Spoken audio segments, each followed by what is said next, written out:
1. Chapter 1 Naruto meets the X-Men. Here is the prologue to Maelstrom and the X-Men. It will start the story of how Naruto came into the X-Men world and how he gained his mutant powers and how Professor Xavier meets Naruto.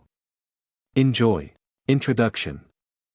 The Fourth Shinobi War raged on as Obito and Madara led an attack on the rest of the world to bring peace to their world. With the united Shinobi army and the resurrected Hokages fighting, Naruto had to fight against Madara and Obito and eventually Kaguya. After the fight, Sasuke showed his true colors with the desire to kill the 5 Kages and start a revolution. He captures the tailed beast in a genjutsu to kill the Kages. But Naruto won't let him do that and chases after Sasuke. He manages to gather enough natural chakra to enter Sage mode and creates a new jutsu he called electromagnetic disruption. It allowed him to disrupt the electromagnetic waves in the human brain and causes Sasuke to cancel out his Sharingan. Using this chance he merged with Kurama and enters his chakra cloak mode. Sasuke activates his Susanoo but the other tailed beasts lend their aid and give Naruto enough chakra energy to unleash a gigantic tailed beast bomb Raisin Shuriken at Sasuke which destroys Sasuke's Susanoo and kills him from the chakra explosion. Naruto with a heavy heart killed Sasuke, but smiled knowing that the Kages were alive. Tsunade and the others arrived to see what happened and cheered for Naruto who saved them all. Naruto walked toward Sakura, Kakashi, Tsunade and Hinata but as he walked toward them his heart stops and he falls to the ground.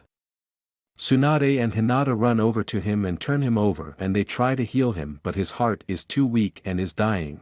"Come on, kid. Don't die on me." Tsunade yelled as she tried to heal him but it wasn't working. Naruto opened his eyes weakly as he coughed up blood. "It's okay Granny Tsunade, I don't think you can heal me this time." Naruto said. "No. Don't say that. You're supposed to take the hat from me so I can retire."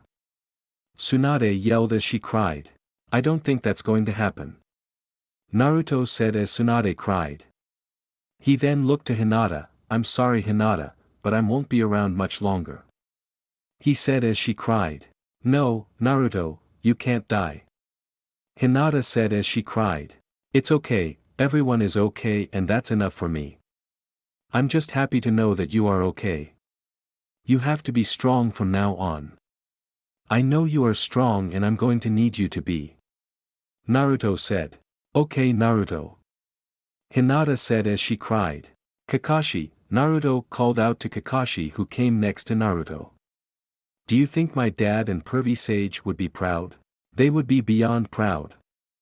Naruto said as he started to cry seeing his genin die. "Thank you. Do me a favor, help Granny Tsunade until Konohamaru is ready to take the hat." Naruto said. "I swear." Kakashi promised.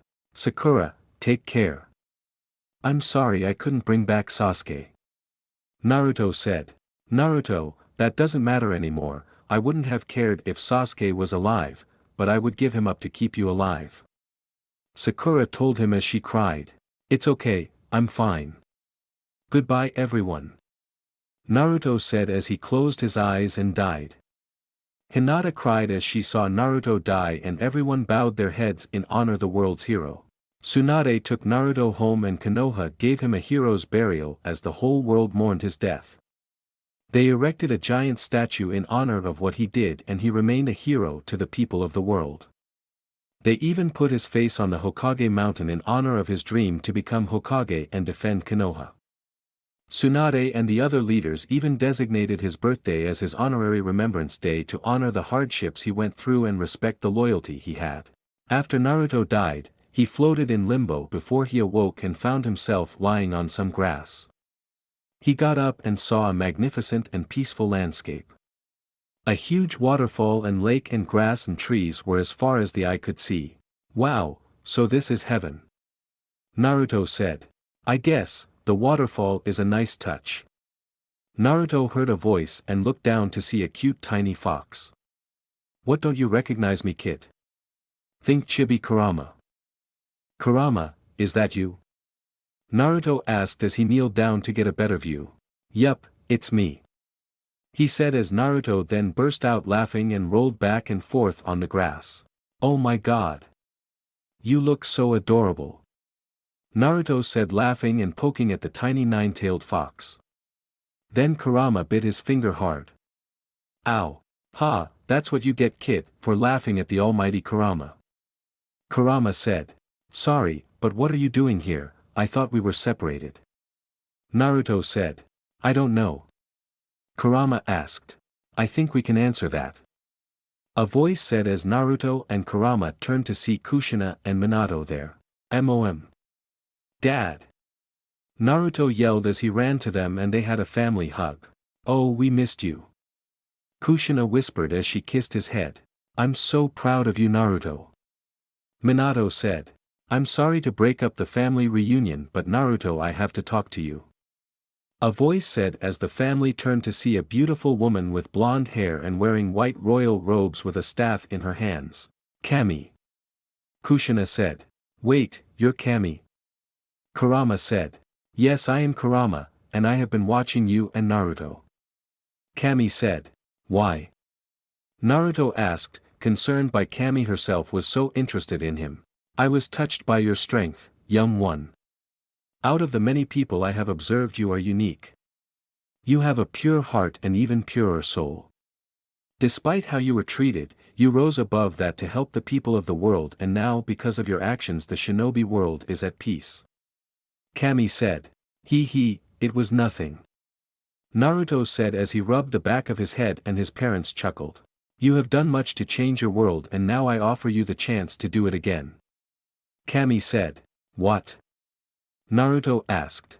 I don't normally do this, but you have earned the chance at another life. Kami said as Minato and Kushina were shocked. Really, Naruto can live again? Minato asked. Yes, Naruto has done much and has earned this second chance. I cannot return him to his home, but I can give you a new life somewhere else. Kami asked. What about my parents? Naruto asked. I'm afraid I can't do anything about that, their souls are tied to the Shinigami. I cannot interfere. Kami said as Naruto was sad that his parents could come with him. Naru, take the offer. We want you to live again and hopefully you can change that world as well. Kushina said with a heavy heart. I know that you will do great, son, we want you to live again. Minato said as Naruto looked at them and with a heavy heart decided to accept the offer. I accept. Naruto said. I am glad.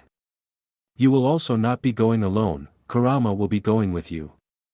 Kami said. Really? Kurama said. Yes, the two of you have done much and to separate you two would be cruel. Kami said. Thank you, Kami. Naruto said as he stepped forward and Kurama jumped on his shoulder. I'm glad, I really like this idiot. Kurama said. Hey. Naruto said as he flicked Kurama on the head. Okay, now prepare yourselves because I must send you soon. I would say your goodbyes as I prepare the portal. Kami said as Naruto turned to his parents. I wish we would have more time. Naruto said as he hugged his parents. We know, Naruto. But know that we love you and no matter what, we know you will make us proud. Minato said as he hugged his son. Kurama, take care of my Naru. Kushina said as she pecked Kurama on the head. Don't worry, I'll look after the kit. Kurama said. It is time. Kami said. We're ready. Naruto said. I will remerge you and Kurama, Naruto. You will have your memories of this life and when you land there you will be in for certain surprises. But I know that you can handle it. Kami said as she opened a giant dimensional portal. Enter the portal and begin your life again. Goodbye, Naruto. His parents yelled as they waved and Kushina cried and Naruto cried a little as well. I love you. Naruto yelled to his parents as he approached the portal. Ready, Kurama? As I'll ever be. Let's do it. Kurama said as Naruto breathed in and jumped into the portal. The two traveled through the portal, as bright lights flashed and waves of energy passed through Naruto's body. Kurama then turned into orange energy and merged into Naruto's body. On the inside of Naruto's body, his chakra coils were in constant flux as was Kurama's energy, and then they mixed together and swirled at his seal on his stomach and then exploded throughout his body and merged into his cells and DNA, completely changing his body.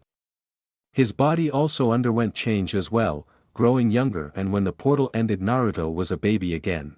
Naruto was a baby again and was bundled in blankets and was in a crib of his parents of this world. Naruto's parents of this world was this world's version of Kakashi and Rin, the genin his father taught. Unlike their shinobi counterparts, the two were married and Kakashi was a police officer and Rin was a doctor. Naruto was their pride and joy as he was their son after months of trying to conceive. Naruto looked up and was shocked to see Kakashi and Rin.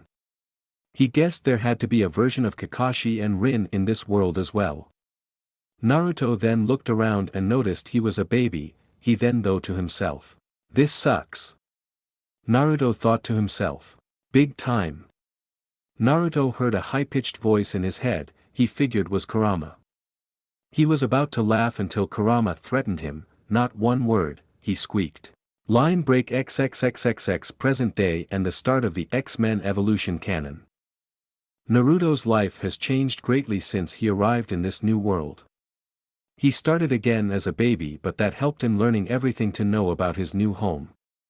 Apparently in this world, there were no shinobi nations and the world was much more advanced. There were computers, cars and guns as well as machines that could do things he had never seen before. He was born and now lives in San Diego, California, where his dad works as a lead police detective and his mother is a surgeon at the local hospital. Growing up again from a baby kind of sucked, but it was great since his childhood sucked back in the shinobi world. This one was great. Kakashi and Rin were the greatest parents in this world he could have asked for. He got Kakashi's last name added to his, so he was now Naruto Uzumaki Hatake, but he preferred Naruto Uzumaki. They were always there for him and raised him with love and caring. He got to live a normal life, went to school, played with kids at parks without having to worry about people treating him differently and loved every second of it. He also learned some new things about his new home, that there is a section of the population of the world that the media calls mutants. Mutants are genetically different from normal people and often had special abilities as a result from their mutation.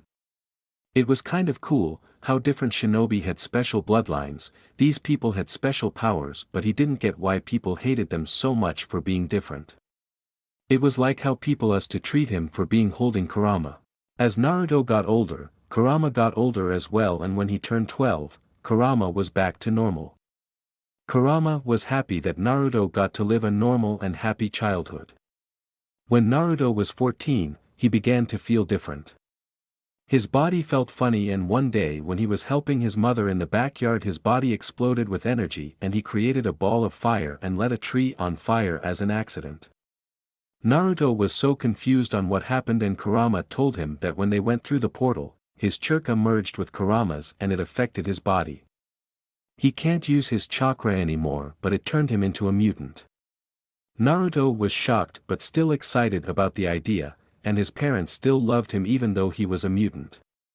They didn't care, he was still their son and Naruto couldn't have been happier.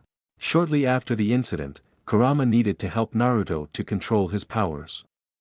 He saw from Naruto's memories of how badly people here treated mutants, and if Naruto accidentally used his power in public, he would be hated just like he was back home. So the next day Kurama told Naruto he would help him control his powers.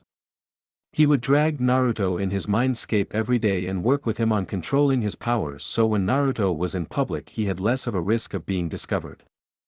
After some training, Naruto and Kurama figured out his mutant ability is similar to his chakra back home in the sense that he can manipulate and project energy from his body and use that energy to create the elements which explain the fireball he created. After some more training and some injuries, Naruto got very good control of his energy ability since it was pretty much like using chakra. Also, since Naruto could control energy and the elements, Kurama told Naruto he could most likely perform his Rasengan since that was basically energy, and with some more training manipulate the elements like the jutsus he had seen. And with Kurama's vast knowledge of chakra and jutsus that would be a big benefit. Naruto also discovered that his mutant ability also made him stronger and faster than before and that he could heal a lot faster than before. He also discovered that when Kurama's energy mixed with his he got a new sensory ability which he dubbed Fox Eyes. Kurama also had Naruto learn some more fighting since it could come in handy with his new powers. All in all, Naruto was doing great. He was going pretty good at school. He wasn't a genius but he did pretty well. He definitely excelled at writing and figured maybe he could become a writer like Pervy Sage. Now Naruto was 17 years old and he grew up into a handsome man. He had his traditionally spiky blonde hair which he grew a little bit. His blue eyes captured the attention of the girls at his school and his whisker birthmarks made them like him even more. He now stands at a tall 6 feet 1 inch and he was in good shape from the training Kurama and the self-defense lessons Kakashi gave him. He wore blue jeans with Converse sneakers with a Uzumaki swirl belt buckle and a blue t-shirt with a dark orange jacket with his swirl on the back. He also still had his jade necklace that Tsunade gave him since Kami sent it with him when she sent him to his new home. He also wore a red bandana since he didn't have his Konoha headband. All in all, Naruto was a heartthrob at his high school and popular. He was glad that he was living a normal life but at sometimes Naruto felt a little bored compared to his shinobi career but soon that would change as the shinobi world's child of prophecy would make an impact on this world as well. Line break XXXXX. Naruto was walking home from school. His house was only a few blocks away so he walked home since he was saving up for a car. As he was walking home he noticed the bushes to his right move and Naruto smiled. "Come on Hunter," Naruto said as a cute wolf puppy came out of the bushes and ran up to Naruto. Naruto scooped him up into his arms as Hunter snuggled into Naruto's arms showing his collar. One day when Naruto was walking home, he heard a noise and when he followed it he saw an injured wolf pup. He tended to the pup and used his powers to heal it. After, the pup was happy and licked Naruto's face and when Naruto was leaving, the wolf followed him. Naruto then asked the wolf if wanted to stay with Naruto and the wolf barked yes. Naruto then took him home and after much begging to his parents, they said he could keep him. Naruto named him Hunter since he looked like a miniature version of a hunter dog. Naruto had Hunter in his arms and then reached to get his water bottle and gave Hunter a drink. "I have to fix the fence if you keep finding a way to get through and come find me when I walk home," Naruto said as he walked home and Hunter snuggled into his arms. Then Naruto heard police sirens, ambulances and fire trucks in the distance and saw them race past him. He then saw smoke in the distance and figured that was where they were going. "Come on Hunter. Someone could be in trouble," Naruto said as he ran to the smoke. He ran for a few blocks and turned the corner to see an apartment building on fire. He saw the police keeping people away and the firemen trying desperately to put the fire out. He then saw a few people who escaped from the fire and are on the roof. Naruto needed to help but couldn't risk being seen so he ran into an alley so nobody could see him. The firemen were trying to put the fire out but it was still raging on and the building was collapsing. Then the roof started to crumble and the part that the people on the roof were on started to crumble and collapse causing the people to fall off the roof. People in the crowd screamed as they saw the people fall but then a giant earth platform came out of the ground and caught them and then lowered them to the ground. But then the crumbled pieces of the roof fell and were about to hit the crowd but blasts of lightning hit the rubble and destroyed it before it hit the crowd.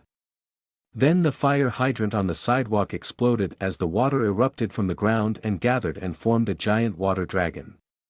It then roared and splashed on the building causing steam and smoke to appear and when it dissipated the building fire was extinguished.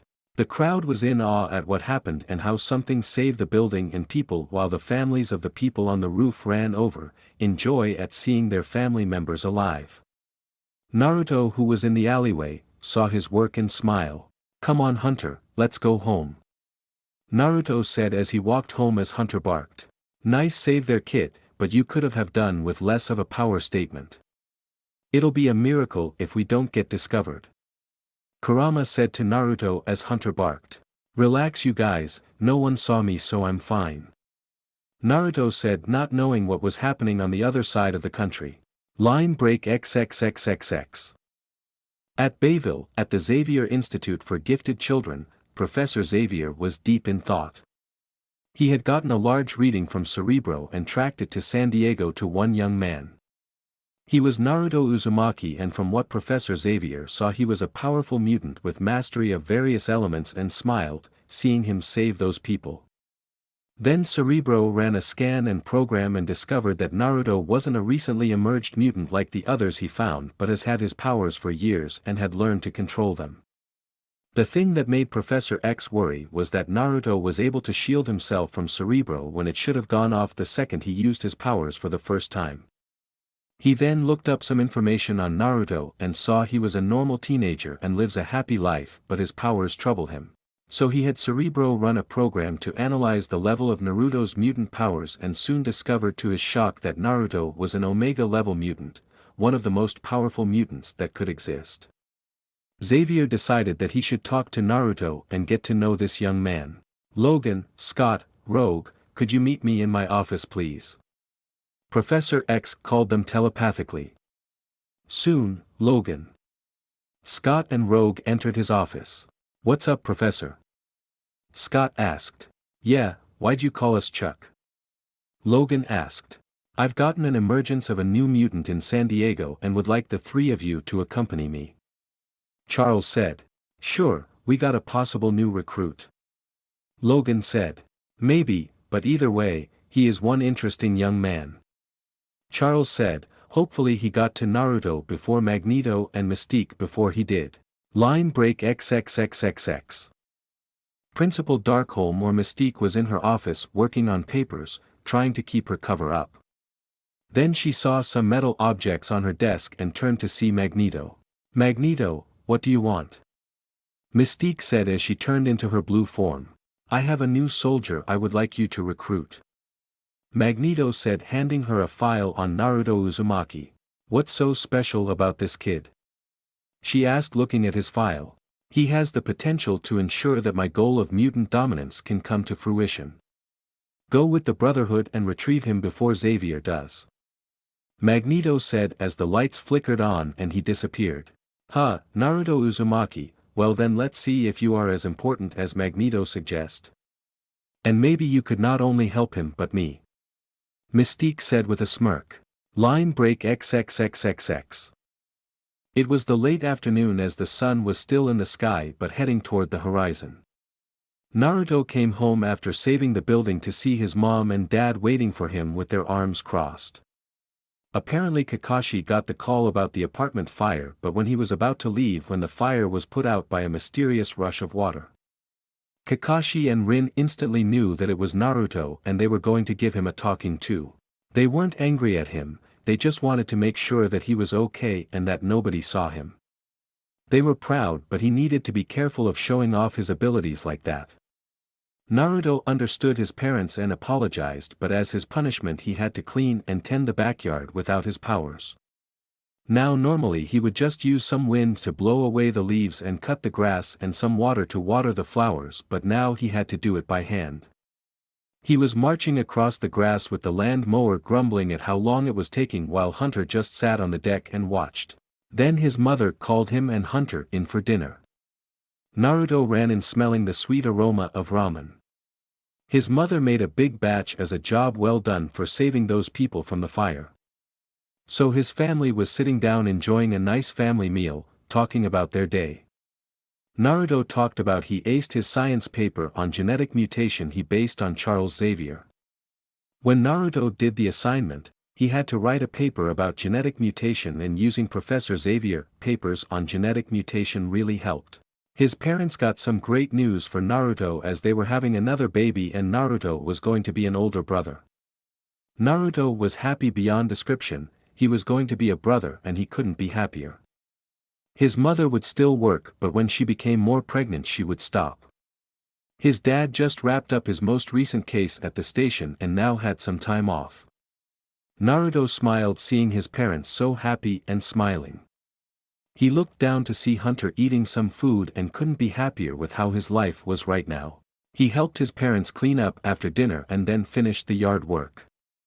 He was now watching TV with his parents as his mom and dad were snuggling on the couch and Hunter was asleep on his little cushion.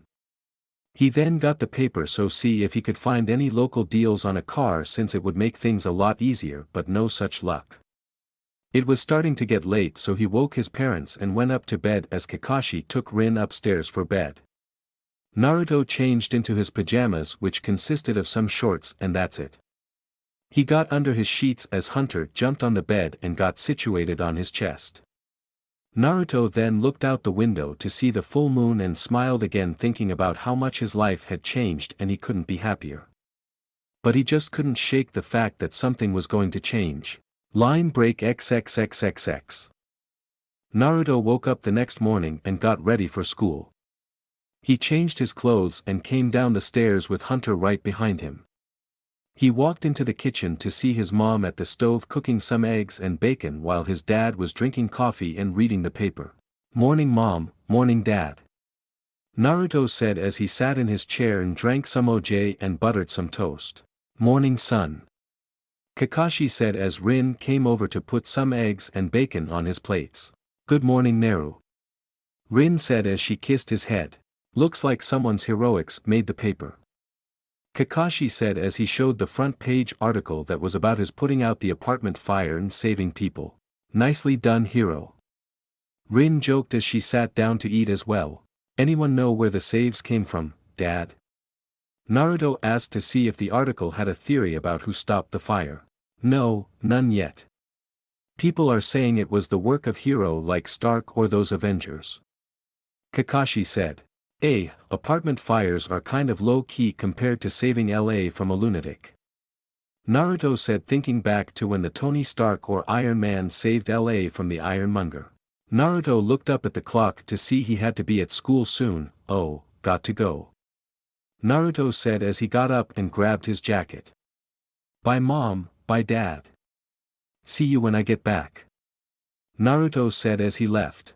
Naruto then ran down the street towards his high school, missing the van that drove by and Mystique, who was driving. "Follow him to his school and encourage him to join us," Mystique told her Brotherhood, who then got out of the car and followed him while Mystique drove the van to his school to park. Line break XXXXX. On the X-Jet, that just landed in the airfield in San Diego, Professor Xavier, Logan, Scott and Rogue got out of the plane and took the X-Van to meet with Naruto's parents. As they were driving, Logan wanted to know more about the kid they were hoping to recruit. "So, Chuck, want to tell us about this kid we're going to see?" Logan asked. "Of course," Xavier said as he activated the monitors to show a picture and some basic information on Naruto. Naruto Uzumaki Hitaki, he lives in San Diego with his parents. And he is a very interesting mutant, Xavier said as Scott and Logan listened while Rogue was a little distracted by how handsome Naruto looked but quickly snapped back to reality. "So what's the kid's powers?" Logan asked. "Well, from what I could see from Cerebro, it appears to be elemental manipulation. He saved some people from an apartment fire, which is how Cerebro picked him up," Xavier said, showing them the local article about the fire. Elemental manipulation, cool," Scott said. "Yes, but there is something that worries me. Cerebro activates when a mutant first manifests their powers. But after running some tests, it appears that Naruto has had his powers for over 3 years," Xavier said, which shocked the others. "Really, Cerebro didn't pick up his trail?" Rogue asked. "No, Rogue. Cerebro couldn't pick up his signature, it seemed that he was shielded from Cerebro's power," Xavier said. "Wow, this kid must be good," Logan said. "That's just the beginning. I had Cerebro run some more tests and it turns out that Naruto is an Omega level mutant," Xavier said, shocking Logan. "You're kidding. This kid's an Omega level," Logan said in shock while Scott and Rogue looked confused. "What's an Omega level mutant?" Rogue asked. "Omega level mutants are the highest ranking mutants. They had the ability to be the most powerful mutants that exist. Aside from Naruto, there are really no other Omega level mutants," Xavier said. "Wow, no wonder you wanted to meet him, Professor," Scott said. Yes, Scott, Naruto has the potential to change the world. I only hope that I get to him before someone else does. Xavier said as they arrived at Naruto's house. Logan, Scott and Rogue got out of the van and they walked to the front door as Xavier wheeled in. Logan then rung the doorbell as Rin and Kakashi answered the door and a little concerned about the four people at the door. Hello, can we help you? Kakashi asked concerned as he moved one of his hands behind his back to his spare gun. It's alright Mr. Hatake, we come in peace. My name is Charles Xavier and I would like to talk to you about your son. Charles said. Line break XXXXX. Naruto had just finished school and was heading to his locker to grab some books for his homework. Apparently today everyone was talking about the mysterious save at the apartment fire. Everyone had their own theories and rumors about who was behind the save, from other superheroes like the Avengers to maybe some angels or God himself. Naruto was just glad that nobody suspected him. Naruto had just put the last of his books in his backpack when his locker was slammed shut. He turned to see a weird kid with his feet on his locker and hanging off the wall. He was small, with a mophead hairstyle, a brown shirt with a white long shirt underneath and a really bad smell. Oh, God, what stinks? Naruto said as he closed his nose. Ha, that's me. Name's Todd Tolinsky, but call me Toad. Todd said. I'll call you a hazmat team. Geez, when was the last time you took a shower? Naruto said as he walked away. Don't ask the question, you don't want to know. A voice said as Naruto turned around to see three other guys. One had white hair with a brown shirt and jeans. The other was a brown-haired guy about the same height as Naruto with a brown vest and black shirt and gloves. The last guy was huge, and I mean huge. At least 3 times as big as Naruto. He had overalls and a mohawk. The name's Pietro, but call me Quicksilver. That's Lance or Avalanche, and that's Fred or the Blob. Pietro said, introducing the others. Okay, my first name is out of and my last is here. Naruto as he walked past them toward the exit. Hey, easy buddy, we're friends. We're mutants like you.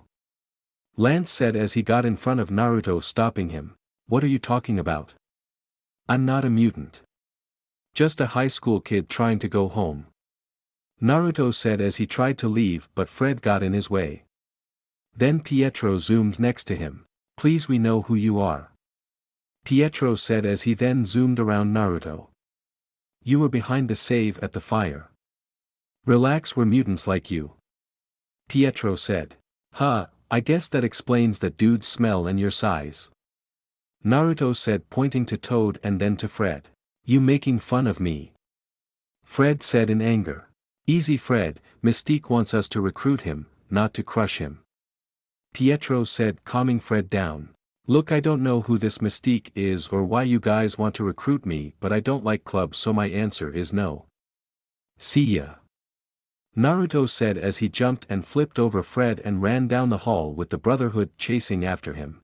He then saw the janitor mopping the floor and jumped over the wet floor, and when the Brotherhood got close he used his powers to turn the water on the floor into ice, causing the Brotherhood to slip and crashed into the wall with Fred falling on top of the other 3. Everyone still in the school who saw what happened laughed as Naruto bursts out laughing as he exited the school. I'm going to kill him. Lance said in anger as he got out from the entanglement and ran outside to see Naruto gone. They then saw Mystique's van and ran to it and got in. I guessed you idiots would have failed, get in. Mystique said. So now what? Toad asked. Now we remove him from the game completely.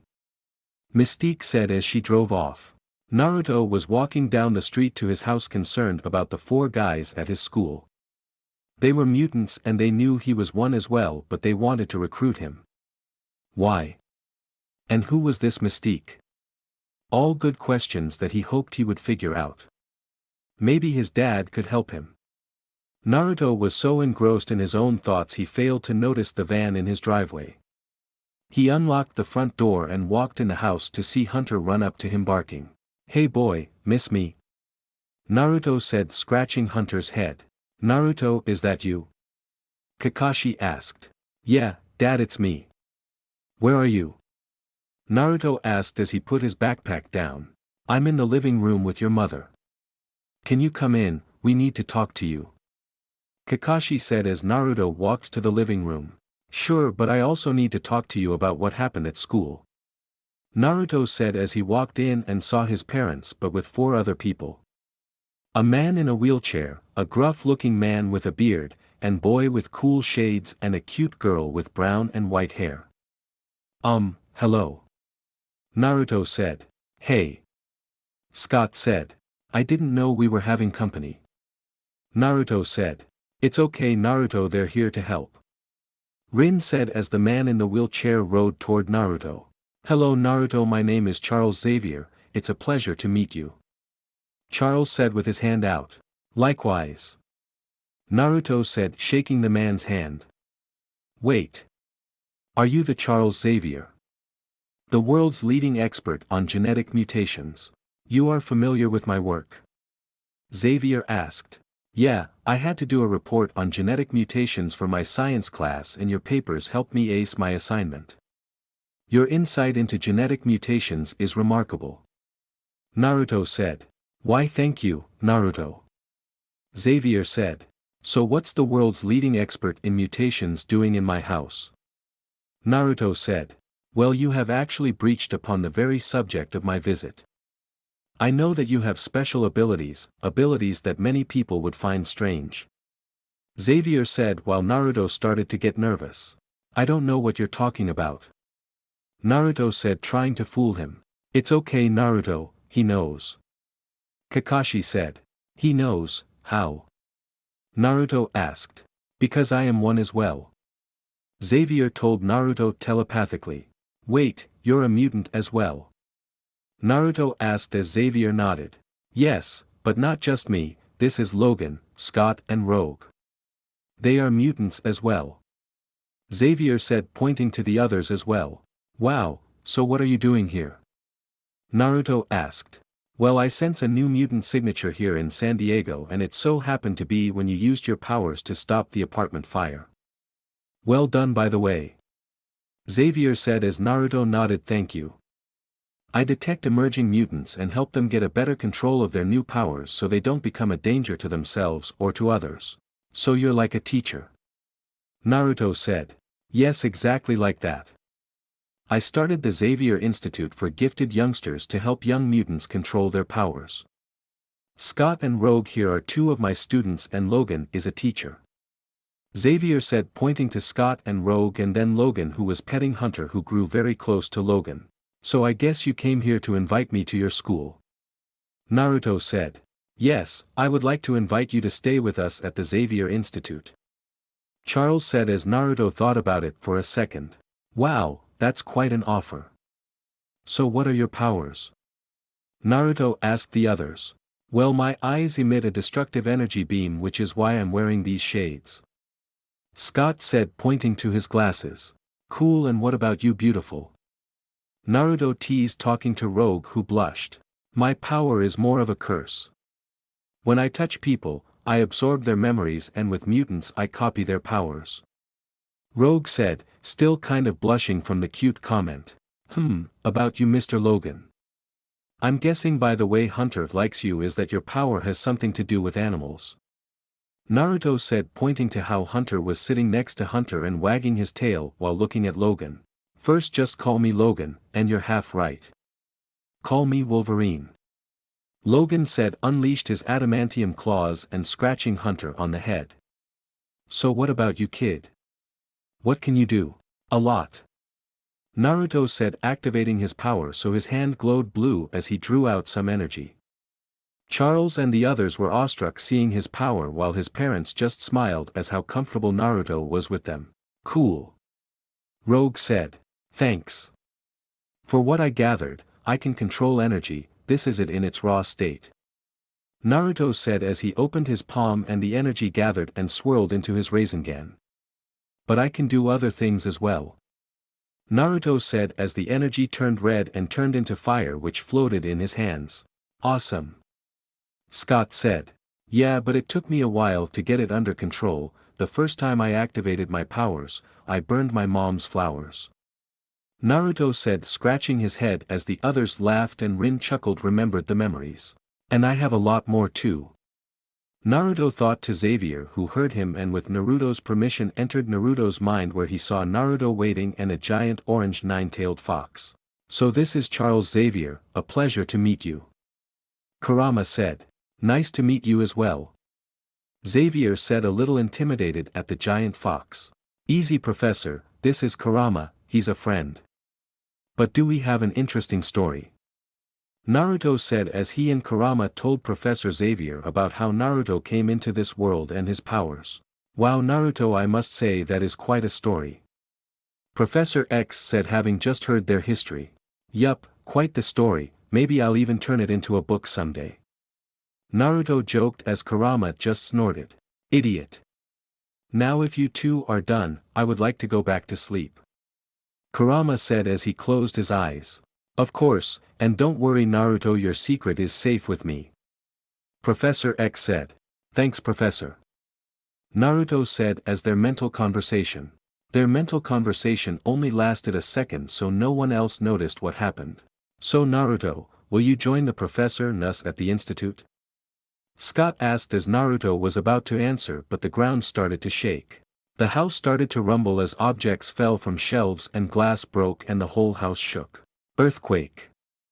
Kakashi yelled as he covered Rin, and Naruto did the same. Logan ran to the window and saw Mystique and the Brotherhood outside in their gear with avalanche causing the earthquake. That's no earthquake, that's avalanche. Logan yelled as he and Scott would have gone outside, but the door was blocked and the house was falling apart. Naruto saw his house falling apart and his parents were in danger. And when he heard avalanche, he remembered the guys at his school. They must have gone after him. Now this was personal. Stay together and hold tight. Naruto yelled as he activated his powers and his hands turned blue then brown as he created a solid earth ground under their feet and then created a dome around them, protecting them from falling debris. Professor X and the other X-Men were shocked to see how much of a control Naruto had, protecting his parents as well as them. Avalanche soon ended his earthquake, thinking he crushed that jerk in his house. Ha, that's one X-Man taken care of. He said as the others cheered except Mystique. I don't think so. She said as they saw the earth dome in the house. It began to rumble and soon the dome exploded out, causing everyone to cover their eyes as they saw Naruto, his parents, and the X-Men perfectly fine. Fine, then we'll just do this the hard way then. Blob said as he cracked his knuckles. Fine by us. Scott said as he, Logan and Rogue stepped forward. Then he felt a hand on his shoulder and turned to see Naruto. Take 5, Scott, these guys are mine. Naruto said, stepping in front of his now broken house. The others were going to help him, but Professor X stopped them, saying Naruto would be fine. Naruto, I don't know what Charles Xavier told you, but don't listen to him. Come with us, join the Brotherhood and you can rule over these humans as a god. Mystique said, trying to sway Naruto to her side. Your goons ambush me at school, then you drop my house on me and my parents, and now you want to have me join you? Naruto said. Big mistake. Naruto said as he unleashed a blue energy blast from his fists and hit Mystique square in the chest, knocking her a few feet away. Your mistake. Quicksilver yelled as he super sped his way after Naruto. Naruto jumped forward and when Quicksilver got close, he raised a giant earth wall, causing Quicksilver to slam face first into it. Oh, that's gotta hurt. Naruto joked as he then launched Quicksilver out of the wall and into a tree. Oh, you think you're the earth guy? I'm called Avalanche for a reason. Avalanche said as he caused an earthquake, but Naruto smirked. You may be Avalanche, but I control the earth. Naruto said, using his powers to stop the earthquake. Now try a rock slide. Naruto said as he created a wave of earth and sent it at Avalanche, who was then sent flying through the air and landed on Pietro. Oh, man, I got to get out of here. Toad yelled as he tried to leave, but he looked down to see his feet stuck to the ground by some growing tree roots. He looked back up to see Naruto smirk. Sorry Toad, but I think you could use a bath before you go. Naruto said as he concentrated his energy, and then he transformed the water molecules in the air into solid water as it swirled around him. It then gathered behind him and took the form of a giant dragon. Water Dragon. Naruto yelled as he thrust his hands forward, and the water dragon roared and launched at Toad, who was screaming. The water dragon then hit him, drenching him in water and sent him crashing into a tree and landed on top of Avalanche and Quicksilver. "Alright, now you've made the Blob angry." Blob yelled as he ran toward Naruto. Naruto smirked as he concentrated, and blue energy surrounded him and formed a cloak. Then two energy arms came out of his cloak and grabbed onto the Blob and slowed him down, and he eventually stopped. "You think this can stop the Blob?" The Blob said as she tried to break free, but the energy arms kept him still. "Let me go." "Okay, but only because you asked," Naruto said as he then charged up energy in his right hand. It condensed into a ball and eventually turned into a giant Rasengan. Giant Rasengan. Naruto yelled as he hit Blob in the stomach with his Rasengan, and the energy and swirling sent the Blob flying back and landed on the other three, as screams and muffles of pain could be heard.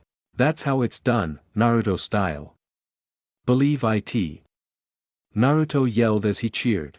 Mystique then started to get up, shaking her head, trying to shake the flies out, and saw her Brotherhood on the ground in pain with Naruto and the X-Men unharmed.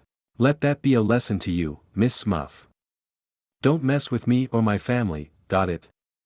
Naruto told her as she got up and told her Brotherhood they were leaving.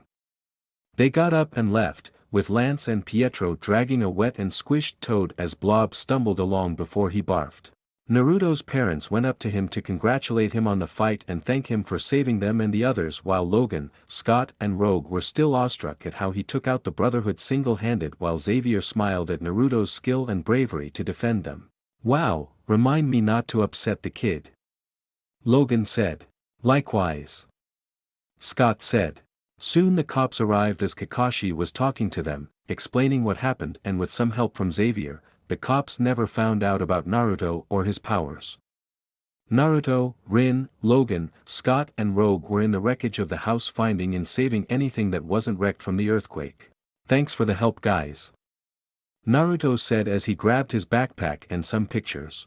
"No problem, we owe you for taking on the Brotherhood," Scott said, picking up clothes and undamaged furniture. "It was no problem. They dropped my house on us, so they deserved that," Naruto said, as he helped Rogue, who was having trouble moving some of the wreckage.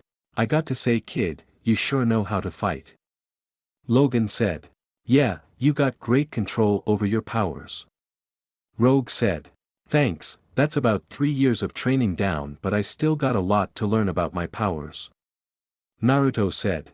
"Then let us help you, Naruto," Xavier said as he and Kakashi walked up to the others. "I don't know, maybe I should stay here," Naruto said. "No, Naruto, you should go," Rin said. "Mom?" Naruto asked. "Your mother's right, Naruto. We always knew you were destined for greatness, maybe this is it. Don't worry about us, we'll be fine," Kakashi said as he moved next to Rin. "Yes, Naruto, don't worry, I've made some calls and your parents and your younger sibling will be taken care of," Xavier said. "Thanks, Professor Xavier," Naruto said. "So kid, you coming with us?" Logan asked.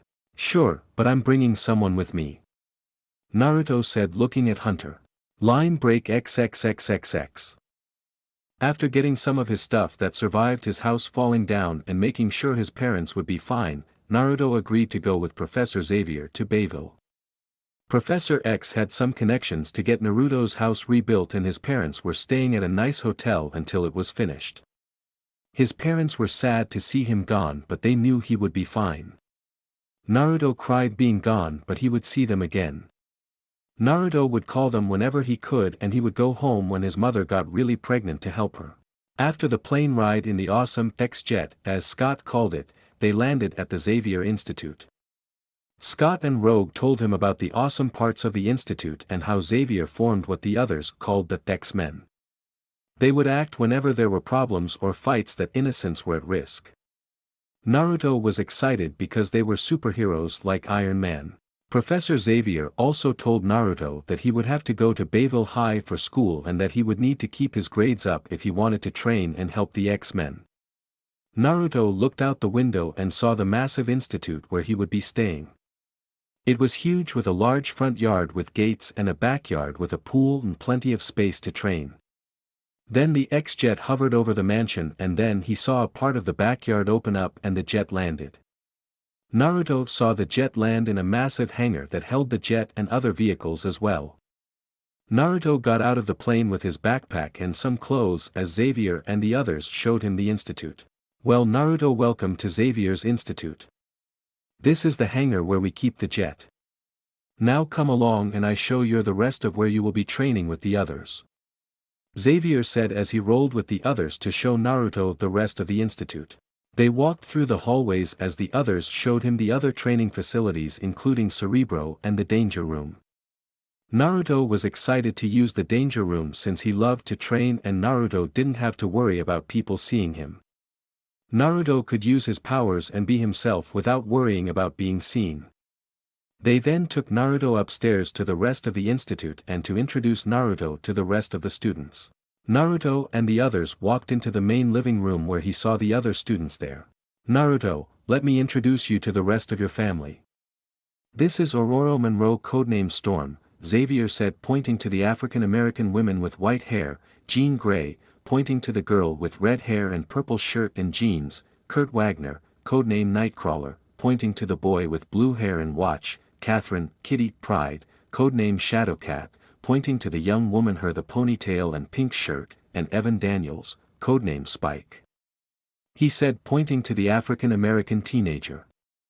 Everyone, this is your new member, Naruto Uzumaki. Hey guys. Naruto said. Hello Naruto, welcome to the Xavier Institute. Ororo said, shaking his hand. Thanks, it's nice to be here. Naruto said. It's nice to meet you. Kurt said. Kurt has a German accent but I'm going to write his dialogue normal. Thanks, Kurt, right? Naruto said as Kurt nodded. So Naruto, as those whisker marks real? Kitty asked, thinking he was cute. Yeah, they're birthmarks. Naruto said as everyone then heard a bark. Oh right, come out Hunter, meet your new friends. Naruto said. As he unzipped his bag and Hunter jumped out. He then ran over to Logan and sat next to him. Aw, who's the cutie? Kitty said as she and Jean were gushing over the puppy. That's Hunter, he's my friend. Professor X let me bring him with me. Naruto said as Jean picked up Hunter. So Naruto, what's your power? Evan asked. The others were curious as well. I'll show you guys. Naruto said, then thought of an idea. But it would be better to see it in action. Hey Professor, can I try the Danger Room? Naruto asked as Professor X chuckled at Naruto's readiness to train. I suppose so, but nothing higher than level 3. Xavier said as Naruto nodded yes. Come on guys, you'll want to see this. Scott told them as they all went to the Danger Room. They rode down the elevators as Naruto went into the Danger Room and the others went to the control room. Okay, Naruto, get ready. Logan said. Born that way. Naruto said, excited. Danger Room training session level 3 begin. The computer said as the room's defenses came online. Robots and turrets came online as they targeted Naruto. Naruto smiled as he was ready to show them what he could do. Alright, let's get wild. Naruto said as he ran towards the robots as they shot lasers at him, but Naruto was able to dodge the blasts, and when he got close he jumped high in the air and slammed his fist on the ground, which released a huge energy shockwave which destroyed the robots. Then turrets came out of the ground and shot at him, but he created a water shield to block the lasers and then used the water as a whip and destroyed the turrets. Then when flying buzz saws came at him, he then threw the water on the buzz saws and froze the water. The frozen buzz saws then fell on the floor and broke into pieces. Then mechanical tentacles came out of the walls and attacked Naruto as he dodged them. He rolled, flipped and jumped as the tentacles tried to crush and grab him. The others in the control room were shocked to see how good he was with his powers. Man, Naruto is good. Evan said. Like wow, he is amazing. Kitty said as she blushed a little. Yup, Naruto's got great control over his powers. When he went to get him, the Brotherhood came after him and he was able to take them all out. Scott said. Wow, he is good. Jean said as Hunter barked. Well then, let's see how the kid does with the final challenge. Logan said as he pressed a button. Naruto just destroyed the tentacles using his wind power to slice the tentacles off the wall. Then flamethrowers came out of the ground and shot fire at him, but he just stood still, and when the fire hit him, the others screamed that he was dead but saw Logan, Scott, Rogue and Professor X calm. They looked again and saw the fire spin around his body and it then moved away, showing a completely unscathed Naruto. He then moved his hands and the fire swirled around his body, and then he launched the fire and the flamethrowers, melting them into a pool of hot metal. Then a compartment on the floor opened up and a giant robotic machine version of a gargoyle warrior came out of the ground with a giant sword. The machine then ran at Naruto and swung down with his sword, but Naruto used his strength to catch the sword. Everyone was shocked to see him do that. That sword weighed over 500 pounds and could cut through a mansion if it was used, but Naruto caught it like it was nothing. He then broke the sword and made a fist and punched straight through chest of the gargoyle, causing the circuits and wire to be seen. He then tossed the machine off his arm and then used an energy blast to blow it up. Naruto smirked seeing the broken machines and drones on the ground. He then looked up to the control room. All right, how about more? Naruto yelled, pumped for more. That's enough for today, Naruto. Let's get you situated in your room. Xavier said. Oh, all right. Naruto said as he walked to the danger room exit and saw the others there as they ran up to him and congratulated him with his skill. They then moved back up to the mansion as Logan and Kurt, who teleported to his room, helped him move in. Here you go, kid, this is your room. Logan said, placing Naruto's bag on his bed. You need help setting up, mein Freund? Kurt asked. No thanks, Kurt, I got it. Naruto said as Logan and Kurt heard some noise and turned to see 4 other Narutos putting stuff away. They were shocked and looked at him. Energy clones, another one of my many talents. Naruto joked as Logan laughed. Alright, you need anything, come find us. Logan said as he and Kurt left. Naruto was looking at his room and smiled. It wasn't anything fancy, but it was nice. It had a big bed and dressers and it allowed him to decorate it how he chose. He set up some posters he had up on the walls of video games and movies with some ninja posters and put some family photos up as well. Naruto then noticed Hunter was missing. Hunter, where are you? Naruto said, looking around. You guys keep unpacking, I need to go look for Hunter. Naruto said. Got it, boss. The clone said as Naruto left. Naruto walked through the halls of the mansion, looking for Hunter when he heard some barking and female giggles. He then followed the noise and turned to see Hunter playing with Rogue in the living room. Rogue was smiling as Hunter ran back and forth and ran up to her a lot, wagging his tail as she pet him. He's just bundles of fun, isn't he? Rogue heard as she saw Naruto leaning against the wall. Yeah, he is. Rogue said, petting Hunter. He really likes you. Naruto said as Hunter snuggled on her lap. Yeah, and the feeling's mutual. Rogue said as she pet him. Hey Rogue, what did you mean by your power being a curse? Naruto asked, curious about what she meant. When I make skin-to-skin contact with people, I absorb their memories and powers.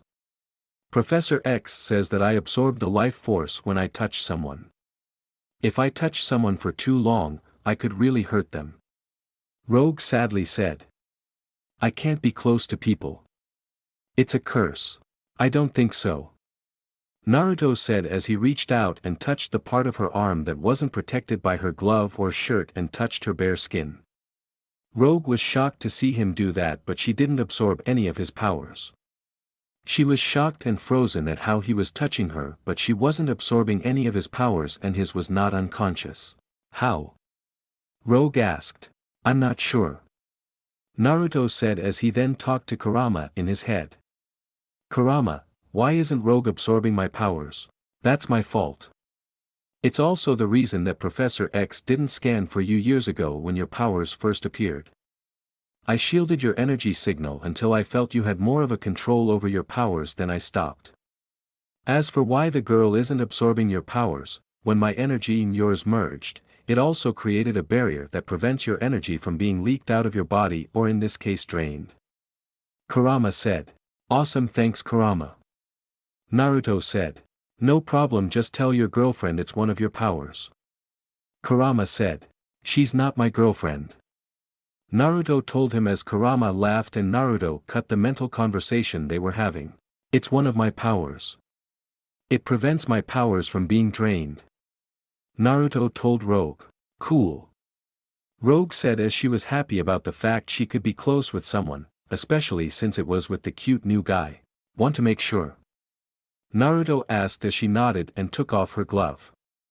She then took Naruto's hand into hers and she didn't drain his powers. I guess you got one person you can be close to.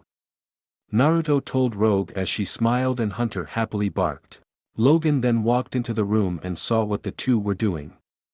Naruto and Rogue saw Logan and quickly separated with a blush on Rogue's face. Am I interrupting something, kiddies? Logan joked. No Logan, I just came looking for Hunter. I'm going to get some rest, I got a big day tomorrow. Naruto said as he left, referring to his first day at Bayville High. Rogue, you okay? Logan asked. Yeah, I'm perfect. Rogue said. Everything's perfect.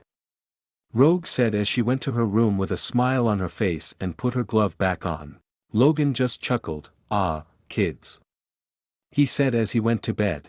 Line break XXXXX.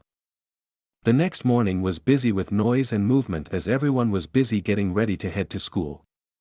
Naruto also got up early to get ready for his first day at Bayville High. He got dressed in his usual attire and went to the kitchen to grab breakfast with the others. He saw the other students eating and chatting as Logan and Xavier were drinking coffee while Aurora was eating and petting Hunter who is snuggled on his lap. Breakfast was fun as he got to talk with the others and learned some new things. He learned that Evan is a big skateboarder and Kurt's watch was an image inducer so he could look normal when he went to school. Naruto saw his true form and he had to admit, Kurt looked awesome. He also learned everyone else's powers. Jean was a telepath and telekinetic, Spike could create spikes and Kurt was a teleporter and Kitty could walk through solid objects. They then left for school in Scott's car and one of the vans. The others told Naruto that the Brotherhood went to Bayville as well and Mystique was actually the principal but the school was neutral ground, so no fighting. They got to the school and Rogue escorted Naruto to the office where Principal Darkholm was homesick so the vice principal gave him his schedule. Naruto had some classes, math, science, English, etc. He also had a few with the others and unfortunately a few with the Brotherhood but he smirked when he saw that they were bruised and bandaged up from his fight. When lunch came around he got his lunch which was funky smelling and went outside to the tables and saw the others and joined them. Hey guys. Naruto said as he sat down next to Kurt and Rogue. Hey, Naruto. How's your first day going so far? Jean asked. Not bad, but is this what lunch is like every day? Naruto asked poking the weird brown thing on his tray. Only on Mystery Meat Thursday. Scott said. Duly noted, remind me to pack lunch on Thursday. Naruto said pushing the food away. So how were your classes? Kitty asked. Not bad, they were okay. I do like that one teacher, Mr. McCoy, he's really cool. Naruto. Yeah, I've heard he's one of the most popular teachers here. Kitty said. So Naruto, are you the reason the Brotherhood looks worse for wear? Evan asked pointing to the Brotherhood at the other table who bandaged and bruised up. Yup, now they'll think twice before messing with me again. Naruto said confidently as the others laughed. Then Duncan and his football buddies came over. Aw, look who's here, Bayville's newest little kitty cat. Not hungry Naro, how about some milk? Duncan made fun of Naruto for his whisker marks as his football buddies laughed along while the others just thought he was a jerk. First off, it's Naruto your blockhead, and second I'm actually surprised Duncan. You know why? Naruto asked. Why? He asked. You actually knew that cats had whiskers, good job. Naruto said in a joking manner as the others laughed while Duncan and his friends got angry. Oh yeah, whiskers, you want a knuckle sandwich? Duncan threatened. I bet you can't even spell knuckle. Naruto joked as the laughing got louder and Duncan got madder. He then just left furious as Naruto and the others continued to laugh. Ha, that'll teach the idiot. And if it doesn't, maybe this will. Naruto said with a smirk as the others then heard a boom, and then a yelp and saw Duncan and his friends covered in pink paint. Now everyone who saw them burst out laughing, seeing Duncan in pink paint as Naruto smiled at his work. You don't mess with the king of pranks. Naruto said confidently as he and Kurt high-fived. Naruto, you should lay off Duncan. Jean said. Why? Naruto asked. Because it's not nice. Jean said while Naruto looked at her weird. Relax Naruto, Jean has a thing for Duncan. Kurt and Evan said, making kissing faces while the others laughed. Jean just looked at them while Scott had a look of subtle jealousy. Soon the lunch bell rang and everyone had to get to class. Naruto finished up with his English and then gym, which wasn't bad. When school got out he got a ride back to the mansion from Scott. Naruto had to admit, Scott had a nice-looking car. That gave Naruto an idea. When he got back to the institute, he asked Logan about any nearby car recycle plants or garages. Then he convinced Logan to go with him to the depot to pick up a junker, and when they returned there was an old Mustang in the garage. Professor Xavier and Aurora were wondering what Naruto was going to do with an old car. So Naruto, what are you planning? Xavier asked. Well, I figured that I could use a car so I wouldn't have to rely on the Scott or using one of the vans. And since I have no money to buy a new car, I figured I'd get an old one. Naruto said, pointing to the junker. I see, and now what? Aurora asked. Now I fix her and soon I'll have my own car. Naruto said as he went over to get some tools off the wall. You know how to fix cars? Logan asked. Yeah, my dad taught me. He doesn't believe in having someone else touch his baby, as he called it, so he learned how to fix cars. He taught me and I could build and strip any vehicle. Naruto said confidently as he brought some tools on a table over. Good luck kid, you're going to need it. Logan said. I won't need luck, I bet you I'll have this whole thing ready in 3 days. Naruto said as he kicked the side of the car and the front and back bumpers fell off. Maybe 4. Naruto said. Good luck Naruto. Xavier said as they left him to his project. Naruto quickly made 6 other clones and they quickly got to work checking the frame of the junker and taking note of what needed to be replaced. For the next 3 days, any time Naruto wasn't busy doing homework or at school, he was in the garage. Everyone was wondering how he was doing with his car. He didn't let anyone see it until he finished, and the only time he would need them was when he would move supplies and stuff to the garage. The 4th day came, and right as they got out of school, Naruto went straight to his garage as usual. In a few hours he then called everyone to the garage. They were all gathered around to see a giant sheet covering the car and Naruto's other clones putting stuff away before they poof. Well, I know I have kept you guys guessing, but the wait is over. Oh, and Logan, I was right, only 4 days. Naruto said as Logan just huffed as the others chuckled. So without further ado, tada! Naruto said as he then threw the sheet off the car to reveal a pristine and perfectly clean and fixed 1967 Mustang GT 500 Super Snake. It was clean with new wheels, windows and hood with a dark orange color and red stripe going through the center. Everyone was shocked to see the car he built. It was hard to believe that a few days ago it was a junker and now it looked brand new with a clean shine. How did you do this? Scott asked, inspecting the car. Hard work, patience, and help. Naruto said as the others looked at the car. I must say I am impressed at how well this turned out. Professor Xavier said, looking at the car. Thanks Professor. Naruto said. You know how to drive it? Logan asked. I got my license. The only problem was that I had no car. Naruto said. Well, you have one, but I must warn you, Naruto, no trouble, and you must keep your grades up or this car will stay in the garage. Professor X said. Don't worry, Professor, I understand. Naruto said. Man, we got to take this thing for a joyride. Evan said as Kurt agreed. No way. No one touched my car but me. Naruto said as the others chuckled at Naruto's protection of his car. Well then, while we're all together, Naruto, we have something for you. Professor X said as they all went to the living room. Naruto followed them to see Logan grabbed a box as Ororo and Professor X were with him while the others were watching. You have grown quite comfortable here and everyone has welcomed into the institute. We have all seen your capabilities and I know that you will be a great asset to the team and to this school. Professor X said as he gave Naruto the box. Welcome to the X-Men. Congrats, kid. Logan said to Naruto as he then opened the box to reveal his X-Men uniform. It was a mix of blue, black and orange.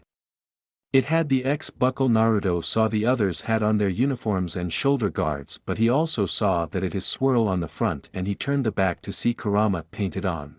I called your parents to ask their opinion. They said you would like it. Professor X said. And someone else will as well. He's right, it's perfect. It really catches my greatness. Kurama said as Naruto snorted.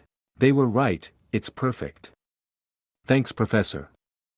Naruto said as he admired his uniform. Now all we need for you is a codename. Ororo said as Naruto thought for a second. I know the perfect name. Naruto said as he faced the others. Call me Maelstrom. Naruto said as the others liked it and congratulated him. Naruto joined the X-Men. End of Chapter 1. Hope you guys liked the first chapter. I introduced Naruto and his powers to the X-Men and now he is one.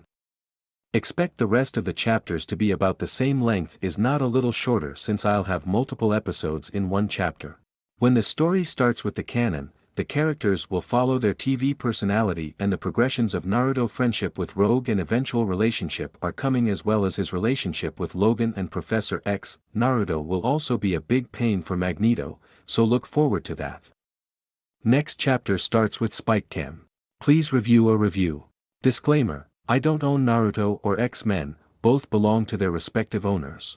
2. Chapter 2 Spike Cam Grim Reminder. Here is the first chapter of Maelstrom and the X-Men. It will start with the episode Spike Cam and end with the episode Grim Reminder. Enjoy.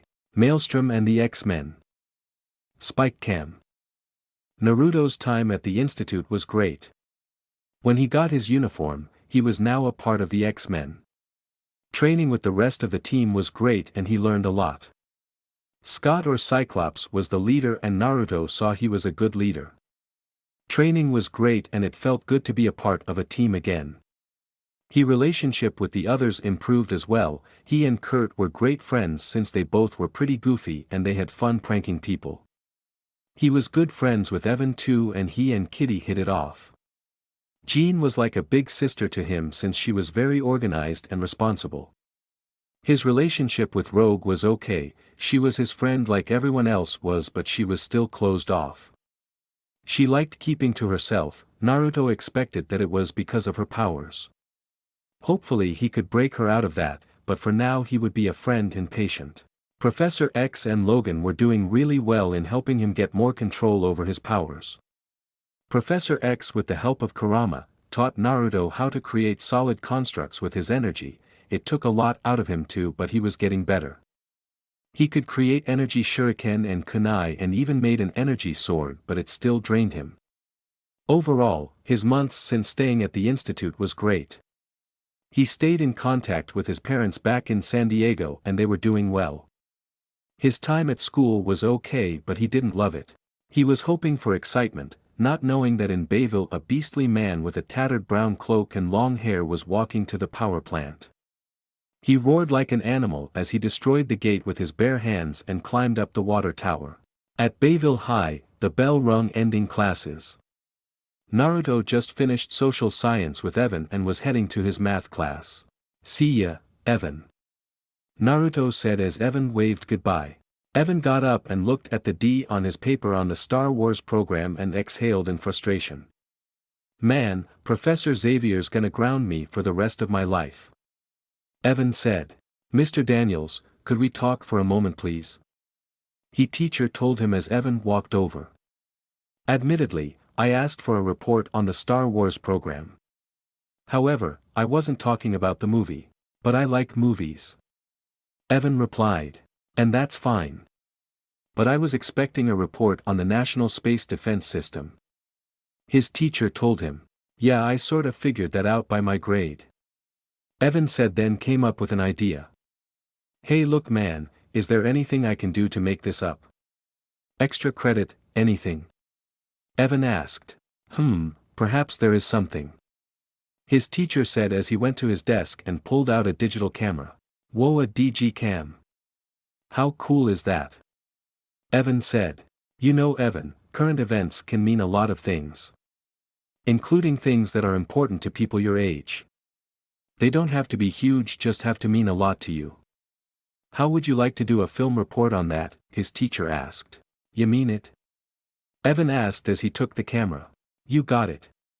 Here. Project is due at the end of the week, I suggest you get started. His teacher told him. Hey, I'm on it. And thanks for the second chance, Mr. V. Evan said as he left the class. Cool, instant rewind, digital zoom. Evan said as he went to the window to test it out. He was looking out at Bayville and recording what he saw.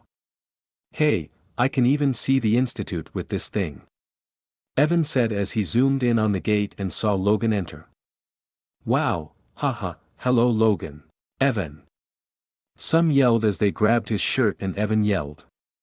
He readied spikes from his hand but looked to see Kurt. Man, don't scare me like that.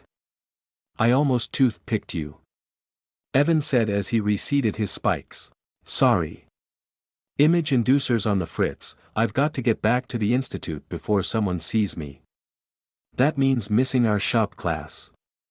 Kurt told Evan as his image inducer was flickering on and off. Hey, no prob. I'll catch it on tape for you. Evan said, pointing to his camera. Cool. Then I'm out of here. Kurt said as he teleported away. A distance away, the same feral figure was looking at Evan through binoculars, and smiled, showing his sharp teeth. He stood up and removed the binoculars, revealing himself to be Sabretooth, an old enemy of Logan, who has come back. Line break XXXXX. Evan was sitting behind some lockers as he was filming with his new camera. He was filming the hall, which was pretty empty except for Naruto, who had his locker, and another kid who was hanging posters. An action. He said as he was filming. He then zoomed in to see Rogue and Kitty walk down the hall. I didn't swipe, you stupid novel. Rogue told Kitty. Oh right, like I suppose it just got into your gym locker by accident. Kitty said, pointing at Rogue.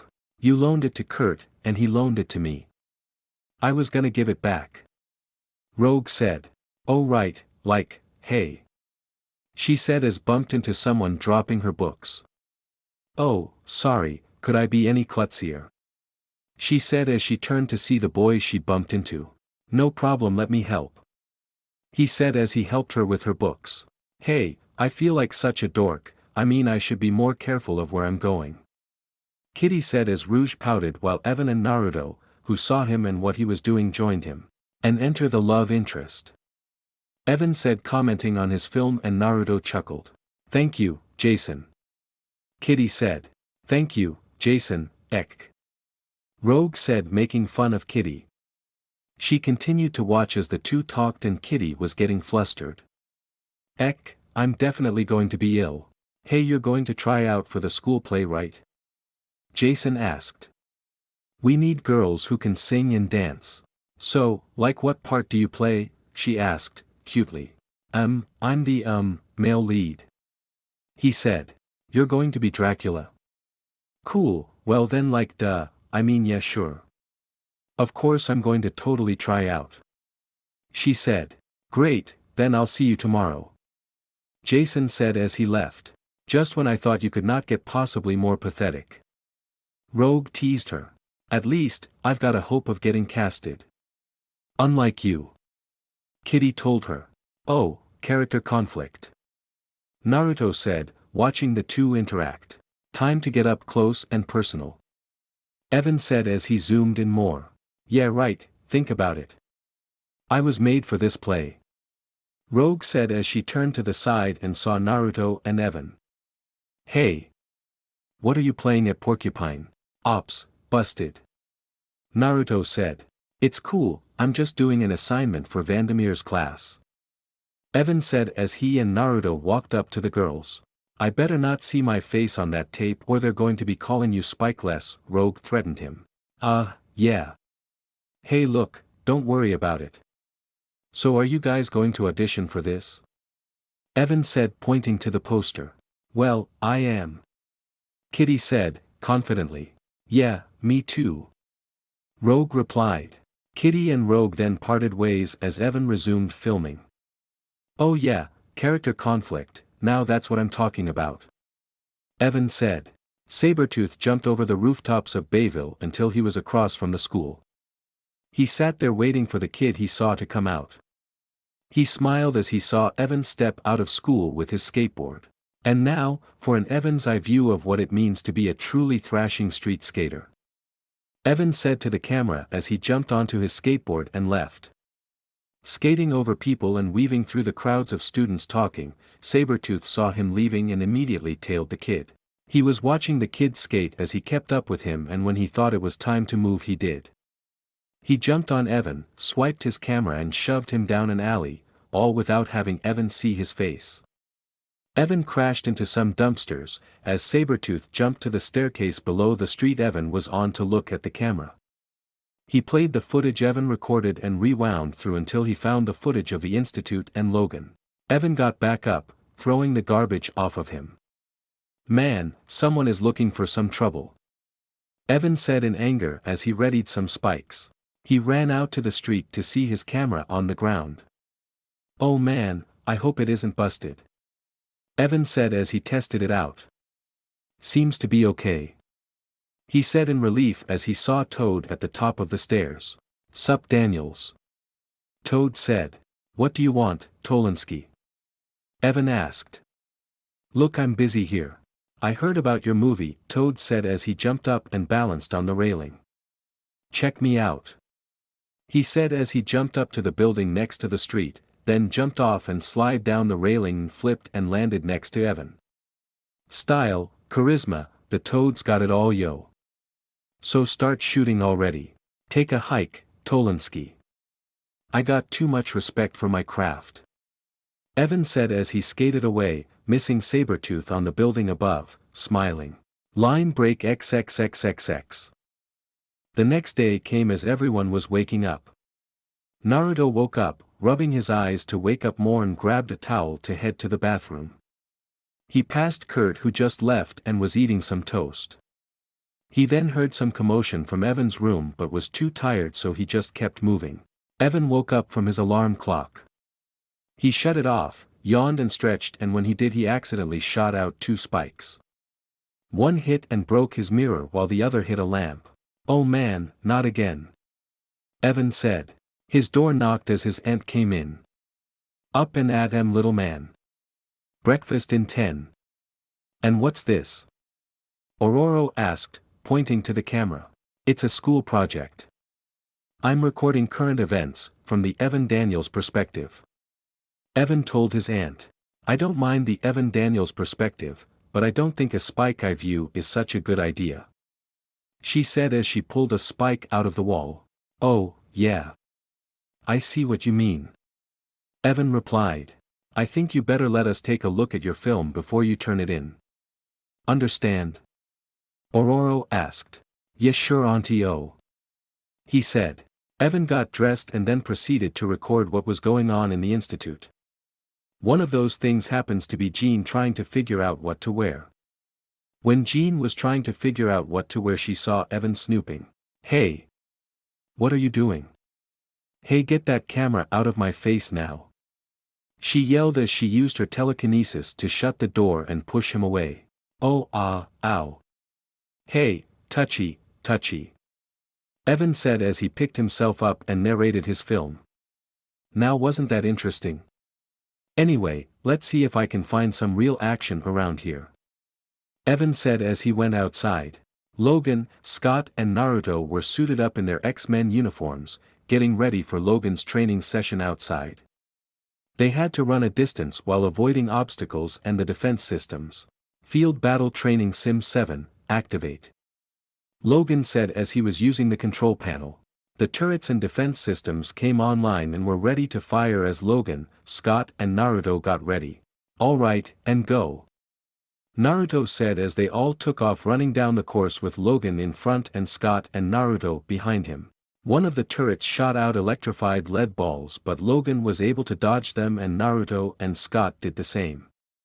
Scott would shot some optic blasts destroying them in mid-air while Naruto did the same with his energy blasts. Logan then rolled under another volley and unsheathed his claws and slashed at the lead balls. Then a net shot at Logan. Watch your back, Scott said. Logan turned and sliced the net and a launched ball. Evan was skating behind them, catching everything on video. Then bolos were shot out and Scott blasted on but another one caught his feet and he tripped. Naruto was able to jump and flip over, blasting at some more targets. Evan skated by, recording Scott fall down and was recording Naruto. Now that's reality TV. Evan said, excited. 2 spiked morning stars were shot out but Logan sliced them but the debris nearly took off Evan's head if he didn't duck. Whoa, awesome. Evan said, looking at the wreckage the morning stars caused. Logan stopped and turned to see Evan skating up, which caused Naruto to stop as well. Then another set of turrets came up and launched out flying buzz saws. No, look out. Logan said as he pushed Evan away and deflected the buzz saws while Naruto raised up a rock wall to stop his. Evan was on the ground, shocked over what almost happened. Logan then picked him up. What do you think you're doing here, bub? Those things could have taken your empty head right off. Logan scolded Evan. I was just trying, give me that thing. Logan told him as he took Evan's camera. Hey, give it back. Evan said as Logan pressed the erase button. Aw man, why'd you do that? Evan asked as Scott and Naruto joined the two. Let's just say, you got on my bad side. Now what else you got on this machine? Logan asked as he was watching the recordings. He saw the one of him driving up to the institute when the recording changed to Sabretooth. Thanks for showing me where Logan is, kid. I owe you one. The recording played as Logan grunted out in anger. Who the heck was that? Evan asked, seeing the recording. Sabretooth. Logan said in anger. A what tooth? Naruto asked in confusion. Sabretooth, he's got old issues with Wolverine. And it looks like you clued him into our location. Scott said as the perimeter alarms went off. You think? Logan asked ironically. Sabretooth then ripped off the front gates of the entrance and walked in. The automated defense turrets kicked in and blasted at him, but Sabretooth was too fast for the lasers to hit. Professor X was in the control room and saw that Sabretooth had arrived at the institute. Sabretooth continued to weave through the laser fire and smashed the turrets before he found Wolverine and the others. Not bad, Logan, but not good enough. Sabretooth taunted him as he walked closer and Wolverine had his claws out ready to fight and Naruto and Scott were ready to back him up. Logan, I thought you had prevented Sabretooth from following you here. Professor X asked telepathically. I did last time, Charles. But his time he had help. Logan replied, referred to Evan. It's all my fault. What have I done? Evan said. Soon the others came out, in their uniforms to help fight as Sabretooth roared and charged at Logan. He's mine. Logan said as the two fought. They traded punches and slashes with their claws as the two seemed pretty evenly matched. No. This is not the place for your private war. Storm said as she conjured up a thundercloud and shot lightning at Sabretooth, who yelled in pain as it forced him back. Try twice the voltage, you overgrown fur ball. Naruto shouted as he blasted Sabretooth with lightning as well, and Sabretooth cried out even louder, but when it ended he acted like it didn't faze him. Geez, what's he made of? Naruto thought. I don't know, kid, but from what I can sense, that guy has an advanced healing power like you and Metal Claws over there. He can take the punishment. Kurama told Naruto, watching in on the fight from inside Naruto's mind. Thanks for the info.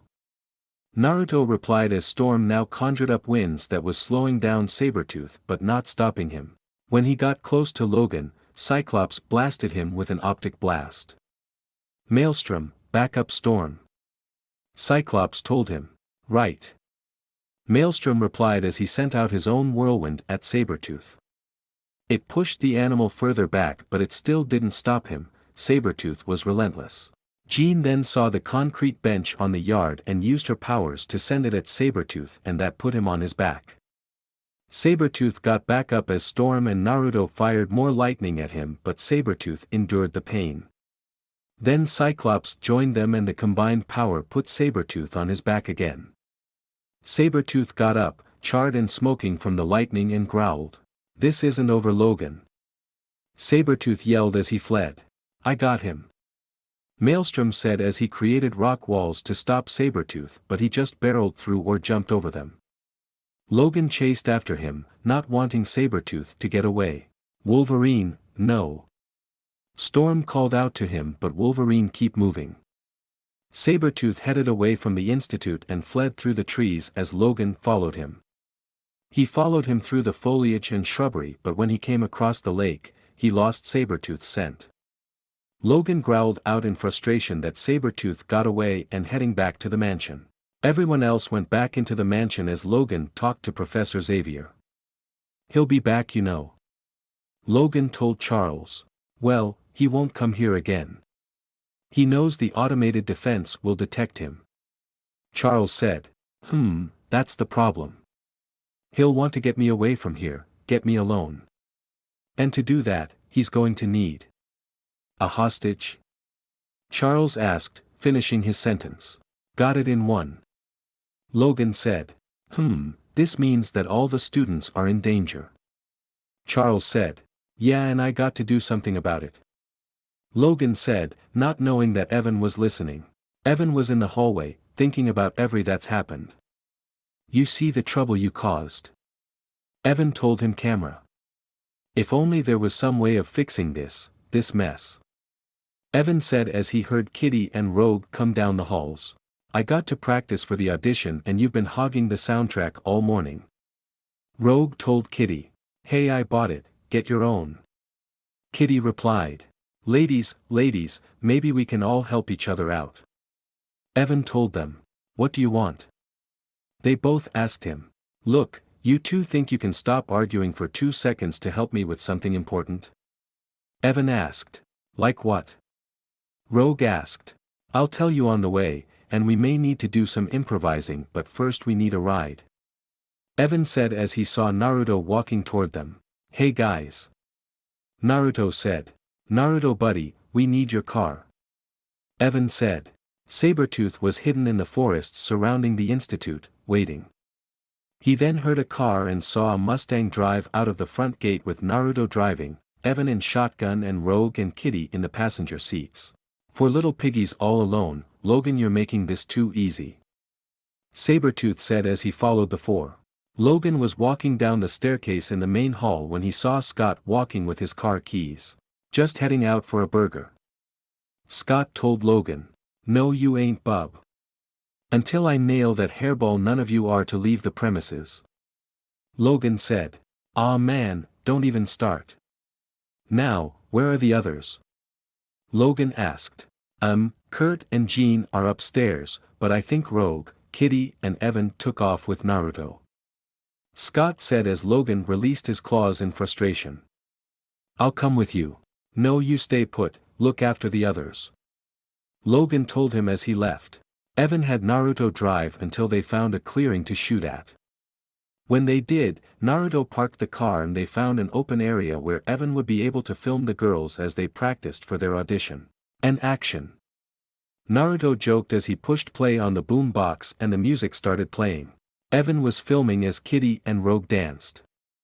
Kitty was having fun and just being carefree while Rogue seems more closed off, and after a few seconds she stopped. "Come on, Rogue. Get with the program, shake that thing." Evan told her. "Hey, she's got her moves, I got mine," Rogue said as Kitty continued to dance. "Yeah, girl, you need to go with it. You need to lighten up, you're like a walking zombie," Kitty told her. "Hey, listen, Rogue. How about you shed them gloves and give K-girl a tiny tap?" Evan asked. "What?" Rogue said. "No way." Kitty said. "I don't think that's a good idea."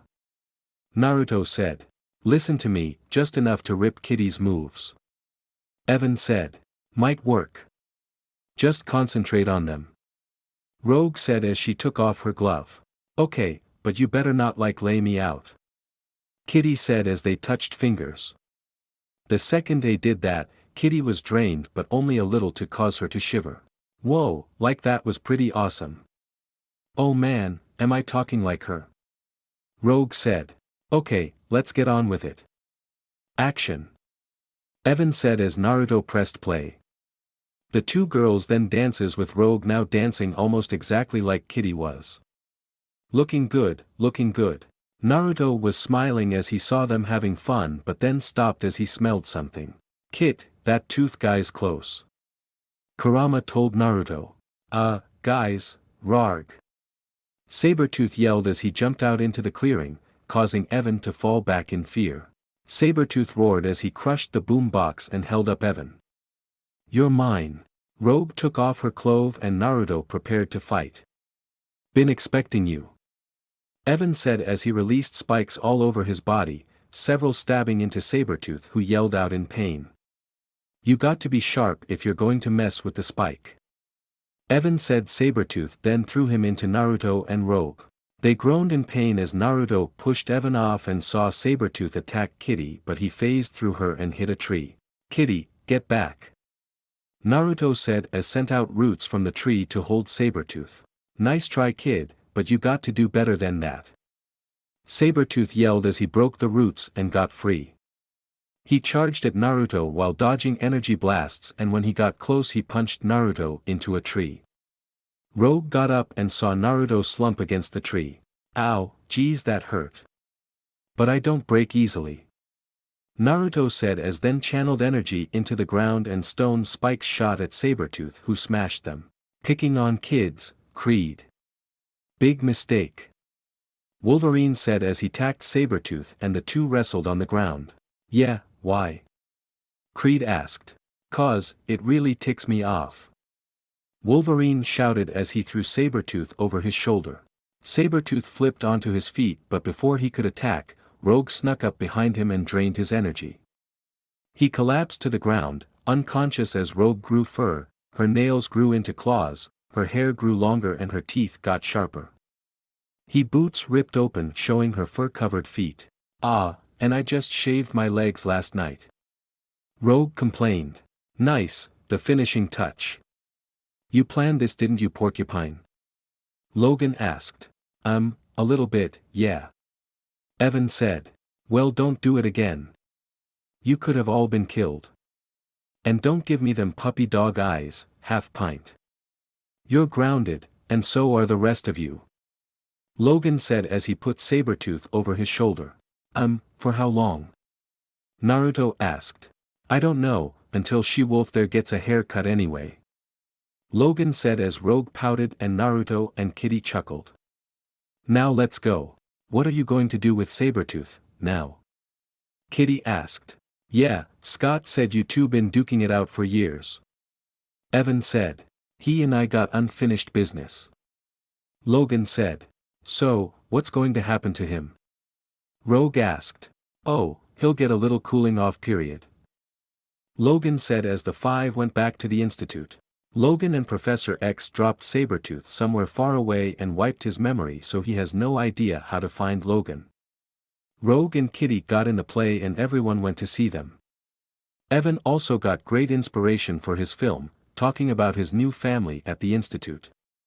Even though they aren't blood, they always look after one another.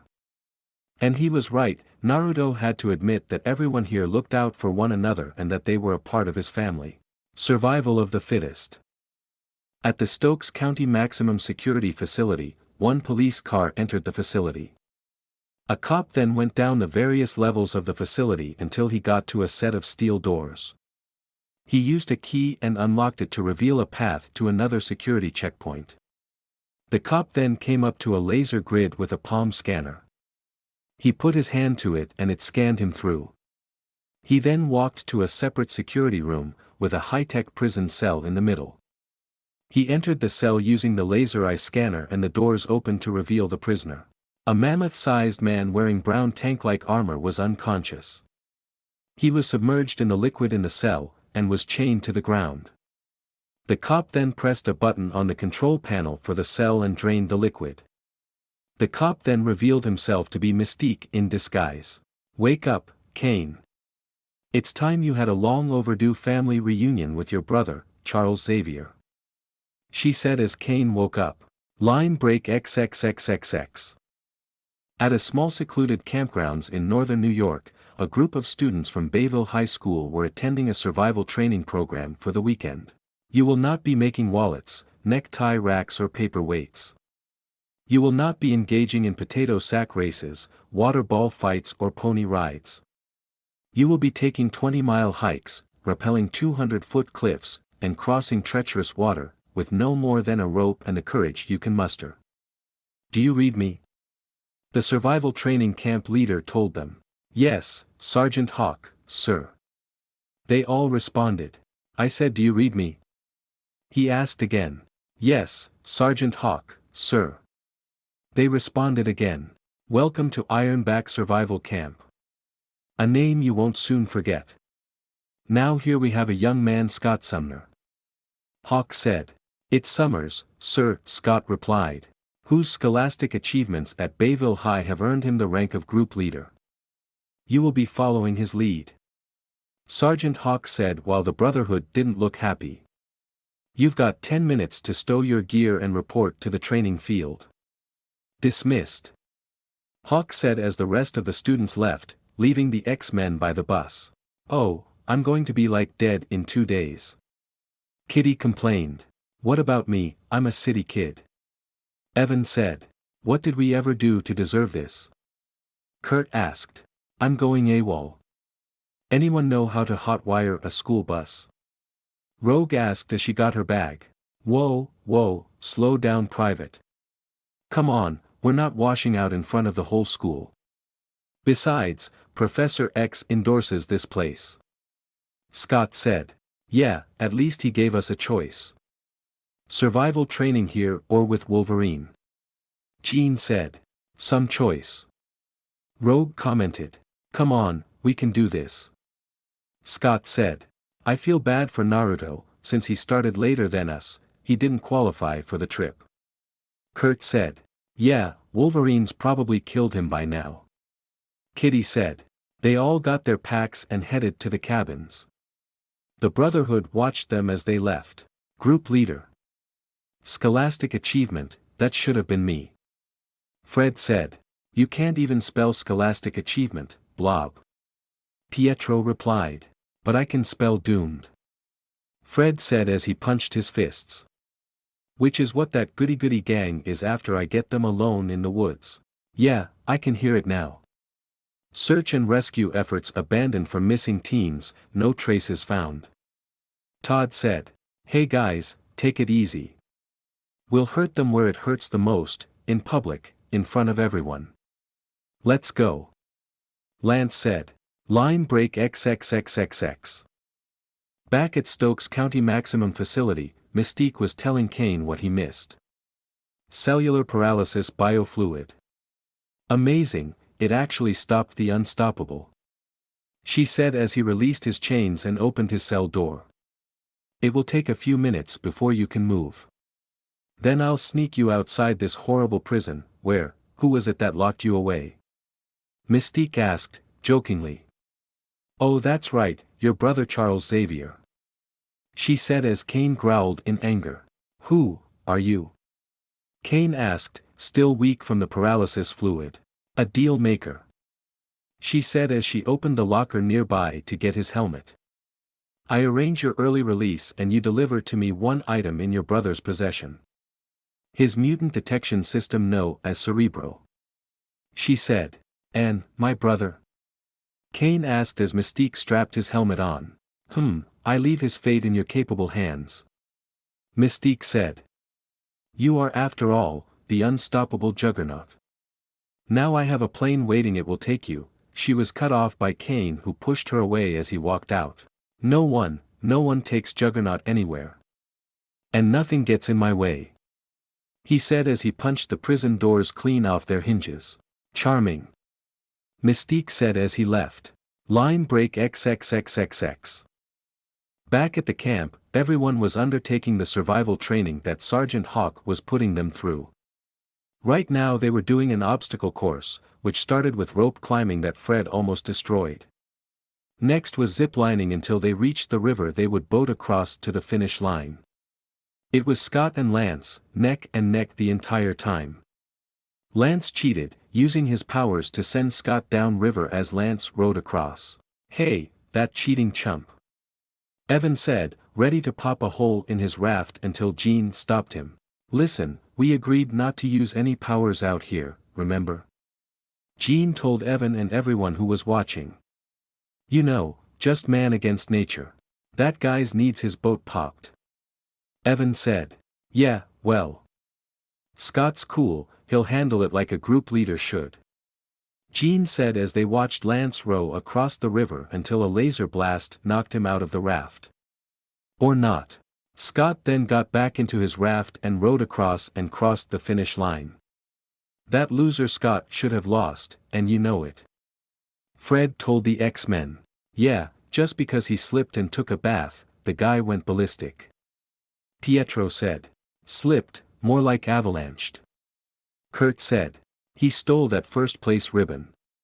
Todd said. He did not. Kitty told them. You want that ribbon so bad, I'll pin it to your face. Rogue said as both sides argued. Sergeant Hawk saw this and growled at their behavior. He then blew his whistle to get them to stop. They all had to do 60 push-ups as punishment for their fighting. Here at Ironback, we got ways to weed the loudmouths from the tough guys. We fight it out in the wilderness, against the wilderness. You grunts want to prove how tough you are, fine. The first team to snatch a flag I put up there on Mount Humiliation and brings it back to me wins. Sergeant said and then left. Pietro and Kurt then talked about getting up there by themselves but Hawk stopped that train of thought. The whole group or no one. As proof I want a group shot of every member at the top, are we clear? Hawk asked. Sir, yes sir. They responded. You leave in 5 from opposite trails. Be ready. Hawk said. Line break XXXXX. Back at the Institute, Logan and Naruto just finished up some survival training and Naruto didn't think it was that bad. It was like his shinobi training but a lot more intense but Naruto wasn't a quitter and kept going. Logan was pretty impressed at the kid's stamina. Professor Xavier was at Cerebro, picking up mutant activity. Is Cerebro picking up new mutant SIGs? Logan asked as he and Naruto, who was carrying Hunter walked in. No, just the students. Up on Ironback, they've been a little active. Charles said. Did you tell them not to use their powers? Logan asked. No, I was hoping they would make that decision for themselves. Charles said. Well, I guess that didn't work out. Naruto said as Hunter barked. Well, I still say you should have let me handle their survival training. Logan said. I gave them that choice, Logan. They felt that they had a better chance at surviving the camp. Charles said as the computer went off. Well, it seems we have a new mutant on the scene as well. Discovery. Enhanced mutant signature. Identity confirmed and matched to archive file. The computer said as it was showing them the data. Archive file? Who would? Charles asked as then was shocked as he saw the picture of Kane Marco as the mutant signature. Name Kane Marco. Residence Stokes County Maximum Security Prison. Current location in transit. Upstate New York. The computer said, showing them the map. No. Charles said. Kane Marco. Whose? My half-brother. Somehow he's escaped. But that's impossible. Charles told them. What's an enhanced mutant signature? Naruto asked. He possessed an X gene at birth but it remained dormant for most of his life. So he awakened it with mysticism. Professor X told them. What kind of powers does he have? Logan asked. He has become a Juggernaut. Invulnerable. Charles said as Juggernaut was walking to the institute, barreling through the police barricades put up to stop him. How long till he gets here? Naruto asked. An hour, maybe 2 at the most. We will need to subdue him. I'm sending Storm to get the others from Ironback Mountain. Charles said. Right, Naruto, why don't you set up some blockades out front? It might help slow him down. Logan told Naruto. Right. Naruto said as he ran out front and quickly constructed some barriers. He set up some large rock walls and spikes to try and slow him down, but from what Professor X said, it wouldn't stop him. After he pretty much changed the front yard of the institute, he ran back to the mansion and got his uniform. Storm was in the X-Jet, flying to pick up the others from the campsite. She set the plane on autopilot while she created a dense layer of fog to keep the Juggernaut hidden from the public. And efforts to locate this powerful convict have been hampered by the unexpected appearance of this dense inland fog. Let got to Haley Taylor for more of this strange weather. A news report said as Charles smiled. Very good, Storm, keep it up. Charles told her telepathically as Logan and Naruto, dressed in his uniform, walked in. If no one can see Kane, then no one will be foolish enough to recapture him. Charles said. If I can't stop him, Charles, your best protection will be in the danger room. I got it ready. Logan said. If we can't stop him, and I placed a couple of defense barriers around so hopefully we can delay him until Storm gets back. Naruto said, walking with them. Naruto, I don't think it would be a good idea of you facing Kane. Charles said with concern. I can help Logan in stopping him, and I'll be the last line of defense before he gets to the danger room. Naruto said, as Professor X couldn't disagree with that logic. Anyway, my healing should keep me in the fight long enough. All right, but it may not do much good. You may slow him down but won't stop him. Professor X said. Do you have any defense against him at all? Logan asked. Just one, my mind. With enough physic blasts, I can disable him, unless he's wearing his helmet. Charles said as they all went down to the danger room. His failed relationship with our father and his resentment of me fueled his anger. But after he was empowered, that anger became destructive and dangerous. He had to be locked away. I had no choice. Charles told them as the alarms went off. He's here. Logan said as he and Naruto went upstairs while Professor X stayed behind with Hunter. Lay out the welcome mat, brother. I'm coming home. Kane said as he smashed through the gates and walked to the front entrance. Instantly the defense systems kicked in and the turrets target him, but it didn't even faze him as he smashed them. He then broke through the rock walls set up and stomped over the spikes with Mystique following behind him, avoiding the rubble. Then tree roots came out of the ground and wrapped around his arms and legs, but he kept walking and they snapped. The fountain water then rushed towards him in a giant wave as Mystique dove out of the way. The water hit Kane and it instantly froze, freezing him in place. Then the ice started to crack and he broke free. Ah, refreshing. Kane joked as he kept walking forward. When he got to the steps, Wolverine jumped from the second-floor balcony and slashed at Juggernaut, but Kane caught him and tossed him aside. Then Naruto jumped out and delivered a spin kick to Kane's helmet, causing him to stagger back as Logan jumped forward and kicked off Juggernaut's armor, pushing him back more. Logan landed beside Naruto as he unsheathed his claws and Naruto powered up. You can't stop the Juggernaut. Kane yelled. Forgive me for trying, Bob. Logan yelled as he attacked Juggernaut. He slashed at Kane, while ducking punches as his adamantium claws scratched Kane's armor, but Kane was able to land a punch that sent Logan straight through the front doors and into the living room. "My turn," Naruto said as he used his powers to shift the stairs underneath Juggernaut, pushing him back a few feet. Juggernaut quickly regained composure, kept walking forward.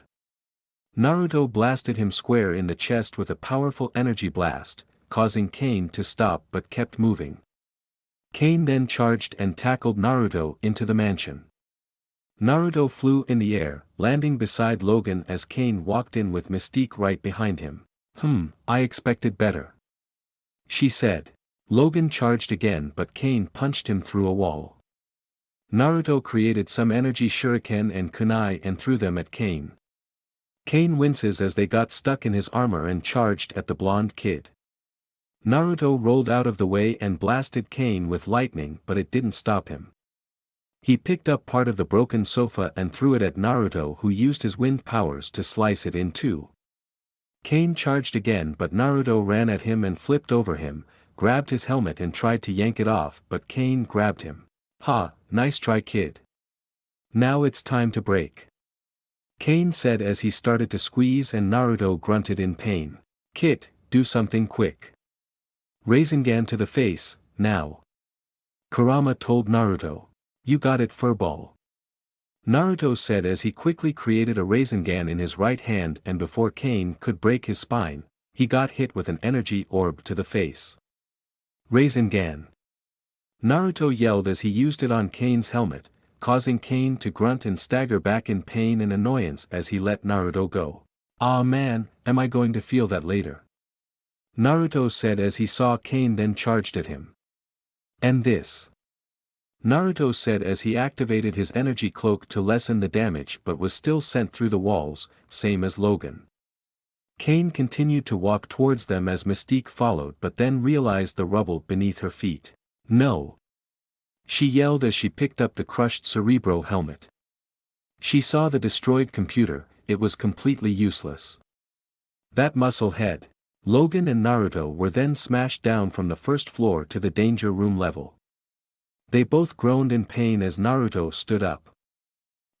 Logan, remind me next time, when Professor X suggests something. Listen to him," Naruto said as he groaned in pain, and Kane jumped down behind them. Naruto covered his hand in energy and delivered super-powered punch to Kane, directly to his chest. It hit, and Kane staggered back a bit, but he quickly regained composure and grabbed Naruto and tossed him into the wall. He then threw Wolverine at the danger room doors, and before Wolverine could stand up, he charged through, destroying the doors and sending Wolverine flying back. "You lumbering imbecile! What did you do, sit on Cerebro? You smashed it. What about our deal?" she asked. "I don't make deals," Kane said as he backhanded her, which sent her flying and landed near Charles. "Charles, aren't you going to welcome me home?" Kane then walked forward, but Naruto jumped on his back and held on. "I'm not done with you yet, Chrome Dome," Naruto said as he placed his hands on the exposed parts of the armor and let loose as much lightning he could right now. "Arg!" Kane yelled as a huge surge of lightning shocked his entire body, with Naruto holding on for dear life as Kane thrashed around. After about 15 seconds, Kane was able to grab Naruto and threw him over his shoulder. Naruto grunted in pain as he landed next to Professor Xavier. "Ah, man, that hurts," Naruto said as he stood up. Hunter was growling at Kane, who presumed walking forward. "You ungrateful thug," Mystique said. "Kane, this doesn't have to end badly. This house, it's about new beginnings," Charles said as they backed up to the wall. "You're right, Charles. This is the beginning, for me. And the end for both of you," Kane yelled. "You've learned nothing, you never will." "Activate, Logan's Run X, 13-inch," Professor Xavier said as they danger room activated. Huge spinning saw blades came out of the walls and attacked Kane, but he smashed them to bits. Then a ring of spiked maces came spinning at him, but he just walked through, causing the maces to fly off. He kept walking forward as Logan and Naruto were about to attack again until a voice stopped them. "Take a break, guys. Cyclops said. We'll take it from here. Avalanche said as everyone saw the X-Men and the Brotherhood together. Perfect timing. Naruto said. Well now, this is a surprise. Mystique said. Kane got to Charles but before he could grab him, Jean used her telekinesis to pull him away and keep him in the air. But she was started to struggle because he was so heavy and couldn't hold him up.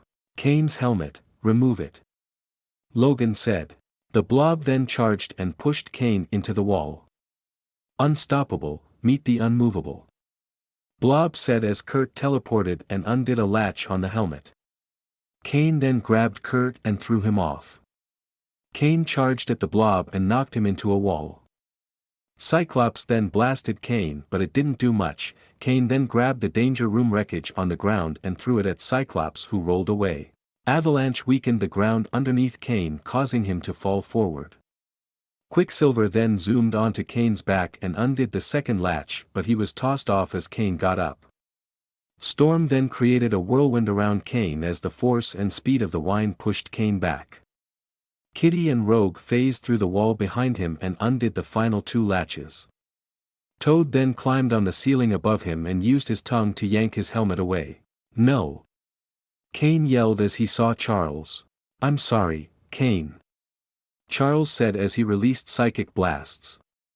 Kane screamed and flailed in pain, trying to make his way over to his brother. He got very close until Naruto blasted him point blank in the face with an energy blast. The force of that put Kane on his back as Professor X was able to finish his psychic blast and subdue the Juggernaut. Ha, take that you walking muscle head. Naruto joked as Hunter happily barked and everyone cheered. Now there's something you won't see every day. Mystique said, referring to how well her Brotherhood and the X-Men worked. I agree and that's a shame. Professor X said as Mystique left. Come on, boys.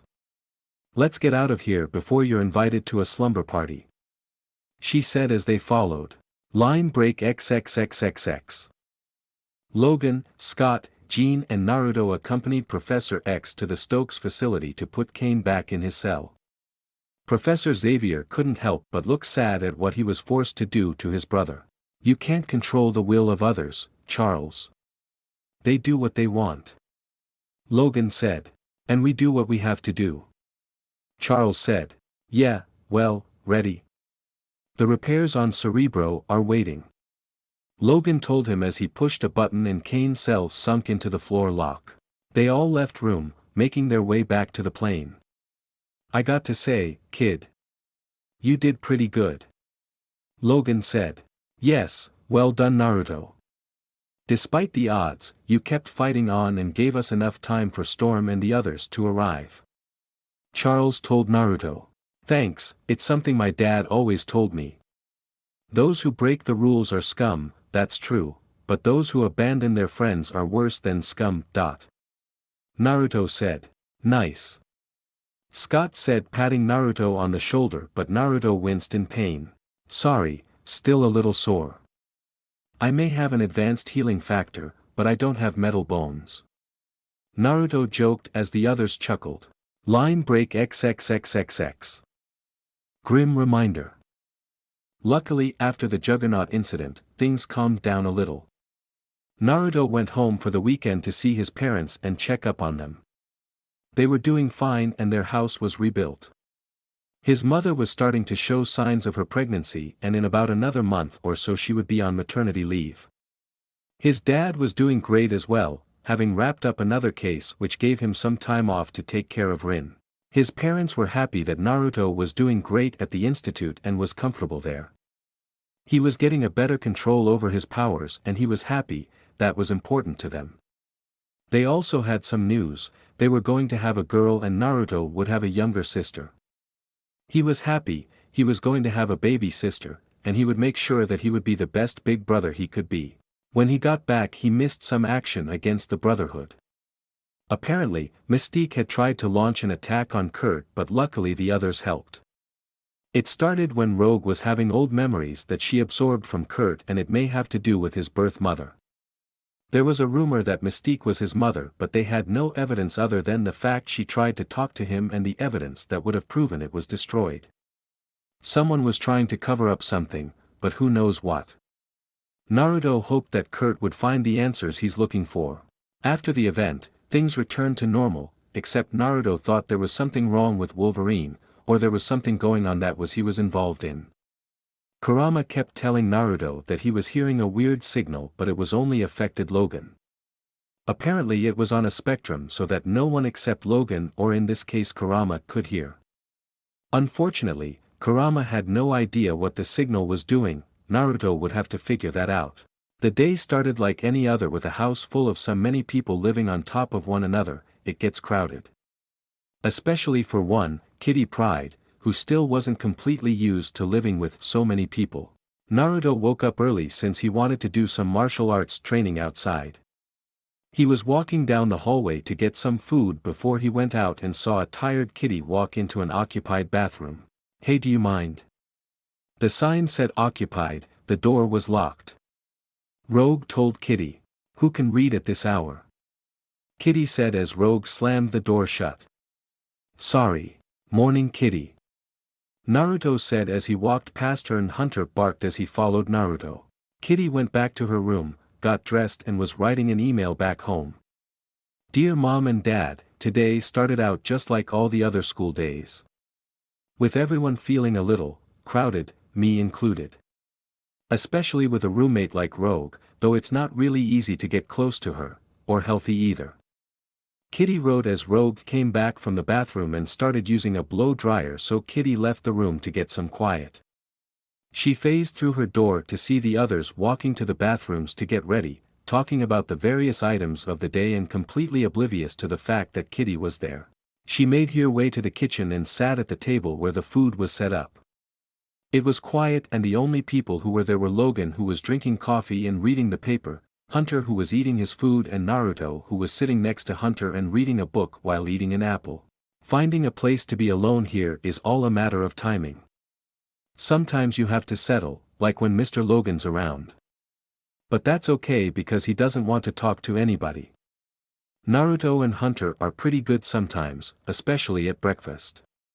Kitty wrote as Logan looked over and saw Kitty looking at him. What's the matter, half pint? Am I reading too loudly for you?" Logan asked as Naruto chuckled and bit into this apple.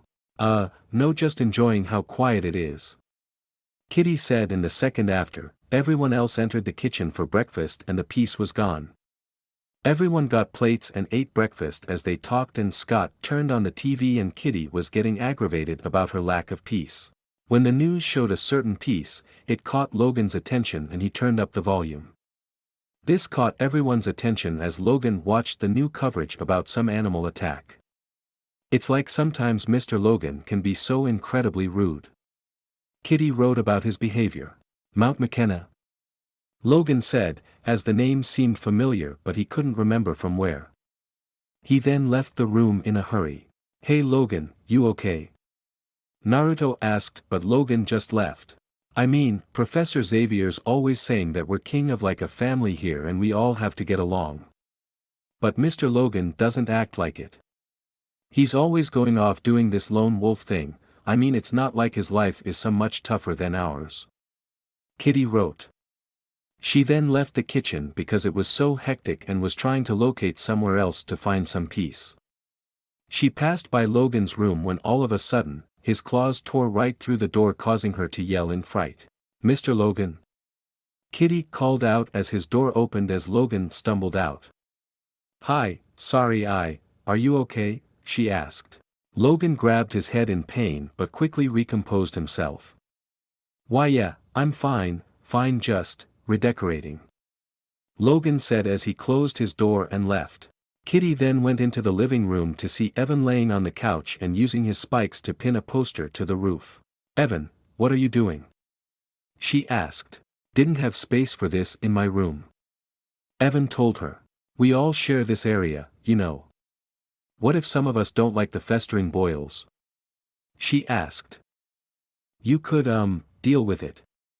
See ya," Evan said as he jumped over the couch and ran out of the room.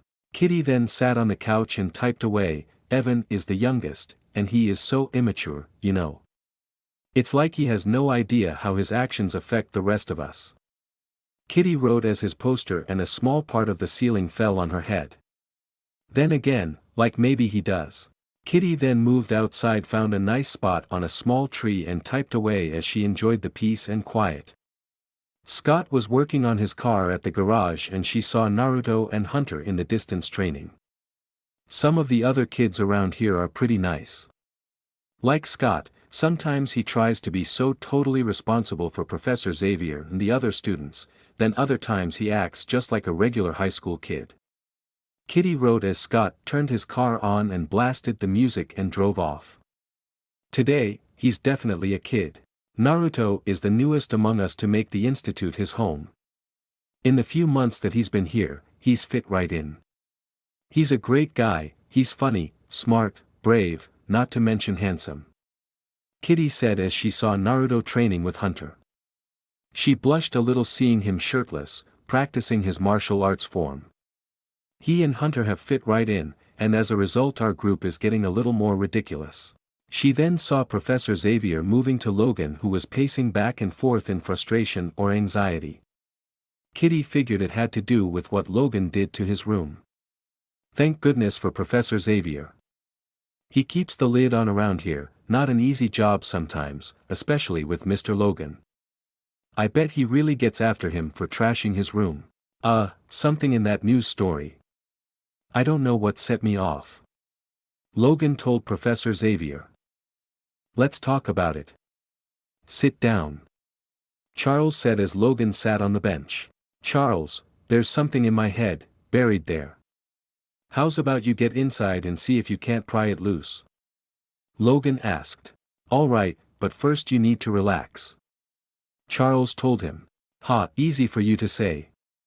Logan said. Professor Xavier then places his hand on Logan's head and entered his mind. Logan grunted and groaned in pain as got images of a lab and a man with glasses. Then Logan got an image of himself in a tank of water which caused Logan in more pain and he separated from Charles. Tell me that was a dream or something. Logan said. No, a memory. Long forgotten or rather suppressed. I believe that was a glimpse of how you came to acquire your unusual implements. Do you wish to continue? Professor Xavier asked. Go for it. Logan told him. Logan then saw images of his escape. He was then captured by Sabretooth and the man from the lab. You alright? Professor Xavier asked. Whatever happened to me, that's where it started. With that ghoul in the black coat, he's the guy who did this. Logan said as unsheathed his claws. I got to go. You're going to that mountain in Canada, aren't you? The one you saw on TV and in your nightmares. Professor Xavier said. Happened to pick that up when you were inside my head. Logan said. Do you want any company? Charles asked. Do I ever? Logan asked as he left. Kitty finally found some peace and quiet to write, and that was in the passenger area of the X-Jet. Well, I guess I better log off now before Kurt pops in and finds me. He's always doing that, totally freaks me. Besides, I'm about late for school. She wrote as the door to the passenger area opened to reveal Naruto. Hey Kitty, found you. Come on, let's head out to school. Naruto told her. Kurt then teleported into the room. There you are. Why are you in here? Kurt asked. Out of necessity. Kitty told him. Whatever, Naruto's giving us a ride to school. Kurt said. Yeah, so let's get a move on. Naruto said as Kurt turned to see Naruto. All I wanted was just 1 minute alone in the whole stupid mansion. Kitty complained. Oh, touchy. Sounds like someone's got an astrophysics test today. Kurt said as Naruto chuckled. Then, all of a sudden, the engines of the jet turned on and Naruto, Kitty and Kurt fell over as the jet moved. The hangar opened as the X-Jet flew out and took off for Canada with Logan piloting. Naruto opened the door to the cockpit and the three of them saw Logan. It's Logan. Kurt said as he moved to talk to him, but Naruto and Kitty stopped him. I wouldn't, he's been acting like mega weird all morning. Kitty told him. Yeah, he's been in a mood lately. Naruto said. Ah, don't be so dramatic. Kurt said as he walked towards Logan. Hey man, what's happening? Kurt asked as he put his hand on Logan's shoulder, but Logan turned in anger, punched, but it barely missed Kurt's face as Logan's claws came out. Kurt! Naruto shouted out as Kitty gasped at what Logan just did. Oh, is this seat taken? Kurt asked in fear at Logan's outburst. Sorry, my mistake. Kurt said as he then teleported back to Naruto and Kitty. Still think I'm being dramatic? Kitty asked him. Ah. Actually, no I don't. Kurt said as they saw Logan engage the autopilot and grabbed his head in pain. He then got up and walked towards the others, grabbing his head in pain. Why, are you following me? Logan asked. We're not following you, we just, argh. Logan yelled, interrupting Naruto as he unsheathed his claws and swung at them, but Kurt teleported them back a few feet. Now you made him angry.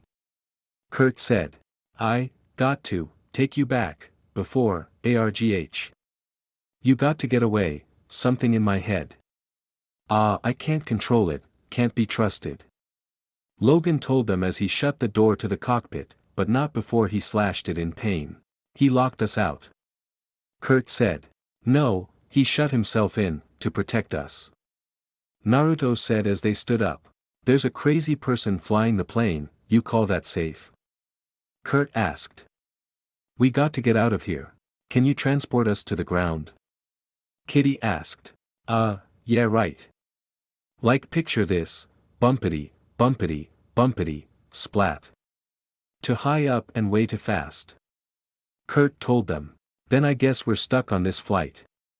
Question is, where are we flying to? Kitty said. Line break XXXXX. The X-Jet eventually landed in a clearing at the bottom of Mount McKenna. The engines had smoke coming out from the recent landing and the landing pad opened and Logan walked out into the forest towards Mount McKenna. When he disappeared through the foliage of the forest, Kitty in her uniform phased through the jet. She phased through and saw Logan as he was walking to the forest and she was curious why he came all the way out here. She followed him as Kurt and Naruto teleported next to her, both in their uniforms. Did you get into the cockpit? Kitty asked. Yeah, but something's jamming the transmitted way out here. I can't get a message back to the institute. Kurt told her. Oh, looks like we're on our own. Kitty said. Naruto looked at Mount McKenna, remembering it from the news and wondered why Logan came here. Hey Kit, you know that signal I've been hearing? Kurama asked him. Yeah, the one you think only Logan can hear. Naruto replied. Yeah, that one. Well, I think that the origin of that signal is coming from the mountain. Kurama told Naruto. You sure? Naruto said. Positive, somewhere in the mountain, someone is messing with Wolverine and it's probably what caused his violent outbreak before. Kurama said. Then Logan could be in trouble, he's going to need help. Naruto replied. Good luck, Kit. Kurama said. Thanks. Naruto replied as he turned to Kurt and Kitty. Hey guys, I think I have an idea on why Logan came here. What? Kitty asked. I'm picking up some weird signal from the mountain, maybe that's why Logan came here and why we can't get a signal out. Naruto told them. Well then, let's go. Kurt said as they walked to the mountain. Logan was heading up to the base of the mountain, grunting at the pain in his head as he drew closer. Unknown to him that he was being watched by the man he saw in his memories. The man was watching Logan, from somewhere in the mountain where the lab and machines from Logan's memories were still operational. Excellent. You see, that chip in his brain is still active after all these years. Oh, I did such good work in those days. The scientist said as he was looking at the camera feed of Logan and viewing an X-ray of Logan's brain, which showed the chip. And yet, through sheer force of will, he's managed to subdue it. Until now. Well, why now? A gruff voice asked. Oh, I suppose he just got too comfortable with Xavier, let his guard down. Certain news footage did the rest. Isn't that right, Bigfoot? The man said to the other person who stepped into the light to reveal himself to be Sabretooth. Don't call me that. Sabretooth said. Tell you what, Sabretooth. Why don't you go greet our old colleague? The man said as Sabretooth roared and left. The scientist then turned a dial, which turned up the frequency and pain on the chip in Logan's brain. Logan was walking through the forest until he got another headache, but it soon stopped. He then caught a familiar scent and sniffed around, then Sabretooth roared and jumped from the trees and tackled Logan. Wolverine. Sabretooth said. Sabretooth. I thought something stunk about this forest. Logan said as he then dodged a claw strike from Sabretooth. He then back-flipped to avoid another claw strike as his back is a boulder. Sabretooth punched forward as Logan rolled out of the way. He then used a nearby tree as a springboard and jumped over Sabretooth. Wolverine landed on his hands and then kicked Sabretooth against the tree. Sabretooth then picked up the boulder and threw it at Logan, but he dodged and tackled Sabretooth to the ground. He then got up and prepared to finish the fight. Alright, Fuzz Bub, playtime's over. Now I want some answers. Wolverine yelled. You'll get your answers, Wolverine. Logan heard and turned to see the scientist from his memories. But you'll wish you hadn't. The scientist said as he turned up a dial on a remote, and Logan yelled in pain as he grabbed his head. He fell to his knees because of the pain, and Sabretooth delivered a blow to the head, which knocked him unconscious. Ha, welcome home. Sabretooth said. Logan woke up to find himself in the lab from his memories. He saw the scientist there holding the remote that caused his head to hurt, and he saw the monitors and computers that were in the lab. Logan would have stuck his claws in the scientist's head, but he couldn't move his body. The scientist had control over his body. You've aged remarkable well, Logan, if at all. Your recuperative powers have served you well, now it's time they serve me. Especially since your enhancements represent quite the financial investment. The scientist said as Logan turned his head to see a smashed tank and some equipment and recognized it as the stuff from his memories. Who ordered it? Logan asked as the pain was still strong. What, that adamantium skeleton of yours? I can hardly believe you haven't figured that out by now. The scientist said as the doors to the lab opened to reveal Sabretooth. Bigfoot. The scientist said as Sabretooth growled in annoyance. Are we ready for training? Oh, we are.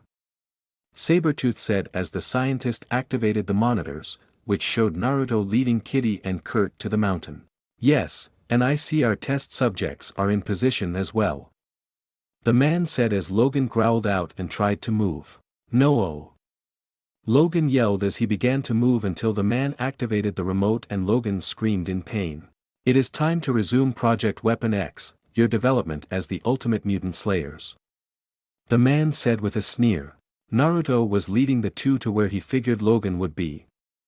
He tried following Logan's scent. The snow and wind made it hard to tell where it was coming.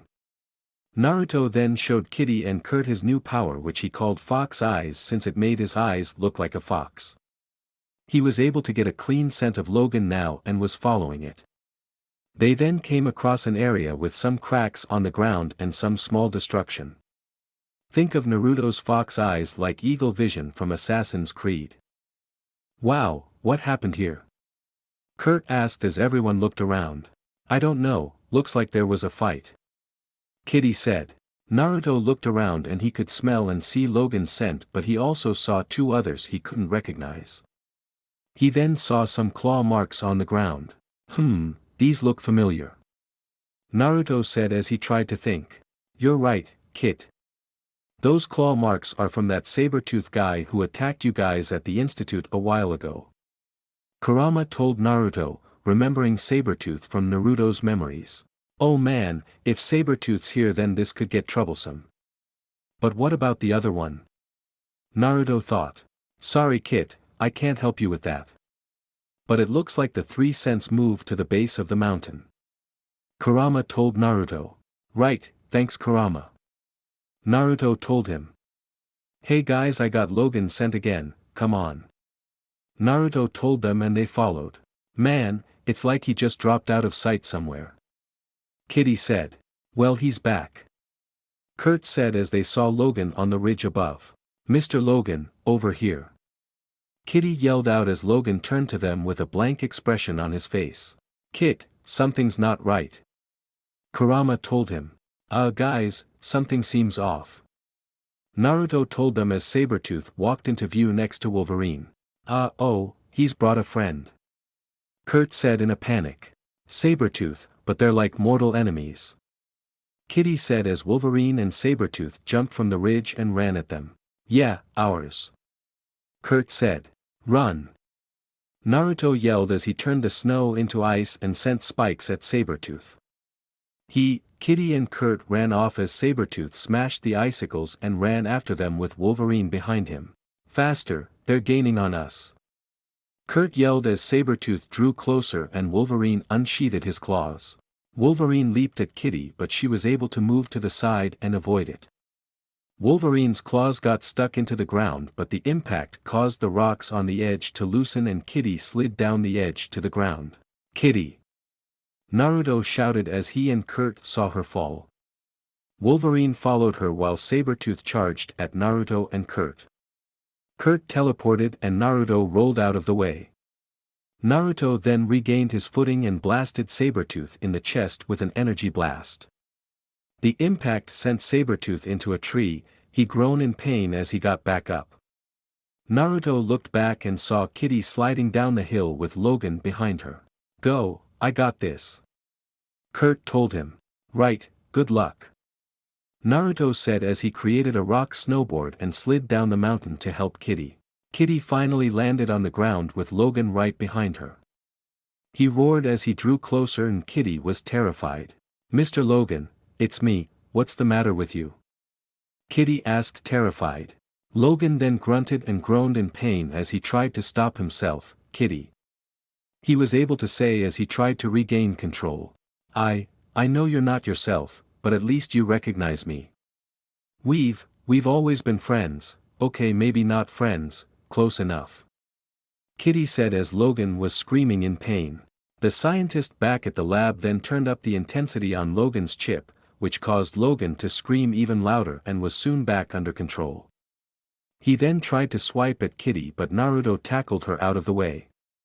Naruto turned around stood in front of Kitty as she got behind him and Logan snarled.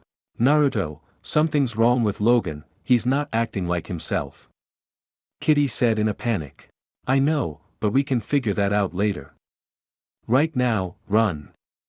Naruto said as they took off running and Logan chased after them. They ran through the trees as Logan chased after them, slicing through some trees in an effort to slow them down. When one got too close, Naruto blasted it to splinters and when Logan tried to tackle them, Naruto prepared himself. Sorry Logan. Naruto said as he blasted Logan with an energy blast, knocking him back a few feet. Logan quickly got back to his feet and charged again as Naruto created an energy katana to block Wolverine's claws. Wolverine slashed and slashed as Naruto kept blocking using his sword. Naruto was put on the defensive until he was able to create a trap. He rolled to the side to get some distance and when Logan charged at him, he froze the snow on the ground and locked Wolverine's feet in position. When Logan was stuck he did the same with his hands and tried to maintain the ice prison as Logan thrashed around violently. Kitty then slowly walked up to him to try and talk some sense into him but Logan was able to free his right hand and slashed but he stopped just before his claws hit Kitty. Kurt then teleported behind her. We're popping out of here. Kurt told her. No, wait, I'm reaching him. Kitty said as she took off his mask. No.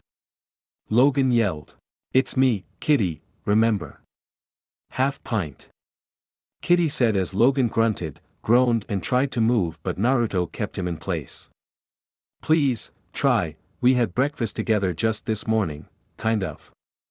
Look, whatever they did to you, you're fighting it, don't give up. Do you really want to hurt me, Mr. Logan? Kitty said as Logan looked at her and calmed down. He sheathed his claws and relaxed as Naruto dropped the ice prison. Kitty then hugged him, relieved that he was back to normal. Wrong move. Sabretooth yelled as he tackled Logan off the cliff and onto the ground below. Wolverine then kicked him into a tree and ran towards the mountain with Sabretooth right on his tail.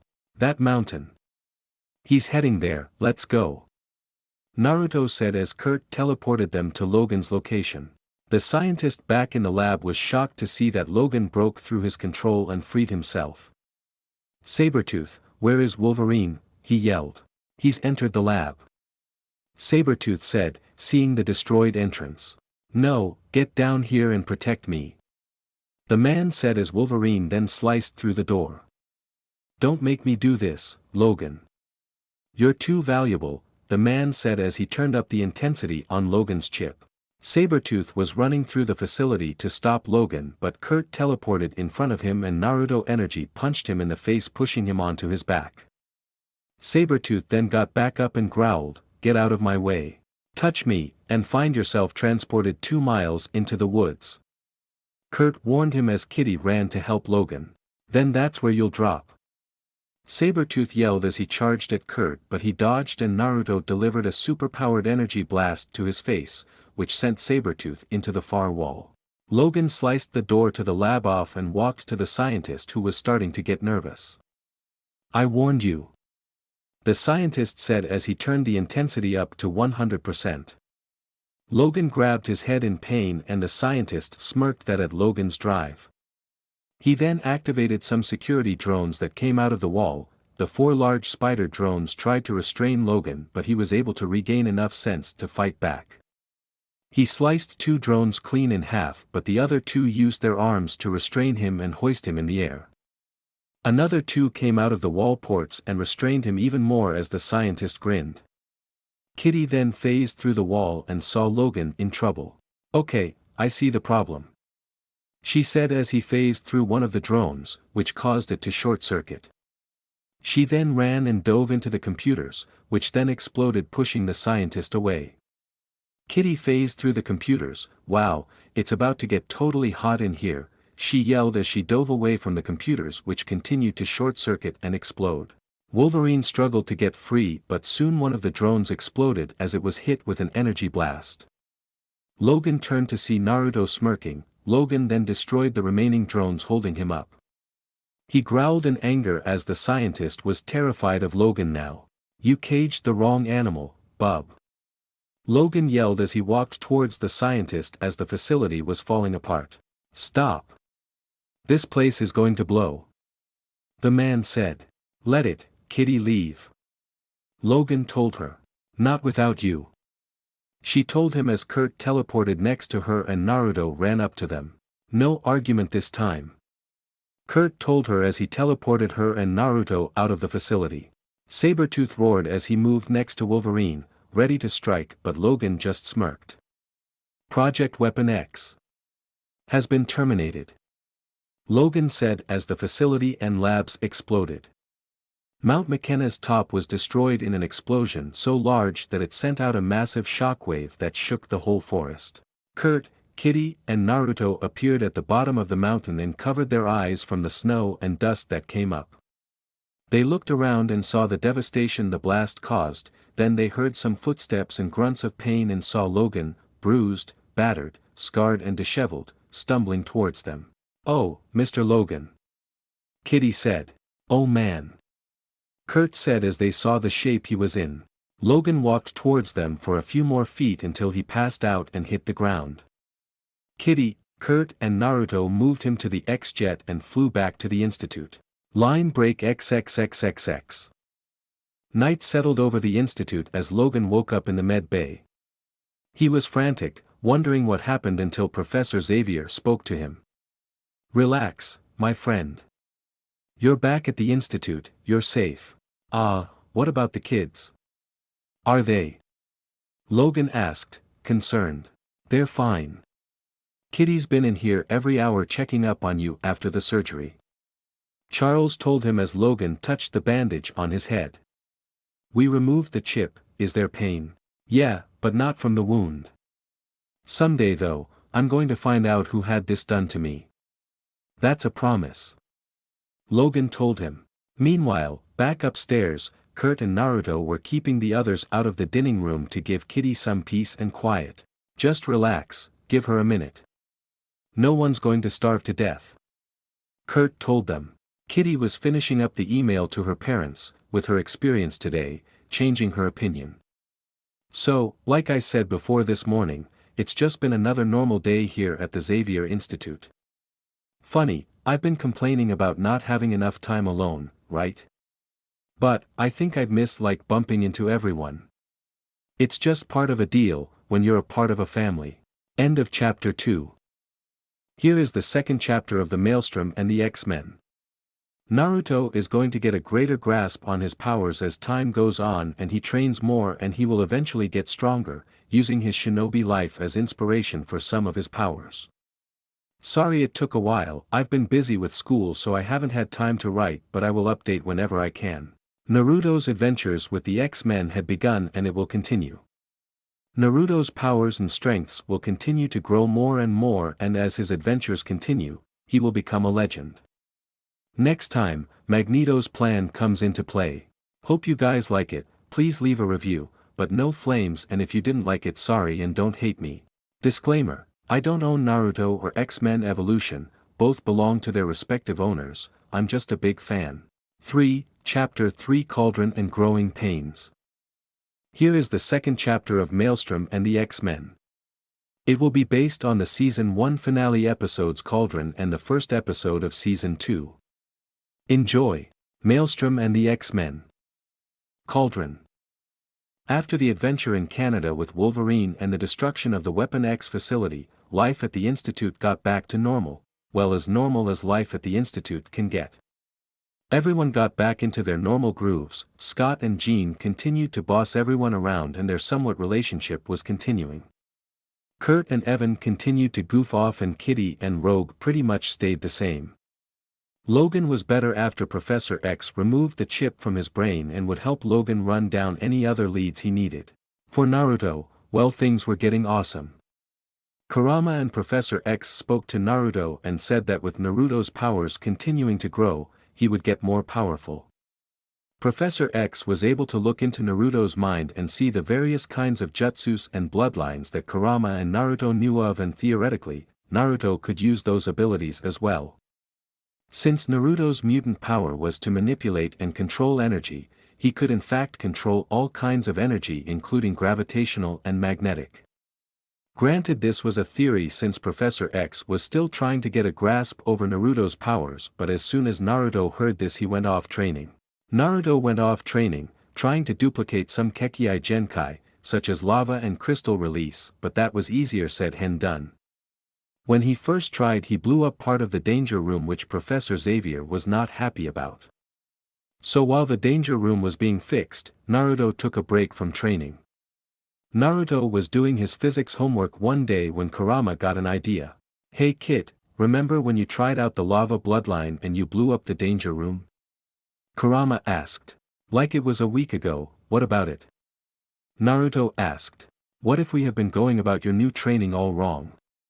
Kurama said. What do you mean? Naruto asked. Well, when we first trained with your powers, we used our knowledge of the jutsus we saw, such as your Rasengan, and since your elemental manipulation came to you so easily, the training moved much faster. Kurama said. Where are you going with this? Naruto asked.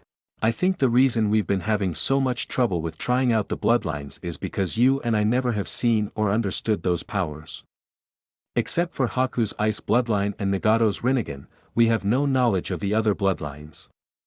The only reason the people who have the bloodlines are so efficient is because they know everything about how to use it. Kurama said. So how do we fix that? Naruto asked. Well, since we can't go home and I only have basic knowledge of those bloodlines and no one else can tell us, I think it's time we use your homework to help us. Kurama said. My homework? How can physics helps us? Naruto asked. My god, your friends were right, you are an idiot. Kurama said as he shook his head. Hey! Naruto said. What I mean is that we learn a basic understanding of the elements, like using your physics books to learn about magnetic fields or gravity, the training will be a lot easier. Kurama said. I don't follow. Naruto said as Kurama hit his head with his paw. If you learn the basic understands of something, say magnetic fields, you will know how to channel your energy and it will make training your new powers much easier. Kurama said. Oh, so if we learn more about the workings of magnetic forces I'll know how to train my powers, said. Finally. Kurama said. Alright, that may work. But that means doing one thing. Naruto said. What? Kurama asked. Research. Naruto said with a depressed tone, not wanting to read more. Line break XXXXX.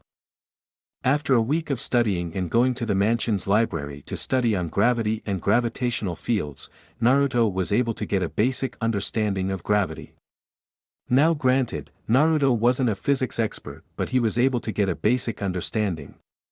Now gravity was still a phenomenon that was being studied by scientists, but the theories and ideas posted about gravity gave him a basis to start with.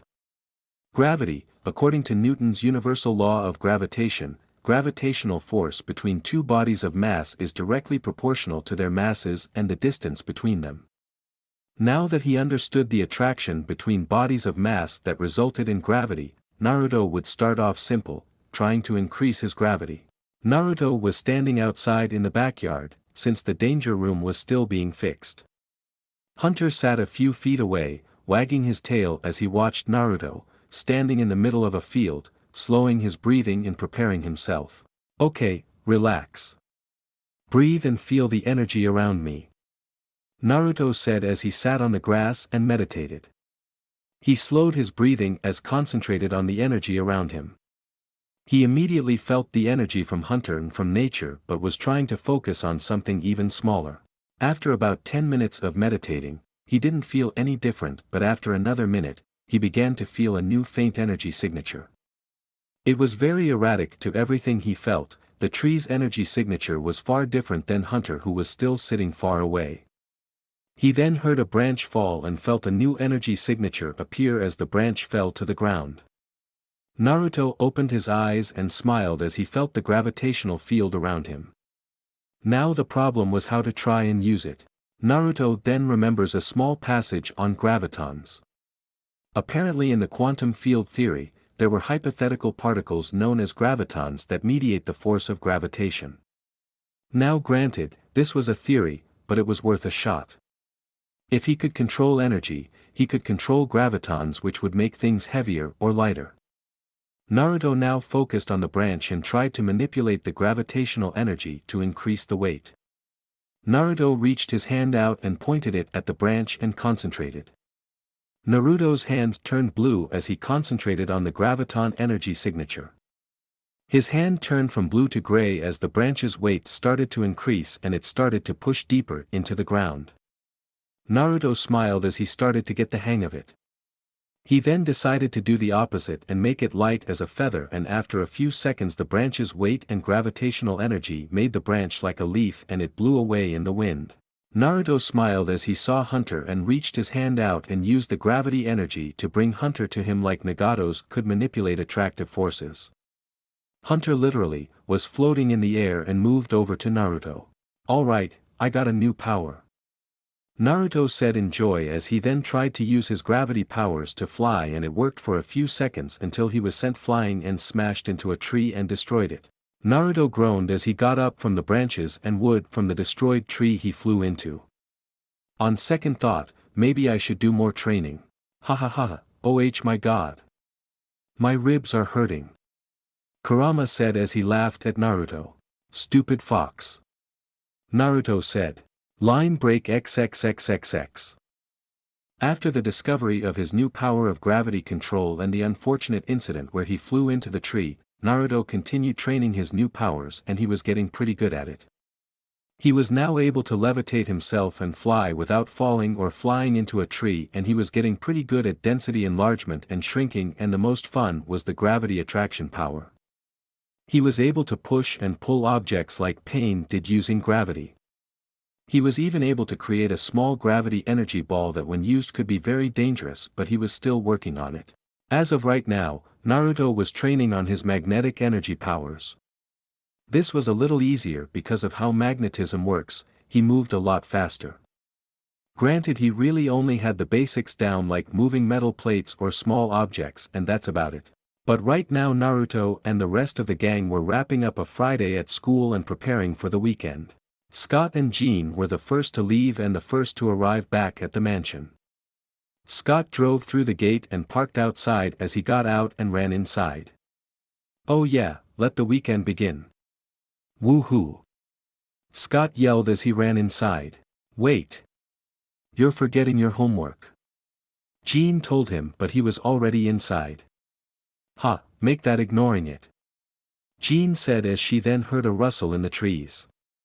"Hello," Jean said as she saw someone leap from the tree to the bushes. "Kitty, are you climbing trees again?" she asked as she looked through the bushes and saw the figure dash away. "Evan, is that you?" she called out as she tried to follow the figure. Jean then used her powers to remove the bush in front of the figure to reveal Toad. "Huh, oh, so that's the way you want to play, huh?" Toad asked as he jumped forward and over her and grabbed a branch from a tree. "Toad, what are you doing?" she asked as Toad used the branch to sweep her feet out from under her. "Getting the jump on the competition, yo." "Ha, you want some of this?" Toad said as he swung the branch, but Jean used her telekinesis to catch it. "Toad, what are you trying to prove?" she asked as she pushed him back. "That I'm a champ, not a chumpyo, and guessed what? We all got to prove it." Toad said as he was going to swing again. "Would you knock it off?" Jean yelled, broke the branch with her powers. "Can't throw a toad away." Toad yelled as he jumped at her, but she caught him and hurled him into a nearby well. "Toad!" Jean called out, but she was distracted when she heard and turned to see a giant metal sphere approaching her. It landed next to her and opened up as she got closer to look at it. Then metal tentacles shot out and grabbed her and pulled her into the sphere, which then closed up and flew away.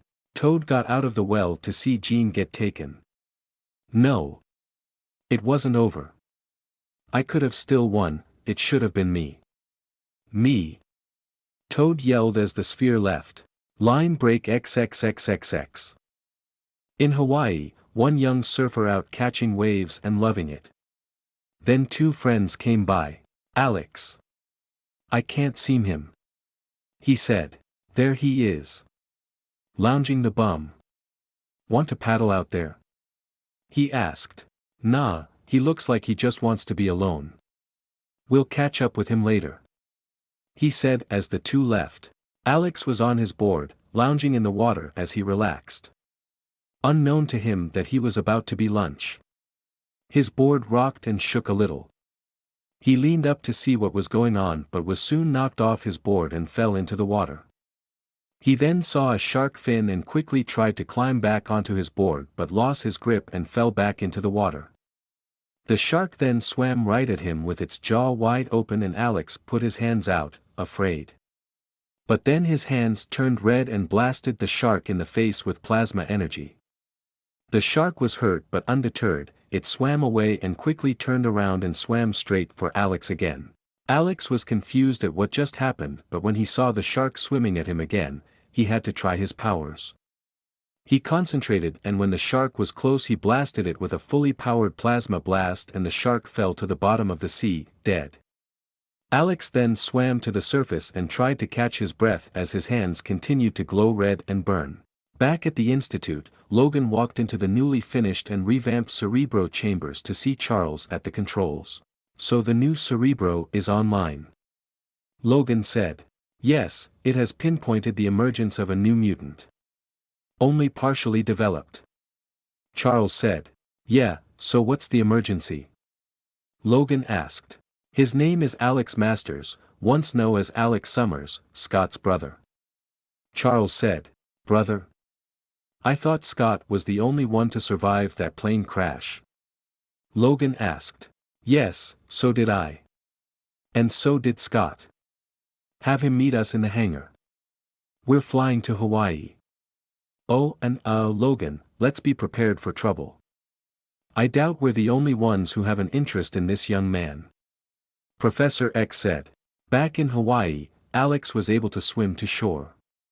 He was sitting on the beach, his arms and hands still burning but not as much. "Man, what is going on with me?"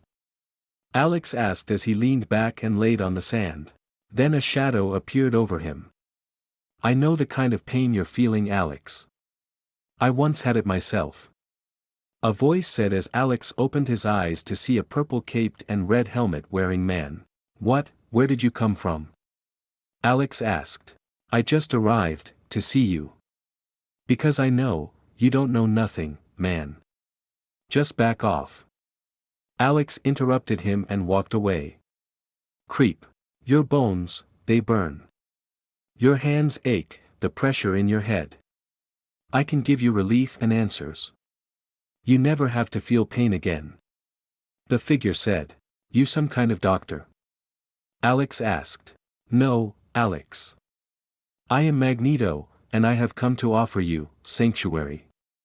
Magneto said as he floated up and held his hand out to Alex. Back with the X-Men, Logan was preparing the X-Jet and heard Scott talking to Professor X. What? My little brother, he's alive, Scott. Alex is alive. Professor X said. Oh man.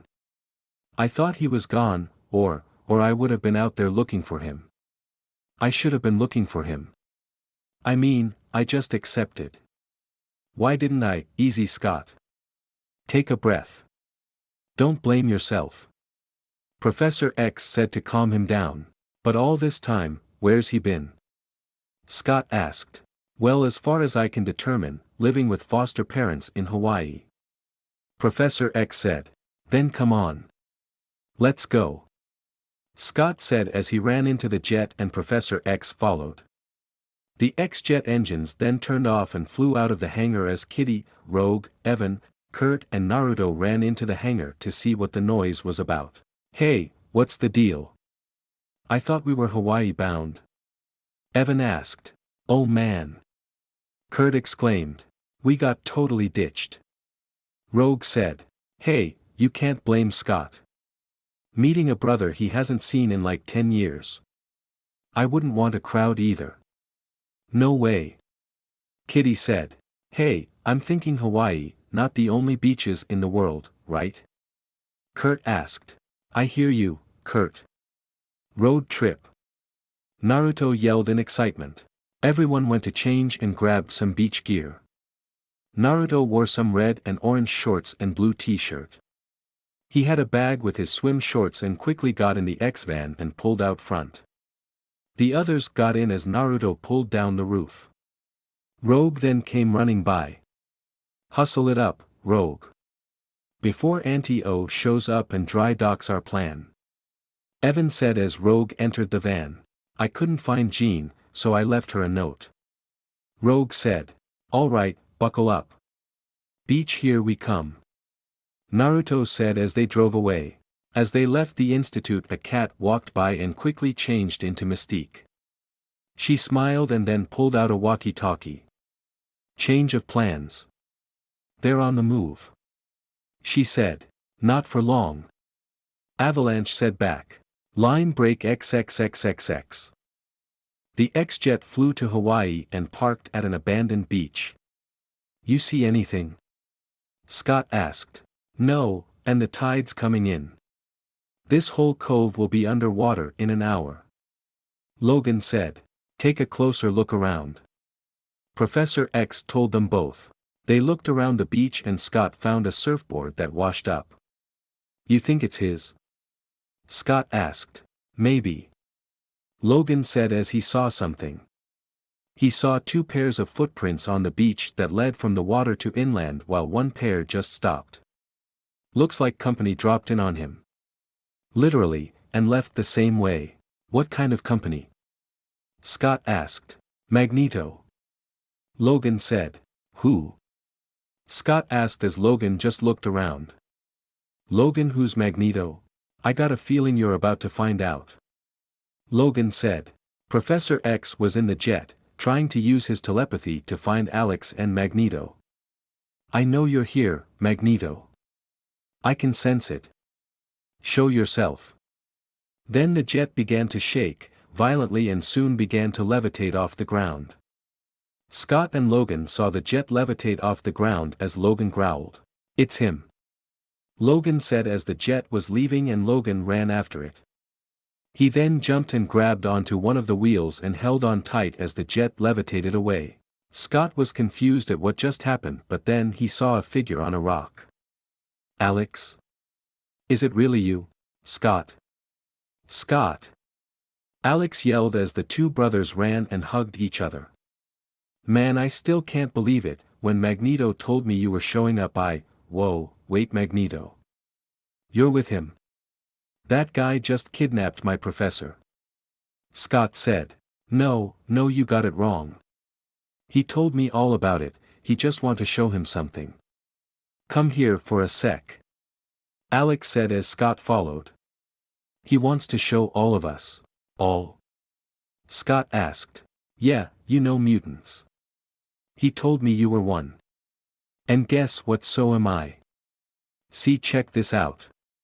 Alex said as his hands glowed red. I couldn't believe it. I got these powers growing inside of me. Man, I was freaked until Magneto clued me in. He's great, Scott. He wants to meet with us, that's all. I'm going, I mean how could I not, but you got to come too, okay? Alex said as he led Scott to a giant metal sphere with the top part open. That thing there, it will take us to Magneto? Scott asked. Yeah, come on. It's kind of scary, you know, but exciting. Please. Alex said. This just doesn't smell right, Alex. But I'll go, just to keep an eye on you. And to find Professor X, Scott said. The both got into the sphere and it closed and took them someplace else. Meanwhile, back with Professor X and Logan, the X-Jet was still being pulled by Magneto as Logan held on for dear life, as he climbed up the wing and the body of the jet. Professor X was in the cockpit trying to turn on the jet and manually fly the plane, but the system wasn't responding. Charles, relax. I am in control. Magneto said. What is this about, Magneto? Professor X asked. I am simply taking steps to ensure our survival. We both know that humankind will not only learn of us, but they will fear us. For we are the future. And what man fears, he tramples. So I shall be ready for them. Magneto said. Wolverine made it to the body of the plane and used his claws to reach the cockpit. Ah yes, Wolverine. The man with the adamantium claws. Magneto said as he began to bend Wolverine's claws and hit him against the jet. Of course, adamantium is a metal. And I'm sure he must realize that I am the master of magnetism. Magneto said as he threw Wolverine off the plane and into the ocean. Line break XXXXX. Back at the Institute, Storm in her X-Men outfit walked into the mansion to find it quiet, too quiet. Hello, anyone home? She called out. Professor? She called out as she walked and then a cat appeared. Oh, hello, you're not quite the kitty I was expecting to see. She said as she walked forward and then Hunter came into the room and barked. Hello, Hunter. Is Naruto not here? She asked as Hunter barked again and then growled at the cat who just sneered at Hunter. Hunter kept barking as Storm just kept walking, thinking it was just an animal thing, but soon the cat turned into Mystique and Storm saw her. Well, look what the cat dragged in. Storm said as she turned around and channeled lightning through her hands. Mystique then spun around and jump-kicked at Storm but was hit with a blast of lightning and sent across the room. Mystique then quickly recovered and then jumped and flipped over the stairs and tackled Storm to the ground. Storm then kicked Mystique off. Give up and I'll make this quick, Wind Rider. I shouldn't even have to prove myself to him. She said as she flipped through the air and jump-kicked at Storm, who moved to the side. I don't know why you have chosen to attack me, and in truth I don't much care. This is my home. And you are not welcome here. Storm said as he channeled her powers and created a fog in the mansion which she used to surprise attack Mystique and knock her out. Then a giant metal sphere burst through the ceiling and landed next to Storm. It opened up and tentacles grabbed her and pulled her inside. When Storm was inside the sphere, it left the mansion. With Naruto and the others, they were driving along the coast, soaking in the sun and good weather. Oh man! You feel that ocean breeze? I've been going into meltdown over here all covered up like this. I hate it. Rogue said as she tugged at her long sleeve shirt. Yeah, you should try being blue and furry. It's murder. Kurt said as Naruto chuckled. Naruto then senses something bad was going to happen and looked ahead and saw the road crack open. Hang on! Naruto yelled as he swerved out of the way. Then a car hit them from behind and they turned to see Avalanche, Quicksilver, and Toad. It's Lance Alvars and his buddies. Kitty yelled. Avalanche then cracked the road causing the road to shake, but Naruto used his powers to create a solid ground to drive on. Hang on. Evan, slow them down. Naruto said. Right. Evan said as he shot some spikes Lance's jeep and they backed off a little bit. Now Avalanche. Quicksilver said. Avalanche then caused some rocks to fall off from one of the cliffs near the road which caused Naruto to veer off the road onto a dirt path. Then Naruto tried to stop the car as the blob appeared and stopped the van in its tracks. Come here often. The blob said as the rest of the Brotherhood arrived. Let's party. Avalanche said. Blob then grabbed the car and picked it up and tossed everyone into the sand. Avalanche then created a sand pit and sucked the X-Men into it. Hey man, that didn't take too long at all. Toad said. Then they saw the sand start to swirl and moved upward and then Naruto slowly rose up from the sand, standing on a sand pillar with sand swirling around him. Longer than you might think. Naruto said as Kurt and Rogue teleported behind the Brotherhood and tackled Avalanche and Toad. Kitty and Evan phased out of the sand and Naruto sent a sand wave at Quicksilver and Blob who moved out of the way. Time to prove yourself. Remember, leave the blonde one alone. Quicksilver said to Blob as he super sped away and tackled Evan. Blob then jumped in the air and body slammed Kitty into the sand. Blob smiled but then saw Kitty phase through, looking groggy. Yuck. Blob, now I totally need to shower now. Kitty said before she passed out. Naruto then sent a sand wave at Blob which sent him flying into the broken X-Van. Kurt was fighting Avalanche and when Kurt teleported onto a rock column, Avalanche used this to his advantage and caused it to collapse with Kurt under some rubble. Evan was fighting Quicksilver who was currently running around Evan. Evan tried shooting some spikes at Quicksilver but he was moving too fast. Quicksilver then ran around Evan so fast he created a mini sand tornado and when he stopped, Evan was trapped in a sand prison. Rogue was fighting Toad which was very easy because Toad shot out his tongue but it was aimed at the door of the X-Van. Rogue then shut the door hard and Toad was yanked from the air and hit the van and was knocked out. Can't say I would want your slimy thoughts in my head Toad but I'm dropping you right here. Rogue said as she took off a glove but Avalanche stopped her. Relax Rogue, it's over. Lance said. And here comes your reward. Blob said as 4 metal spheres arrived and took them 4 away. Rogue! Naruto shouted as he was about to use his powers to stop them but then saw 2 more metal spheres appear and land next to Naruto.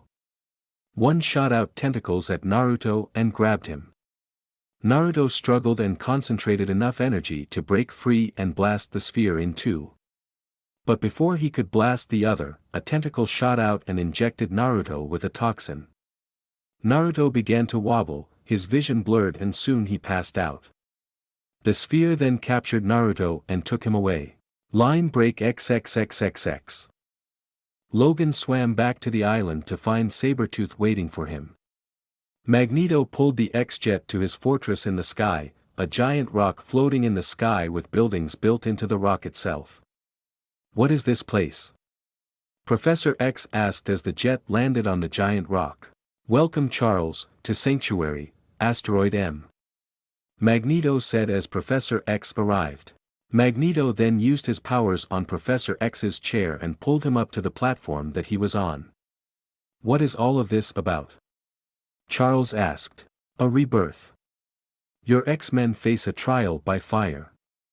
As do my own, recruits. mutant pitted against mutant. One shall lose, one shall win. Only those who emerge victorious may take their place on Asteroid M.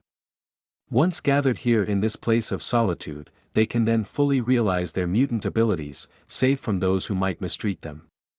Magneto said. Magnus, don't do this. We can introduce ourselves to mankind as friends, not enemies. Charles said. You are an idealist, Charles. I am a realist. It's a dark future that rushed toward us, and we must face it prepared. Magneto said as he walked into the main facility of Asteroid M and pulled Charles with him. The gathering is almost complete. Just Wolverine and Sabretooth to go. A storm is coming for mutant kind, Charles. And our resolve must be ironclad, side with me, not against me. Your invitation begs the question, what happens to those who won't come willingly? Charles asked. If necessary, sometimes salvation must be force-fed. Magneto said, showing Charles that he had Jean, Storm and Rogue unconscious in tanks. Magnus, you haven't saved them, you've abducted them. Charles said. A certain amount of persuasion may still be needed, I'll admit. But for every non-believer, there is a convert. Magneto said as the doors opened to show Alex and Scott Summers. Scott, no. Charles said, as he saw his most excellent student side with Magneto. Scott, I don't understand. Charles said. Professor, wait. We're just here to listen, that's all. Scott said. What about them, are they here to listen as well? Xavier said as Scott saw Jean, Rogue and Storm in tanks. Hey, what is this? Scott demanded to know what was going on. Simply a precaution, Scott. Not everyone has the maturity to accept change as you do. And for some, I've had to use extreme methods to ensure cooperation. Magneto said as he used his powers to raise up a platform. Scott and Charles were shocked to see larger tank than the others, but inside was Naruto. He was in a tank of some kind of liquid, with various chains on his body, restraining him and a breathing mask. My God, what have you done? Charles asked as he went to Naruto. Just a precaution, I assure you. Young Naruto's powers are so advanced that traditional containment would be ineffective. Magneto said. So what, you turned him into a lab puppet? Scott asked in anger as Alex held him back. Easy, Scott. Alex said. Not at all, I will release him very soon and hopefully he will embrace my proposal as you have. Magneto said as he went up to Naruto's tank. This young man has the potential to change the world. A god among mutants, can you imagine that? With his powers, mankind could never face against us. Under my tutelage, he could lead us to an era of mutant superiority. Magneto said. No, he's just a young man. He's not ready for that kind of power. Charles said. You have stunted his growth, Charles. This young man could be a god, yet you keep him from reaching his full potential. Magneto said. Because, he's not ready. None of us are. Charles said. But we are. I assure you, Scott, they are completely safe. Magneto said to Scott, trying to keep him on his side. Are they safe, Scott? Are any of us safe? I know this man well, his motives cannot be trusted. He's bitter. Professor X was telepathically communicating with Scott and Magneto saw this and then moved him into an empty tank. Logan. Logan, lose the battle. Magneto is. Professor X sent out a message to Logan, but the gas in the chamber knocked him unconscious. No. Scott yelled as he prepared to fire an optic blast. Do that, and he will not survive the decompression. Magneto told Scott. Yeah, well, odds aren't that great for you either. Scott warned him as Alex got between the toe. Hey, Scott, come on, man. This is no good. They're having a little time out, so what? Look, I don't get it either, but no one should be getting hurt here. You can't blame Magneto for being careful. And all I know is that he just wants to help. And I need his help. So come on, holster that thing, would you? Alex said as Scott calmed down a little. I don't like it. Scott said. But your brother is right, Scott. I'm not your enemy, nor am I Charles. Very soon you will see the truth. Magneto said. Line break XXXXX. Kitty, Evan and Kurt were able to get some information out of Toad about why Rogue and Naruto were taken.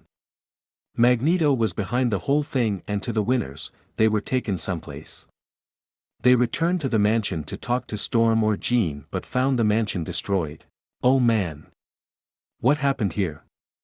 Kurt asked as he saw the destruction. Oh my gosh! Kitty said. Man, this place is trashed. Evan said. Oh man! You guys live like slobs. Toad said. He tagged along with the X-Men. Storm. Storm. Hey, are you in here? Kitty called out but no one answered. Mystique then revealed herself, as she had transformed and jumped down in front of the kids. She's out. Can I take a message? Mystique asked. Hey, if you're still here. Then that means you're a loser too. Toad said as Mystique violently grabbed his collar and pulled him to her. Don't ever call me that. She said. What are you here for, mother? Kurt said, reluctantly. Simple truth. Nobody discards me. Especially not Magneto, after all I've done for him. So I'm paying him a visit. We can go together or I can go alone. She said. You won't be alone. A voice said as they turned to see Logan walk through the front door. If Magneto's got our friends, then we're going after him. Good, but I know the man, so I'm calling the shots. Mystique said. Then get your own ride. X-Men, let's go. Logan said as Kurt, Evan and Kitty followed him. Oh, alright, fine. But I expect to be consulted. Mystique said as she pushed Toad to them. The X-Men quickly got changed and headed to the hangar where Logan had a surprise. Welcome to the first test flight of the XM Velocity. Logan said as he flew the helicopter out of the hangar. Back on Asteroid M, Scott was on a balcony, thinking back to the plane incident where he and Alex were separated. The plane they were on was crashing and there were only 2 parachutes, so his parents gave them to him and Alex. Scott, are you okay? Alex asked. I'm just remembering. Scott said. Yeah, still wakes me up at night. Alex said. I hit the ground pretty hard. I spent a month in a coma. The hospital said I was the only one who made it. I wanted to be there for you, Alex, really I did. I'm sorry. Scott said as the two talked. Back in the main facility, Naruto's tank began to shake as his eyes started to open. Where am I? I'm so tired. What happened? Rogue and the Brotherhood. Naruto thought as he looked to see he was in a tank with some kind liquid and he was chained together. Naruto struggled and then his tank opened, the fluid drained out and he fell to the ground, still tired and confused. Then his chains began to move and he was suddenly pulled up by some force and then saw a strange man with a purple cape and red helmet. Ah, so you have awoken. I must say, I didn't expect you to wake up for 2 more hours. The figure said as he floated forward. You are powerful. Who are you? Naruto asked, still drowsy. Where's Rogue? What have you done to her? Relax, she is safe as are you. I am not here to hurt you but to guide you. I am Magneto, I am a mutant like you. Magneto said. What's going on? Why am I so tired? Naruto asked. That fluid you were in is the same cellular paralysis fluid used on one particular mutant you may be familiar with, Kane Marco. Magneto said. You may heal fast but the paralysis fluid is still in effect. Why am I here? Naruto asked. To be reborn. Mutant kind is emerging at a faster pace every day and soon mankind will turn on us. I have built this facility to help foster and train young mutants such as yourself. Magneto said. Well, if capturing and restraining your students is training, then count me out. Naruto said. I'll admit, my methods may seem extreme but the goal is right. Magneto said as he pulled Naruto to show him the radiation chamber and the tanks of the other X-Men. Charles Xavier may seem like a mentor, but he is inhibiting your progress. You have powers that no other mutant could possibly have. You could change the world if you want to become a god. But Xavier would rather limit your powers while I would rather see them grow. Join with me, Naruto. And together we will see the humans tremble before the might of mutants. Naruto then saw Jean, Rogue, Storm and Professor X in tanks. He heard Magneto and he did make a good point. From what he's experienced, mankind would not welcome mutants very lightly. There would be trouble in the future, but ruling over them? That made him no better than Madara and Sasuke, fighting and ruling over people because you think you're better than them. Kami gave Naruto a second chance to do good, and this wasn't it. Nice speech, but no thanks. Naruto said as Magneto frowned. Perhaps you will change your mind after you see your brothers embrace my methods. Magneto said as Scott and Alex walked in. I build this chamber right into the asteroid. Behold the next step in mutant evolution. Magneto said. What is it? Scott asked. A genetic enhancer. Perhaps you've heard of the legendary gems of Sidorak. They do exist. Magneto said as he held out a large ruby-colored gem. Once believed to have mystical properties, these gems actually emit a very distinctive radiation. Hey, wait a minute. You mean you're going to nuke us? Alex asked. I'm going to evolve you. To finish your growth. No more pain, Alex. And no more hiding behind that visor, Scott. Your powers will be fully realized, giving you complete control. Magneto said. What about them? I want them released. Scott said, referring to the X-Men. They will, but only after you've gone through the transformation. I want them to see what I'm offering.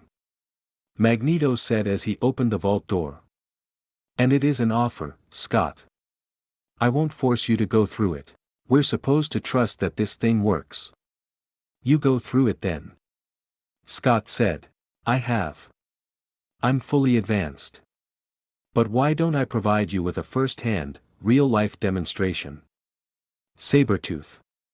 Magneto said as Sabretooth entered the vault. In a few moments, he'll emerge, reborn. The vault door opened to reveal a bright purple light. Sabretooth stepped out, but he was very different. He was much larger than he was before and completely covered in fur. The then let out a large roar as the asteroid shook a little bit. Boys, it's time to reach your full potential. Magneto said. What do you think, Scott? I mean, I want to, but not without you. Alex said. Scott then nodded as the two brothers walked to the vault. And now for an appreciative audience. Magneto said as he used his powers to wake up the X-Men.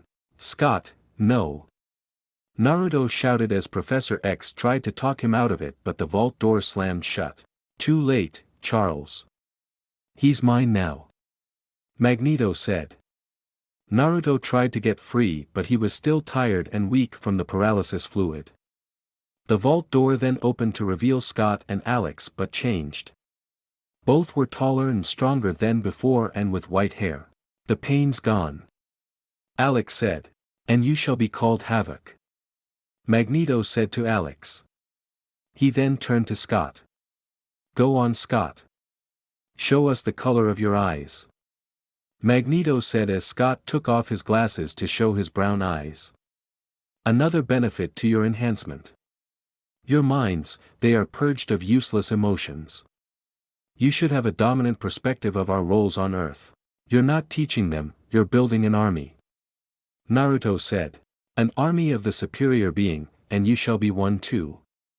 Magneto said as the proximity alarm went off. Aircraft. Sabretooth said. Really, let's see who it is. Magneto said as he opened the skylight to see a helicopter approaching.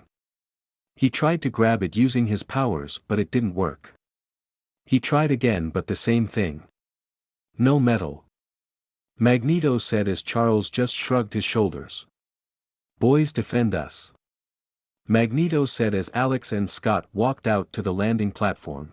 Scott then charged his optic blasts and Alex charged his energy in his hands and they both fired at the helicopter. Both hit the chopper but it caused it to go flying towards the hangar. Alex and Scott ran back inside as the chopper skidded on the platform and crashed into the facility, destroying a good chunk of the main facility. Naruto was able to use his gravity powers to push Scott and Alex out of the way so they didn't get squashed but some rubble fell on them. Kitty, Kurt, Evan, Toad, Wolverine and Mystique then exited the chopper. Knock, knock. Mystique said. Mystique, you could never take no for an answer. Magneto said as she attacked him. Naruto had enough strength back to use his powers to freeze the chains and break free. He then shot a bolt of lightning at the tanks holding the others, causing them to open. Where's the X-Jet? Logan asked. Observation deck, that way. Professor X pointed. Gather there. Logan said before Sabretooth punched him through a wall. Go. We got this. Naruto said as he blasted Sabretooth away with an energy blast as Wolverine charged at him. Storm, Rogue, prepare the jet. Professor X said as they left. Jean, let's get to Scott and Alex. Blob charged at Kurt but Kurt teleported behind Blob and kicked him forward, causing Blob to smack his head into the wall and fall down. Avalanche then destroyed to ground but Kitty phased Evan through and both delivered spin kicks to Avalanche knocking him to the ground. Mystique was fighting Magneto as she flipped and jumped away as Magneto sent metal spears at her. She dodged one set as they destroyed a pillar but Magneto sent another at her but they stopped in mid-air. Magneto and Mystique turned to see Naruto levitating in the air, holding the metal spears in the air. Magneto then sent a metal column at her and knocked her away before he sent it at Naruto who stopped it. So, you have developed your powers. But you should know one thing, I am the master of magnetism. Magneto said as he threw more objects at Naruto who was now having trouble holding them back because he wasn't as skilled with this power as Magneto. That may be true. But I'm full of surprises. Naruto said as he then sent a huge wave of gravitational energy and pushed Magneto and Mystique into the radiation vault, by accident. Evan and Rogue finished dealing with Quicksilver as the whole asteroid began to shake. Enough with the tremors, man. Blob told Avalanche. That ain't me, this rock is cracking up. Avalanche said as Naruto used his powers to create some solid ice and stone pillars to hold up the roof. We got to go. This whole place is going under. Naruto said as he blasted a path to the jet. The Brotherhood ran to the jet and so did the rest of the X-Men. Get aboard the jet, quickly. Storm said. Scott and his brother are still buried, and Wolverine's got his hands full. Rogue said. Go, I got it. Naruto said to Storm and Rogue who reluctantly agreed and went ahead. Wolverine slashes at Sabretooth but Sabretooth barely felt a thing. Sabretooth then grabbed Wolverine by the neck and slammed him into a pillar. He roared and before he could deliver a slash, his hand was stopped. Sabretooth turned to see Naruto behind him. Sorry, furball. But not today. Naruto said as he used his gravity powers to throw Sabretooth into the wall, causing debris to fall on top of him. Jean and Professor X were trying to get Scott out of the rubble when it was blasted away by Scott's optic blast. Scott and Alex saw the destruction of the asteroid and were shocked. You and the others, you're ruining everything. This was our chance to unite, all of us. Scott said. Unite? For what, Scott, at what cost? Look what Magneto did to you. Jean said. He's helped me. I'm evolved. No more training, no more hurdles. My powers are now at my mercy. Scott said. Yeah, so you blasted your friends with it. I mean, how united is that? She asked. You don't understand. We are the future. Alex said. Really, Scott, are you the future? Because if you are, I don't want any part of it. Jean said as she left. You're right. Mutants shouldn't be divided. But we didn't draw the line, Magneto did. And it's still there, you just crossed over it. Professor X said as he left. What about the boys? Logan asked. Let them do what they must. Professor X said. Everyone got back to the jet as the asteroid was coming apart.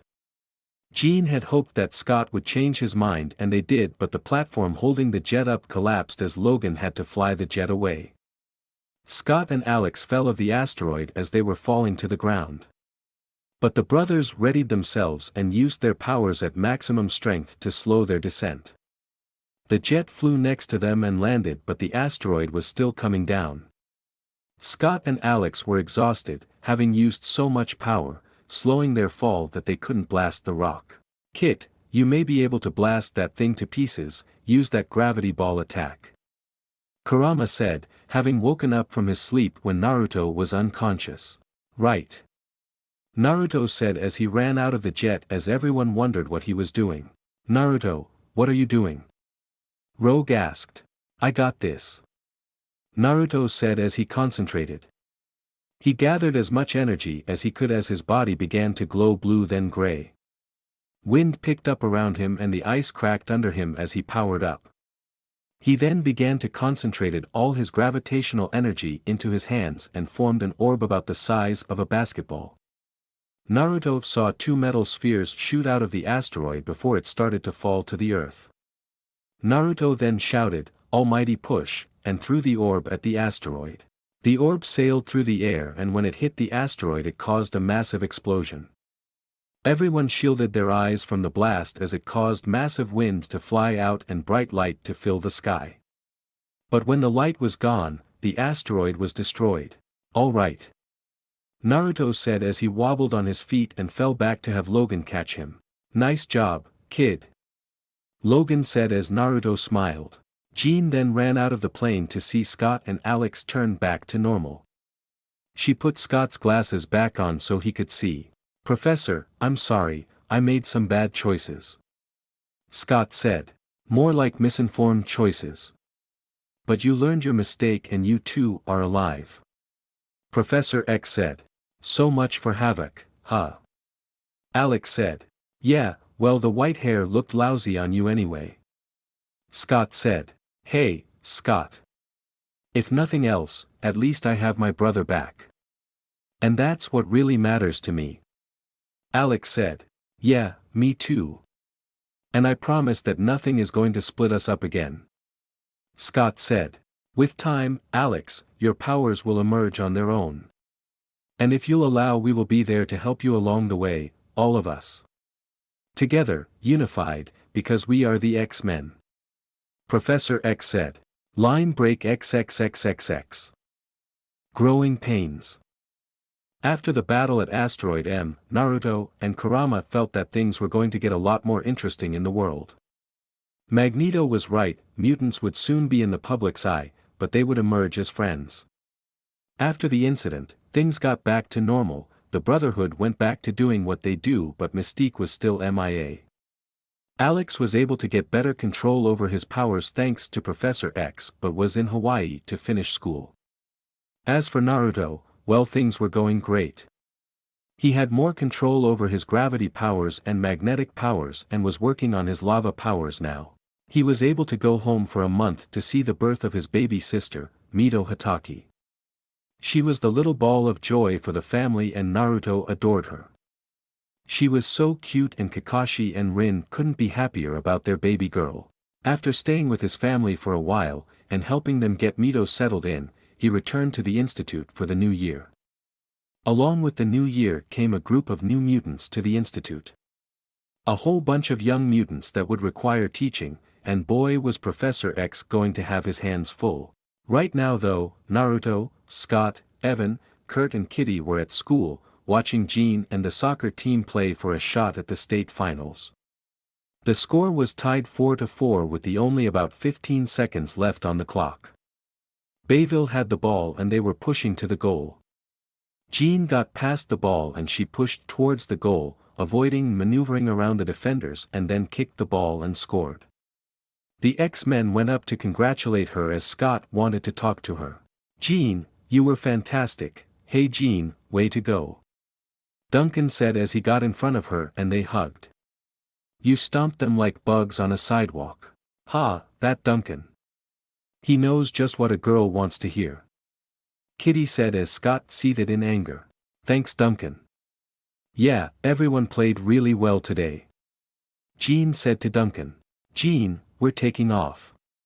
You riding or walking? Scott asked. Oh, Scott, that's okay. Duncan is driving me home. Jean said. Yeah, hey Summers, maybe we'll even get lost along the way. Duncan said as they left. With you driving it's pretty much expected. Scott said. Hey, don't worry. With any luck Duncan will say something stupid and it's over.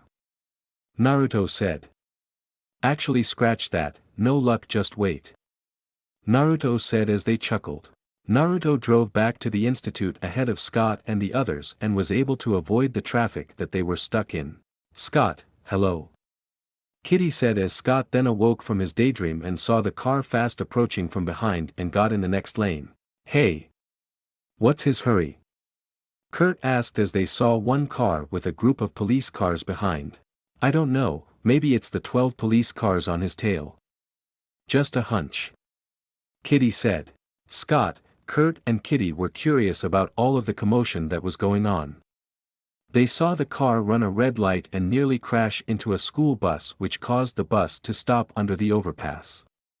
The driver rode up the overpass to make his escape but there was a police blockade so he veered to the side but crashed into the railing.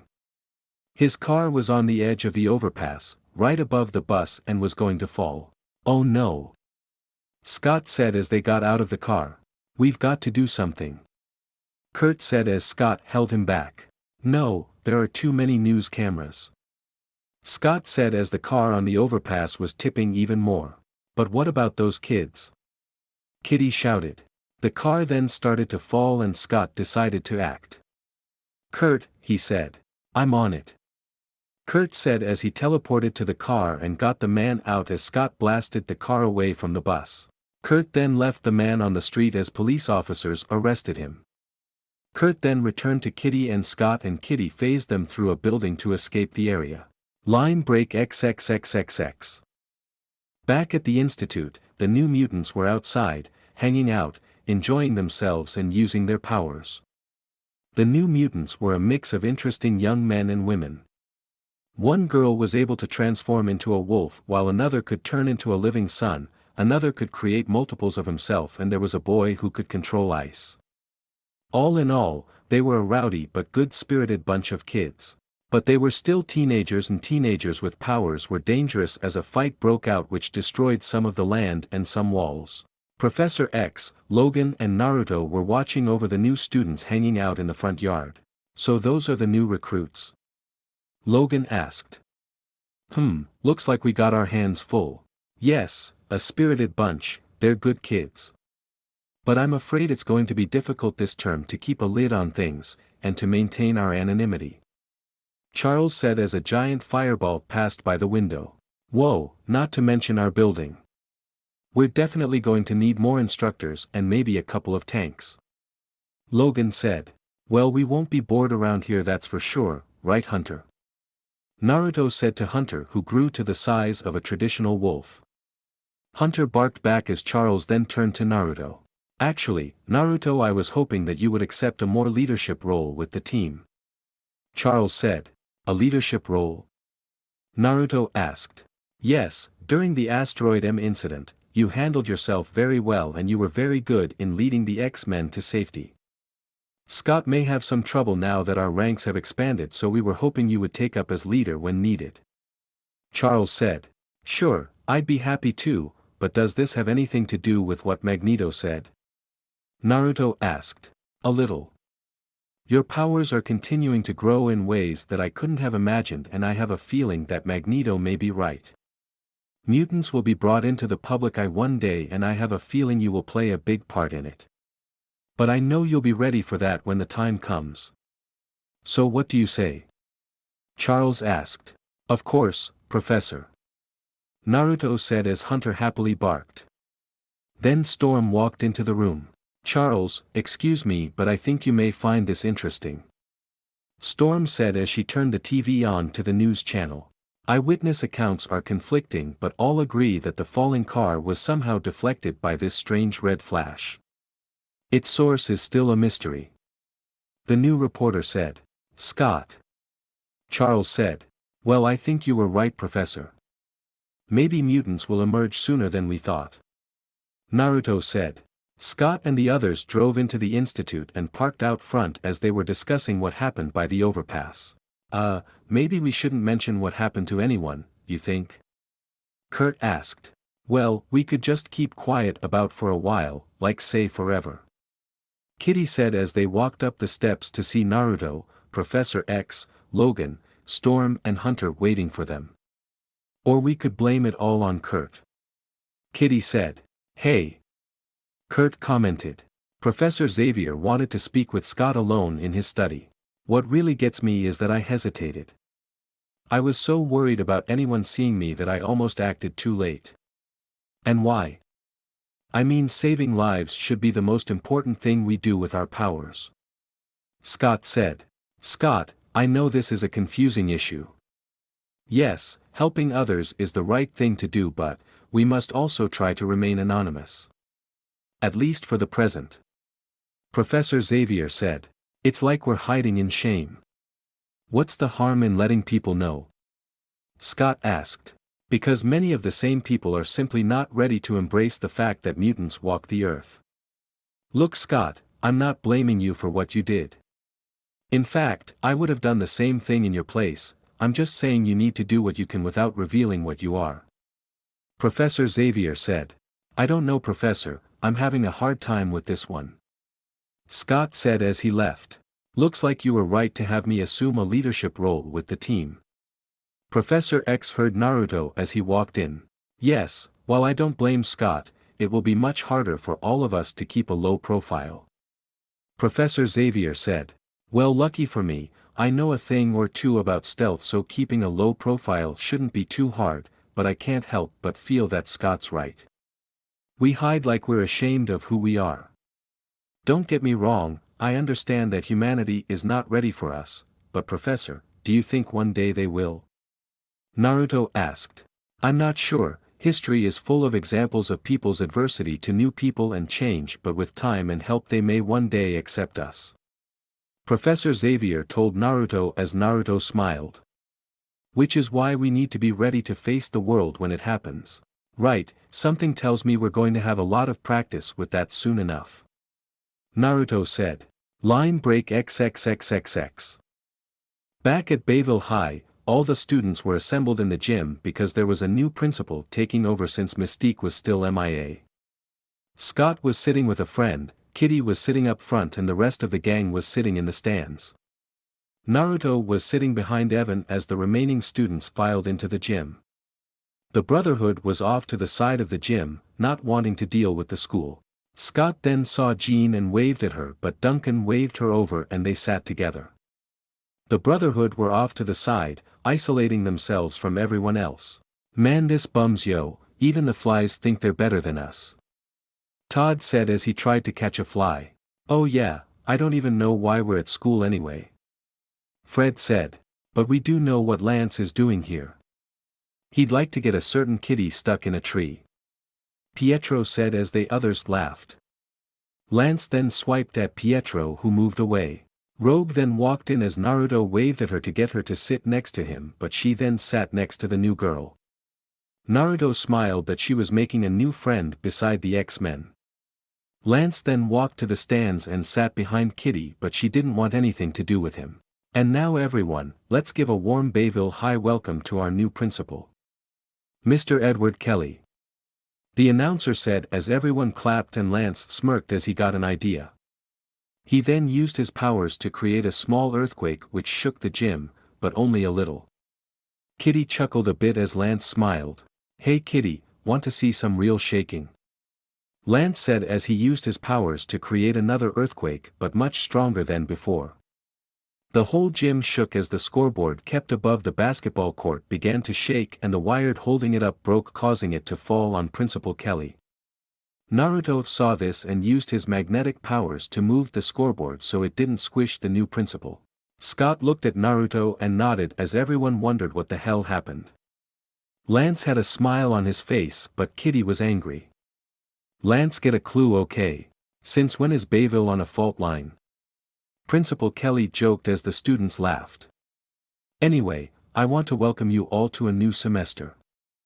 I know that filling the vacuum left by your previous principal, Ms. Darkholme, will not be an easy job, but it's a challenge to which I am looking forward, and that brings me to what I hope will be the theme of the coming semester. Meeting new challenges. You know, most of us go through life thinking we're not so different from the people around us, and that's a mistake. Because I'll wager that every one of us here has some unique talents, some special gifts, some ability that makes us stand out from the rest of the crowd. However, that being said, I want your second priority to be supporting the girls' soccer team for the championship. Kelly said as the students erupted into cheers. And that means I want every one of you to turn out tonight for the big pre-game rally. Can we count on you? Kelly shouted as the students cheered. School ended as the students were heading home. Scott was outside the school waiting for Jean. Hey, Sandy, have you seen Jean? Scott asked as she shook her head no. Kitty walked out of school to see Lance and his buddies. Lance tried to talk to her but she didn't want to. Lance, just forget it. Kitty shouted. Hey, I said I was sorry for the scoreboard thing. Come on, don't be mad. Lance said. Lance, you can be such a jerk sometimes. Kitty said as she tried to leave but Lance grabbed her hand. But before he could pull her back, another hand grabbed his wrist and twisted it, causing him to let go. Back off, Pebble. Naruto said as he twisted Lance's wrist and pushed him back. Alvars, leave her alone. Scott said as Naruto and Kitty moved over to Scott. Hey, go recharge your batteries, Goggle Boy, this is between me and her. Lance said. Yeah, well now it's between you and me. Scott said as he grabbed his shades. Go ahead, Summers. Take your best shot. Let's see those eyes blast me through the fence, right here, right now. Lance said as Scott was tempted to do so but before he could, Naruto elbowed Lance in the gut, causing Lance to move back. Forget it, Scott, he wouldn't be worth it. None of them would be. Naruto said as Scott calmed down and the two left with Kitty. Lance was seething in anger. You know, what, guys? They might like keeping things under wraps but I've had it with hiding our powers. Lance said. But Mystique said, forget Mystique, she ain't around no more. So I say let's take Principal Kelly's advice and go public with our unique talents. Lance said. Line break XXXXX. The time for the championship soccer game has arrived and all of the X-Men were in the stands and so were Professor Xavier and Storm, who were there to watch Jean. They cheered when Jean was announced as everyone was feeling the school spirit. Some news vans had appeared to broadcast the championship game and the pre-game festivities. Principal Kelly was now making his speech. In appreciation of the team spirit that has brought us all the way to tonight's championship game, we'd like to present our school mascot, the Bayville Hawk. Kelly said as they showed the new mascot statue on the scoreboard, which had flames coming out of the wings. Now, let the game begin. Kelly said as the two teams took their positions. The commenter was speaking but then his mic was taken by Toad, who handed it to Lance. Excuse me, folks. Lance said as the game stopped and everyone looked to see the Brotherhood on the commenter podium. Hey, can I have your attention up here? What's he up to? Scott asked. Quicksilver Super sped to the spotlights and shined it on Avalanche, Toad, and Blob. That's better. My name's Lance, I also call myself Avalanche, because I'm a mutant. That's right, me and Toad and Blob and Quicksilver here, we're all mutants. Born different, what you might call freaks. Hey you, get down from there. A school guard said. Sorry yo, mutants only. Toad said as he spat slime on the guard's face.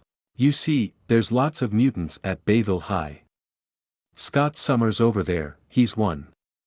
And so is Jean Grey, your big soccer star. And most of their pals at the Xavier Institute.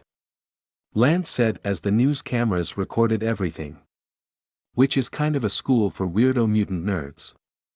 Now being mutants means we got these special powers that we can use to make little improvements. For instance, we thought this game would be more fun if the goals were further apart. Lance said as he used his powers to create a giant fissure in the ground. Some of the players were unfortunate to fall into the fissure, but Jean was able to save some and Naruto used his powers to help too. And we figured the new principal should have a better perspective on his new student body. Lance said as Quicksilver ran around Kelly and created a mini tornado. That's it, they've gone too far. X-Men, it's time to act. Naruto said as they nodded and went off to get changed. Sorry, Professor X, cat's out of the bag. Scott said as they left. Storm, we need you. Professor X telepathically called her. Another thing, we think that mascot totally reeks. Avalanche said as Blob walked up the stands and grabbed the mascot. People in the stands ran away as Blob towered over them, but before Blob could throw it, it was blasted away by a blue and red energy beam. The Brotherhood turned to see the X-Men ready to fight. All right, Lance. You want it all out in the open, let's put it out there. Scott said. I've been waiting for this. Lance said as he jumped down and he and Scott fought. Spike, Shadowcat, deal with the cameras. Naruto shouted as they nodded. Spike shot spikes at the news van antennas and Shadowcat phased through the camera, destroying it and the video recording. Jean then used her powers to stop Quicksilver and threw him away as she let down Principal Kelly, who ran away. Quicksilver then ran at Jean, but he was pushed away by Naruto, who sent a gravity push at him. Blob then tore through the stands, endangering a lot of students until he was pushed away by Naruto's gravity powers and hit the ground. Naruto then used his powers to fix the stands to let the students get away. Blob then charged at Naruto, but Naruto held him in place while Rogue walked up to him and drained his powers, knocking him unconscious. Toad then jumped at her, but Nightcrawler tackled him. Stick to catching bugs, Toad. Nightcrawler yelled as he threw Toad and Naruto blasted him with an energy blast, knocking him into Quicksilver. Lance was fighting Scott, shaking up the ground, but Scott hit him with an optic blast. Storm then arrived and created a downpour to put out the fire created when the mascot hit the school.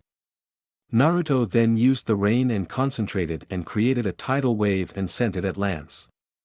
The force was so hard that it knocked him away and into the rest of the Brotherhood and knocked them all unconscious. The X-Men were glad they won, but the damage of Avalanche's exposure hurt more as the students were afraid and shunned them for being mutants. Good work, Storm. And you too, Naruto. Professor Xavier said. Yes, but no downpour can make people forget what they saw here. The secret is out. Storm said. Perhaps not, if I can alter their memories of what's happened here. Professor X said. No, there are too many. Even your mind couldn't handle such a strain. Storm said. I really have no choice. Professor X said as he used his powers to wipe the memories of the battle and the news to everyone who witnessed it. Principal Kelly was the last, but when his mind was wiped, Professor X experienced a terrible headache and passed out. Professor Xavier awoke to find himself in the medical wing of the institute. He saw Storm, Logan, Scott and Naruto waiting by his bed. Easy Charles, take it slow. You threw your brain into overload. Logan said. But it worked. Eyewitnesses believe that Hawk's exploding fireworks caused all the damage. Storm said. And with a little fixing up, the field was returned to normal and any sign of our fight there is gone. Naruto said. What about the broadcast? How much got out? Charles asked. None. Seems there was some kind of weird magnetic interference that knocked the station off the air seconds before. Logan said. Don't look at me. Naruto said. Magnetic? Could it be that he is still alive? Charles asked. Magneto, wouldn't doubt it. Logan said. Anyway, I guess we're back under wraps where we should be. I'm real sorry, Professor, like you said the world really isn't ready to learn about us. Charles said. I'm afraid not, Scott. Hopefully Lance and the others will come to realize that as well. My only concern is Principal Kelly. I was inside his mind when I blacked out, and I'm not sure if I finished the job. Charles said. End of chapter 3. Hoped you guys like this chapter. Naruto met Magneto for the first time, but don't worry, their paths will cross again. Naruto's powers are continuing to expand and grow, and now that he has gravity and magnetism, a lot of awesome things are to come. Some more inspiration of Naruto's shinobi life influencing this one. Sorry it took a while, I've been busy with school and updating my other stories. Naruto's adventures continue as he helps lead the X-Men and the New Mutants. Adventures with Arcade and Beast are coming up, and the growing relationship between him and Rogue. Hoped you guys like it. Please leave a review, but no flames, and if you didn't, sorry and don't hate me. Disclaimer, I don't own Naruto or X-Men, both belong to their respective owners, I'm just a big fan. 4. Chapter 4 Power Surge and Fun and Games. Here is the 4th chapter of Maelstrom and the X-Men. It will be based on the episode started from Power Surge to Fun and Games. Enjoy. Maelstrom and the X-Men. Power Surge. After the battle at the Bayville girls' soccer finals, which no one except the X-Men remembers, things returned to normal. The final game was rescheduled and Bayville won to everyone's excitement. The next school day, the principal was having a meeting in the auditorium to celebrate the girls' soccer win and to give out awards. Yes, our girls had a winning soccer season. They thought like a team, they played like a team, and they respected each other as teammates. And it's those teammates who unanimously voted their choice for this year's Most Valuable Player award, Jean Grey. Principal Kelly said as everyone cheered. Jean smiled as she got up to get the award as the X-Men and all her schoolmates cheered. Way to go, Jean. Scott said as Evan whistled. Way to go, darling. Yeah, woo-hoo. Risty shouted as she and Rogue sat next to Naruto. Naruto whistled loudly as Rogue just sat there and crossed her arms. Is that any way to treat your housemate? Risty asked.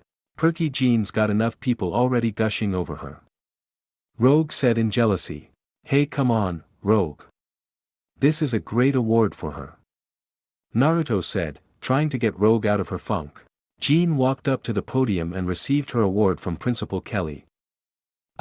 Thank you, Principal Kelly. And I want to thank all of you, yeah, Jean. Ride that popularity train for all it's worth. Jean stopped as she heard Rogue's thoughts. Why is she looking at me? Rogue thought as she saw Jean staring at her. Sorry, I want to, stay cool, Jean. Jean heard Scott think. Come on, you can do it. Oh man, is she stuck? Glad that's not me up there. Jean, what's going on? Jean kept hearing their thoughts in her head. The thoughts began to stretch and she could hear not only her friends' thoughts but also everyone in the room, and it was getting very confusing and painful. She grabbed her head as the pain of hearing so many voices was getting to her that she threw her trophy in the air and backed up into the table that held the other awards. Her trophy hit the ground and broke as everyone looked at her. Jean shook her head and all the voices disappeared. She picked it up as she spoke. Sorry. Lost my head there for a second. Jean joked as everyone laughed. As I was saying, I would like to thank all my teammates, our coach, and everyone who showed up and supported us. Jean said. Scott looked at Naruto and the two shared a look that something was off. The assembly ended as the students went to their classes. Jean stuck around for a bit and tried to think about what happened. Hey. Jean heard and saw Scott and Naruto walk up to her. Hey, guys. Jean said. That speech was just like one of your games, me on the edge of my seat. Scott said. Yeah. I guess I was king of nervous. Jean said. You sure it was just nerves? You seemed a little off. Naruto said. I'm fine. It was just the nerves. I better get to class. Jean said as they left for class. So I'll see you guys at Duncan's tonight. Duncan's? Naruto asked. The party? Oh, he didn't invite you too? She asked. It's all right. Scott said. Be there for me, you too. It'll be fun. Jean said as she left and Scott looked at Naruto. Who knows? Maybe something exciting will happen. Naruto said as he left. Naruto was walking through the hallway to the library for his free period. He was walking past the chemistry lab when he heard a small explosion and a puff of green smoke filled the classroom. Naruto rushed to open the door and got a whiff of a horrendous smell.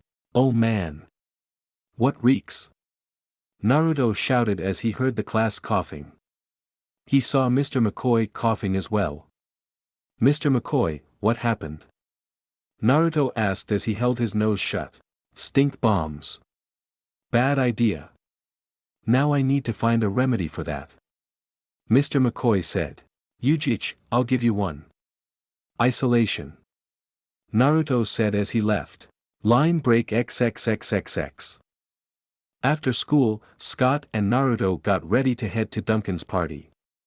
Rogue had already left and was there, and so was Jean. Naruto and Scott walked through the halls of the mansion, passing by Kitty, who was still trying to get rid of the stink bomb smell on her clothes. Cannonball and Wolfsbane ran through the halls and up the main staircase, causing Scott to fall down while Naruto just jumped and landed on the ground. Scott got in his car while Naruto went to the garage and got in his, and they drove to the party. They rode to Duncan's house and parked their cars as a soccer ball flew through the air and hit Scott on the head. Naruto caught the ball and Scott looked around, ready to use his powers, but saw Naruto holding a soccer ball. Easy there, trigger finger. It's just a soccer ball. Naruto said as he tossed the ball to Scott and walked into the house. That's soccer, Mr. Gridiron, not football. Jean told Duncan. Not where I'm from. Risty said, as she and Rogue were chilling. Rogue took a swig of some water and had a mood on her face. Hey moody girl, what's eating you? Where I'm from, people like me never party with people like them. Rogue said as she took another drink. She then looked to the door and saw Scott and Naruto walk in. Naruto waved hello as he was approached by a bunch of girls as they flirted with him. You okay? Risty asked. Yeah, fine. Rogue said. She then looked at Naruto as Risty looked too and smiled. Oh, I get it. I think someone has a crush on a certain blonde. Risty said. What? No, I don't. Rogue said. I see the way you stare at him sometimes. Why don't you call him over? He likes you too. Risty asked. You think? Rogue asked. Of course. He always sits with you at lunch. Risty said. That doesn't mean anything, we always sit together at lunch. Rogue said. And the way he looks at you when you're not watching. Risty said. Really? Rogue asked. Oh, better get ready, here he comes. Risty said as Rogue saw Naruto walk over. Hey. Naruto said as he sat down. Hi. Rogue said as she blushed a little. You look great tonight. Naruto said as Rogue blushed and smiled. Thanks. You don't look too bad yourself. Rogue replied as Naruto chuckled. I think I'm going to get some punch, later. Risty said as she got up and left. Rogue and Naruto had a bit of awkward silence. So, they both said. Naruto grinned and let Rogue go first. So how've you been? Rogue asked as she looked at her gloved hands. Better now. Didn't really want to come to this party. And seeing Duncan and Scott go at it, I probably should have listened to myself. Naruto said as Rogue looked over to Duncan and Scott. They were having a very intense game of ping pong, trying to impress Jean. Rogue scowled a little, watching Little Miss Perfect have to boys fight over her. Watch this. Naruto said as he used his gravity powers to slightly push Scott and Duncan so they both fell on their backs. Everyone chuckled at this as Jean looked at Naruto, who laughed, and Rogue, who was chuckling. Maybe that will put an end to the ping pong death games. Naruto said. I don't think so. Rogue said. What do you say we get out of here? We can ride into town, maybe catch a late movie. Naruto said. Let's do it. Rogue said as they got up to leave, just missing another spike in Jean's telepathic powers. After walking around town and catching a movie in some ice cream, Naruto and Rogue drove back to the institute. They smiled as they were talking about the funniest parts of the movie and walked in the front door to see a soaking wet Scott, talking with Professor X and Jean. Are we interrupting something? Naruto asked. Nothing, just a little incident at Duncan's party. Jean said. Oh man, and I missed it. Crud. Naruto said as Rogue laughed. Haha, very funny Naruto. Scott said as he squeezed his sweater to get some water out. You two got in late. There is a curfew for a reason. Professor X said. Sorry Professor. Naruto said as Rogue pouted. I bet he wouldn't treat Jean like this. Rogue thought as Jean heard it. Hey, that's not true. He doesn't treat me any different from you. Jean said to Rogue. Hey, who gave you permission to go into my head? Rogue asked. What? Oh, I'm sorry.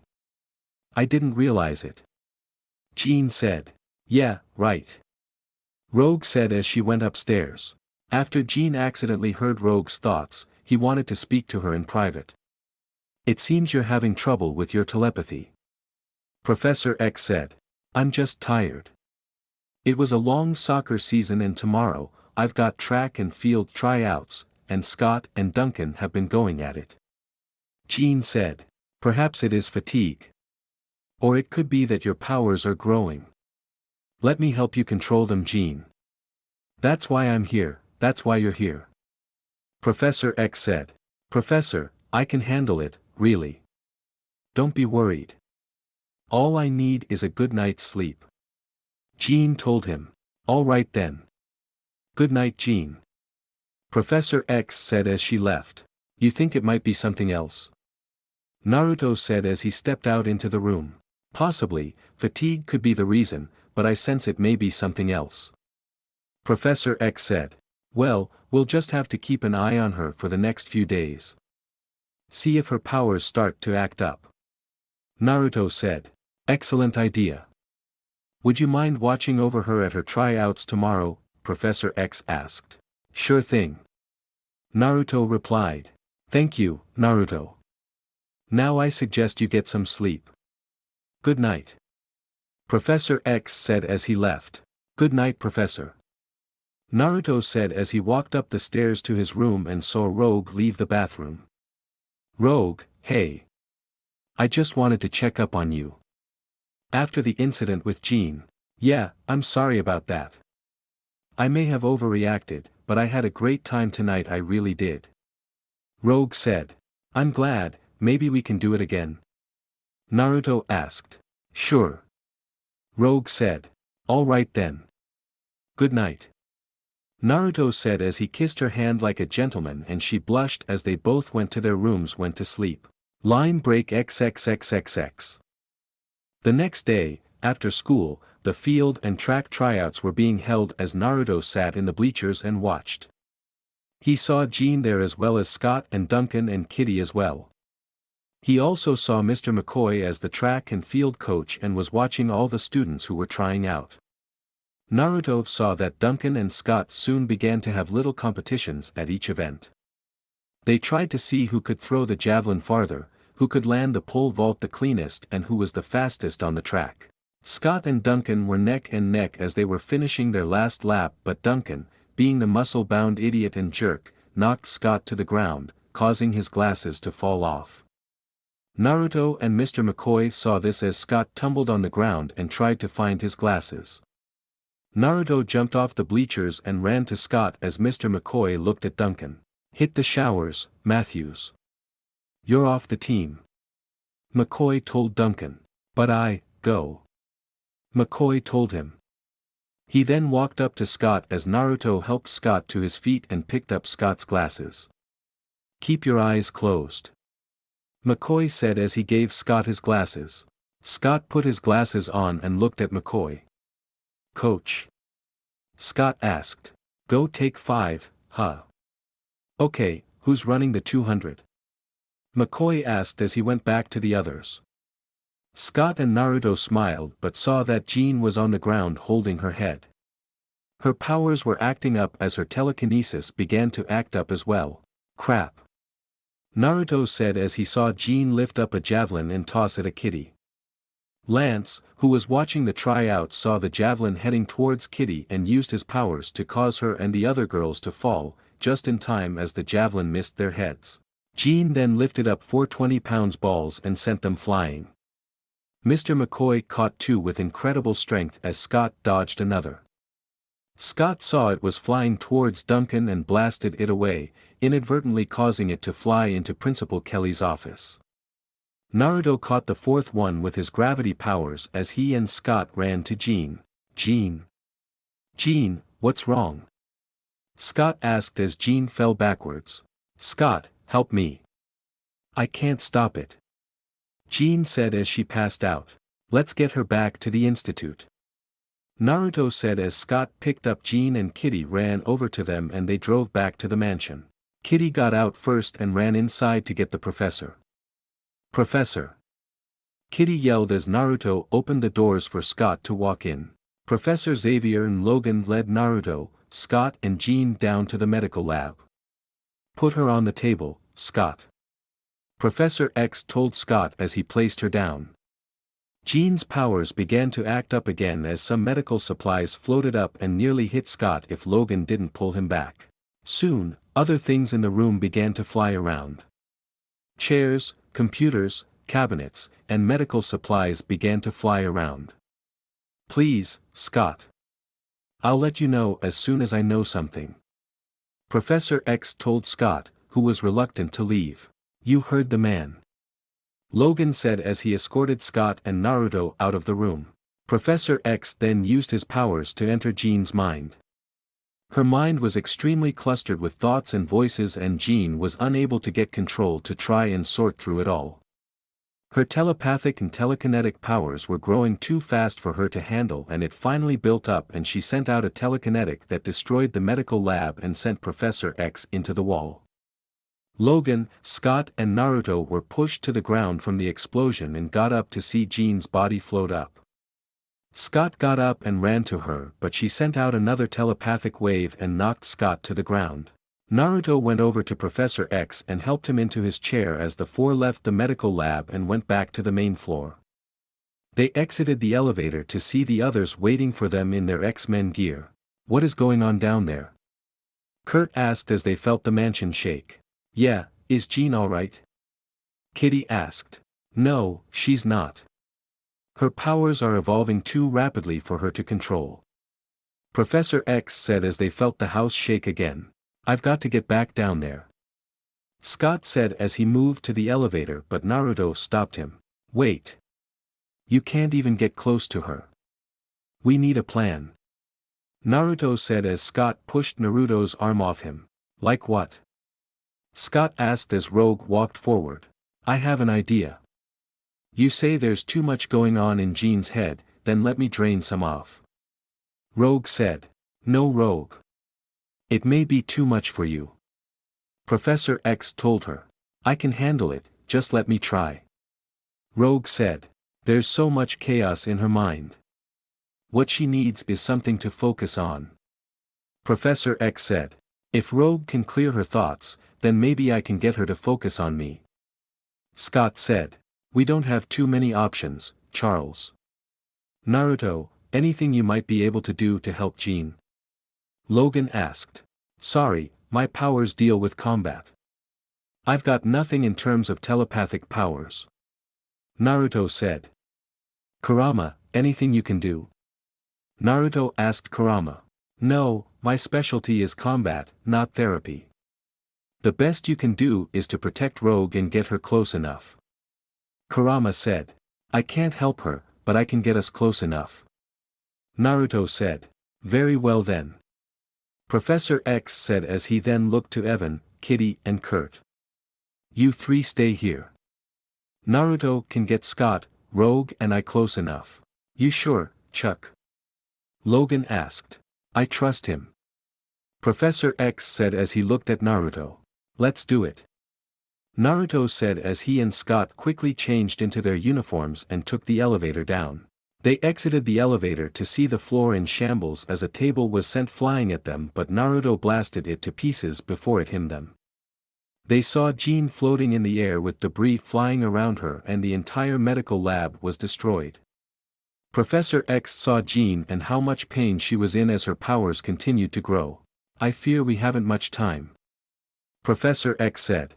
"Clock's running, let's move," Scott said as Naruto ran in front and Scott, Rogue and Professor X followed. Scott blasted some flying chunks of debris out of the air while Naruto used his gravity powers to make a gravity shield. He was able to use the gravity shield to repel any flying debris or object that was thrown his way. Naruto created the gravity shield in front of him and charged forward, using his other hand to blast any wayward piece of debris. When they got close enough, Naruto created a large rock wall to shield Professor X and Scott while Naruto grabbed Rogue and flew towards Jean. Naruto got caught in Jean's telekinetic wave as the force caused him to stagger as he flew, but he kept moving straight for Jean. "Rogue, now!"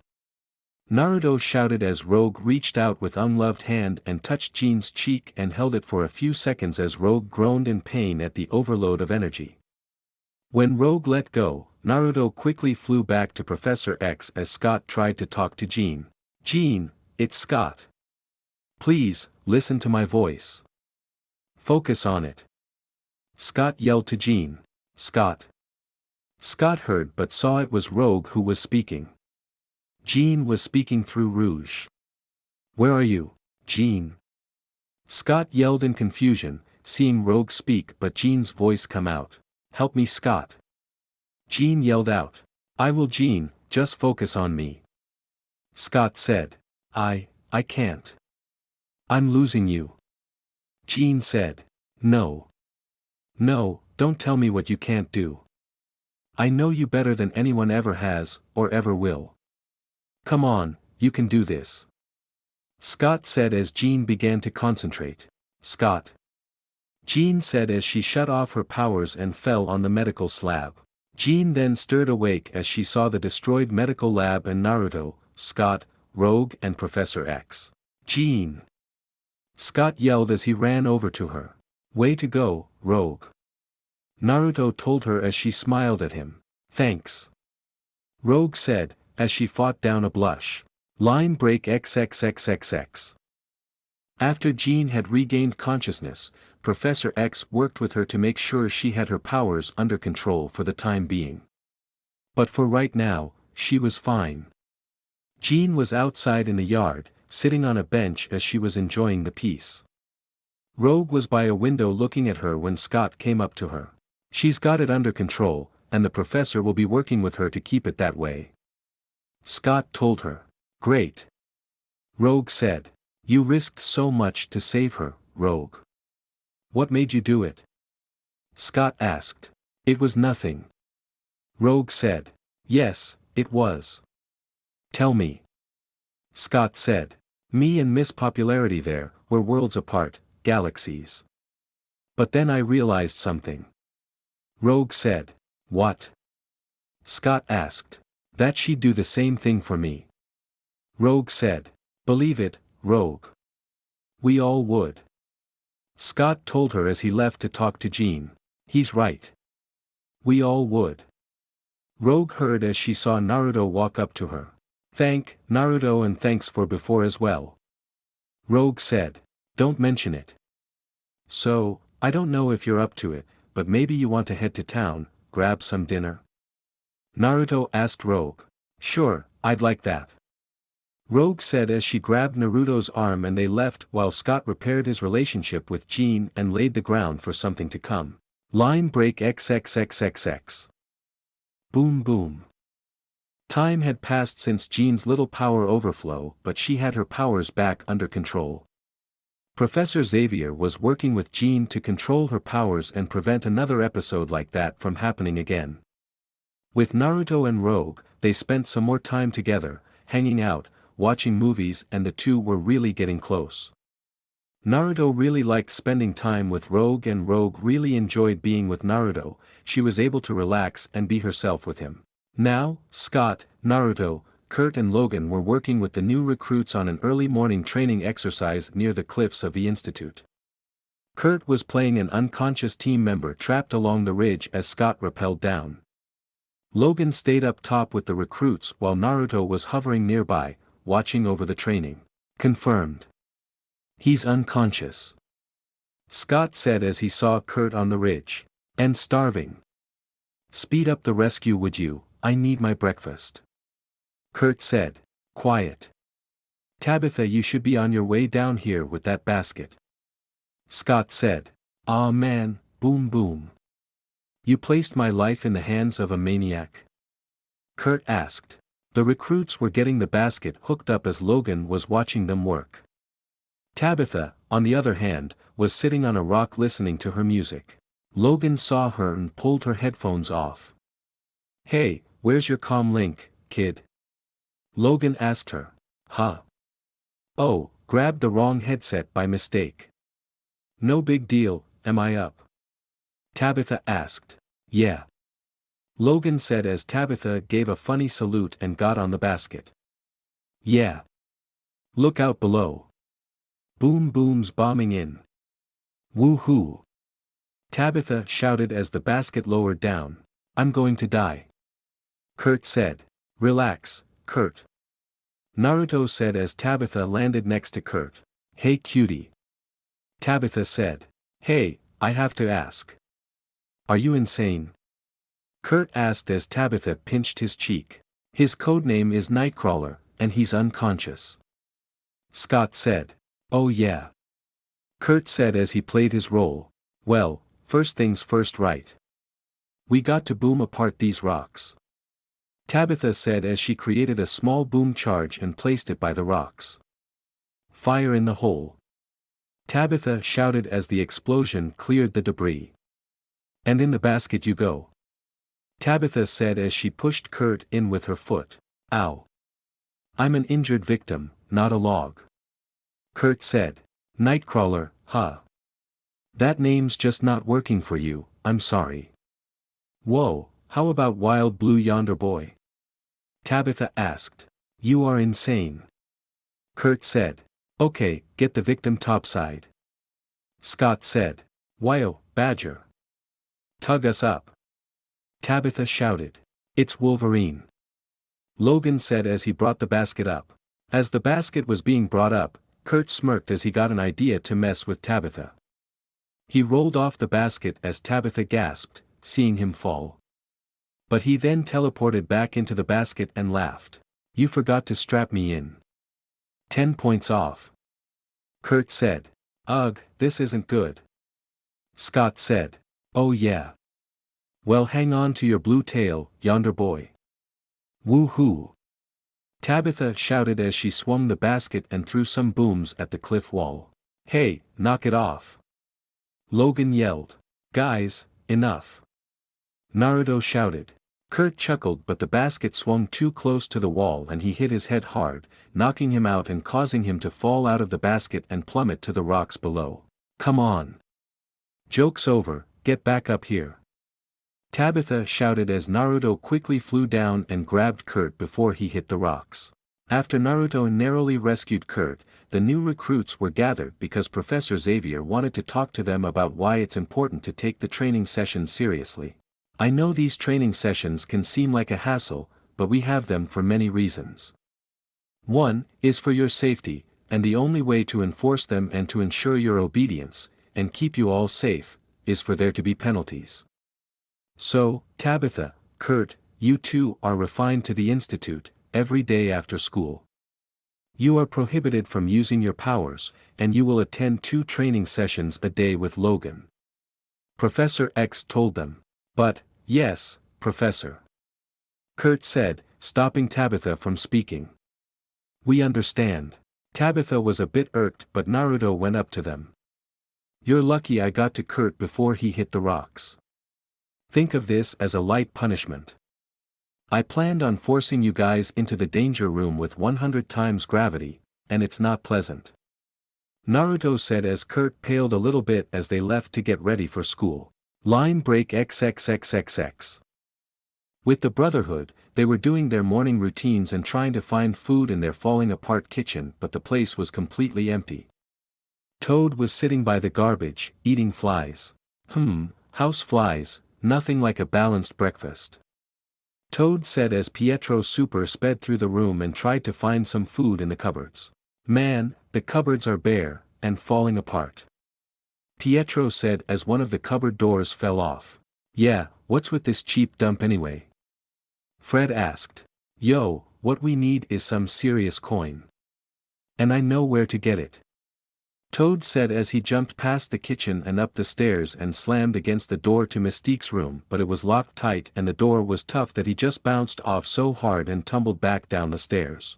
Lance walked out of his room with his backpack over his shoulder and saw Toad jump back up and try again. Aw man. He's at it again. Fred said as they saw Toad tumble down the stairs. Toad tried a third time but still bounced off and Fred caught him. That door's got to be made out of adamantium or something. Toad said. Hey, knock it off, Toad. Not that I like you or nothing, but I don't want to see you get hurt. Fred said. Yeah, what happens when Mystique shows up and finds out that you busted into her room? Pietro asked. Mystique ain't coming back. So let's see if she left some cash lying around. Toad said as Fred tossed him into the wall. Ow, that your final answer? See ya, Einsteins, I'll be at school. Lance said as he left and Fred and Pietro looked at him. Yeah, me too. For my own safety. Toad said as he followed Lance. Line break XXXXX. At Bayville High School, the students were walking to their classes as Principal Kelly was making an announcement about the upcoming Bayville Carnival. Good morning, students. Tonight is the big night. The Bayville High Carnival fundraiser. Now folks, remember, all proceeds will help cover the costs of rebuilding our gymnasium after last month's fire. So we really hope to see you all back here tonight. Principal Kelly said into the intercom. He then turned to the secretary. Dorothy, every hour during the carnival I'd like you to collect the earnings and deposit them in here. Principal Kelly told her. Yes, Principal Kelly. May I help you, sir? Dorothy said as he saw a man approach the desk. Yes, my daughter is enrolled here. Tabitha Smith, I'd like to see her. He said. Dorothy then opened the file cabinet and looked through the files for Tabitha's while Principal Kelly went in his office. Mr. Smith looked at the picture and smirked. I'm sorry, sir. Tabitha has a restricted visitors list. I'll have to refer you to the Xavier Institute. Dorothy told him. Then I'll have to check with them. Thank you. Mr. Smith said as he left. The students were heading to their next classes as Tabitha was trying to get books from her locker, but it was jammed and wasn't opening. Tabitha got fed up, so she created a small boom charge and slipped it inside and the lock exploded open. Hey, this isn't my locker. Tabitha said as she shut the locker to see Kurt and an agitated Naruto. That was my locker. Naruto said as Tabitha chuckled nervously and Kurt smirked. TCH, no powers, remember. Kurt said. Whoa, 1 lecture a day is my limit. Tabitha said as she went over to her real locker. Well, I think we got off easy. Kurt said. A little too easy if you ask me. Naruto said as he looked as he burned books and destroyed locker. Please, Professor X needs to loosen his necktie a little blue. I mean, what's the point of having these powers if you can't have a little fun once in a while? Tabitha said to Kurt. To prevent accidents like this morning or this, Naruto said, pointing to his locker. From happening. You're not alone, anymore, Tabitha. Not that you're part of the institute, everything you do affects us. One misstep and you expose all of us. You don't control your powers better, you're going to end up in jail, that goes for the both of you. Naruto said, talking to Kurt and Tabitha. Kurt nodded while Tabitha just huffed. Now, get to class.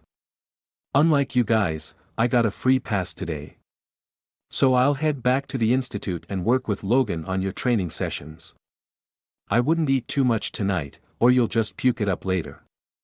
Naruto said as he left.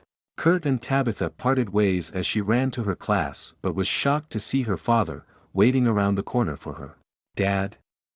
Tabitha said in shock. Morning, Tabby. He said. What are you doing here?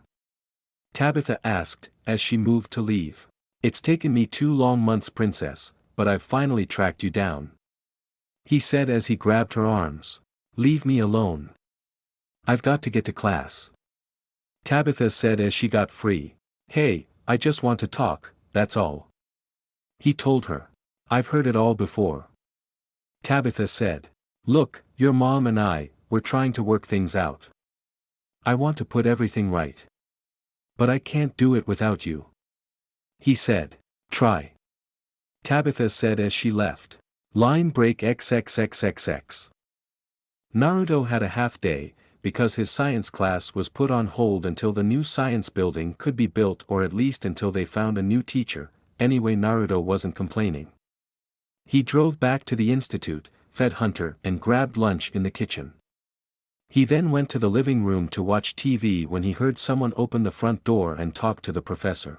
Naruto got up and walked to the front atrium to hear Professor Xavier talk with Tabitha's dad. He wanted to see her but he wasn't allowed to. You have no parental rights here, Mr. Smith.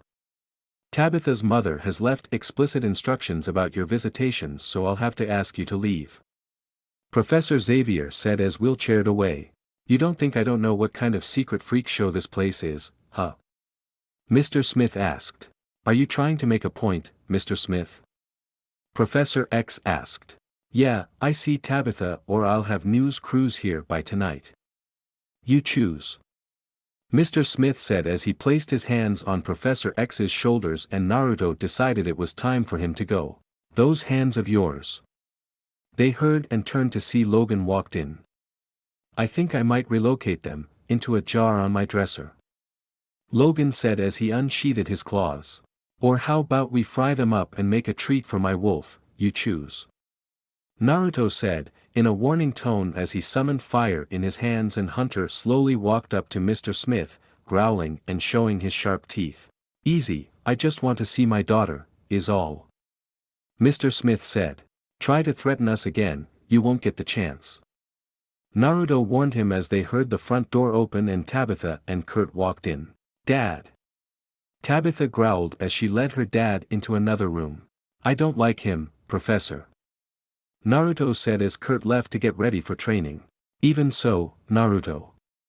If Tabitha allows him to speak to her, we can't deny that. Professor X said. He's not interested in his daughter, just her powers. Well, he better watch out, no one uses my friends. Naruto said as he and Hunter left. Tabitha led her dad to one of the study rooms as her dad tried to talk to her. Just hear me out. He said. I already heard you. You want me to come home and pretend we're a family again? Tabitha said. We do want you home. Really, but, after things are settled and we get the creditors off our backs. Mr. Smith said as Tabitha growled. I knew it, all you want is money. Tabitha shouted. Just enough to get us back on our feet, that's all. He told her. Well, I don't have any, nada. Tabitha replied. Yeah, but you can get it. He said. That's all I am to you, is it? Someone to blast through walls and doors. What is it this time, an electronic store? The Bayville bank, she asked. Tabby, this money, it's more for your mother than for me. She's had it pretty rough, you know that. He told her. If I do it, then you leave. And I don't ever see you again, right? Tabitha asked. If that's the way you want it, dear.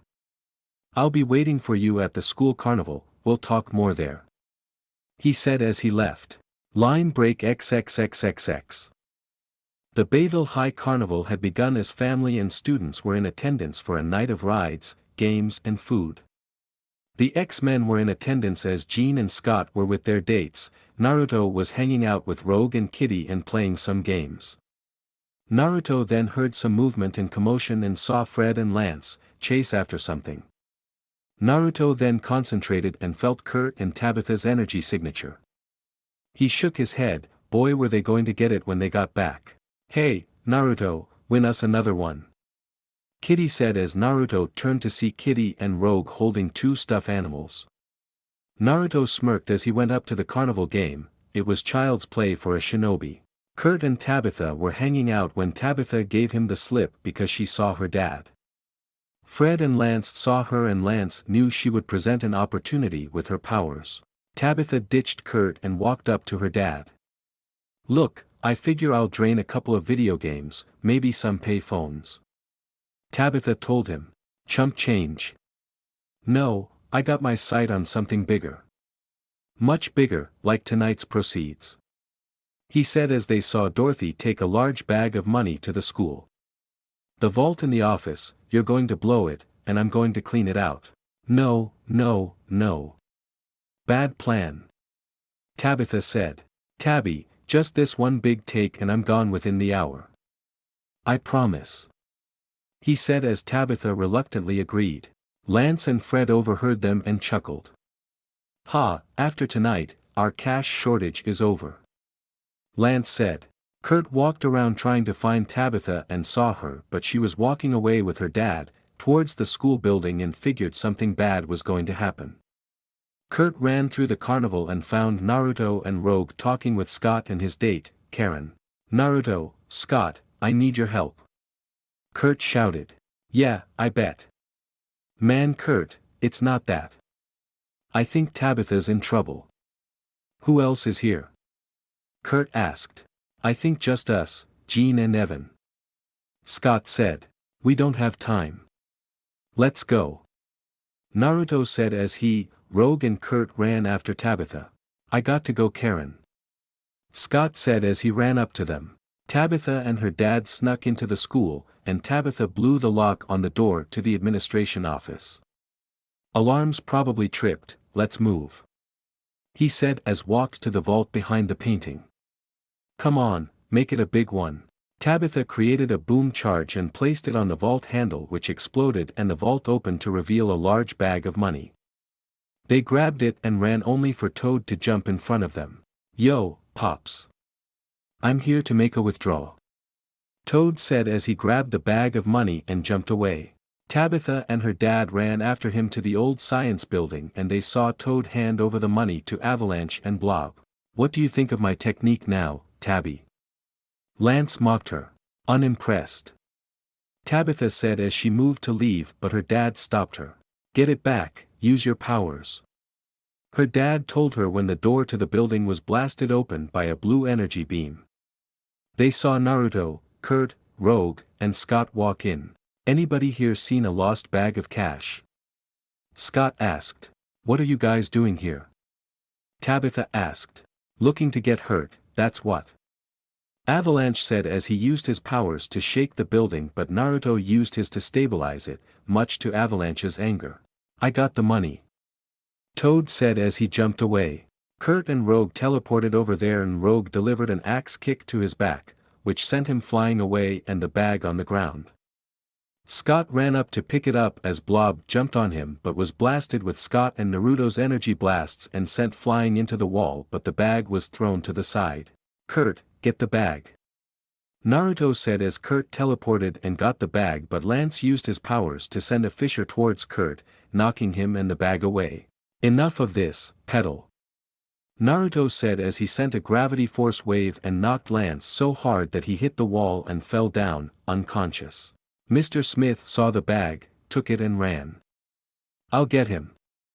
Naruto said but Tabitha stopped him. No, I will.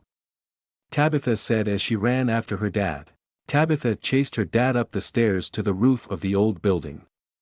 Mr. Smith had one misplaced step which caused his foot to fall into the old roof, and the rest of the roof to crumble away. Mr. Smith tried to reach for the bag of cash, despite hearing his daughter to leave it and grab her hand. His greed cost him as the roof gave way and collapsed. Kurt teleported them to safety but Mr. Smith just ran away with Tabitha pursuing him outside but the cops showed up. Damn, everyone scatter. Naruto said as the X-Men ran away and the Brotherhood took off. Line break XXXXX. At the Bayville police station, Tabitha was sitting in a cell next to her dad when a police officer came up. "Tabitha Smith, you're free to go," the police officer said as he opened the cell. "What, how?" she asked. "Someone paid bail," the officer said, as Naruto stepped forward. "Tabitha, the professor is waiting outside. Give me a second," Naruto told her as she nodded, and the officer led him to Mr. Smith's cell. "Mind if I have a minute with him?" Naruto asked as the cop nodded and stepped away. "Hello, worst dad of the year," Naruto joked. "What do you want?" Mr. Smith said. "Just to tell you, you lost something today. You chose money over your own daughter." Naruto said. "So what? She's a freak, nothing but a tool to get me what I want," Mr. Smith said as Naruto growled in anger. "I hope you enjoy your time in jail, because if I ever see you near Tabitha again, or near the institute, you'll regret it. And don't even think about trying to blab about what you saw, because if you do, there is no place in this world where you can hide from me," Naruto said as his eyes turned red and Mr. Smith backed away scared. Naruto walked away and chuckled as his scare tactic worked.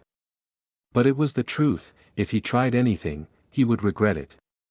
Naruto led Tabitha outside the police precinct to see Kurt and Professor Xavier waiting for her. "So, what's going to happen to my father?" she asked. "They're detaining him. With the charges for coercing you, he had several outstanding warrants," Professor Xavier told her. "I'll just go pick up my stuff and be out of your way," Tabitha said as he tried to leave, but Naruto put his hand on her shoulder and stopped her. "I don't think so. None of what happened tonight was your fault," Naruto told her. "Why shouldn't I go? All I do is cause trouble, and I don't think the institute is the best place for me," Tabitha said. "So, we all make mistakes. Besides, I saw you two back at the carnival. It's my fault, I should have sent you guys back then," Naruto said as Kurt looked at him. "It doesn't matter. I shouldn't have listened to him," Tabitha said. "Then think of this as a learning experience. One of many everyone has to go through," Naruto said. "But, I think Naruto is right, Tabitha," Professor X said, interrupting her. "Even if believe you should leave, I believe it's in your best interest to stay at the institute. We can help you get better control of your powers and help you along the way. So you guys really want me to stay?" Tabitha asked. "But of course, who else would make me scared for my life?" Kurt joked. "Well then, I guess you got your wish, Blue," Tabitha said. "Although, there is still the issue of your punishment. You two did break the rules of not leaving the institute and using your powers," Naruto said as Kurt and Tabitha nervously chuckled. "Quite right, and I believe that Naruto has the perfect punishment," Professor Xavier said. "You two will have to wash all the uniforms, clean all the vehicles, do all the chores and clean the danger room, for 2 months," Naruto said. "Well, that's not so bad," Tabitha said. "And you'll do it along with 2 months of extended training sessions with me and Logan," Naruto said as he and Professor X went to the car while Kurt broke down crying. Line break XXXXX. Arcade. At the Stokes County Maximum Security Facility, alarms and bells began to go off in the control room about one of the extreme prisoners that was kept locked up. The head security guard headed down to the cell that was experiencing the trouble and walked in to see the scientists scrambling to try and solve the problem. "Sir, Plexus 1 is down," one of the scientists said. "Systems 2 through 7 going dark." The other said. "Understood. We can't correct it down here, you'll have to initiate the override sequence upstairs." The guard said. "That's a negative, sir. I'm already shut out, we've got a major malfunction." "How should we proceed, sir?" the scientist asked. "By making a call," the guard said as he saw the cell come out of the ground to reveal the Juggernaut, Kane Marco. In the dead of night, Professor Xavier telepathically called the X-Men from their sleep to talk to them near the atrium. Students, please. I must ask you to gather downstairs immediately. Professor X told them. The X-Men gathered around as Professor Xavier exited from the elevator that led to Cerebro. I apologize for the late hour, but I just received an urgent message from Captain Stone. Professor X said. Stone, from the penitentiary? Naruto asked. Whoa, we're not talking another Juggernaut breakout, are we? Evan asked, concerned. No, at least not yet. But his containment unit has begun to fail. Professor X said. We'll be suited up and ready to go in 5. Gang, let's move. Scott said as Professor X signaled them to stop. No, I'll be going alone. However, with Aurora away in Africa and Logan on the open road somewhere, I am faced with a dilemma. Which means, Scott, Jean, Naruto, I'm placing you 3 in charge. Can I count on you? Professor Xavier asked. Without a doubt, Professor. Scott said. We'll hold down the fort here. You just worry about your brother. Jean said. Don't worry, we can handle things here. Naruto said. Yes, thank you. I'll see you in a few days. Professor X said as he re-entered the elevator. Okay, since we're all up, how about we start the day with a little danger room calisthenics? Scott asked as everyone groaned in annoyance and went back to bed. As one of the 3 people left in charge, I say we just go back to bed. Naruto said as everyone seemed to agree and went to their rooms, leaving just Scott and Jean. Don't let the power of command go to your head, Professor S. Jean joked as she went to bed. Yawn, okay, you win. Scott said as he went to bed as well. Line break XXXXX. Professor Xavier arrived at the Stokes County facility and immediately talked with Captain Stone as he informed the professor about the situation regarding Kane Marco. Professor Xavier had a plan, but it wasn't necessarily the best idea. I don't like it, it's too risky. Captain Stone said. Shutting down the security grid is the only solution that makes sense. Professor Xavier said. But what happens during the 26-second reboot sequence? Captain Stone asked. His paralysis shouldn't wear off that quickly. We'll be alright. Professor Xavier said as Stone nodded.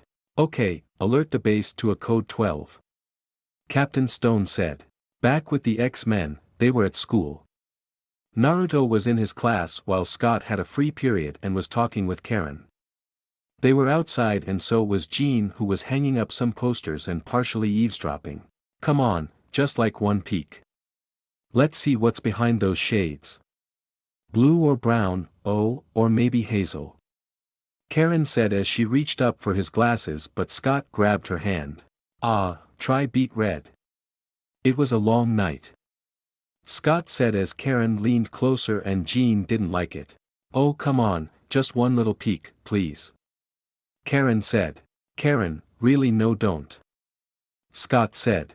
Oh well, got to get to class. But one of these days, I want to know all your little secrets. Karen said as Jean seethed in jealousy. That'll be a day to remember. Scott said as he walked away but ran into Jean. Jean. What, how long have you been standing here? Scott asked. I just well I was not spying on you. Jean said. Spying? Who said anything about, what a second, you were spying on me? Don't tell me you're jealous. Scott asked. What? Oh yeah, right, I'm jealous. PFF, of all the nerve. I am so sure, Scott Summers. She said as she walked away, but Scott smirked, he knew she was jealous. Naruto and Kitty were in their computer class as Kitty had accidentally fallen asleep and her powers had activated, causing some malfunctions with the hardware. Kitty cried, most people can't program such complicated game protocols without crashing their computer. You on the other hand, have managed to crash 3. The teacher said as everyone chuckled. Sorry, I didn't get much sleep. Kitty said. They heard some commotion near one of the computers as Risty was watching a kid named Weber play some video game on the computer. He was really into it and good at it and called himself Arcade to add to his ego. The teacher then turned off the computer as class got out. Naruto walked to his locker while Risty walked over to Kitty. "Hey, Kitty. Anything fun going on this weekend?" Risty asked. "Nothing.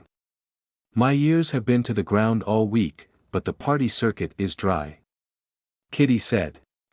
If only we knew someone whose parents were gone for the night. We could throw our own party." Risty said as Kitty got an idea.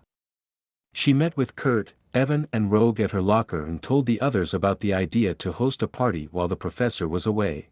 "Yeah, while the professor is away," Evan said. "The kids can play," Kurt said. "And play it loud." "Woo-hoo," Kitty said in excitement. "Reality check people." Scott and Jean. Rogue said. "Oh yeah." They all said, as their moods turned sour.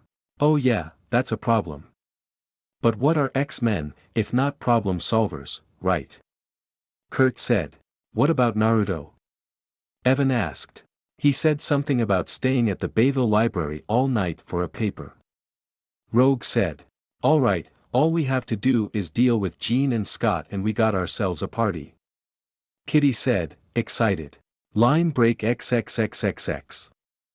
Back at the Stokes facility, Captain Stone and Professor Xavier were preparing to shut down the system so Professor Xavier could repair it. But Captain Stone wanted to have some extra security, so he called down about 16 extra security guards, armed with tasers, machine guns and riot shields to try and stop Cain Marco if it should come to that. "All right, on my mark. And, now."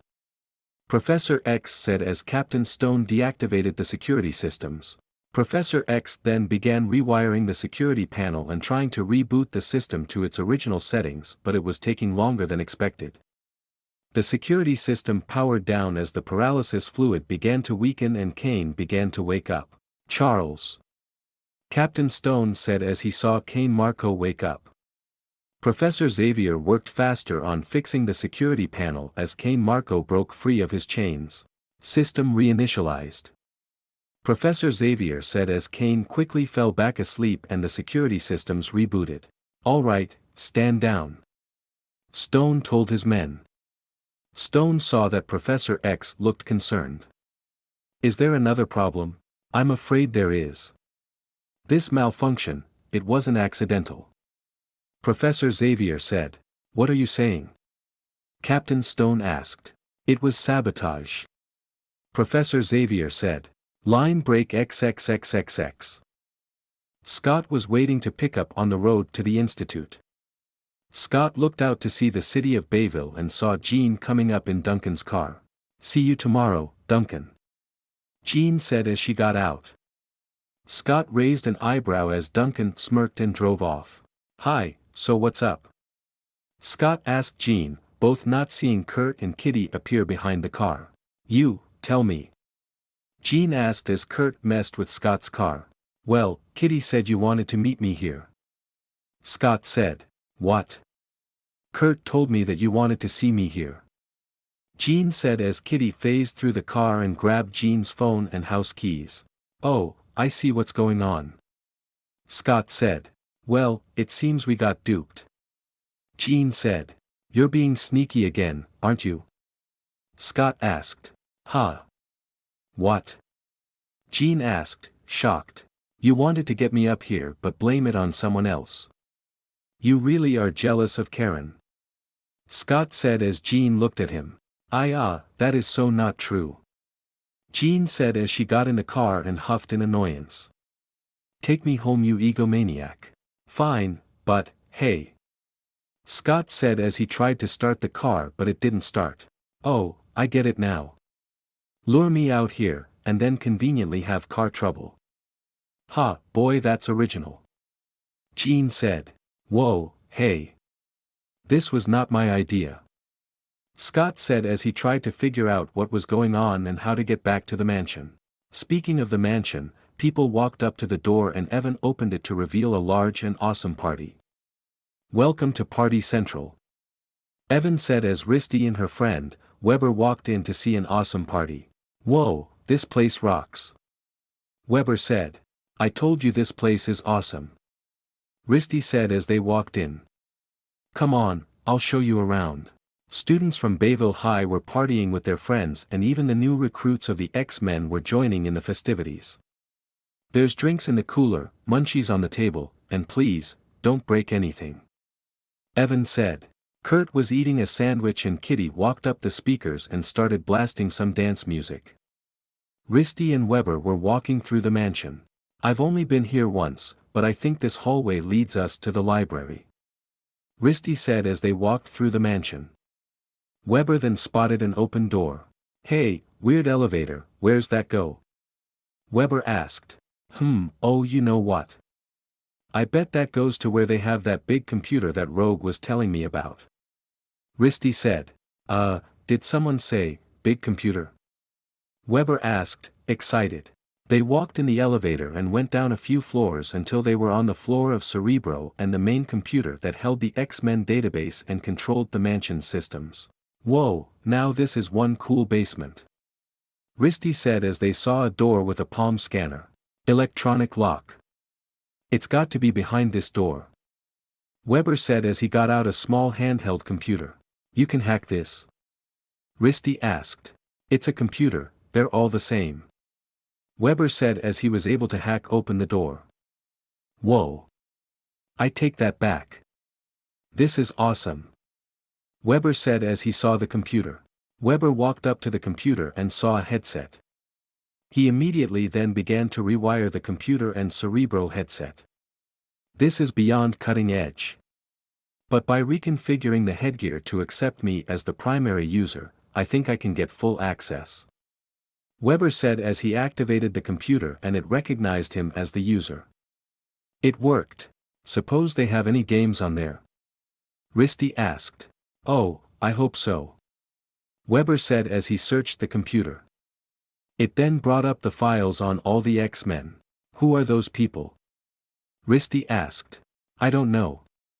Game characters, maybe? Weber said. I could sure use them for my computer class assignment. I don't suppose you could download that file? Risty asked as Weber got to work. No problem, I'll burn you a disk. Weber said as he copied all the mansion systems into a DVD, here you go. Now leave me alone, Arcade needs to play. Weber said as he began to mess with the danger room systems. Risty then walked back upstairs with a smirk on her face. Line break XXXXX. Jean and Scott called a tow truck to bring Scott's car and to give them a ride to the mansion. With Naruto, he was riding back to the mansion, he forgot some books he needed for his assignment.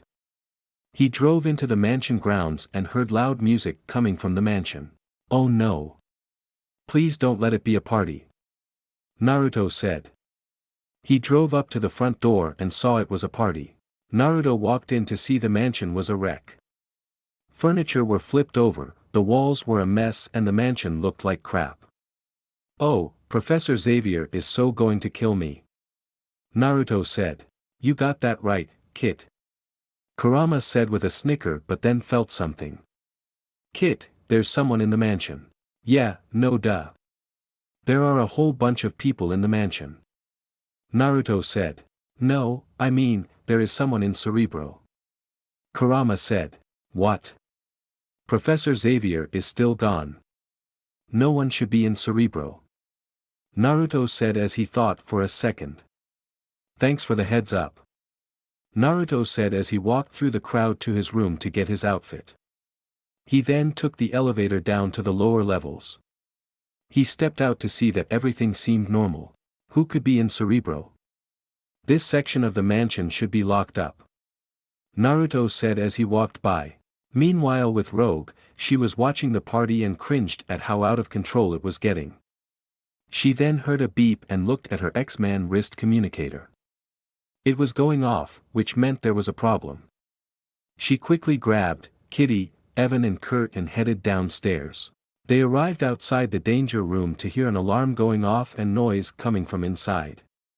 See, someone started up the danger room. I can't even get the door open. Rogue told them. I'll just shut it down from inside. Kurt said as he teleported inside. Risty was walking through the lower levels of the mansion and quickly hid behind a wall. Naruto walked around the corner and noticed that nothing seemed odd. Arcade was messing with the danger room but saw on the cameras that Naruto was walking through the hallway. Oh, a new character. Alright, let's see what he's got. Arcade said as he activated some of the security drones in the hallway. Naruto stopped walking as he heard something. Risty froze up and saw that the hallway's security drones were activated. That can't be good. Naruto said as the drones opened fire. Naruto rolled to the side and fired an energy blast at the first drone as more came up. Naruto bent the metal on the wall and floor to make a small cover as the drones kept blasting at Naruto. Okay, something is seriously wrong with the mansion's security systems. Naruto shouted. Less talking and more blasting, kid. Kurama told him. Naruto stood up from the cover and blasted 3 drones with an energy blast but more came to replace them. Naruto took cover as he then fired a lightning blast at the drones which caused them to short-circuit and explode. He destroyed all of them but more were coming. Alright, that's it. Naruto said as he charged up his energy and unleashed a huge gravity wave at the drones, destroying them and destroying part of the hallway and sent Risty flying into the wall. Naruto stood up and huffed in relaxation that the drones were dealt with. He then felt something hit his foot and saw a CD. Huh, what's this? Naruto asked as he heard something from the danger room. Naruto pocketed the CD and ran off. Risty stood up and glared at him and ran. Naruto ran through the halls until he came to the danger room and saw Kitty, Evan and Rogue standing outside with a worried look. Guys, what are you doing? Naruto asked as they turned and were shocked to see him here. Naruto, I thought you were at the library. Rogue asked. I was but I forgot some books, so I came back and saw the party. But more importantly something's wrong with the mansion's security system. I just got attacked by some drones. Naruto said. Maybe whatever is causing the system to malfunction started in the danger room. Evan said. Maybe. Naruto said as he didn't see Kurt. Where's Kurt? He's inside. Let me check. Kitty said as she phased through and gasped to see Kurt lying on the ground in pain. Kurt's been hit. Alright, let's get him out. Naruto said as Kitty phased them through to see lasers flying around, buzz saws and traps going off and the training drones coming online. Oh, finally. More characters. This game was getting really lame. Arcade said, as he watched over everything. Keep moving. Naruto shouted as he ran to avoid the laser beam. Evan ran to the side and ducked as a giant buzz saw almost took his head off. He then fired some spikes at the exposed joints, causing the buzz saw to explode. Evan kept running as he made his way over to Kurt, shooting down some more flying buzz saws. Rogue jumped and rolled as giant spiked balls were launched at her. She then ran over to Kurt and tried to wake him up. Kurt, wake up. Rogue yelled. Then Arcade had more turrets come out of the wall. Whoa, heavy duty. Let's move it. Evan yelled as they ran. Naruto then flew by and froze the turrets in ice. He flew around the danger room, dodging laser blasts and used his ice powers to freeze the turrets in place and to ice up the rest of the room to prevent any more surprises from coming out of the wall. Naruto saw Kitty dodging some laser blasts and phasing through some walls that were put up but another came up by surprise and she hit the wall face first and got knocked out. Naruto flew down to check on her as Rogue and Evan brought Kurt over. She's out cold. Naruto said. Then part of the room began to change as the outer circle lowered deeper into the ground. Then 2 large metal balls came out of the walls and fell on the tracks. They rolled towards the X-Men coming from front and back. That's it. Naruto said as he supercharged his energy blast and blew one to pieces and then used his magnetic powers on the other to stop and crush it. Kurt then woke up and teleported the 5 out of the danger room. Bummer. Arcade shouted as he saw they got away. I let them get away. Where are you, on the next lever? Arcade asked as an alert was triggered and an alarm went off. System has been compromised. Initiating DEFCON 4. The computer said. DEFCON 4. I like the sound of that. Arcade said. Scott and Jean finally arrived at the institute and saw the cars parked outside and heard the loud music and knew it was a party. They're throwing a party. Scott said. Oh, they are so busted. Jean said. So, it seems that certain ex-children had plotted to get rid of us. Yeah, sorry for accusing you. Scott said. Me too. Jean was cut off as they saw the mansion go into lockdown mode. Steel shutters and gates appeared at every door and window, completely locking everyone in and out and preventing anyone from getting in. Then the courtyard fountain statue rose out of the ground as an alarm went off. The statue opened up to reveal laser turrets that opened fired at Scott and Jean. Jean and Scott ran to the woods by the mansion as they ducked and dodged laser blasts. I've never seen anything like this. Scott yelled as he took off his glasses and reached into his backpack for his visor. Jean and Scott managed to hide from the turrets and quickly changed into their uniforms and ran to the mansion. Then the turrets picked up their movement and activated. Scott and Jean dodged the attacks as Scott blasted a turret and Jean used her telekinesis to crush one. We'll have to try getting in through the launch bay. Scott said as Jean nodded. They ran to the cliffs by the mansion that led to the launch bay as a turret fired missiles at them. The missiles hit ground behind them as Jean and Scott jumped off the cliff. Jean grabbed Scott and used her powers to lower them in front of the launch bay door. Scott shot a full-powered optic blast and blasted open the launch bay gate. Jean then levitated them in as a security drone was activated and set its sights on Jean and Scott.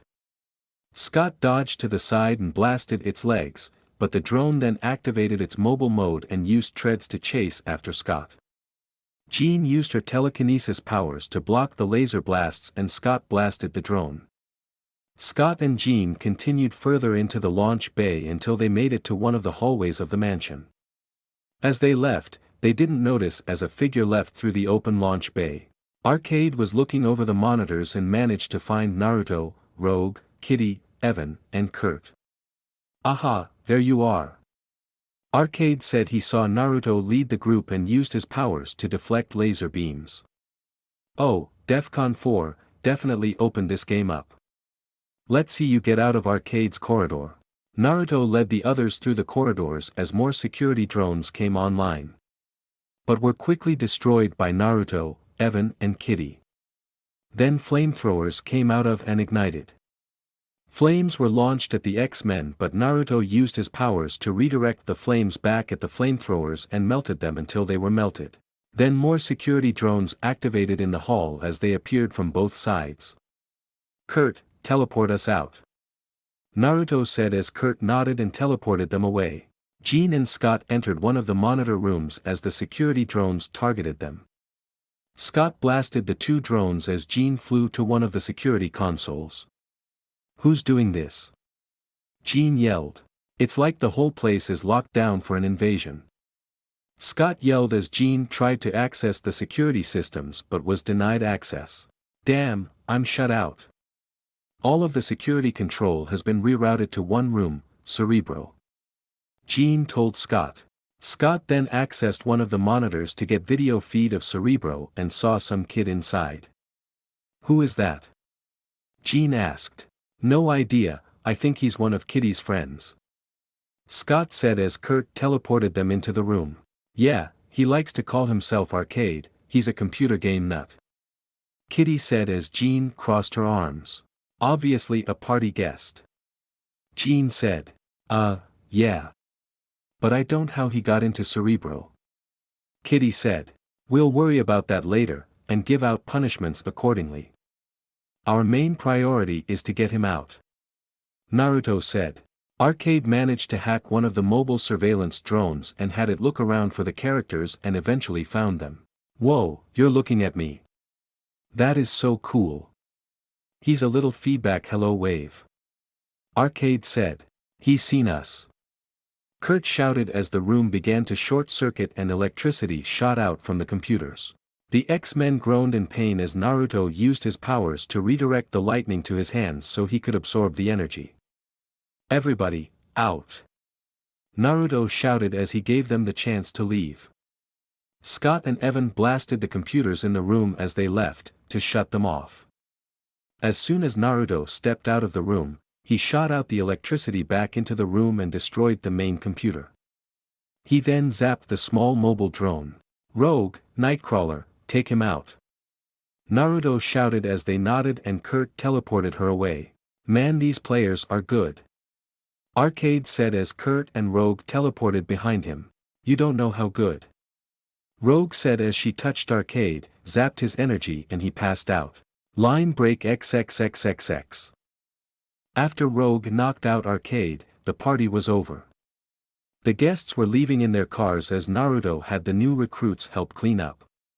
Kitty, Evan and Kurt were outside, watching their friends leave. Thanks guys, great party. They heard as the last of the party guests left. Yeah, too bad we missed it. Evan said. They ate every last crumb of food, while we were fighting for our lives. Kurt said. Yeah, and now we have to clean up after them. Kitty said as they walked in. Jean, Scott and Naruto were talking to Weber who was sitting on the couch. They were angry with him that he walked into their computer and hacked it as well. Oh, don't be mad guys, I'm sorry. Weber said. You want to tell us what you were doing in there? Scott asked. I couldn't resist, such an awesome mainframe man. That game ruled. Weber said. Game? Jean asked. Yeah, and those players rocked. They had these really cool powers and, wait. Are you tell us that, he knows nothing more? He believes it was all a computer game. Professor Xavier telepathically told them. Mr. Weber, a taxi is waiting outside to take you home. Professor Xavier said as Weber stood up, but Naruto grabbed Weber's backpack that held his computer that he used to hack the X-Men mainframe. Hey, that's my computer. Weber said. Think of it as a punishment for hacking into ours, now you don't get yours. Seriously dude, get a different hobby, get a girl, and if you ever do anything like that again, the cops will know about your hacking adventures. Naruto warned Weber who gulped nervously. Weber left and got in the taxi and went home while Professor Xavier was deep in thought. I'm sorry, Professor. I accept the blame. Scott told Professor Xavier. I'd say there's plenty of blame going around, even extending to a mystery guest. Professor Xavier said. What you mean Arcade? Jean asked. No, someone else. Someone who orchestrated all of this including my trip away, just to gain access to the mansion. Professor Xavier said. And I think I know why. Naruto said as he pulled out the CD he found in the hallway. What is it? Rogue asked as she took it. It's a copy of Cerebro's database. Every student here, blueprints of the mansion, security systems, everything about us was on this disk. Naruto said. Where did you find it? Professor Xavier said. In the hallway after I fought off some security drones. My guess is that whoever orchestrated all of this used Arcade to hack into our systems and burn a copy of the database. Luckily, something must have gone wrong and I found it. Naruto said. Who would want a copy of the database and who could sneak in? Scott asked. I think I may know. When I entered the mansion, I felt 2 energy signatures in the lower parts of the mansion. One of Arcade but the other felt familiar. Naruto said. How familiar? Professor Xavier asked. Very, and after thinking about it, it was Mystique. Naruto said. Are you sure? Jean asked. It's the only thing that makes sense. She must have survived the battle on Asteroid M but her powers have grown, which is why her energy signature was different. Naruto said as Professor Xavier thought for a second. What are you thinking, Professor? Scott asked. That we got lucky that Naruto managed to find this before Mystique was able to leave with it. We'll have to tighten the mansion's security systems from now on. She must have done this for a reason and something tells me that her plans for us are not yet done.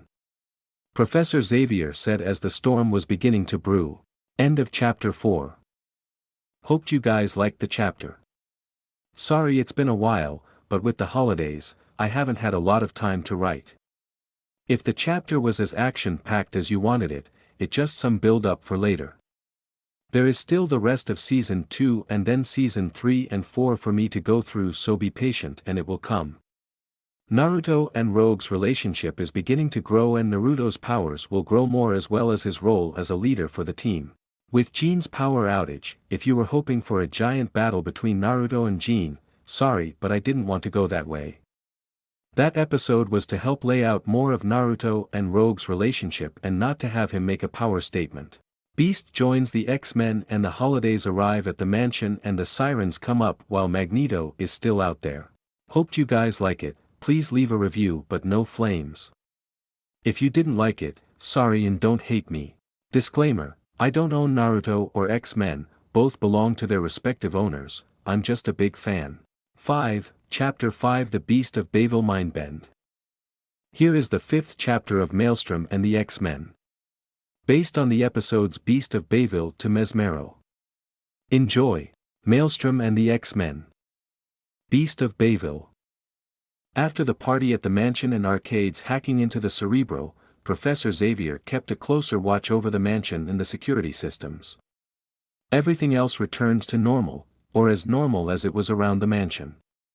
Naruto kept on training and was getting better and better with his powers, and his relationship with Rogue was growing as well. Now today was a normal day as the X-Men were at school. Naruto was in his history class while Kurt and Evan were in their science class with Mr. McCoy. Kurt and the rest of the class were paying attention while Evan was just zoning Mr. McCoy out and not caring.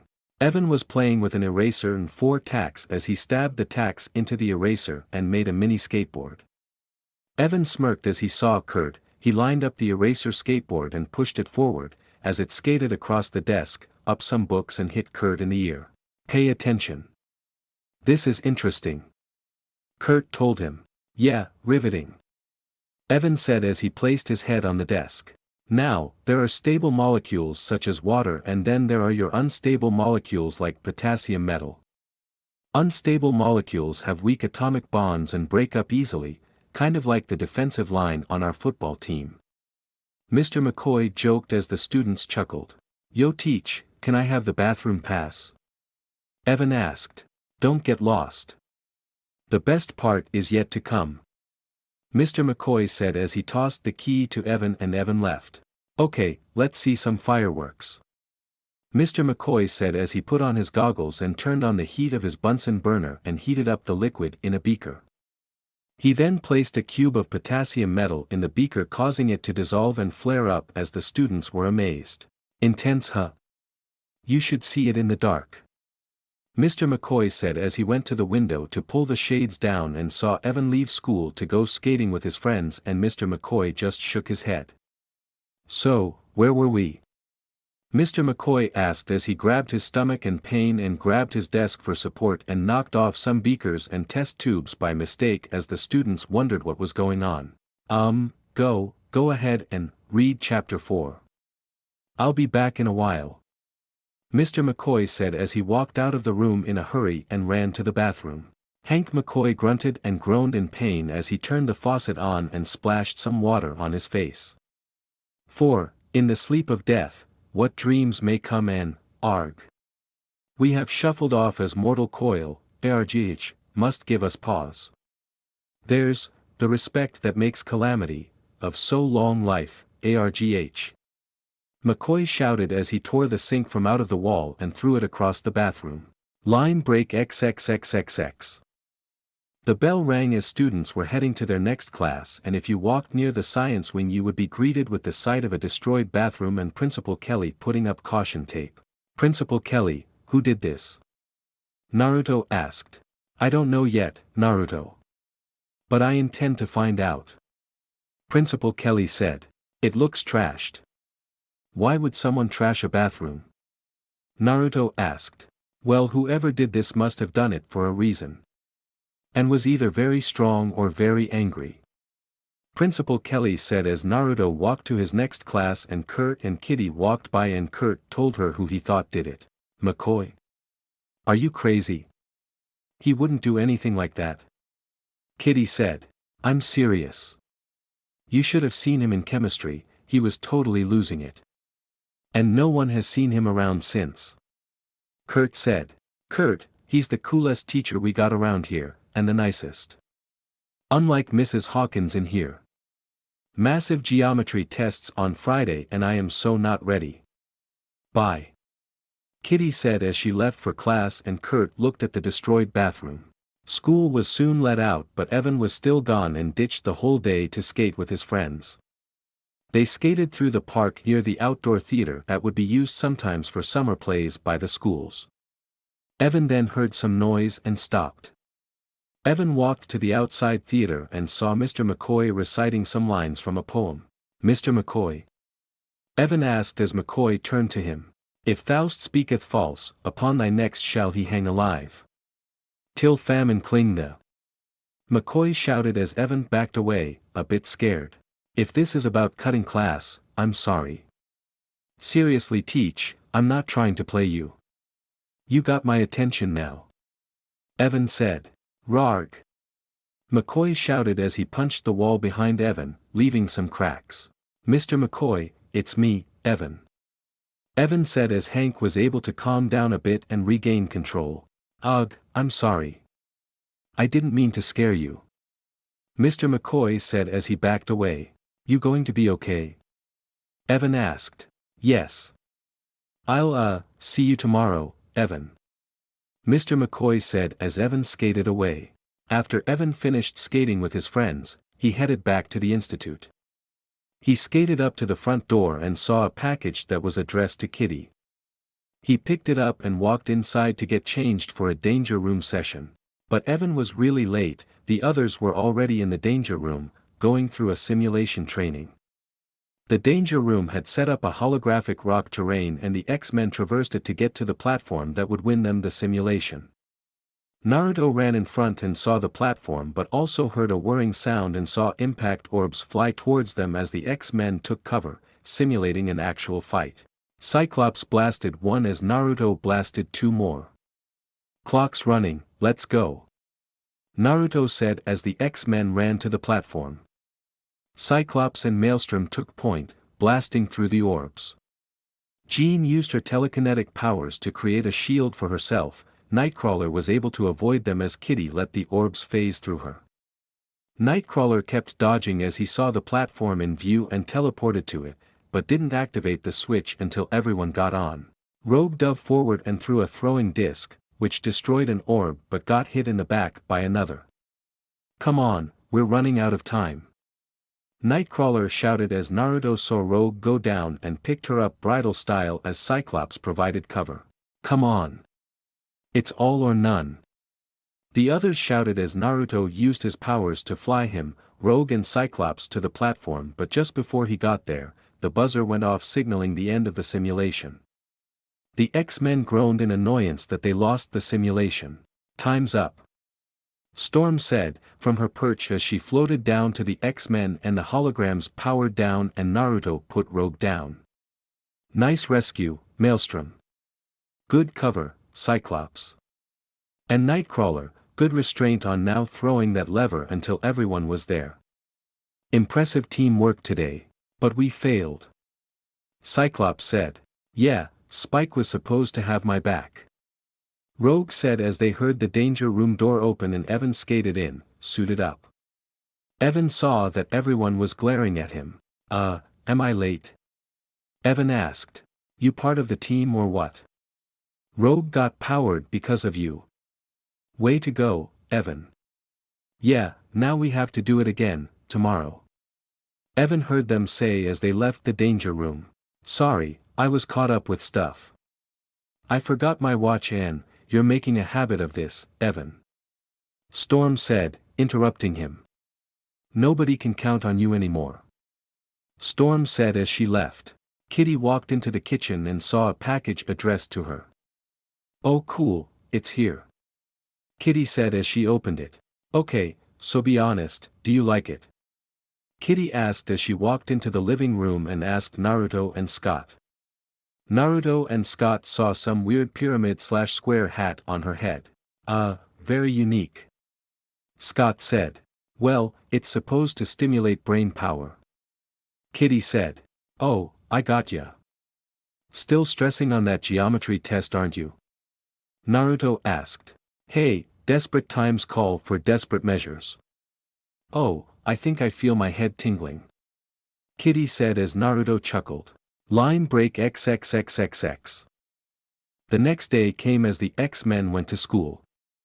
Evan was walking down the hall, still pretty bummed that he forgot the training session and let the team down. He turned the corner and bumped into Mr. McCoy. Hey, just the guy I was looking for. Mr. McCoy said as he pat Evan on the shoulder. I'll be in class today, I promise. Evan said, still a bit freaked out about what he saw Mr. McCoy do yesterday.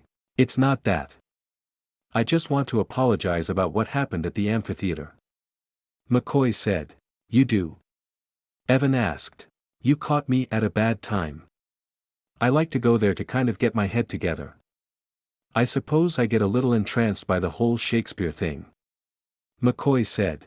Hey, it's okay. I understand. Evan said. I know you do, Evan. You're a bright kid. You have a lot of potential, more than you know. See there. McCoy said as he led Evan to the glass trophy case in the hall. You played here at Bayville? Evan asked. 3 years. Would have been 4, but I just goofed off as a freshman. It wasn't until I became part of a team that I truly realized my potential. Pick your friends wisely, Evan. They shape us in many ways. Oh, and about skipping class. Memorize this little Shakespeare passage and we'll forget it, fair enough? McCoy asked as Evan nodded. Great, now you better get to class. McCoy said as he left to teach gym. Evan was still curious about what happened with Mr. McCoy, so he stuck around and watched Mr. McCoy's gym class. Evan was watching as Mr. McCoy was instructing an indoor hockey class, and then Evan saw Mr. McCoy begin to groan in pain. Mr. McCoy turned around and groaned in pain, and one of the students lost control of her skates and was skating to Mr. McCoy. Mr. McCoy then turned with a growl and grabbed her. But before things could get out of hand, Evan ran in. Hey, teach. Nice catch, bet you didn't see that one coming. Evan said as Mr. McCoy calmed down as Jean skated by. Gee, Mr. McCoy seemed really mad. The student said. No, you just caught him by surprise. Jean said as they rejoined the rest of the class. You all right? Evan asked Mr. McCoy. Yeah, I'm fine. Guess I'm still a little jumpy. Mr. McCoy said as Jean looked at Evan. After school was done, the X-Men returned to the mansion. Naruto was working on some homework in the living room, with Rogue and Hunter sleeping on the floor next to them. Did you get the answer to number 9? Rogue asked as Naruto looked over his sheet. Yeah, it's. Naruto was cut off when he heard the mansion's front door bell go off. Huh, who could be here at this hour? Naruto asked as he stood up and walked to the door. Naruto opened it to see Mr. McCoy. Mr. McCoy, what are you doing here? Hello, Naruto. I'm here to see Professor Xavier. Mr. McCoy said. Naruto then led Mr. McCoy to Professor Xavier's study as the two requested some privacy to talk. You reached out to me when I was young. Ha, I realize now I should have listened. Mr. McCoy said to Professor Xavier. I can't control it anymore, Professor. Not by myself. I need your help. Tell me, Hank. How have you been feeling? Professor Xavier asked. It's like I got an animal inside me, a beast, and it's tearing me to pieces. Mr. McCoy said. But you've been able to suppress it for so long. How? Professor Xavier asked. With a serum I created. But it's not working anymore. Please, you have to help me, it's not working anymore. Mr. McCoy said to Professor Xavier, desperate for help. All right, I'll see what I can do. Professor Xavier said as Mr. McCoy sat down in a chair. Professor Xavier then touched Mr. McCoy on the head and entered his mind. Professor Xavier saw McCoy's mind and heard the growling of an animal, then turned and saw an wild beast charge right at him, which ended the mind connection abruptly. "What did you see?" Mr. McCoy asked. "I'm sorry, Hank. There's nothing I can do for you," Professor Xavier said. "No, don't say that. I'm too dangerous to be trusted," Mr. McCoy said. "I agree. Which may mean you may need to make certain sacrifices until you got this under control," Professor Xavier told him. "You don't understand, teaching is my life. I'm nothing without it," Mr. McCoy said. "This mutation, it's a natural part of you. The only way to suppress it, is with your own strength of will," Professor Xavier said. "I've tried," Mr. McCoy said. "But you stopped when you started depending on the serum. You have to reach further within. It's the only way," Professor Xavier told him. I'm just worn out. I can't fight it anymore," Mr. McCoy said. After his meeting with Professor Xavier, Mr. McCoy returned to the school to work in the school's science lab to create a stronger serum to control his mutation. He diligently worked on the serum, and when he thought he created a strong enough batch, he tested it on himself, but when he swallowed it, he screamed in pain. Principal Kelly, who had stayed late at the school to work on some papers and files, heard a scream. Principal Kelly walked through the halls to the science lab where he thought he heard the yell. He looked inside to see that place was a mess. The tables were flipped and the shelves were destroyed. He then saw a wild blue beast roar in the door window. The beast then opened the door and ran after Principal Kelly. Principal Kelly ran through a door and closed it behind him, but the beast banged and smashed at the door. Principal Kelly then pulled the fire alarm and the beast ran away. Line break XXXXX. Back at the X-Men mansion, they were all suited up and in the main computer room as the latest news footage about the Beast of Bayville was being broadcasted, and Principal Kelly found Mr. McCoy's lab coat in the lab. "Based on sightings and the evidence of damage, it's clear he's heading north," Logan said as he looked at the computer map of Bayville that also showed all the recent sightings or activity of the beast. "Let's head him off, and remember, we don't want him hurt," Professor Xavier said as they left in the X-Van. The X-Men split up into teams with Jean and Shadowcat starting in the Bayville scrapyard. They walked into the scrapyard and saw large footprints in the ground. "These tracks are huge. They must be his," Jean said as they heard a roar. They stood up ready to fight and saw the beast near some old cars. It then jumped away. "I'll track him, call the others," Shadowcat said as she followed the beast through the scrapyard. "Wolverine, we've sighted him in the scrapyard," Jean said on the communicator.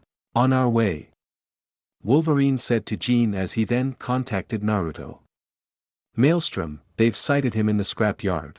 "On it. I'll head him off," Maelstrom said as he flew over to the scrapyard. Shadowcat ran through the scrapyard but lost sight of the beast. She looked around but couldn't see him. Then the beast dropped down next to her and roared. It tried to tackle her but she phased right through him. It turned around and jumped at her, but the beast was hit with an old car and flew through the air into the fence. Shadowcat saw Jean float right next to her. The beast roared as it threw the old car back at Jean, but Jean used her powers to stop the car in the air. The beast then jumped and charged at Jean and Shadowcat, but Logan then tackled him in the air and the two tumbled on the ground. The beast then threw Logan off and roared, then ran away. "I'll go after him. Stay together," Logan said as he chased after the beast. "Storm, Maelstrom, he's still heading north," Jean said. "We got him," Storm said. "Where could he be going?" Shadowcat asked as Evan thought for a moment. "To get his head together," Evan said, as he ran and Jean and Shadowcat followed. Storm, Nightcrawler and Rogue were in the city and had found the beast trail. They followed him in the alley but moved out of the way as some rubble fell to the ground. They looked up and saw the beast on the side of the building. The beast dropped down and raised its claw to strike, but Storm used her powers to make a wind tornado and send him up to the roof. "I'm on it. Nightcrawler said as he teleported to the roof and ready to fight but saw the beast was gone. He looked around and walked to the edge of the roof and saw the beast hanging there. The beast roared as Nightcrawler jumped back in fright. The beast then jumped back up to the roof and tried to pounce on Nightcrawler, but Maelstrom flew by and tackled him through the roof and into the warehouse. Nightcrawler jumped through the roof and saw Maelstrom and the beast grapple as the beast tossed Maelstrom in the air. Maelstrom flipped in the air and landed on a crate and blasted the beast, but the beast dodged and kept running. Cyclops then ran into the warehouse and saw the beast land on a crate.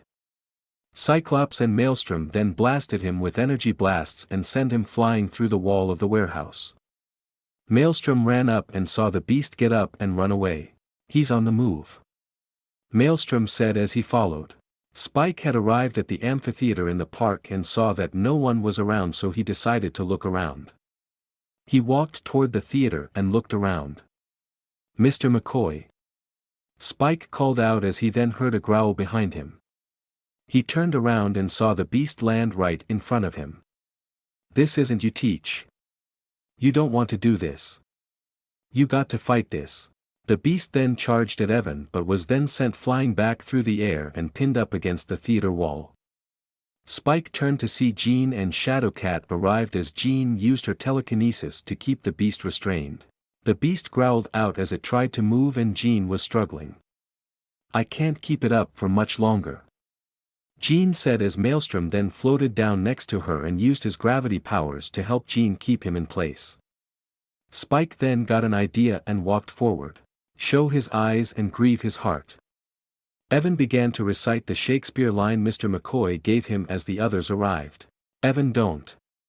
Storm yelled as she landed next to Maelstrom. "Come like shadows, so do part. Sleep shall neither night nor day hang upon his penthouse lid. He shall live a man forbid. All his nights, 9 times 9 shall he dwindle peak and pine." Evan said as Nightcrawler teleported next to Evan with Professor Xavier. Professor Xavier then went up to the beast and touched his head. "Hank. Listen to me. You're still in there. You know what's happening to you, so take control. You're stronger than the beast, so don't give up." Professor Xavier said telepathically. "Thou his part cannot be lost, yet it shall be tempest toss." Evan shouted. "Line break XXXXX." The next morning, the X-Men minus Professor Xavier and Evan were in the kitchen having breakfast and watching the news on the Beast of Bayville. After a night of terror, local teacher Hank McCoy's whereabouts remain unknown. But until he's found, police have vowed to continue their search. The news reporter said. Back with Professor Xavier and Evan, they were in the medical wing with the new Hank McCoy. I still look like a monster," McCoy said as he looked himself in the mirror, still seeing the beast, but with clothes on. "But you're now in the one place where that doesn't matter," Professor Xavier said. "I can still feel it though. Inside," Hank said. "And you probably always will," Professor Xavier said. "The worst part is, the very thing I feared most has happened. My teaching days are over now that I look like this," Hank said. "Not so, Teach. The professor can hook you up with an image inducer like Kurtz," Evan said. "To look like whom?" "Hank McCoy, he's a wanted fugitive," Hank said. "But you can be anybody," Evan said. "With a beast inside, trying to claw its way out. I just can't risk it," Hank said. "What you need, Hank, are students who know your secrets. Who have secrets of their own. And who need a man of your compassion to teach them," Professor Xavier said as Hank smiled and they walked out to the kitchen. "Everyone, may I have your attention? Please say hello to the Institute's newest faculty member," Professor Xavier said as Mr. McCoy walked out. "Welcome, Mr. McCoy," Naruto said. "Thank you, Naruto. But from here on in I'm not just Mr. McCoy. Call me, Beast," Hank said. Line break XXXXX adrift and on angel's wings. With Mr. McCoy, aka Beast, joining the X-Men, things got more interesting at the mansion. The X-Men had a new member and the new recruits got a new teacher, not that it helped keep them in line. Beside that, the year was coming to an end as winter had come and snow had piled on, making a winter wonderland at the mansion. Scott was in Hawaii with his brother Alex, having some brotherly fun while everyone else was in the mansion. Mr. McCoy and Jean were outside watching the new recruits have some fun while Naruto was in the living room with Rogue and Evan watching TV. Naruto was skipping through channels and found his way to the news station, which was covering the hurricane in Hawaii and the latest story of two lost boys, Alex and Scott. Evan, get Jean. I'll get Professor Xavier.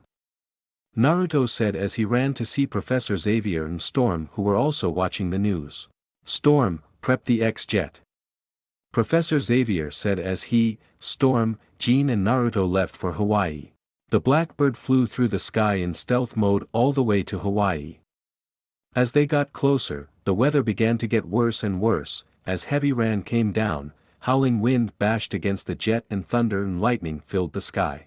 Professor Xavier was piloting the Blackbird while Storm was in the co-pilot seat, listening in on some of the radio chatter.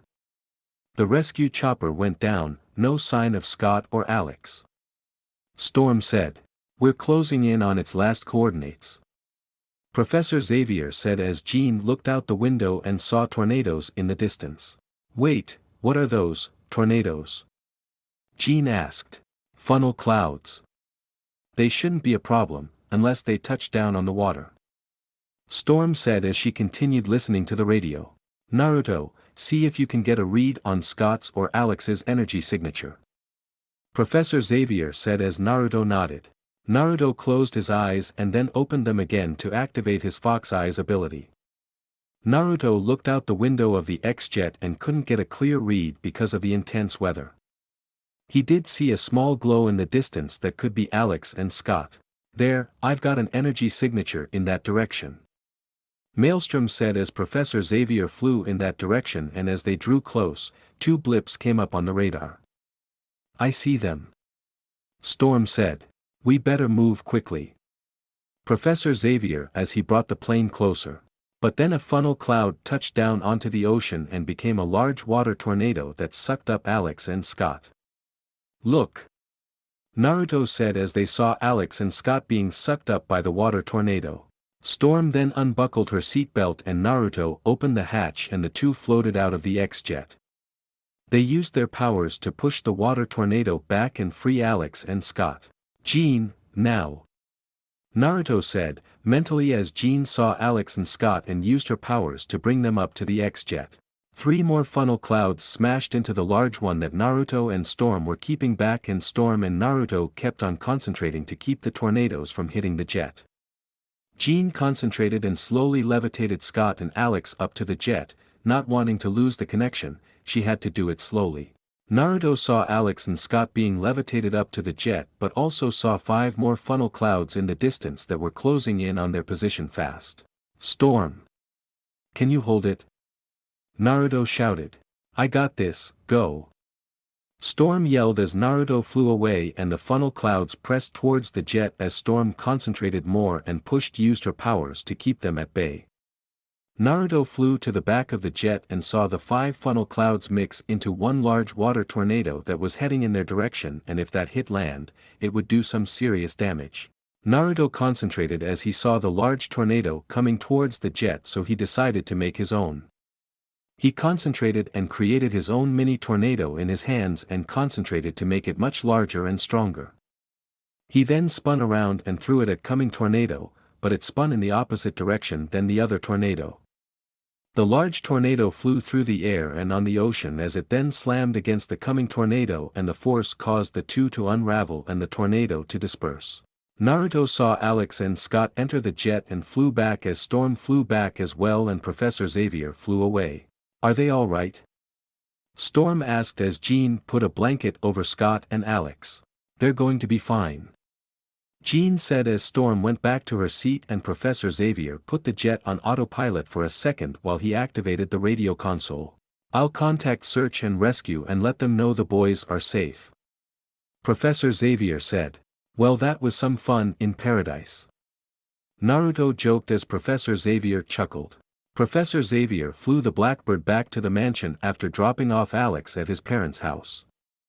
They got back to the mansion and got Scott to the medical wing and helped him recover, as the time at the mansion was going to get hectic with the holidays coming and most of the students going back home. The final days of the fall semester were coming to a close as the students would be leaving for their homes for the holidays. The X-Men were having a Christmas/holiday party where everyone was exchanging gifts and enjoying themselves before they would be gone for a while. Naruto would be heading back to California to spend the holidays with his family. He wouldn't miss his little sister's first Christmas. Professor Xavier and Mr. McCoy were staying around with Rogue and Scott. Jean was giving out necklaces to Kitty and some of the other girls as Christmas presents while Kurt was basking in the holiday spirit. "Oh, it's beautiful. Thank you, Jean," Kitty said as she liked her star necklace. "You're welcome," Jean said as Jubilee and Amara opened their gifts as well. "How cute, thank you so much," Jubilee said. "I love it, you're so sweet." "Thanks," Amara said as she, Jubilee and Jean noticed Kurt sneak up behind Kitty holding a mistletoe and all chuckled. Kitty then saw the mistletoe above her head and Kurt holding it. "Kurt, in your dreams," Kitty said as she pushed the mistletoe away. "All in the holiday spirit," Kurt said as he puckered his lips. "Kurt, knock it off," Kitty shouted as she ran and Kurt followed her. "Come on, Kitty. Just one kiss, please," Kurt shouted as he followed Kitty as Professor Xavier and Logan saw them. "Ah, to be young again," Professor Xavier said. "Yeah, glad that's over," Logan said. "You know, Logan, you're welcome to spend the holidays here with us," Professor Xavier said. Thanks. But I got some important things to catch up on," Logan said as he drank some coffee. Naruto and Scott were chatting near the fireplace, enjoying some hot chocolate as Scott left to get some more. Rogue, in her festive nice outfit, walked up to Naruto. "Man, it's going to get pretty lonely here now with everyone leaving," Rogue said to Naruto. "Yeah, I'm going to miss it. But it'll be nice to see my little sister again," Naruto said as he sipped some hot chocolate. "I just wonder how you'll be. It'll get pretty boring here." "Yeah, but it won't be so bad. Scott's sticking around and the professor and Mr. McCoy will be here," Rogue said as Naruto chuckled. "Maybe, but you'll find them not as fun as me," Naruto joked as Rogue chuckled. "You're probably right. Hey, I got you something. I figured that it may be early but everyone is exchanging gifts now, so," Rogue said as she revealed a present. "Oh wow, Rogue. Thanks," Naruto said as he took it and smiled. "Go ahead, open it," Rogue said as Naruto opened it and he saw it was a really cool black and orange jacket with a leaf design on the back. "This is great, thanks. I got you something as well," Naruto said as he went to the Christmas tree and got her gift. "Even though it's not Christmas, I think you should open it."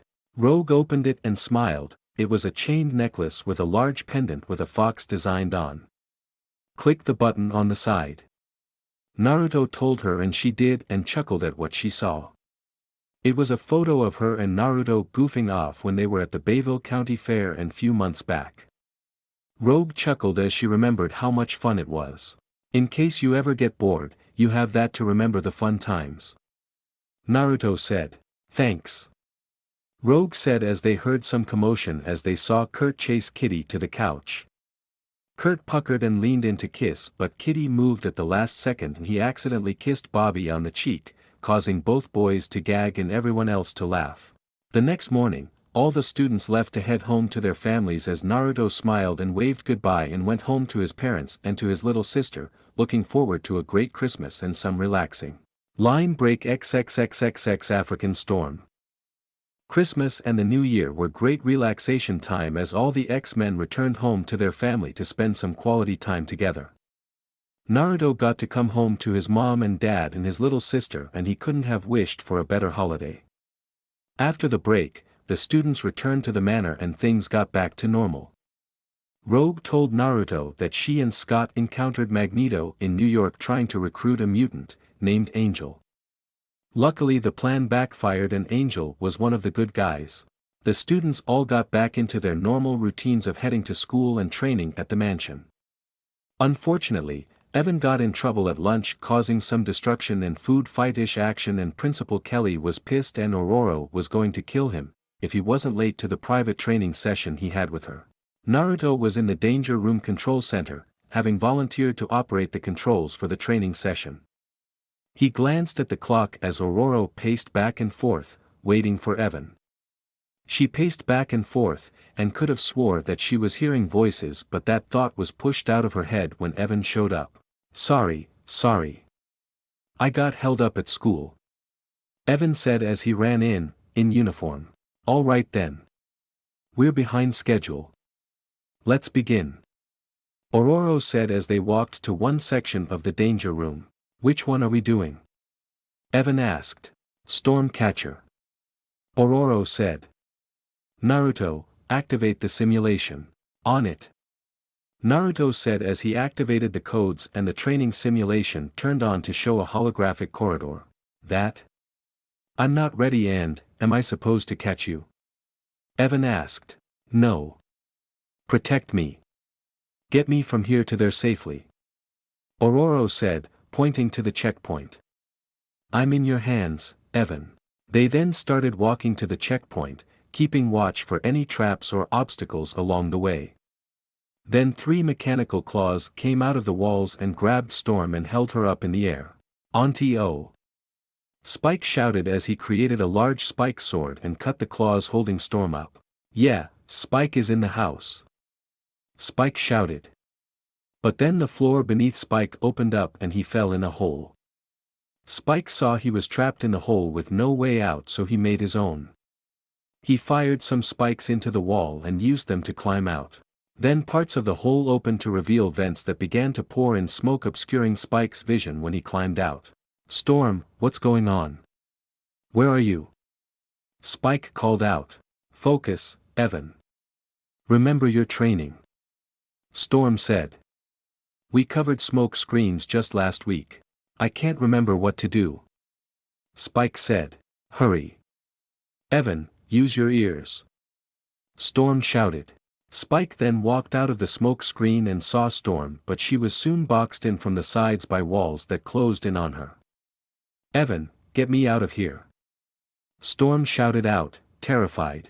Spike tried blasting the box, but his spikes didn't penetrate. Storm pounded on the box, desperate to get out. She began to hyperventilate and tried to use her powers to zap the box open, but when she did it shocked her back and the overload destroyed the box and ended the simulation. Storm then fell to her knees, trying to calm down. I'm sorry, the smoke screen threw me. Evan said. Just go, leave. Aurora shouted. Don't blame me for that box. I didn't activate it. Evan replied as he left. I didn't plan on that. Storm said as she then looked at Naruto in the control room. Naruto, what happened? I don't know. The system didn't respond for a few seconds. Are you alright? Naruto asked. Yes, I'm fine. Storm said as she left. Aurora walked out of the danger room to a pitch-black hallway. She flipped the light switch but the lights didn't turn on. She then heard walking and saw an outline of some figure. Evan. Are you down here? Aurora called out. Aurora walked down the hall and could have sworn she heard some kind of chanting. She then saw a door open by itself. Who's there? Storm called out. She then heard a figure walk behind her but saw nothing. She heard more footsteps but saw nothing. She then ran down the hallway to the elevator to get the hell out as the chanting and whispers got louder and louder. Come on. Storm shouted as she pressed the elevator button and looked behind her. She then heard the door open, turned and shouted in surprise but saw it was Hank. Sorry, I get that a lot these days. Hank said. Then the lights in the hallway turned back on as Naruto walked into the hallway. Sorry about the lights. I rebooted the system to fix the danger room controls. It shut off the lights for a bit. Naruto said as he walked into the elevator as Ororo seemed somewhat relieved but something else was still bothering her and she exhaled in exhaustion. Are you alright? Hank asked. I don't know. I just had a rough session with Evan, and I guess I'm a little jumpy. Ororo said. Seems the school hasn't had an easy time with Evan either. I found this in the trash. Hank said as he held up a crumbled piece of paper and Ororo read it. Evan's progress report. Ororo said as she saw he wasn't doing any better. And here I thought we were reaching him. Hank said. Maybe he needs some extra reach. Naruto said. I am having serious doubts that he is reachable. Ororo said. Line break XXXXX. Everyone was asleep in the X mansion as a strange mist seemed to cover all of Bayville. Everyone was fast asleep except for Storm, who was tossing and turning in her bed. No, go away. Ororo said as she tossed and turned. The mist seeped in through her window and seemed to gather around her as the same chanting and whispers she heard in the danger room continued. Then some human shadows appeared around her bed as they seemed to torment her. No, stop, stay back, stay back. Ororo shouted as she woke up and the mist and whispers disappeared. Then Logan, Naruto and Hunter ran into her room ready to fight. Logan had his claws out, Naruto ready to blast something and Hunter sniffed around. Logan and Hunter went to the window and tried to sniff out whatever was in the room. Kitty then phased through the wall as Professor Xavier wheeled in. Ororo, are you okay? Kitty asked worried. Someone was in here. Ororo said. Logan? Professor Xavier said. Nothing. Logan said as Hunter also shook his head no. Check the security system, just in case. Professor Xavier said. Right. Back to bed, half pint. Everything's fine. Logan said as he left. Kitty then went back to her room and Naruto and Hunter went back to bed, but not before Naruto used his fox eyes quickly and could have sworn he saw some faint energy signature. He would have said something but Professor Xavier and Ororo had a serious talk about Evan and now was not the right time. Everyone went back to bed to get some sleep. The following morning, things seemed to get back to normal though Naruto was still confused about what he saw. Kurama, any idea what I saw last night? Naruto asked. Not entirely sure. It seemed to be something mystical. I felt faint energy signatures similar to Churka but different. Kurama said. Mystical? You mean magic? Don't you think that's a bit crazy? Naruto asked. I'm a nine-tailed Churka fox sealed inside a teenage mutant who was reborn from another reality. Crazy is normal for us. Kurama said. Point. Naruto replied as he went to bed. Naruto woke up the next morning and got ready for school, putting on the jacket that Rogue gave him and walked to the kitchen but then noticed some water seep into the hallway from Ororo's room. Kitty, Jean and the professor soon arrived as well, seeing all the water that had spilled into the hallway and below. They opened the door to Ororo's room and saw she was in the bathroom. They tried knocking but she didn't answer so Kitty phased through and saw Ororo sitting in the corner as the tub kept spilling water. Ororo, are you okay? What happened? Kitty asked as Ororo saw Kitty enter. Kitty. Ororo said as Kitty helped her up and exit the bathroom to see Professor Xavier, Jean and Naruto waiting outside, concerned. Ororo, are you alright? Professor Xavier asked. Is there anything we can do? Jean asked. No, thank you. I'll be fine. Ororo said as she left. Professor.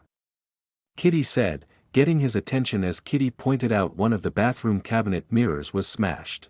Naruto then closed his eyes and activated Fox Eyes one more time and noticed the same faint energy signature left a trace, just like last night when Ororo swore that someone was in her room. What is it, Naruto? Professor Xavier asked, seeing he activated his powers. Something was in here. Naruto said as they all looked at him. Ororo talked to Evan but he knew that he was heading back home and leaving the institute and he didn't care, he had a serious attitude problem. He went to school to empty out his locker and he had yet to break the news to any of the others yet. Naruto and Rogue were talking in the hallway on the way to Naruto's locker. Something must be going on with Ororo. The incident last night and then this morning in the bathroom. Something weird is going on. Rogue said as Naruto opened his locker to change his books. Yeah. These past few days have been weird. First the training disaster with Evan, then the weird wig out with the mansion systems and then the two incidents. This can't be a coincidence. Naruto said as he closed his locker and zipped up his bag and he and Rogue walked to class. So do you really think someone is messing with her? Rogue asked. I'm not. There is definitely something messing with her. But to what it is, I can't say. Naruto said as Kitty then ran up to them in a hurry. Guys, did you hear about Evan? Kitty asked. No what? Rogue asked. I just saw him emptying his locker. He's being sent back to his parents. Kitty said as Naruto and Rogue were surprised. Naruto knew that Ororo and Professor Xavier were going to deal with Evan, but he didn't think he would get sent back. Evan was emptying out his locker as Kurt was trying to talk to him. You're just giving up. Come on, let's go to the professor and ask for another chance. Kurt said. Why do you even care? It's not like we're friends or anything. Evan said as he walked away. Well, I thought we were. Kurt said. Evan walked to the doors of the school as Naruto, Rogue, Jean, Scott and Kitty ran up to him. Yo, Evan. What's up with this? Scott asked. Let's talk about it. Maybe we can help. Jean said.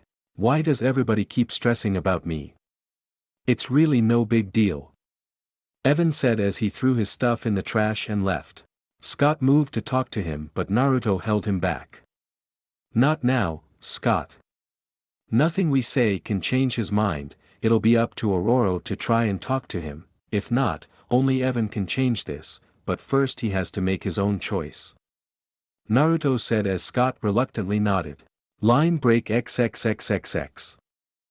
Night soon came as everyone was fast asleep. Except for Ororo as sleep eluded her. She stood up and walked over to the window to try and relax, as the cool night air washed over her. In her mind, she remembered old memories of her time in Africa where she used her power to help people of a local tribe and give plenty of rainfall, and incidentally having the village kick an old shaman out. She then heard some weird noise and looked down to see a horde of cobras. She gasped in fright and took a flying in the air and hovered above the mansion and tried to calm down. She then heard the front door to the mansion open and saw Evan skate away. Evan. Ororo said as she saw Evan skate towards the gate. She then flew down and ran after him. Evan, wait. Don't run away. She then heard some noise and turned around to see someone standing in front of her. Mirambo? Ororo said, surprised to see him there. You must turn back. It is not safe. Mirambo said. Where is Evan? What have you done? Ororo asked as she ran after Evan. No, the Hungan has come for you. Mirambo shouted. Ororo ran after Evan but she got ambushed by the Hungan's men and got captured. Evan had hopped the gate but saw the men take her away and ran back inside to warn the professor. Professor X gathered the X-Men and to get ready as Logan and Naruto ran ahead and followed Ororo's trail. Logan was on his bike while Naruto flew ahead and the trail led to the docks. Logan stopped his bike, took off his helmet and sniffed around and knew Ororo was close as Naruto landed next to him. We've tracked her to the docks. She's here, somewhere. Maelstrom said. We're on our way. Professor Xavier said. Pardon me for not waiting. Wolverine said as he unsheathed his claws. He then walked around the docks, following the scent trail of someone who was following them. Naruto followed behind Logan, ready to blast anything that attacked them. Wolverine then snuck around a crate and grabbed the man that was stalking them and held him up against a crate and readied his claws to strike and Naruto ready to blast him. Where is she, bub? I won't ask twice. Wolverine said. I tried to save her. Mirambo said. From what? Maelstrom asked. The Hungan. Mirambo said. I believe this man has answers we need. Professor Xavier said as he and the others had arrived. Where is the Hungan holding her? Upon a crate aboard a ship. The New Yorker. But the Hungan has captured Ororo's spirit in his staff. Mirambo said. Why? Spike asked. For turning the village against him 10 years ago. Now he will use her powers to rule over Africa. Mirambo said. Team up, and let's move it. Wolverine said as they ran to the freighter. As they ran to the ship, Naruto and Logan heard the footsteps of other people, the Hungan's followers. Watch your back. Maelstrom shouted as poison darts were shot through the air and at the X-Men, but Naruto used his powers to stop them in mid-air and send them back. More poison were shot out as Wolverine knocked them out of the air and Spike did the same thing. Oh man! What are these guys, Ghost? Spike shouted. Cyclops and Shadowcat ran past some crates as now swords were sent flying at them. Their weapons are real enough. Cyclops said as he blasted some throwing swords out of the air. We can stop them. Just got to move fast.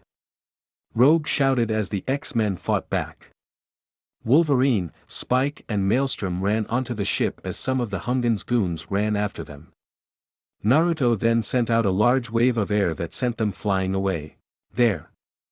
Wolverine shouted as he spotted the crate. They opened it but Ororo was not inside. You're too late. They heard as they looked up and saw the Hungan standing on top of the ship's cockpit with a glowing staff.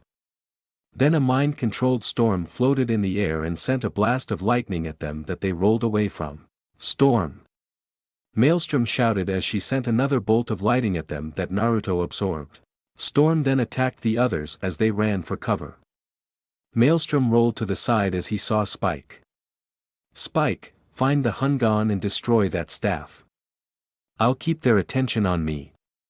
Maelstrom said as Spike nodded. Maelstrom took off flying in the air as he evaded another bolt of lightning. Sorry, Storm. Naruto said as he fired a wind cannon at Storm that sent her flying through the air. She then recovered and sent a bolt of lightning at Maelstrom, who deflected it with an energy blast. Spike ran to the center of the ship and heard the Hungan chanting, but the mist obscured his vision. He then remembered the training simulation with Storm and closed his eyes and concentrated. You're toast, dude.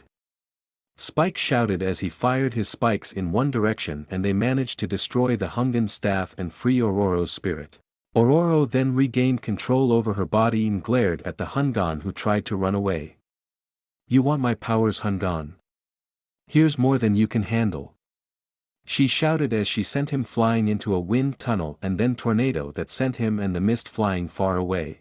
Ororo then felt weak and dropped from the sky as Evan ran over and caught her. It's okay, Auntie O. They're gone. Evan said. They're all gone. They simply vanished in the mist. Professor Xavier said. Their leader is gone and so are they. Naruto said as Ororo smiled at Evan. The next morning, Evan's mother had arrived, but instead of taking him home, Ororo and Professor Xavier were proud of Evan's performance saving Ororo, so they gave him another change, and the X-Men didn't lose one of their own. Line break XXXXX, the Bayville Sirens and Project Rebirth. With Ororo safe, things calmed down a bit and Evan was allowed to stay at the institute as long as he tried to keep up with his schoolwork and his training. Naruto walked out of his room and was heading to the kitchen when he saw Jean and Amara storm out of the elevator with Scott following them. But what did I do? Tell me. Scott asked. All right, you were being a guy. Jean shouted as Scott was confused. Oh, I'm sorry. Scott said, not sure. Scott, I was trying to teach Magma how to use her powers when things go wrong. Which did not include looking for a big, strong man to save you. Jean said as she stormed off to her room. The nerve. Amara said as she walked into her room leaving Scott in the hallway. Smooth, dude. Naruto joked as he laughed and walked to the kitchen as Scott exhaled in exhaustion. All the students went to school as Naruto and Scott drove their cars and Tabitha drove one of the vans to carry the others to school.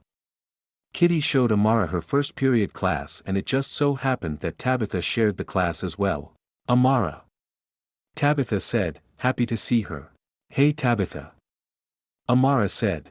So how's it going? Tabitha asked. Not so good. I sort of messed up my training this morning. Jean's been pushing me too fast, and even if I tell her I'm not ready you mean Ms. Yes, that's my real color. Tabitha joked. Believe me, I understand.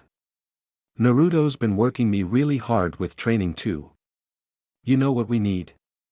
Some R&R, a good mall crawl. How about you and me after school?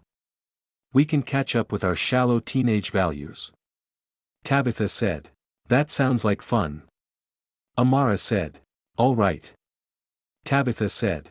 The school bell rang as the students exited the building and were either on their way to the buses, to their cars or talking with friends. Naruto walked out of the building and heard some small explosions and students gasping or screaming in shock. Naruto saw the cause of the explosions and saw Tabitha and Amara drive past the school and Tabitha used her powers to blow up the trash cans, which caused the explosion. Naruto then saw Jean angrily storm off from Scott and Duncan with Scott's key and decided not to get in her way. She had this handled. And she did. She was able to get Tabitha and Amara to return to the institute before anything bad happened. Naruto was sitting at the kitchen table eating a sandwich while Scott was eating some chips. Jean was talking to Amara near the window as the news came on the television. The capture of the notorious carjackers was due to the thanks of the work of a few good Samaritans, who disappeared just as the police arrived. The suspects are part of a larger car theft ring, operating in Bayville. The news reporter said as Scott and Naruto were watching the news. Listen. I think we ought to keep this to ourselves. Jean told Amara. Right. I mean, it's not like we'll be doing anything like that again. Amara said as they walked out of the kitchen as Scott tried to listen in on their conversation and accidentally fell out of his chair, causing Naruto to laugh. Over the next few days, Amara, Jean and Tabitha spent some more time together. Hanging out at the mall, shopping and also patrolling and keeping the city safe. They also included Kitty and Rogue and the five were quickly showing the people of the city that women were to be reckoned with under their alias of the Bayville Sirens. A femme fatale group that were cracking down on the crime of Bayville. Naruto was at his locker at school, changing some books for his next class when he heard some commotion down the hall and saw Jean, Amara, Tabitha, Kitty and Rogue walk down the hall with a grace, power and confidence that was in your face. They owned the hall. As they walked by everyone was looking at them, especially the guys. They walked by Naruto as Rogue walked up to him, and traced her finger against his jawline and chin, with a confidence and allure that he never saw before. Rogue winked at him as Rogue left with the others and Naruto was a bit love-struck for a few seconds and then quickly regained composure.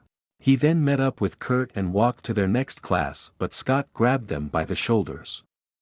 Hey, I didn't do it. Kurt shouted but then calmed down as he saw it was Scott.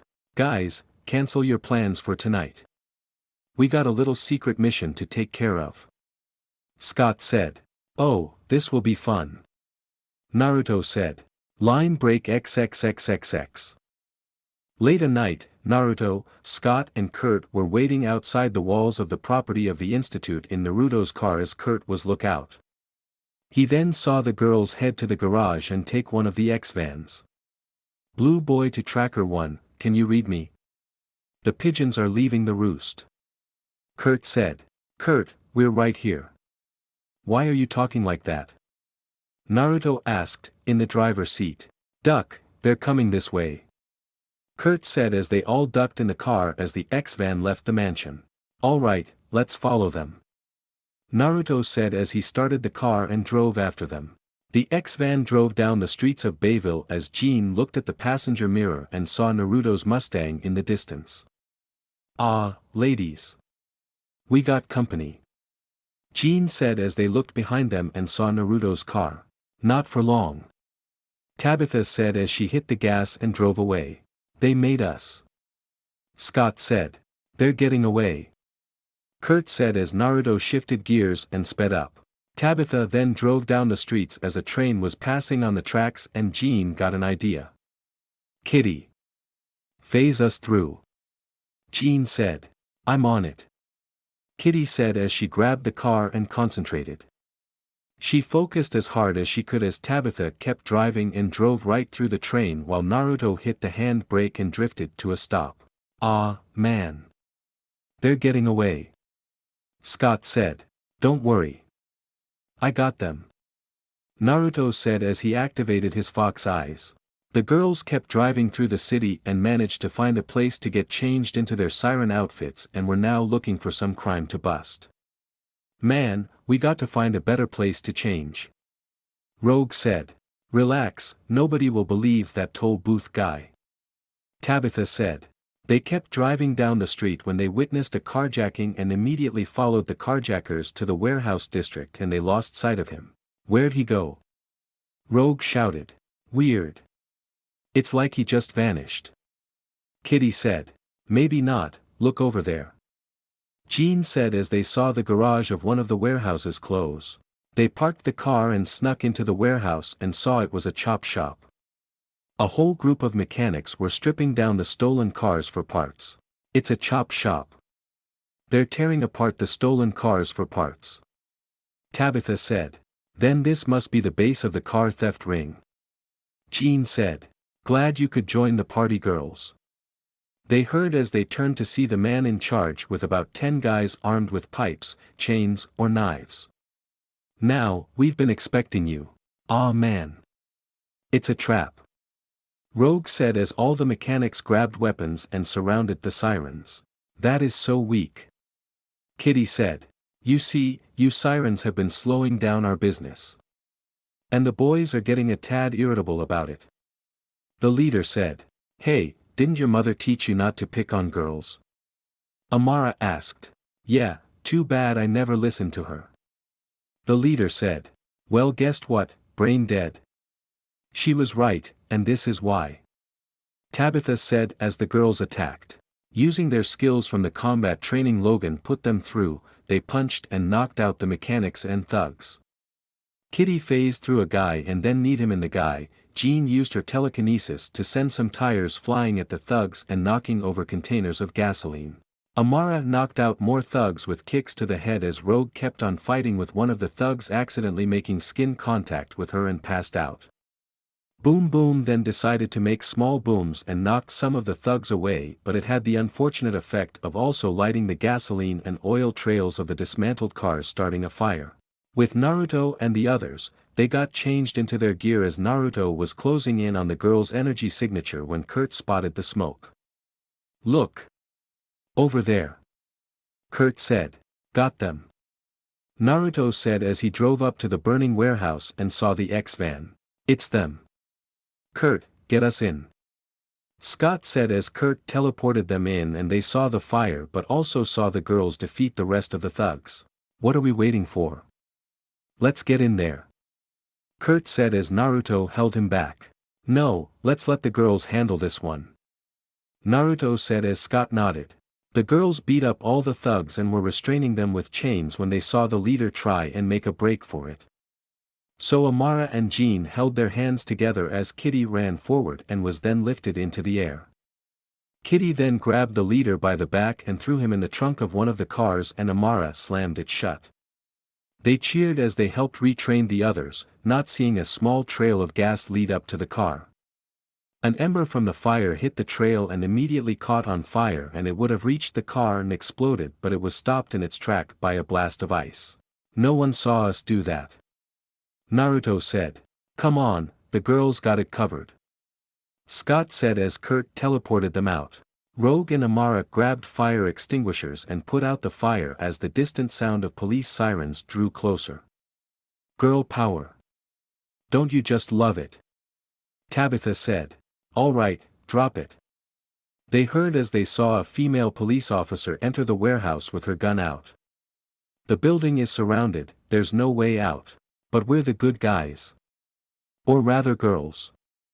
Amara said as they all smiled. I know exactly who you are. Vigilantes who take the law into your own hands. And you're under arrest. The officer said. Oh yeah. If you know who we are, you know to stay out of our way. Tabitha said, ready to fight, but Jean stopped her. No. We're not going to fight the police. Jean said. Smart girl. The officer said as she then looked around and saw all the thugs were restrained. Well, it seems you put an end to their little enterprise. Good work. Look, I'll probably lose my job for this, but I'm going to let you go. Really? Cool. Kitty said. But only if you promise to stop what you've been doing, and I mean now. Either that or I take you in. The officer said as they nodded. She then pointed her flashlight at a staircase. That leads to a sub-basement. Then it'll take you down to the city sewers. Now get going. You got it. And thanks. Jean said as the girls left. By the way, their boss is in the trunk. Kitty said as she walked down the stairs. The garage gate was then opened by the other officers who stormed in. Warehouse is clear, Chief. No sign of those vigilantes. The officer said. Well. We'll get them next time. The chief said as the female officer walked away. She walked out of the warehouse and into the alley as she then morphed into Mystique. The girls returned to the mansion and quietly went to their rooms. Jean went to the kitchen where she ran into Scott and the two had a nice talk. Rogue was walking out of the bathroom in her pajamas when Naruto walked out of his room to use the bathroom and saw Rogue. Hey Rogue. Naruto said. Hey Naruto. Rogue said. So, did you enjoy the girls' night out? Naruto asked as Rogue looked at him. Yeah, it was fun. Rogue said. I'm glad. You seem to be having fun. And I'm guessing the sirens are done for? Naruto asked.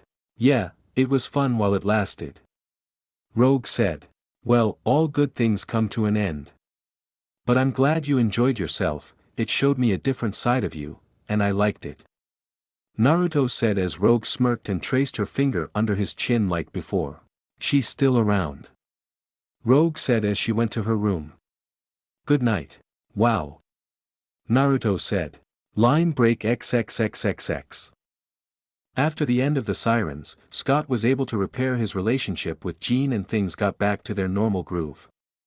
Logan went for one of his many road trips, so he designated Naruto and Hank to take over training of the new recruits.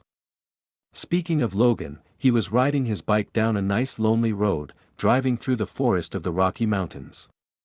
As Logan was riding down the road, he caught a scent. So he lifted his face shield and sniffed. He then unsheathed his claws and used them as a mirror and saw an assault helicopter following him. Logan then sped up and drove off the path and into the surrounding forests, going off-road while the chopper kept following him. He spotted us. The chopper pilot said. Alpha team, move. The leader said. Then two military Humvees followed Logan off-road as they were gaining on him. Then the two energy cannons on the Humvee's roof began to fire at Logan to force him in a certain direction and to clear any trees in the way. Logan then drove through a rock clearing that was too narrow for a car and one of the Humvees got caught while the other had to go around the car. Logan saw the other Humvee following him, so he unsheathed his claws and slashed at a tree, causing it to fall and create a roadblock that the Humvee couldn't drive over. Logan then stopped his bike at the end of the path, which happened to also be at the end of a cliff, and jumped to his feet, ready to fight.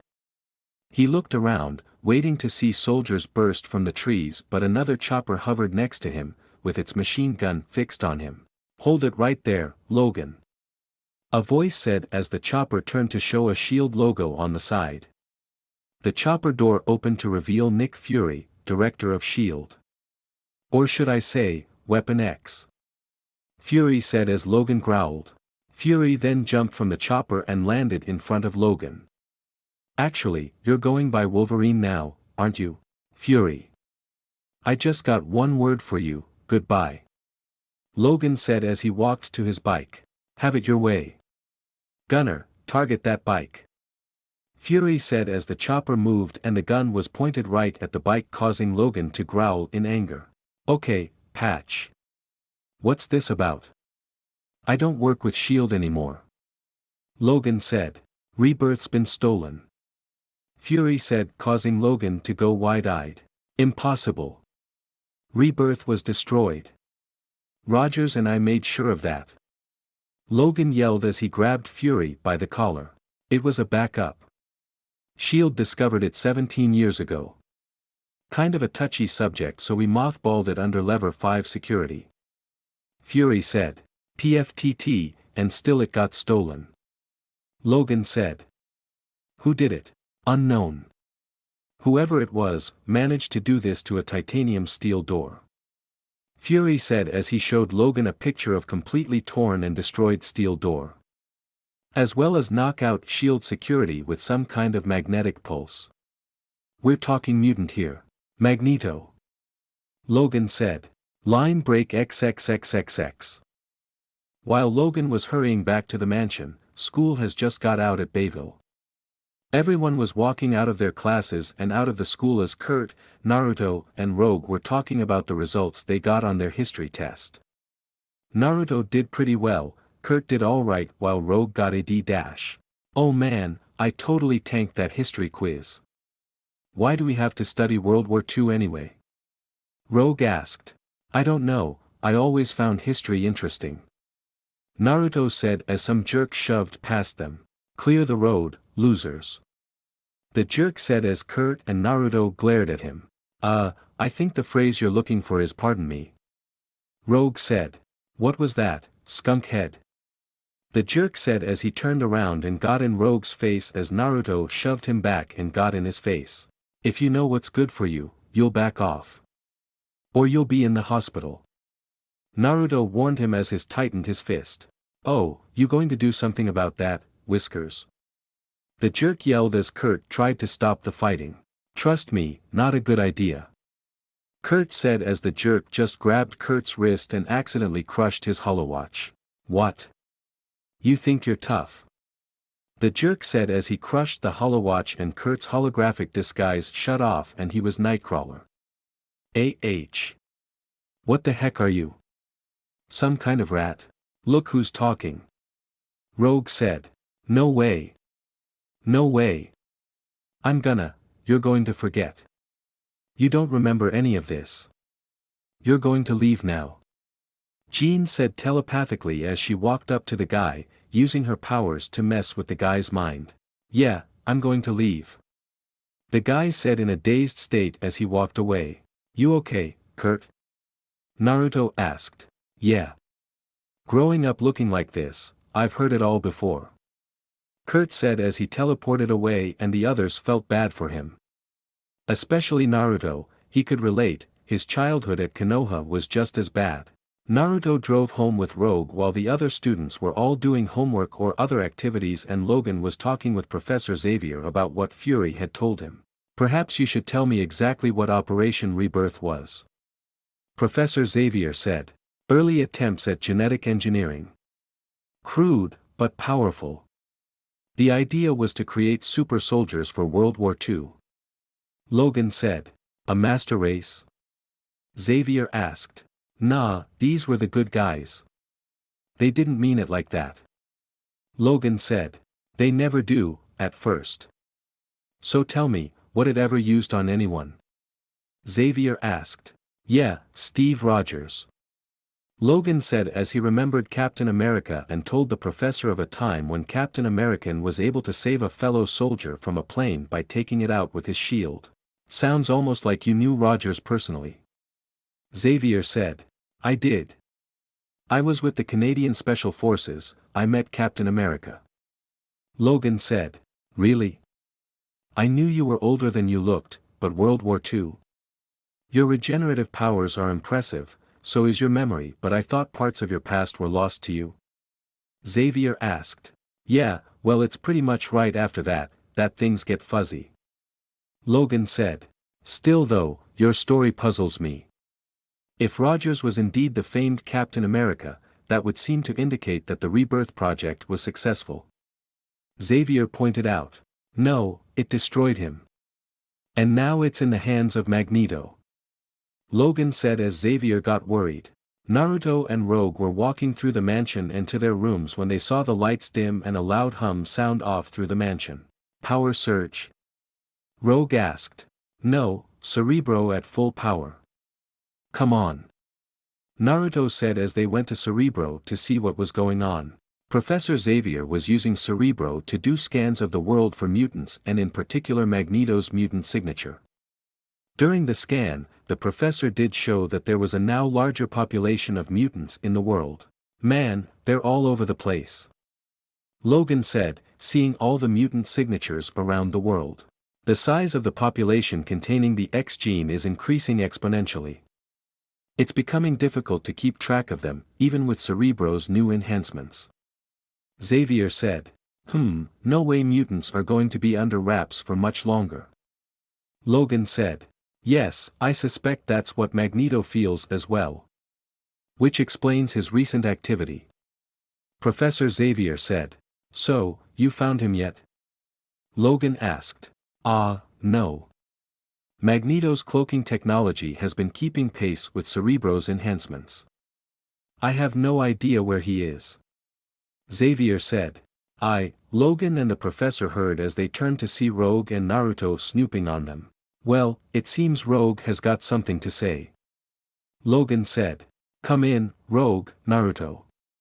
Xavier said as the two walked into Cerebro's chambers. You know, you could wait for a girl to volunteer. Rogue said. No time, spill it. Logan said. Remember when I touched old Buckethead in New York? I got a dose of his memories. They're kind of confused, but one is this big metal dome covered in rocks. Rogue said. Where? Logan asked. The Sahara Desert. Rogue said. Well, that about narrows it down to 3.5 million square miles. You couldn't maybe be a little more specific, could you? Logan asked. I'm sure I could recognize some landmarks. Rogue said, hinting at wanting to go. You are not going along. Logan said. Then you ain't finding it. Besides, from what I can gather, no one can enter that place without the power of magnetism. Rogue said. Magnetism, that's me. Naruto said with a smirk as Logan growled and rubbed his head. Rogue and Naruto got suited up and left with Logan in one of the X-copters to the Sahara Desert. You don't think we should get the others involved with this? We could use some extra help. Rogue said. Please, we'll be fine. You and me, we can handle Magneto. We'll be a great team, they'll put us in the history books. Naruto joked. Big whoop. A team of two. Rogue said. A team of two. A team of two. A team of two. Logan heard as he remembered that phrase uttered when he worked with Captain American during World War II. Line break XXXXX Logan flashback. A team of two. Logan's sergeant said as he and Captain American were in a plane heading to a POW camp in Poland for a mission. A team of two, specifically you two. Cap, I think you've met Logan, Canadian Special Forces. From what I hear, he is almost as tough as you are. Which is a good thing. The sergeant said as Logan strapped on his pack. Mission parameters? Logan asked. You'll be liberating a POW camp in Poland. But for the safety of the prisoners, it'll have to be fast, real fast. The sergeant said. How fast is real fast? Logan asked. Put it this way, you don't get parachutes. The sergeant said as Cap and Logan were ready. The plane then flew down close to the POW camp and even smashed into one of the lookout towers, causing the German soldiers to run as the tower exploded. Captain American and Logan then jumped out of the plane and smashed through the roof of the headquarters at the POW camp. Captain American and Logan made quick work of the German soldiers and made their way through the rest of the camp. Captain American used his shield to block incoming machine gun fire from a tower while Logan used the distraction to relieve a German soldiers of his grenades and used them to destroy the tower. Captain American then broke down the door of one of the holding rooms, where the prisoners were afraid until one boy stepped forward.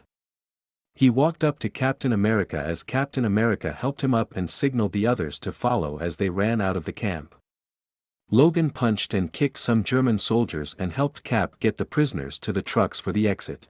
Then 3 Germans threw their grenades at the group as the little boy in Cap's arms saw. He then shot out his hands and the grenades floated up into the sky and exploded away from the group as Logan saw what he did. Then the Allied tanks and trucks broke through the surrounding fence and gate as the Allied soldiers secured the area and Cap and Logan got the Pouse onto a truck to safety.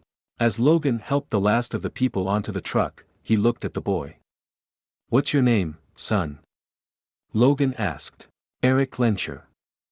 "Thank you for saving us." The boy said. Line break XXXXX. Logan was brought out of his flashback when Naruto spoke. "So Logan, why does Magneto want this rebirth project so badly? Back in World War II he saw it in action with Captain America. He must have researched it afterward." Logan said. "There." Rogue shouted, recognizing some landmarks from the memories she got from Magneto. "Head east past that ridge of rock." Rogue said as Logan did that. So if rebirth made heroes like Captain America, why was he the only one? Naruto asked. "Because greatness ain't supposed to come that easy. There was a price to pay. The procedure had a flaw in it for humans, cellular breakdown. Captain America was dying." Logan said. "That's it, up ahead." Rogue said, pointing to the metal dome in the desert. "This is as far as we go by air. You two, prep the XTVs." Logan said as Naruto and Rogue went to the back of the copter and got the XTVs ready while Logan landed the chopper. Rogue strapped a timed bomb and detonator on her belt while Naruto handed her a helmet and the two got on one XTV with Rogue holding onto Naruto while Logan got on the other. "Can I ask what happened to the rebirth project? I mean, did they solve the problem?" Rogue asked. "They didn't get the chance. Captain America was determined not to let them put anyone else through what he suffered through. Cap and, another guy sabotaged the rebirth project, permanently. But apparently there was a backup, and now Magneto has it." Logan said. "Not for long." Naruto said. "Good attitude, bub. Just don't drop that bomb." Logan said as he put his helmet on. "With that inspiring motivational speech, let's go." Rogue said as they drove out of the chopper and towards the metal dome.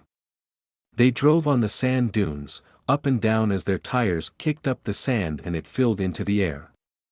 They closed in on the metal dome as Rogue spoke. "I wonder how long before Magneto knows we're here?" Rogue asked as they heard a noise which was a missile that landed next to them and exploded. "I'd say about now." Logan said as they sped up to avoid the missile barrage that was closing in on them. Naruto used his powers to create a gravity shield around him and Logan so that the missiles would bounce off or hit the shield and not them. They were closing in on the dome as Naruto used his powers to create a sand road to the dome that stretched from a sand dune. They drove on the sand road as Naruto used his powers to open up the dome and let them in. They stopped their XTVs and took their helmets off to see the dome was mainly empty, except for some computers and the rebirth chamber in the center. Logan snuck behind a pillar and looked at the chamber and saw the outline of someone inside. "Growl, someone's already inside it. Let's move." Logan said as he ran to the chamber but got kicked away by Sabretooth. Nice of you to pay us a visit, Wolverine." Sabretooth said as Wolverine growled. "So this is your new litter box, huh Sabretooth?" Wolverine said as he unsheathed his claws and then looked at Naruto and Rogue. "Destroy that chamber, I'll handle this." Logan said as he tackled Sabretooth to the ground. Naruto and Rogue ran to the rebirth chamber as Rogue took the timed explosive off of her belt as they got closer but then 2 metal beams flew through the air and were heading towards Rogue and Naruto. Naruto used his magnetic to stop the metal beams in the air and crush them as Rogue kept on running to the machine but then got hit by another beam and pinned to a pillar. Naruto saw Rogue in trouble and ran to help but Rogue tossed him the bomb. "I'm fine. Just blow the thing." Rogue said as Naruto grabbed the bomb and ran to the machine while creating an energy clone to help Rogue. Other beams and metal objects flew through the air towards Naruto, but Naruto just used his powers to keep them away until he got to the control panel. Hey, whoever you are. I suggest you get out of there. This thing is bad for your health. Naruto said as he placed the bomb on the rebirth control panel and turned on the timer for 5 seconds. On the contrary. Naruto heard as he turned to see an old Magneto. He had changed, which is why Naruto didn't recognize his energy signal. Magneto? Naruto asked, shocked to see him like this. This chamber is going to save my life. Magneto said to him. What happened? Who did this to you? Naruto asked. No one. I'm an old man. My genetic enhancements have kept me alive until now, but this rebirthing chamber is my last chance to survive. Magneto said. But Logan said this thing is dangerous. It could kill you. Naruto told him. Only to humans. To us, it grants long life. By destroying those controls, you take away my only chance. Charles told me that you are a good man, different than myself, was he right? Magneto asked as Naruto thought for a moment.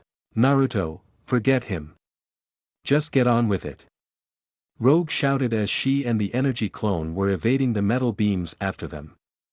Naruto thought as he was stuck with a hard dilemma. Sure, Magneto wasn't exactly a good guy, but to do this in cold blood? To kill an old man?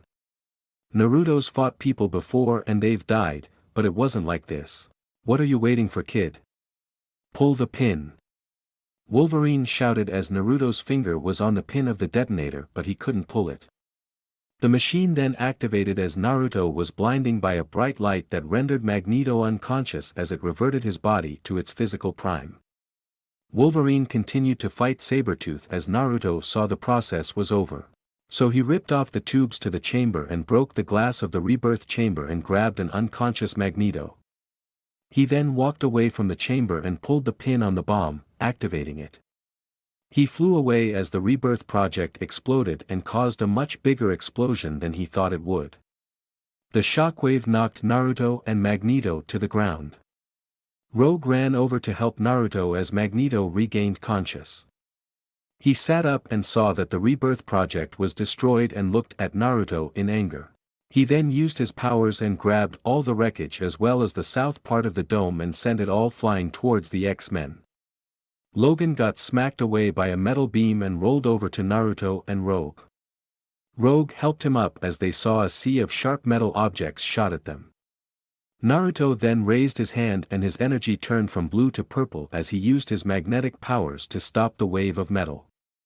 Naruto focused and pushed back against Magneto's wave of metal. Magneto pushed his powers to their limit and kept on pushing the wave closer and closer to the X-Men as it moved inch by inch closer as Naruto was fully focused on pushing back. Naruto was no way near the level of magnetic mastery that Magneto was, but he was getting there. Naruto concentrated more and began to push back but then saw Magneto send out a metal beam that wrapped around Rogue and restricted her while Logan was thrown up against a pillar by his metal skeleton. Naruto then saw Magneto float down as he put on his helmet. It seems I have you at my mercy, boy.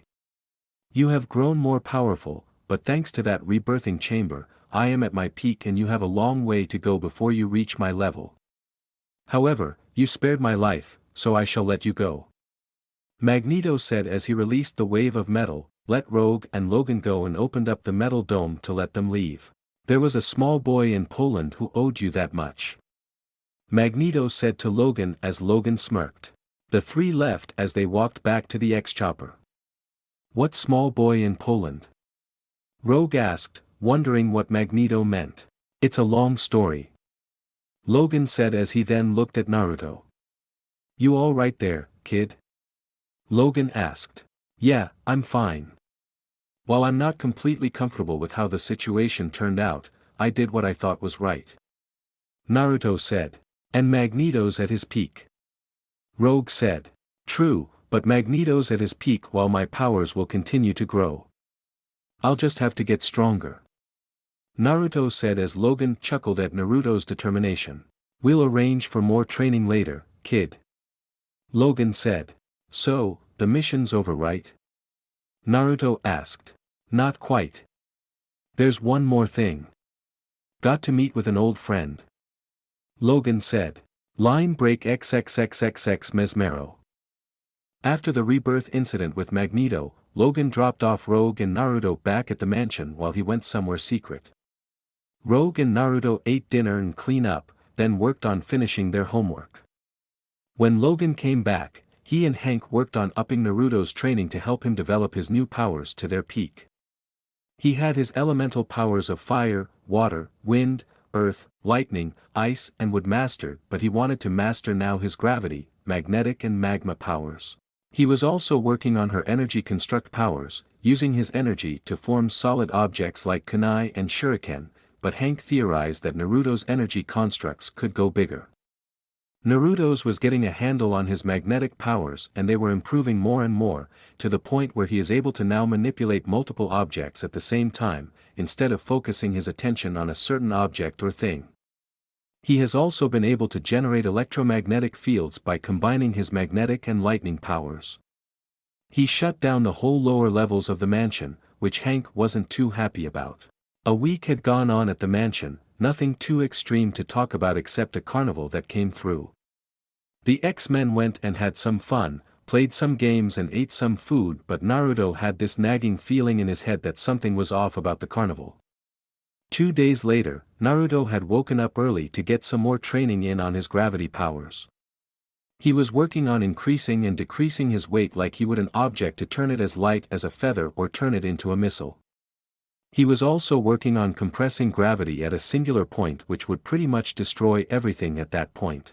Naruto got up and brushed his teeth and then walked down the hall to the elevator when he noticed Jean's bedroom door open. Jean was never up this early. Naruto knocked on the door. Jean. You up, already? I'm impressed. Usually if we want to get you up earlier, I'd have to destroy the bed. Naruto said as he walked in and saw no one inside. Naruto looked around and saw the room was normal, everything neat, the bed was made, the toy Jack-in-the-Box she won at the carnival was on her bed, and her backpack was still there so she didn't leave to study. Jean. Jean, you there? Naruto asked as he looked around. He then activated his fox eyes and saw that Jean's energy signature was mucked. It was only partially there, it seemed to be cloaked or something like that so he couldn't get a clear read. Naruto knew something was off so he went to see the professor. Naruto woke up the professor as the rest of the students began to wake up as well. After talking with Professor Xavier about what he saw, the professor had the students help look for any sign of Jean around the mansion and try to find clues of where she could have gone. While the rest of the students were trying to find where Jean could have gone, Naruto was with Scott and Professor Xavier in Jean's room and was telling them what he saw when he walked in. So I walked in and saw Jean wasn't here. The bathroom was empty and all her stuff was still here. Her bed was made and when I tried to track her energy scan, it was partially blocked so I couldn't see where it went. Naruto said as Professor Xavier thought for a moment and then saw the Jack-in-the-Box on the bed. And this Jack-in-the-Box. I wonder if it has any significance. Professor Xavier asked. That? It's nothing. Just some toy Jean won at the carnival 2 days ago. Scott said as Hank walked in. We've combed the mansion, I'm afraid there's no sign of her. Hank said. Then sometime during the night, Jean simply vanished. Professor Xavier said. Hank went down to the computer to try and widen the search for Jean. Hank, how's your progress? Professor Xavier asked. Nothing yet. I began scanning news and police sources for the entire East Coast. What about Cerebro? Pick anything up? Hank asked. No, it won't detect her until she uses her powers. Professor Xavier said. Well, let's hope that if she does us them, it not because she's in danger. Hank said. While the rest of the X-Men were busy looking all over town to try and find Rogue, a group of the hot-headed new recruits were up to their schemes. Iceman, Cannonball, Berserker, and Jubilee were on the lower levels after exiting from the elevator. All clear. Iceman said as they walked while Jubilee didn't feel comfortable. You know, we really ought to be looking for Jean with the others. Jubilee said. Last I heard we're supposed to have class. Berserker said. Yeah, but without an instructor. Cannonball said. When has that ever stopped us? Iceman said as he pressed a switch and opened up the danger room. Today's lesson, the danger room. Hey guys, wait up. They heard as they turned to see Multiple turn the corner and slip, causing him to form clones. Nobody told me we were having a session down here. Wow, what an oversight. Imagine that. Forget it, Multiple. You can't handle the danger room. Berserker said. No way. If you can, I can. Multiple said as Jubilee stopped him. Sorry, Jamie, we're just more experienced at this stuff than you. Jubilee said as the door closed. Multiple huffed in anger but then got an idea. Line break XXXXX. After some more searching, Logan found out that Jean was at the bus stop in the morning and bought a bus ticket to Boston. Professor Xavier then scanned the area using Cerebro and got a lock on her position. It's confirmed. She's in Boston. Professor Xavier said. So she's using her powers? Scott asked. Most decidedly. Professor Xavier said. He didn't know that Jean was using her powers to steal something from an eccentric billionaire. It was a ring, and she used her powers of telekinesis to break into the mansion, grab the ring and stop the cops. Scott ran to get the jet ready and returned to see Professor Xavier, Hank and Naruto in the computer room. The jet's prepped. Let's go. Scott said. There's no point. After stealing that ring, she obviously left. Hank said. How do you know? Scott asked. Because Cerebro has detected a fleeting use of her powers near the train tracks. I believe she's on the move. Professor Xavier said. Oh, man. What's going on with her? Scott asked. This doesn't make any sense. Scott, we'll find her, I promise. We'll just have to wait another lead. Professor Xavier said. Maybe we can try and narrow that lead down. Naruto said as he thought for a moment. You have an idea? Hank asked. Maybe. Professor, do you know of any mutant with telepathic powers like yours? I mean, maybe Jean didn't run away, maybe she was forced to. Naruto suggested. You mean, she's under someone's telepathic control? Professor Xavier asked. It's possible. I saw Jean do something similar. What if she's being controlled? If we find her master, we find her. Naruto said. I'll get Cerebro working on it. Professor Xavier said as he left for Cerebro. Also, maybe that ring can help identify who she's under the control of. Naruto said. I mean, she stole only one ring in a mansion full of exotic treasures, it must be important. I'll see what I can find. Hank said as he got to work. Naruto left to get some extra training to keep his mind occupied and to calm himself down. Naruto walked to the danger room and heard the room active. Who was inside? Naruto walked up to the main control room and saw Multiple looking down at his friends trying to win a simulation. Jamie! Naruto shouted as Multiple turned around. What's going on? Training was cancelled today. Naruto said as he walked up to him. Oh, well, I guess no one told us. Jamie said. It's been hectic. We've been busy trying to find Jean. Naruto said as he saw the new recruits fighting against mechanical arms. How come you're not down there? Naruto asked. They said that I don't have enough experience. Treating me like a kid. Jamie said. Well, it's a good thing you're not down there. Because it's time to teach them a lesson about not helping with the search and for thinking that they are such big stuff. Naruto said as he pressed a few buttons and amped up the difficult to level 14, his and Logan's training level. After about 30 minutes, the 4 new mutants limped out of the danger room, bruised and battered and their egos bruised. Naruto and Jamie then walked out of the control room and leaned against the wall as Naruto and Jamie smirked. So, still think it was cake? Jamie asked. I hope you four learned a lesson in humility. There's a reason you're not ready for the danger room. Normally the professor would give out punishments, but I believe you suffered enough. Get yourselves cleaned up, and the next time you four try something like this again, remember, the difficult can go higher. Naruto said as he walked away, and the four new mutants groaned in pain.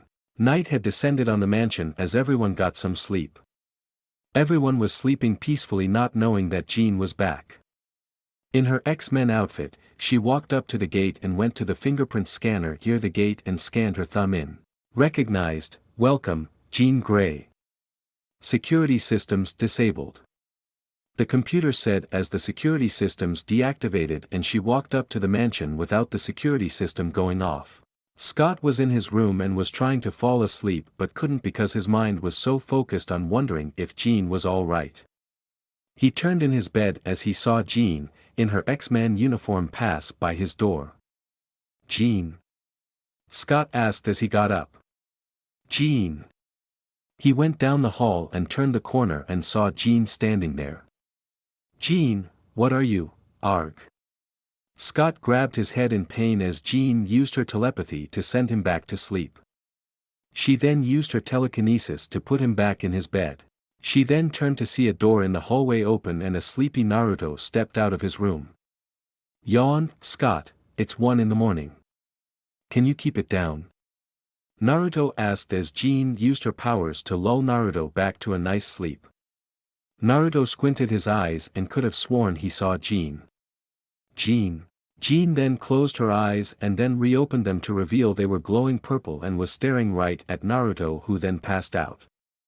Jean then moved to Kurt's room where the same force that had her under control took him over as well, and the two left. Once the two were gone from the mansion, Scott woke up and remembered what Jean did to him and ran to get the professor. Professor. Jean. She was here, and now Kurt's gone. Scott said. Go wake up the Logan and Hank and have them meet us downstairs. Professor Xavier said as Scott left, while Professor Xavier felt something off. He rolled down the hallway and to Naruto's room and saw Naruto asleep on the floor. Naruto, are you all right? Professor Xavier asked, waking him up as Naruto groaned. Oh, Professor.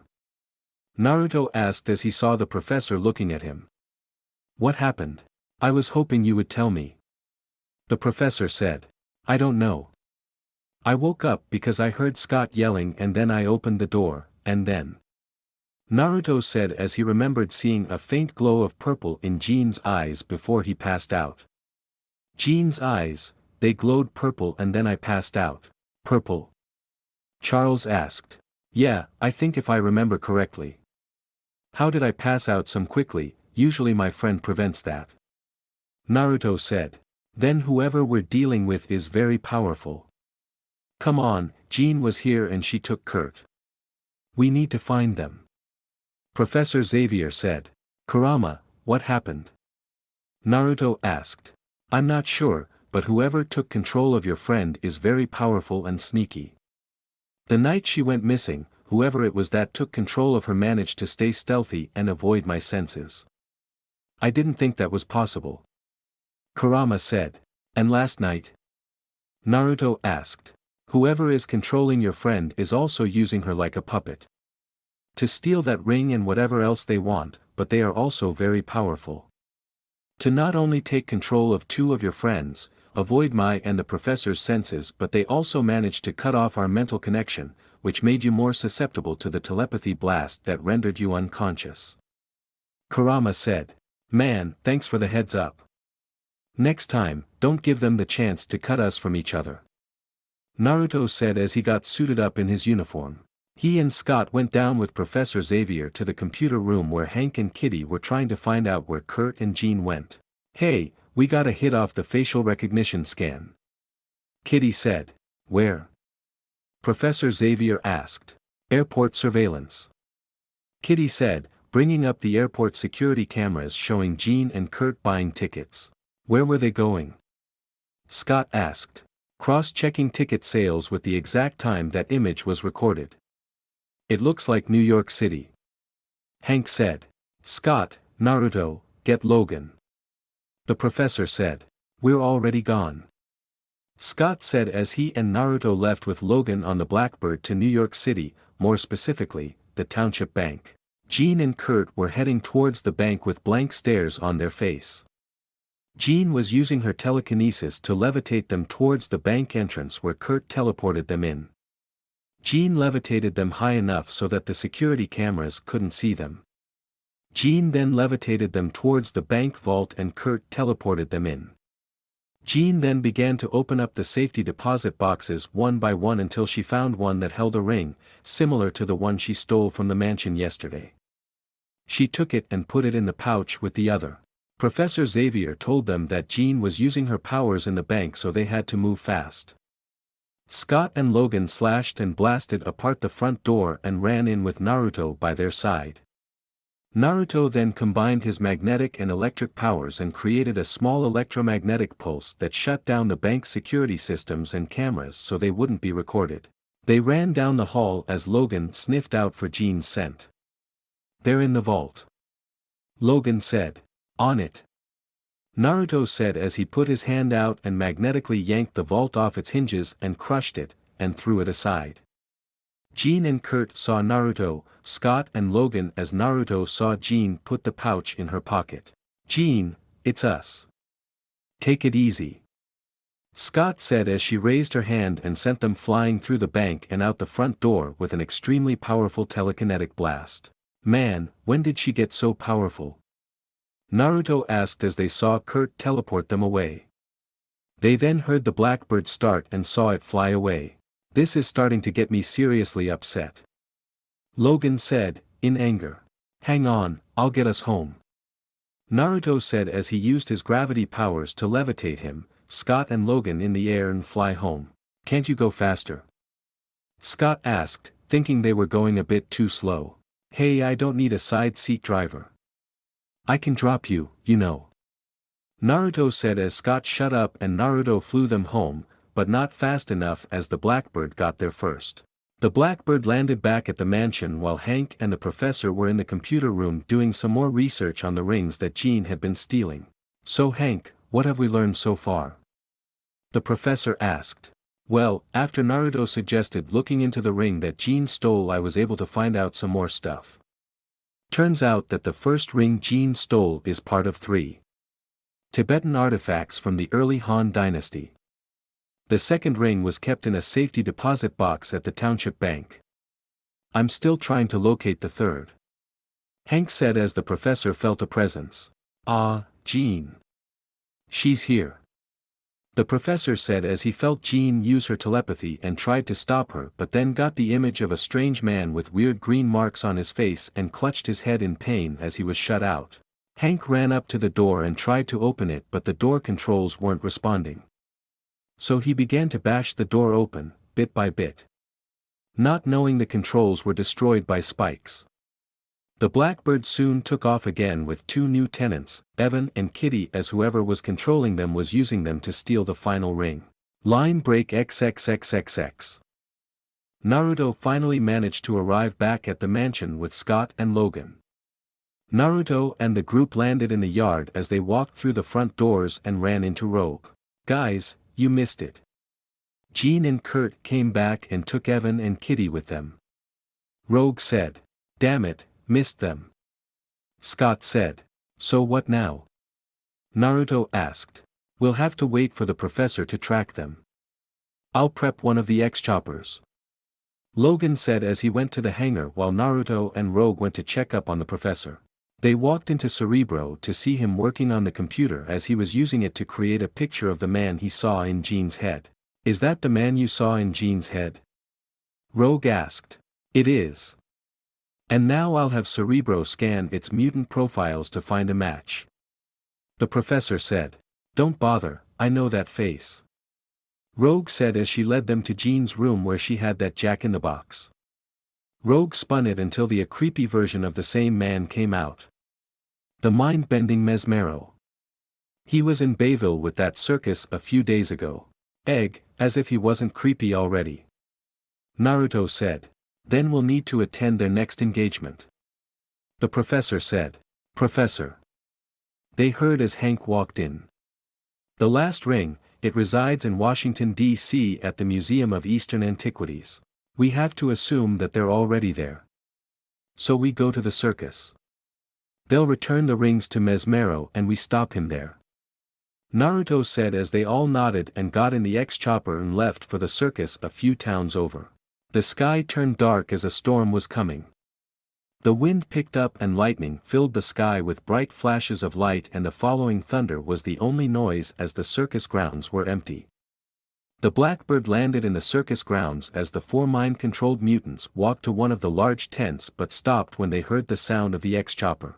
There they are, Scott said, seeing the others. Try to keep them occupied. I've got an appointment with a mutant named Mesmero. The professor said as he landed the helicopter. I don't like this. They're our friends. Rogue said as she, Logan, Hank, Scott and Naruto stepped out of the helicopter. We just got to subdue them, no one has to get hurt. Logan said. Yeah, tell that to them. Scott said as the four brainwashed X-Men walked towards them. The rain began to come down as Hank ran towards Kurt, who jumped up onto a flagpole. Hank climbed up after him as Kurt tackled Hank to the ground and kept teleporting the two of them around the circus as Hank tried to subdue Kurt. Evan walked forward summoning his spikes out of his body and began firing at Rogue. Rogue back-flipped and rolled away as Spike was right on her sights. Evan kept blasting around, shooting at Rogue as well as Scott and Naruto. Naruto and Scott blasted the spikes out of the air as Scott then blasted the ground near Spike and blasted him off his feet. Jean then caught Spike and used her telekinesis to send Scott flying in the air with his visor shooting out his optic blasts all around the circus as Rogue dove for cover while Naruto got hit with Scott's blast and got knocked into one of the circus trucks. Kitty then walked up to Logan as he was ready to fight but he couldn't. Ah, twerp. You know I could never hurt you. HH. Logan shouted as Kitty kicked him in the shin. Logan grabbed his shin in pain. This is why I don't like to play nice. Jean walked up to Mesmero's tent as the professor tried to stop her. Jean, wait. Try to fight it. I'll deal with Mesmero. Just don't give him what he wants. The professor said. Jean then used her telekinesis to levitate the professor into the air. Oh no you don't. Rogue shouted as she tackled Jean and touched her forehead. This ain't going to be easy for either of us. Rogue said as she drained her powers and Jean was about to pass out but she quickly threw the rings into the tent as a hand caught them. Naruto used his gravity powers to lower the professor to the ground and saw Mesmero laughing as he held the pouch of rings in his hand. Mesmero! Naruto shouted as his hands glowed blue. You, my master has a message for you. Mesmero said as his eyes glowed purple and looked directly at Naruto. Argh! Naruto shouted at the top of his lungs as he held his head in extreme pain, feeling the worst assault on his mind. Kit, hold on. I'll try. Kurama was cut off as Mesmero cut their mental connection leaving Naruto at his mercy. Naruto grabbed his head in excruciating pain as he was given a vision of a million different images that made no sense. An pyramid in Egypt, a cracked beetle artifact, an ancient tomb, too many images for him to process as Naruto passed out. Naruto! Rogue shouted as she ran to his side. Mesmero! The professor shouted. You may have infiltrated their minds, but can you handle mine? The professor said as he used his telepathy to try and put Mesmero asleep. The professor groaned and grunted as Mesmero held his head in pain but then looked at the professor. You have no idea who you're messing with, Xavier. Mesmero said as he sent out a powerful telepathic blast that the professor fell of his chair from the assault. Mesmero then walked back into his tent as his mind control over the others wore off and they returned to normal. Whoa, what's going on? How did we get here? Kitty asked. Yeah sure, now you don't remember. Logan said. Scott helped Jean to her feet while Rogue used Jean's telekinesis to put the professor back in his chair and then destroy the tent but Mesmero was gone. Hey, where'd he go? Rogue shouted. Are you alright? Did Mesmero hurt you? Hank asked the professor. Not Mesmero, Hank. Mesmero was just another puppet. There was someone else pulling the strings. A mind, more powerful than anything I've ever encountered. Professor Xavier said. What could he possibly want with those rings? Logan asked. I don't know. But we want the answer. Let's get out of here, Naruto needs help. The professor said as they looked at Naruto unconscious in Rogue's arms. He was the most powerful among them and Mesmero took him out. Who was he working for? The X-Men returned to the mansion as they put Naruto in the infirmary to rest. He underwent a powerful telepathic assault, his mind was recuperating. The professor, Hank and Rogue stayed by his side as they watched over him. After about 2 hours of resting, Naruto squinted his eyes, adjusting them to the bright lights of the infirmary and groaned in pain. Man. My head. Naruto said as he held his head. Naruto, you okay? Rogue asked as she hugged him. Yeah, I'm fine. Head hurts. Naruto said as he hugged her back. Your mind was put under extreme mental stress from Mesmero's telepathic blast. Your head will hurt for a while. Hank said. Man, I don't think I've ever experienced that much pain before. Naruto said. Naruto, what did you see? Mesmero said that his master had a message for you. The professor said. I don't know. I just got a million different images in my head, too fast to recognize. So overwhelming, man, that hurt. Naruto said. But I do know one thing. What's that? The professor asked. Whoever is in charge, they may be the most powerful mutant the world has ever known. Naruto said. Far away from the X-Mansion, Mesmero was near the mountain range in a remote Tibetan village, entering a cave that held the ancient ruins of a long-lost civilization. Mesmero walked to the far wall which had ancient writing and pictures, reminiscent of ancient Egyptian hieroglyphics. Mesmero reached in his pocket and pulled out what looked like a golden rod. He then placed the 3 rings on the end and looked at the keyhole in the wall. He placed the key in the wall and turned the key as the wall began to shake and expel a bright light. Then the wall began to divide and opened up to reveal another door, this time with a beetle carved on. I have done as commanded. The first door has been opened. I await your instruction on the location of the other 2 keys. Mesmero said as he got a telepathic message. Understood.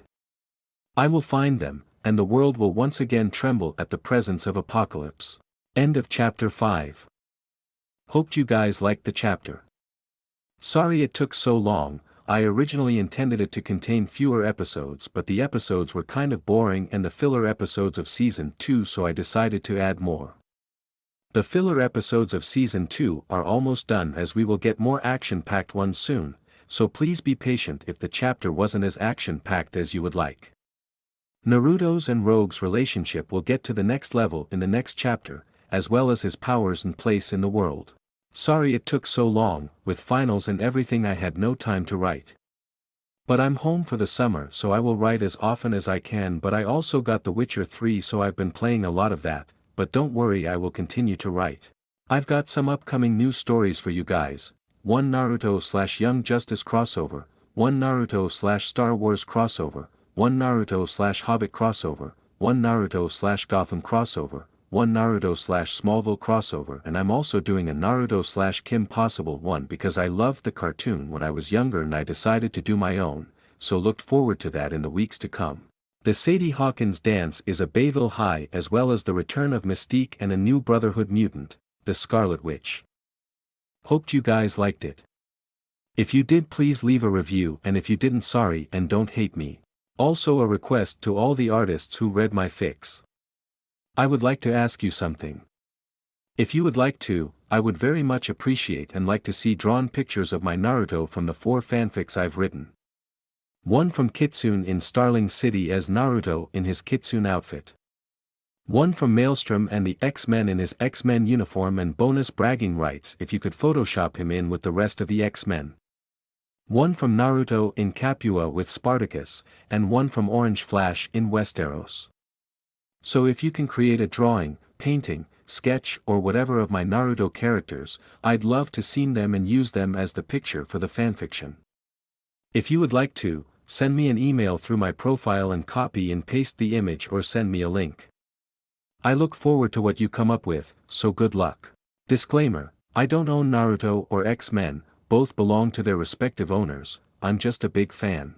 6. Chapter 6 Shadow Dance Day of Reckoning. Here is Chapter 6 of Maelstrom and the X-Men.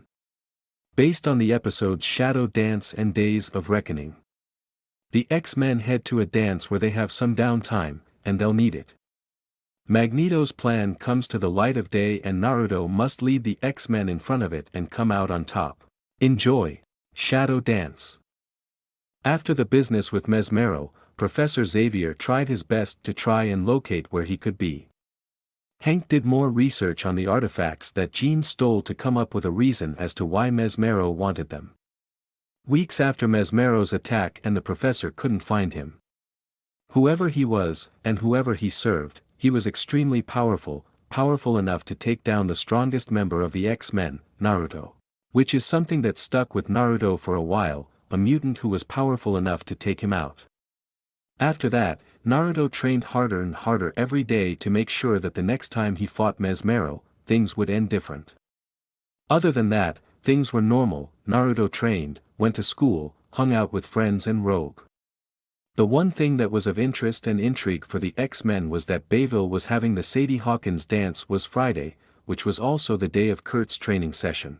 That was the other big thing. Forge, a mutant with incredible intelligence and understanding of technology, was creating a device that would improve Kurt's teleporting power. Even though it was just a training session with Kurt, the professor wanted everyone there. Kitty and Rogue were walking to the elevator from their room, dressed in their X-Men gear. They walked to the elevator as Kitty yawned and put her hair into a ponytail. Not enough sleep. You and Lance were still on the phone at 1:30. So did you ask him? Rogue asked. To the dance? No. You know what everyone here would say. Kitty said. So, who cares? Rogue asked as she pressed the elevator button. So, have you asked Naruto yet? Kitty asked as she saw the answer on her face. You haven't? I'm shocked actually. Given how close you've two been getting, I thought you would have asked him by now. Hey, the last time I danced with a guy he nearly stayed in a coma. That should explain my hesitation. Rogue said. But your powers don't work on Naruto. You can touch him all you want. Besides, he's waiting for you to ask him. I heard a whole bunch of girls asked him and he said no so far, so don't wait too long. Kitty said as they walked into the elevator and waited to go down. Hold that elevator. They heard Jean yelled as Kitty stopped the elevator doors from closing and Jean walked in. Thanks, guys. Forgot to set my alarm. Jean said as the elevator went down. Why do we need to be at this anyway? It's just a test for Kurt. Kitty asked. We work as a team. So it's important to know everyone's strengths and weaknesses. Rogue said, finishing Jean's sentence. Yeah, we know the drill.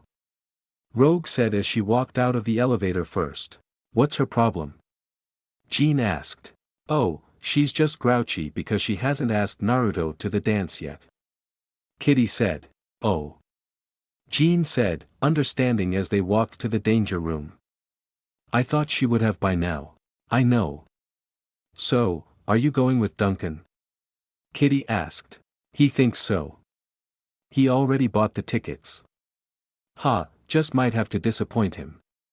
Jean said as they entered the danger room and saw Forge working on his project for Kurt as Kurt was being fitted with a breathing mask and the others were working on setting up the equipment to monitor the test. I got so excited when I dreamt this up, Kurt. Soon, you'll be zapping all over the place. Forge said as he made some last-minute adjustments to the device. But, 2 miles is my limit. And I have to see or know where I'm going. Kurt said. Yeah, but this baby is going to change that. Forge said. What does it do exactly? Kurt asked. Forge believes that when you teleport you actually travel through another dimension. This device will slow you down while you're there so we can get some information. Professor Xavier said. And with that data we can improve your ability. So you ready to boogie? Forge asked as he and Naruto strapped the device to Kurt. Boogie? Kurt asked. Yeah, you know. Trip the rift, go where no man has gone before. Forge said.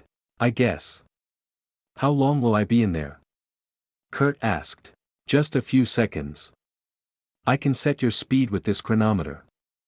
Forge said. Naruto, make sure that Kurt's breathing mask is secure. The sulfurous smoke Kurt leaves indicated that the world's atmosphere may be toxic. The professor said. Got it. Naruto said as he secured Kurt's mask. You ready for this, Blue? As I'll ever be.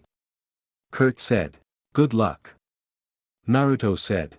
Aim for my old lab in the high school. It's farther than you've ever gone before and it should be empty so no one will see your arrival. Forge said as Kurt nodded. When you arrive, report back via your communicator. Professor Xavier said as the X-Men wished him luck. Forge counted down as Kurt then teleported and Forge's device slowed him down as Kurt saw the dimension he travels through when he teleports. It was smoky with lava flowing like a river and large rock formations. Kurt was amazed that he didn't see the moving shadows that watched him. After a few seconds he appeared in Forge's old lab.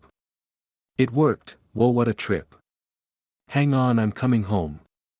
Kurt said as he teleported back, and when he did, a small dimensional tear formed but was quickly closed up. Line break XXXXX. After Kurt's successful training session in the morning, the X-Men left for school. Naruto, Scott, Kurt and Jean were walking through the school as Kurt told them how it felt and what he saw when he teleported to the dimension, as they saw banners for the Sadie Hawkins dance tonight. It was weird. Like being in a slow-motion movie or something. But with more fire and brimstone, definitely not a vacation spot. I can't wait to go again. Kurt said, excited. Sounds like fun, Kurt. Maybe when you improve your powers, you can head to Tokyo for ramen. Naruto said as they all looked at him. What? I'm just saying. Anyway, I hope this training works out for you, Kurt. Scott said. Yeah, that Forge is a genius. Kurt said. Sorry guys, I got to go. Jean said as she walked away but then turned back. Scott, can we talk at lunch? Sure. Outside in the quad? Scott asked. Sounds good. I'll see you later. Jean said as she left. Bye guys. Dude, I think she's going to ask you to the dance. Kurt said as Scott went to his locker. Huh? No, she's going with Duncan. Scott said. Hey, don't doubt the fuzzy man. She's going to ask you, I've got a feeling about this. Kurt said with a smirk as Scott and Naruto chuckled. Oh really, fuzzy man. So do you think that girl in your math class is going to ask you to the dance? Scott asked. Who, Amanda? Maybe. Her friends say she likes me, but she's so shy. Here's hoping. Kurt said as he crossed his fingers. Good luck, dude. Naruto said as he and Scott left for their English class. So, Naruto, are you and Rogue going to the dance? Scott asked. I'm hoping we are. I really like Rogue, but she hasn't asked me yet. I imagine the reason she hasn't asked me yet has to do with her past experience dancing. But I'm waiting. Naruto said as they felt a tremor and saw that Kitty had just asked Lance to the dance. After the morning classes, Scott, Kurt, Naruto, and Evan met in the quad for lunch. Kurt had a smile on his face, because Amanda had just asked him to the dance. What should I wear? I mean, is it formal, semi-formal, what? The prof's going to have to reprogram my holowatch. Kurt said. That's right, bro. She's going to feel 2 furry fingers. Evan pointed out. Oh man, that's right. What am I going to do? I've got to call this off. What was I thinking? Kurt said in a panic. Whoa, Kurt, calm down. No problem, just wear gloves and she'll never know. Scott said. Gloves, won't she think that's kind of weird? Kurt asked. It's easy, just wear some formal gloves to go with your outfit and she'll dig it. Or you could make up an excuse. Naruto said. Naruto's right. Whenever someone bugs me about my shades I just say I have an eye condition and they buy it. Scott said. Hey, Scott. Here she comes. Evan said, as Scott saw Jean walked up to them. Hey Scott. Will you go to the dance with me? Taryn said as she quickly sat next to him and asked as Naruto, Kurt and Evan looked at each other and could tell this would get awkward so Naruto left. Naruto threw away the rest of his lunch, put his tray back, and went to his locker to get the books he needed for his next class. As he did that, he felt someone tap his shoulder and turned to see Rogue. Rogue, hey. I was hoping to see you today. Naruto said as he closed his locker and zipped up his bag. Yeah, I was kind of busy today. You know how it is. Rogue said as Naruto chuckled. Yeah, I do. Come on, I'll walk you to your next class. Naruto said as Naruto walked her down the hall to her class as Rogue then grabbed his hand. Naruto, I was wondering, if... Yes. Naruto said, cutting her off. You didn't let me finish. Rogue said. Well, if it's you, I'll do anything you need me to do. And if my hunch is right about what you were about to ask, I'd love to go with you to the dance tonight, Rogue. Naruto said as Rogue smiled. Great. I mean, I'm glad you said yes. There isn't really anyone I'd want to go with than you. Rogue said. Me too. I was hoping you'd ask me. Naruto said as he kissed her cheek and Rogue blushed. I'll see you later. Naruto said as he winked and walked away as Rogue felt her face heat up and her heart flutter. Line break XXXXX. After school, the X-Men returned home and Professor Xavier wanted them in the danger room for the next part of Kurt's teleportation training. They were currently watching the recordings from Kurt's first teleportation and saw the lava and smoky environment as well as the shadow of some creature with red eyes and sharp claws. Are those teeth? Naruto asked. They don't seem very friendly. Scott said. Of course, this raises new concerns. We don't know if these creatures are hostile. We'll need to run a few more tests. Professor Xavier said. What? You want me to go back in there, with that? No way. Kurt exclaimed. Listen, Kurt, just think about it. You've been teleporting all your life and nothing's happened. The only reason we saw this thing is because my gizmo slowed you down. Forge said. Yeah, thanks for the nightmares. Kurt said. Look, so there's a few critters, big deal. Don't worry, I'll be going with you, just in case. Logan said. And so will Naruto. I am. Naruto asked. Of course. You're the toughest and semi-leader of the team. Not to mention this place will give you some room to train your lava powers. Logan said as Naruto thought for a second. And I'm sure Kurt will feel better if you went as well. Professor Xavier said. All right, I'm in. Naruto said as Kurt smiled. Kurt, Logan and Naruto were fitting with gear and breathing masks. Forge was setting up his device on Kurt while Rogue helped Naruto fasten his breathing mask. Hey, be careful in there. It took a lot of courage to ask you today, and I don't want to lose you before the dance even starts. Rogue said as Naruto chuckled. Don't worry, I'll be back. Naruto said. Naruto, Kurt and Logan stood in the center of the room as Hank and the professor adjusting all the controls at the machines as Forge made some adjustments to Kurt's teleportation adjustment. I'm only going to slow down the timer a few more seconds. That will give us some more data. Forge said as he adjusted the timer. Okay, but don't make it too long. Kurt said. This cable will make sure that we don't get separated. Logan said as he and Naruto hooked onto the cable and stood in their position. You're going to the school gym this time? Professor Xavier asked. Yeah, I figured I'd check out the decorations for the dance. Kurt said as Rogue and Kitty smiled. Professor Xavier gave them a thumbs up as Forge began the recording machines and Kurt teleported with Naruto and Logan through the dimension.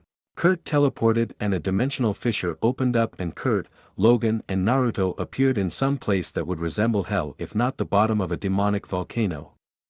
A large river of lava flowed under them as the steam seemed to keep them afloat.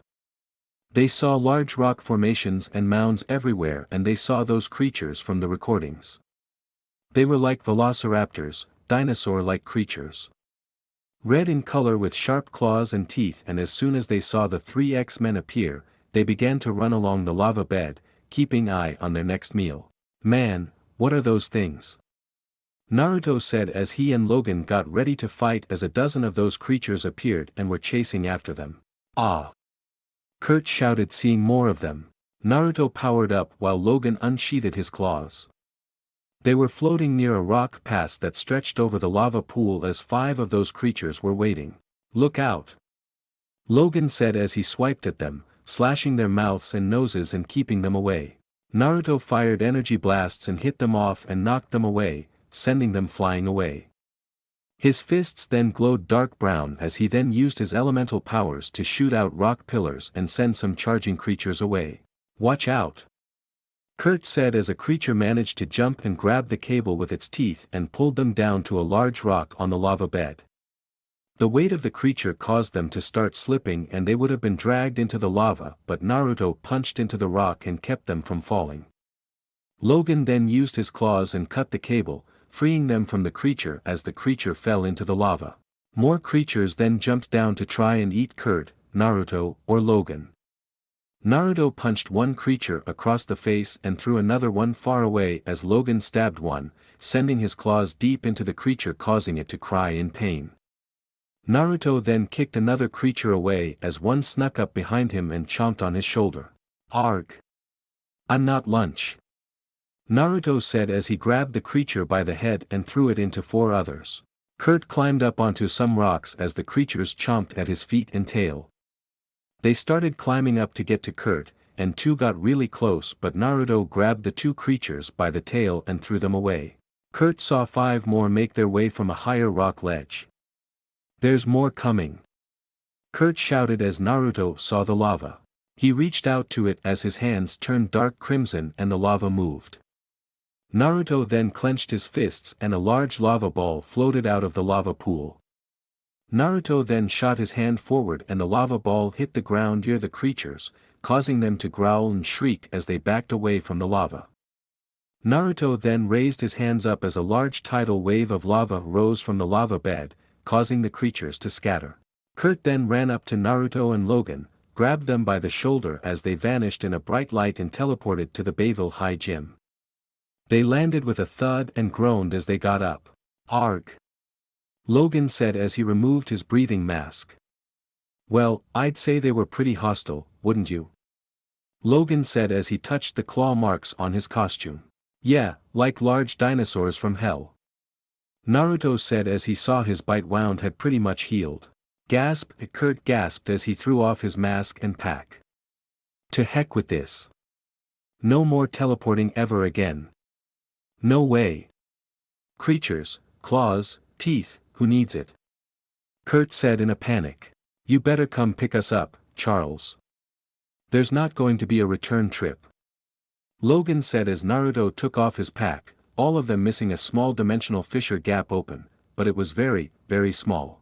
It took a few minutes, but Charles and Forge arrived in Charles's Rolls Royce. Kurt, Naruto and Logan got in as Charles drove them back to the mansion and Kurt was freaking out about what Forge wanted to do. What? No way. I am not going again. Tell him, guys. Tell him what those things almost did to us. Those things could have torn us to shreds. Kurt said. Don't worry, we'll protect you this time. We'll put you in a protective suit. I can rig your timer, we just need a little more data. Forge said as Kurt didn't want to hear it.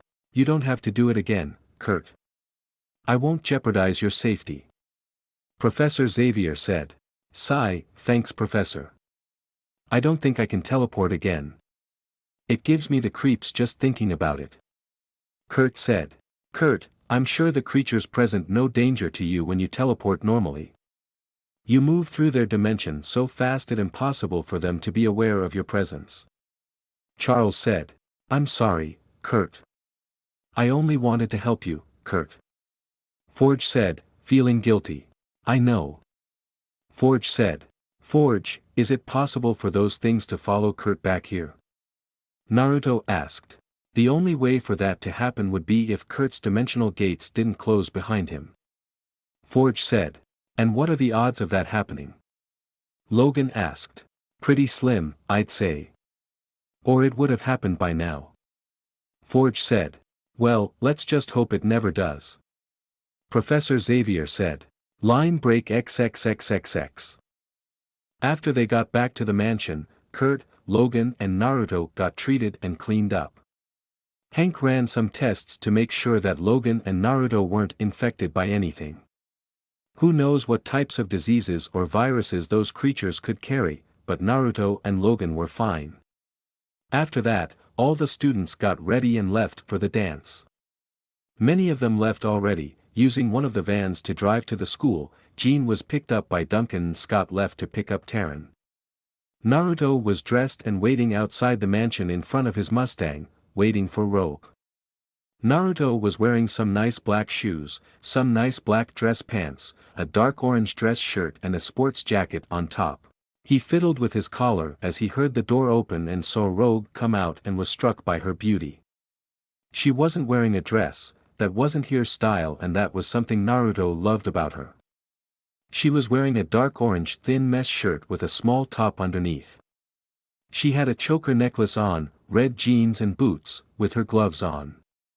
Figured being at the dance with other people was the reasoning she was wearing them, but that didn't matter, she looked gorgeous either way. Whistle, wow, have I died and gone to heaven, because I see an angel. Naruto said as Rogue chuckled. A bit cheesy, sorry. It's all right, you're sweet. Rogue said as she walked down and Naruto opened the passenger door. My lady. Naruto said, in the tone of an aristocrat, and held his hand out. Why thank you. Rogue said, playing along as she took his hand and entered the passenger seat. Naruto closed the door as Naruto got in and drove to the school. When they got to the school, Naruto got out, opened the door for Rogue and escorted Rogue into the dance.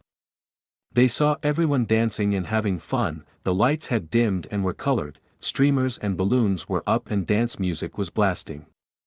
Snacks and soda were off to the side as Naruto saw some X-Men dancing. So, shall we show these guys how to dance? Naruto asked with a smirk. Come on, Whiskers. Show me what you got. Rogue said as she dragged Naruto and the two danced on the dance floor. The two enjoyed their time. Naruto loved seeing Rogue having a lot of fun. She looked amazing as she danced the night away.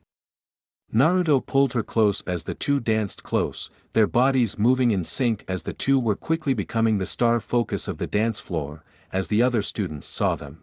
Kitty and Lance were dancing and so were Scott and Taran. Evan was with his date, Kurt was with Amanda as Jean was unfortunately with Duncan and he was just talking to his friends while she was standing off to the side. God, was she miserable. The music changed to a slow dance as all the dances got close with their partners and danced.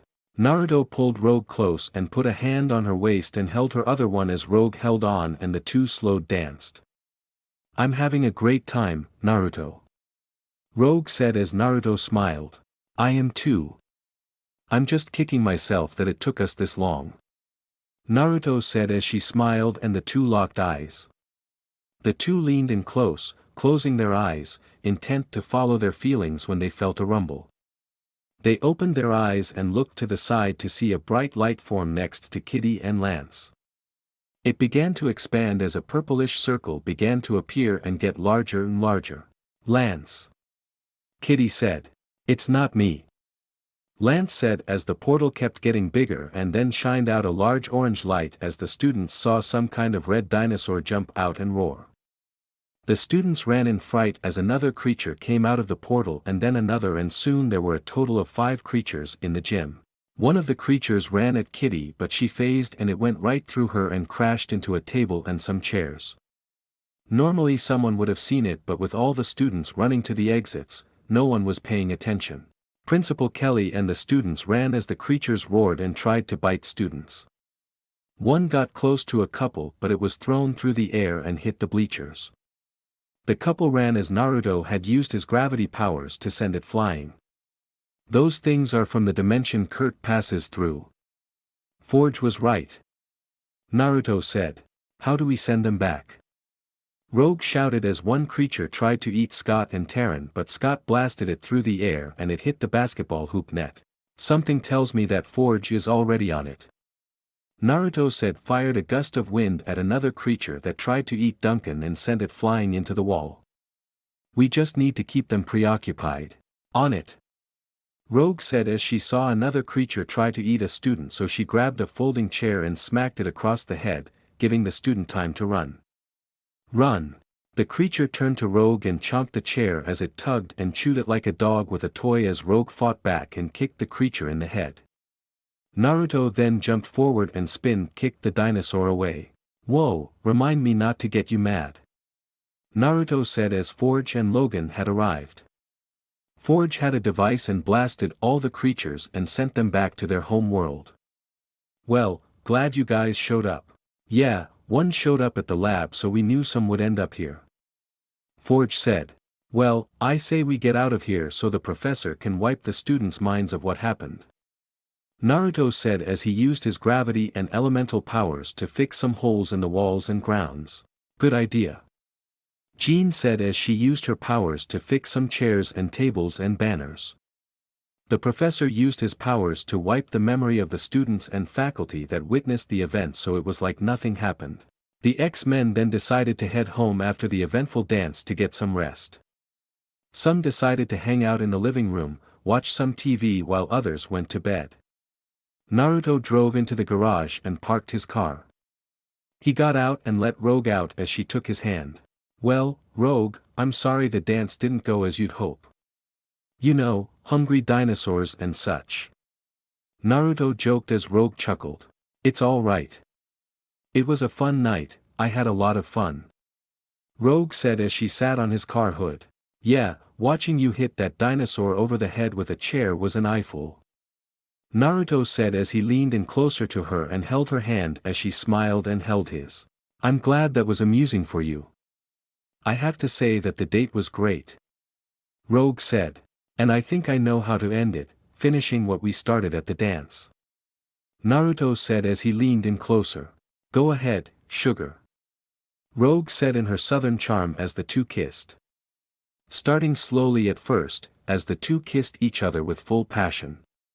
Rogue hooked her arms around his neck as Naruto held her by her waist. The two teens kept kissing as they got more passionate, finally stopping to get some air. Wow. Naruto said as he put his forehead against hers. Yeah. Rogue said as she kissed him again. You're not getting rid of me now. I don't plan to. Naruto said as he kissed her again, and ending the perfect night.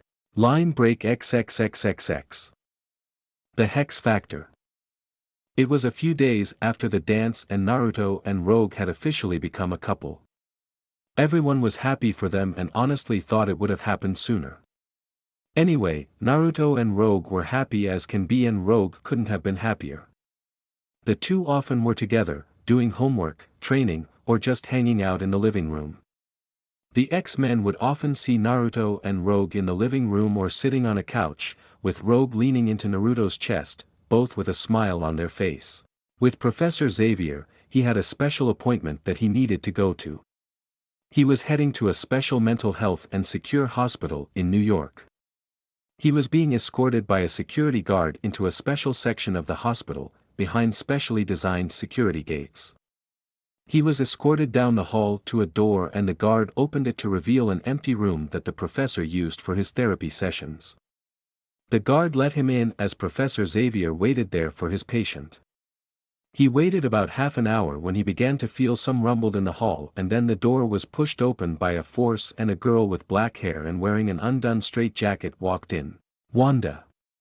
Professor Xavier said as the girl walked forward, about to attack, so he released a telepathic blast that caused Wanda to grunt and groan in pain until she sat against the wall and started to calm down. 2 guards then ran in. "Professor, are you all right?" they asked. "It's all right. Everything is fine here. I'll be fine," Charles said as the guards left. "You seemed very angry today. I was hoping we'd make more progress in teaching you to control that anger." "Aren't they treating you well here? Just get me out," Wanda said.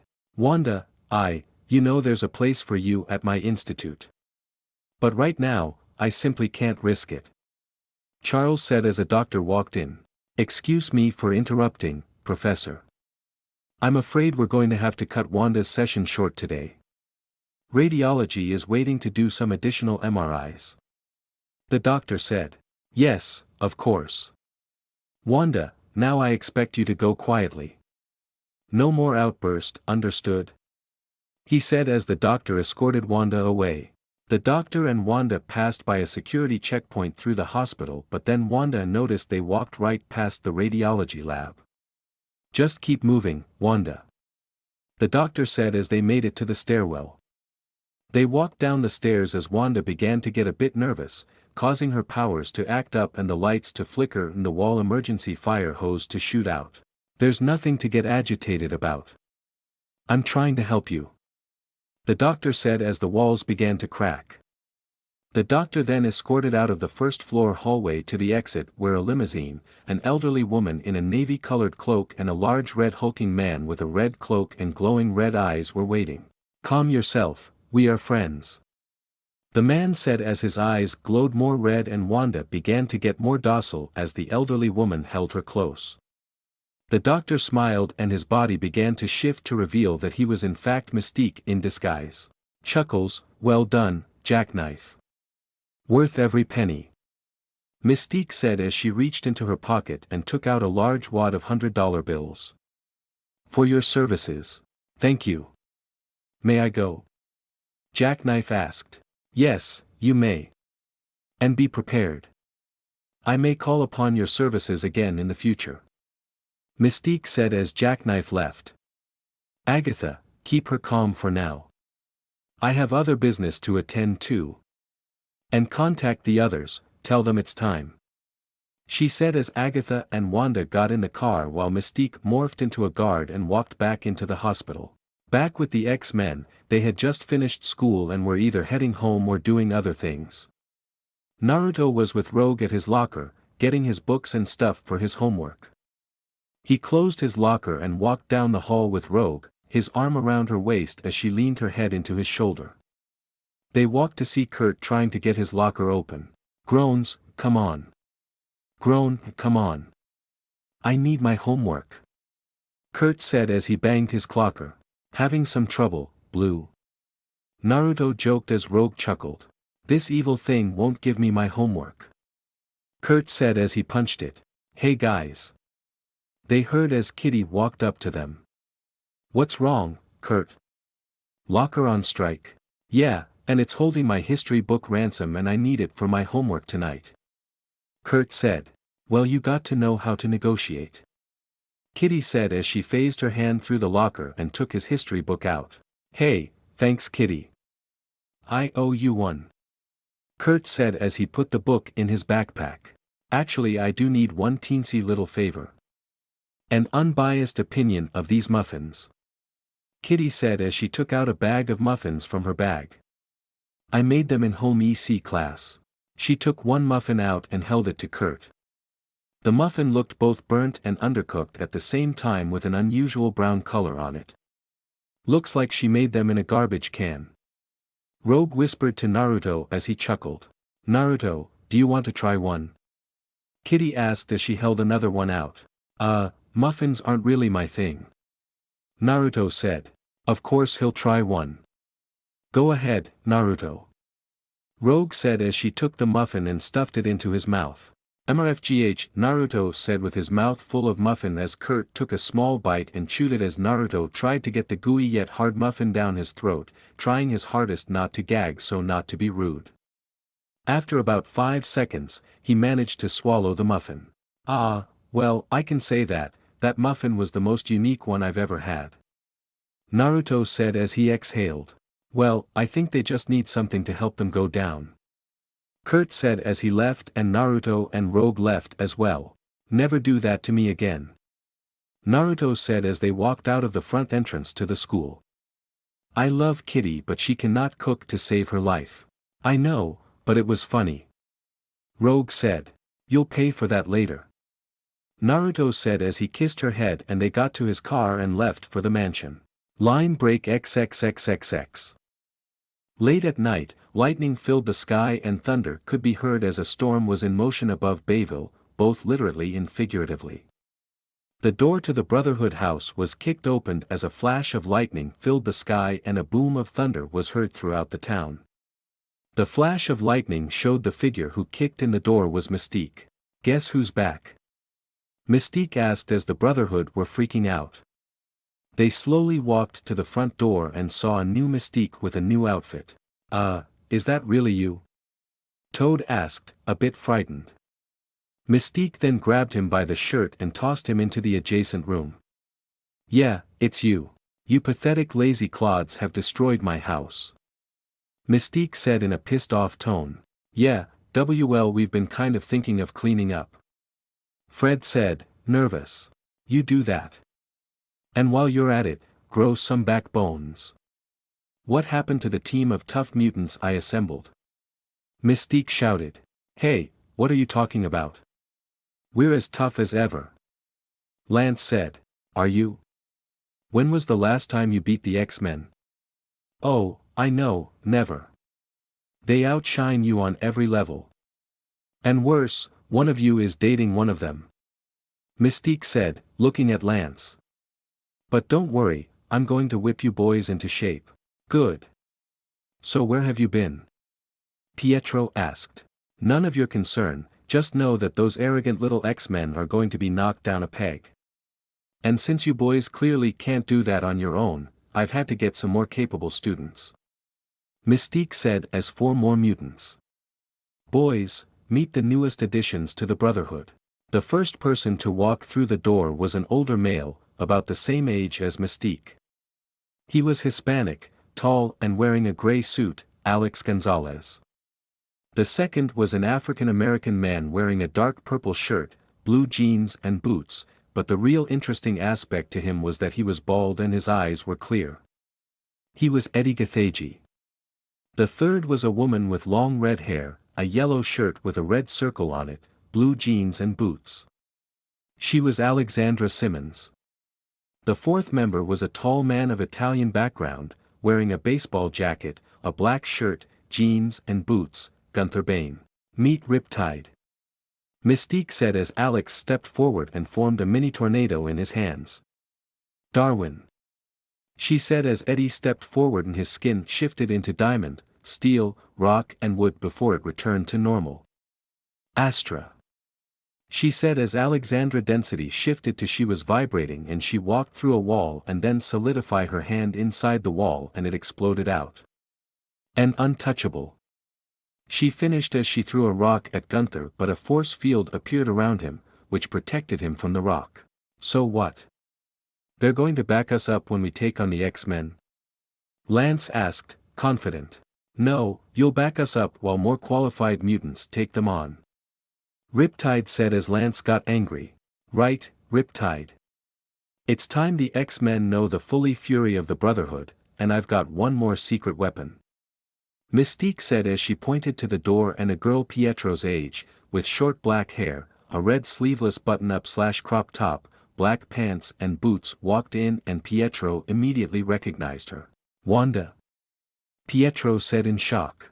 Pietro. Wanda shouted in surprise and anger as she raised her hands and they glowed purple/blue and the house began to crumble and shake.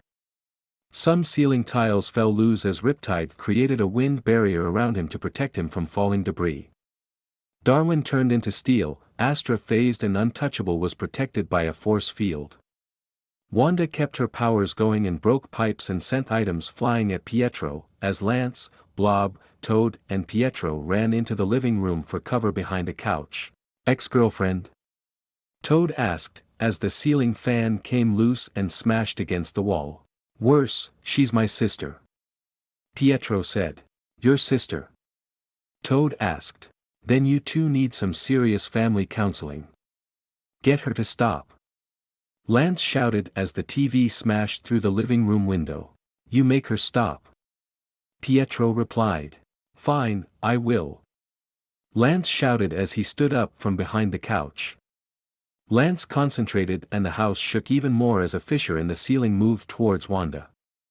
Wanda saw this and swiped her hands, and the fissure turned around and was sent straight back at Lance, causing the ceiling above them to give and break. Toad moved some wooden planks off him and jumped on the couch and shot a glob of slime at her, but Wanda waved her arms again and the glob turned around and hit Toad straight in the face and knocked him against the wall. Laughs of the new Brotherhood members laughed as Toad leaned up. "Oh, gross. I slimed myself," Toad shouted as an elderly woman walked into the living room. "Wanda!"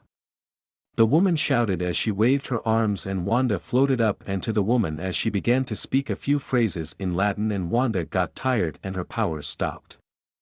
The woman then escorted Wanda outside into the backyard while the new Brotherhood members went to the kitchen to get some food. "That should give you boys a small idea of what she can do to the X-Men," Mystique said. "Are out of your mind bringing Wanda here? Can't you see how dangerous she is?" Pietro asked. "She's like a witch with those powers. And that's precisely what makes her so valuable to our cause. As you can see, I brought along a friend, Agatha Harkness, to help her channel that anger into unbeatable power," Mystique said. "Just what makes you think she'll even like it here or cooperate?" Pietro asked. "Because I've watched her and know what she wants. As I was away, I used Agatha and another friend to help me find new mutants to join the Brotherhood, and imagine my surprise when she found an enormous amount of potential energy at a psychiatric ward. All it took was time, blending in and investigating, and voila, a powerful mutant.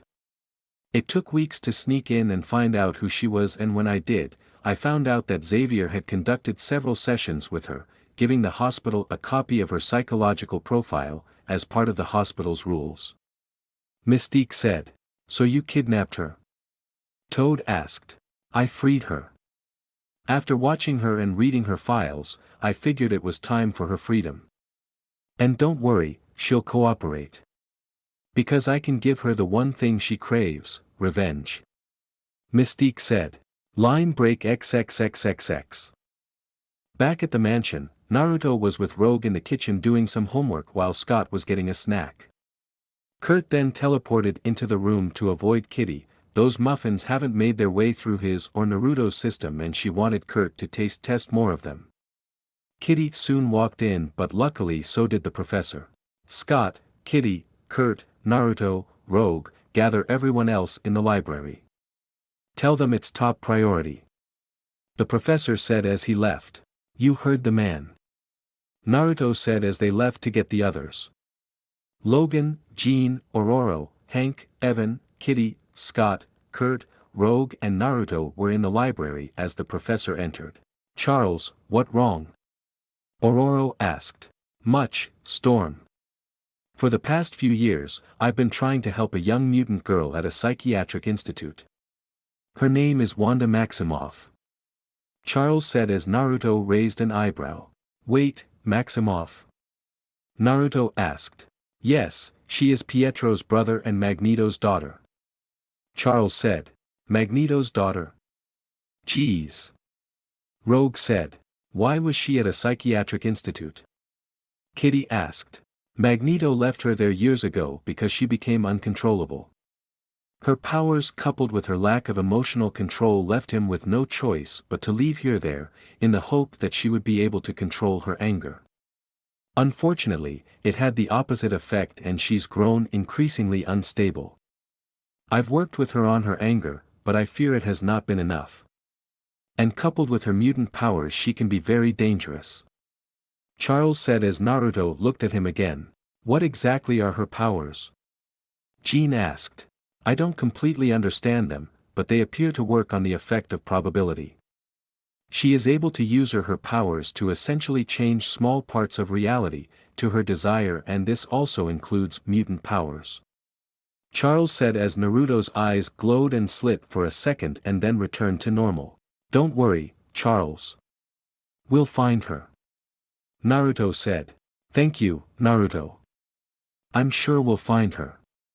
Charles said as he was then tossed across the room and pushed against the wall by gravity as Naruto used his gravity powers to send a gravity force that held the professor against the wall. Kid! Logan shouted as he unsheathed his claws. Naruto, what are you doing to the professor? Rogue shouted as the others stood up. That's not the professor, right, Mystique? Naruto asked as the X-Men looked at him and the professor being held up against the wall. Naruto, what is wrong with you? Let me down. Charles shouted. Nice try, but I know you're not the professor. The professor never calls Aurora Storm unless we're in the field, he never lets me call him Charles, and your energy signature is not the same. Show yourself. Naruto shouted as his hand glowed to a dark gray and a larger gravitational force pushed the professor into the wall, causing cracks and the professor to groan. Now! He shouted as he sent another wave of force and the professor shouted as he then morphed into Mystique. Mystique! Aurora shouted as the X-Men glared at her. You stupid X-Man! Mystique said as she struggled against the gravity. You've got no idea who you're messing with, Mystique. Where is the professor? Naruto shouted. I'm not telling. Besides, if I were you, I'd be more worried about what my Brotherhood is doing. Mystique said. What do you mean? Logan shouted as he held his claws near her neck. The Brotherhood is having some fun at the Bayville Mall. You goody-goody X-Men don't want them to go on a destruction rampage. Mystique said as Naruto glared at her. He then shot an ice blast and froze Mystique solid. That'll keep her on ice. Logan, stay here and get Mystique to tell where the professor is. Naruto said. Got it. Logan said as he sliced some of the ice off so she fell off the wall. X-Men, we got to stop the Brotherhood. If we don't they could destroy the mall and hurt people. Naruto said as they nodded. You heard him, suit up. Hank said as they left to get changed. Line break XXXXX. The X-Men got suited up and left in the X-Van to the Bayville Mall. They parked outside the mall and Kitty phased through the main door to unlock it for the others. Naruto walked through the door and let loose a small EMP so the mall security system wouldn't sound and the cameras wouldn't record anything. Man, this place sure looks different at night. Spike said. This will be the first time here I won't buy anything. Kitty said. Alright, guys. Let's split up. Jean, Spike, Cyclops, Storm, take the first floor. Nightcrawler, Beast, Shadow Cat, Rogue and I will take the second. And watch each other's backs. Naruto said as they nodded and split up. Kitty and Kurt took the left side of the second floor and Naruto and Rogue took the right side. They kept a lookout for the Brotherhood. Kitty walked around a corner and saw a shadow. She then ran and phased through the wall of the store and tackled the person to the floor, but it was a clothing mannequin. Oh. Kitty said. Not your color anyway. Kitty heard as she saw Lance in the store. Lance, what are you doing here? She asked. Kitty, I want you to leave now. Lance said. Not going to happen until you tell us what Mystique did with the professor. Kitty said. I don't know. But you've got to get out of here. Things are about to get heavy and I don't want you involved. Lance said. Back off, Blob. Kitty heard.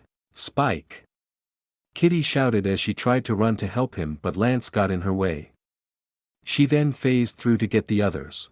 With Spike, he was in an electronics store as Blob picked up a TV and threw it at him, so Spike jumped out of the way.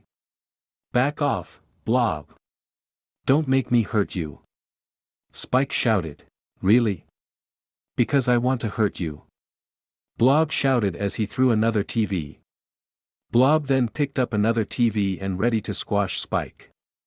Spike saw the store power switch so he fired a spike and all the electronics turned on, and all the TV monitors played TV shows or cartoons. Huh! Blob exclaimed as he saw some of his favorite shows playing. Arg! Spike shouted as he fired a volley of spikes and destroyed the TVs, causing a flurry of electrical surges and lights. Arg! I can't see. Blob said as he covered his eyes, which caused him to drop the TV on his head, knocking him to the ground. Idiot! Spike heard as he turned to be greeted with a metal fist to his face and was knocked out of the store. Nightcrawler was facing off against Quicksilver as Quicksilver managed to bury him under a mountain of clothes, but Nightcrawler just teleported out and kicked Quicksilver into the clothes, getting him stuck. Nightcrawler smiled at his victory but missed when he was then blown out of the store and through the window by a large gust of wind. Cyclops, Jean, Beast, and Storm were in the center of the mall, fighting off against Avalanche as he was causing the building to shake and the ceiling to fall apart. Cyclops blasted the falling debris as Jean used her telekinesis to protect herself. Storm then conjured up lightning in her hands to blast the rocks as Hank jumped and dodged the debris. Then Toad used his tongue and grabbed Cyclops' visor, causing his energy blasts to start going haywire and blasting all over the mall. Hank jumped up to the second floor and saw Toad jumping around the ceiling, so he jumped onto the wall and chased after him. Storm flew in the air and was then blasted by a vortex of wind. She turned to see a new mutant, Hispanic male wearing a gray suit with 2 vortexes of wind in his hands as he fired another at Storm, causing her to spin into a wall. She quickly recovered and flew at him, her eyes glowing as she fired a lightning bolt at him, causing him to run into a store. Naruto, Rogue, Kitty, and Spike ran back to the center of the mall to see Jean facing off against Avalanche, Beast trying to catch Toad, Storm fly into a store and Scott covering his eyes. They need help. Spike shouted as he was about to jump over the second balcony railing to help them when all of a sudden they saw a woman with red hair phase through the railing, grabbed Spike and threw him off the balcony and onto a table. Spike groaned as Naruto was about to blast the girl when her hands glowed and she phased through the railing and dropped to the second floor and the railing exploded. I got her. Kitty said as she phased through the floor and chased after the girl. Naruto then grabbed Rogue and ducked as a chair was thrown at them. Naruto saw some man with a baseball jacket and baseball bat walked up to them. Rogue, go help Cyclops. Naruto said as she nodded and jumped down to help Scott. The man charged at Naruto with the bat as Naruto just raised his arm to block it but was met with an unexpected force that knocked his arm away and knocked him off his feet and all the way over to the other balcony and through a store. Naruto groaned as he got up. Ugh! Naruto said as he stood up and saw the guy. He then fired an energy blast and hit the new mutant, but he was protected by some kind of invisible force field around him and the bat. What the? I'm called the Untouchable for a reason. Untouchable shouted as he ran across the walkway on the second floor. Naruto then heard some glass break, causing him to turn and saw Storm fly out of a store by a gust of wind as another mutant wearing a seat walked out with 2 vortexes of wind in his hands. All right, Untouchable. Show me what you got. Naruto shouted as he fired another blast of energy, which bounced off the force field. Naruto backed up as Untouchable charged at him. Naruto back flipped away as Untouchable tried to bash him with the bat and hit the ground, which caused a large crack and dent in the ground. Naruto back flipped and jumped in the air and fired a wave of fire, but it just bounced off the force field. Untouchable smirked, having the X-Man on the run, but Naruto had a plan. He fired a continuous beam of energy as the force field kept the blast from getting in.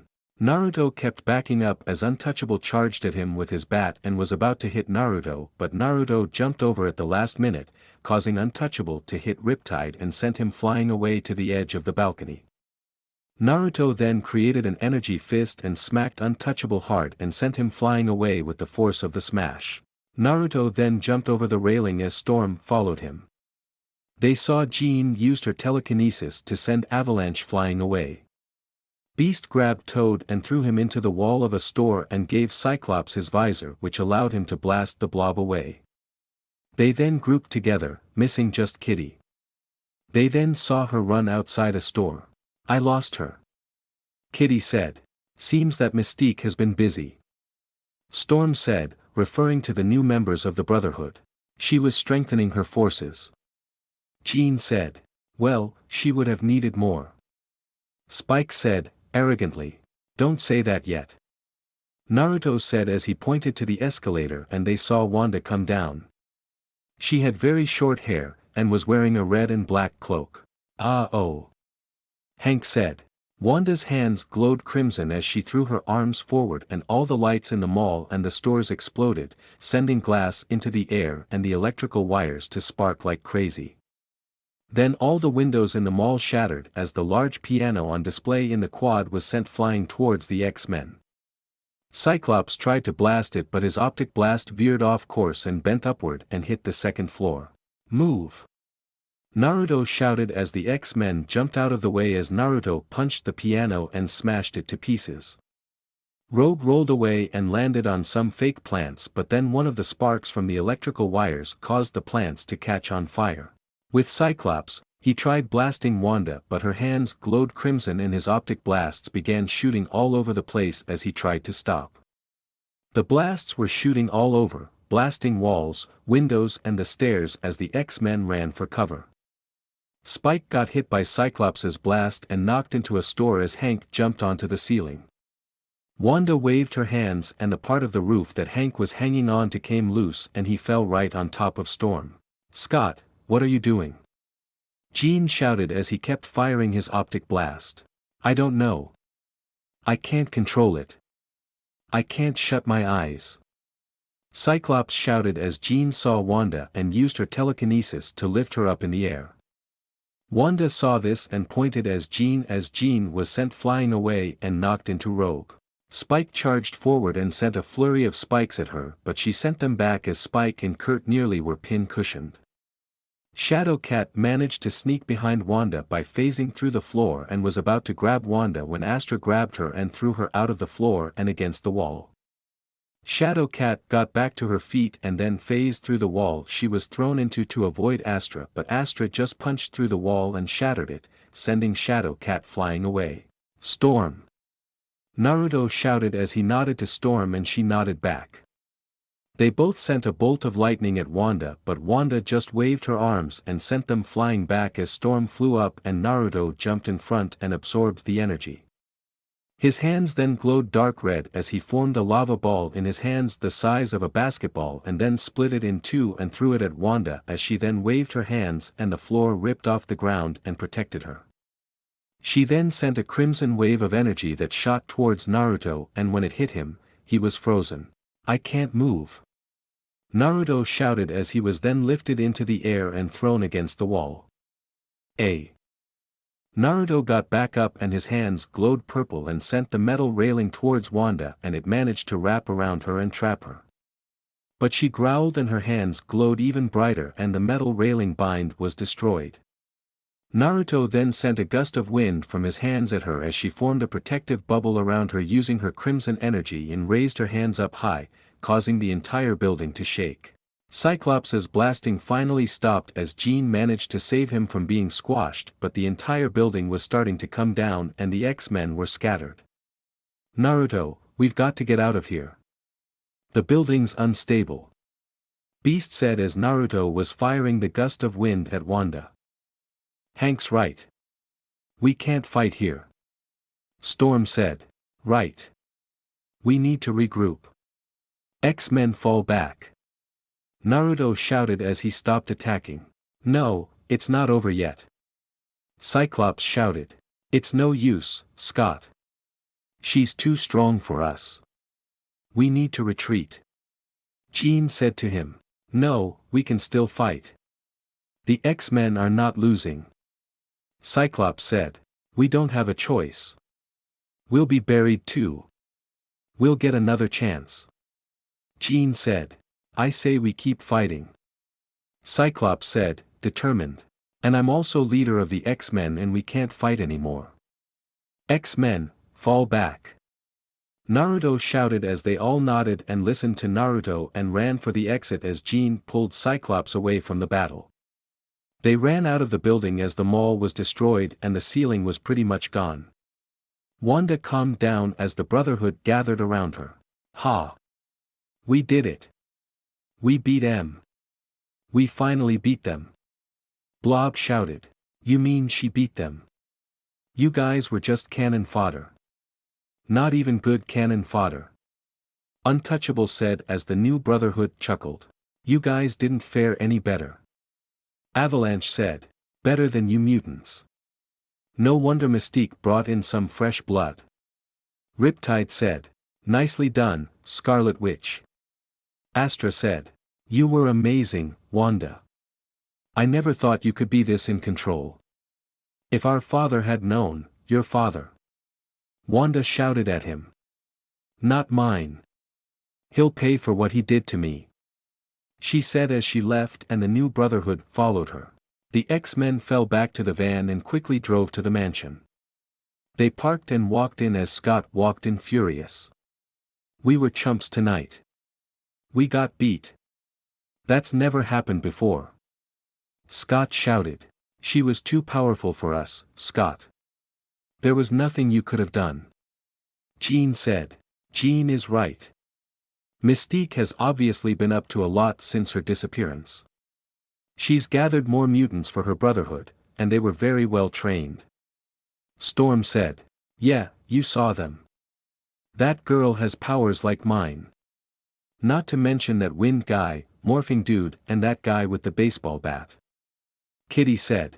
You guys are stuck on them. I'm more worried about Wanda. How was she able to do all those things? Kurt said. Sounds like you guys had a rough time. They heard as they saw Logan walk in. That's an understatement. Evan said. Logan, were you able to find anything about the professor? Did Mystique tell you anything? Naruto asked. No. And believe me, I asked. But she won't talk. Logan said. Jean, do you think you can read her mind? Naruto asked. I can try. Jean said. Good. That may be able to get us a lead on where Mystique took the professor. Naruto said. Guys, come on. We just lost. We should head back out there and take the Brotherhood down. Scott said. No. Our first concern should be getting the professor back. Who knows what Mystique did to him? Naruto said. I know and I'm worried about him. And I bet that Wanda girl knows where. We should go back and get some answers. Scott said. Except that we don't yet know how strong she is. Naruto shouted, annoyed with Scott's attitude. We lost today because we were not ready and trying to head back out there and fight will end just as badly or even worse. Naruto shouted as the X-Men listened to him. We've lost, okay. We lost today to the Brotherhood and instead of complaining and dwelling on our mistakes, we need to move past that.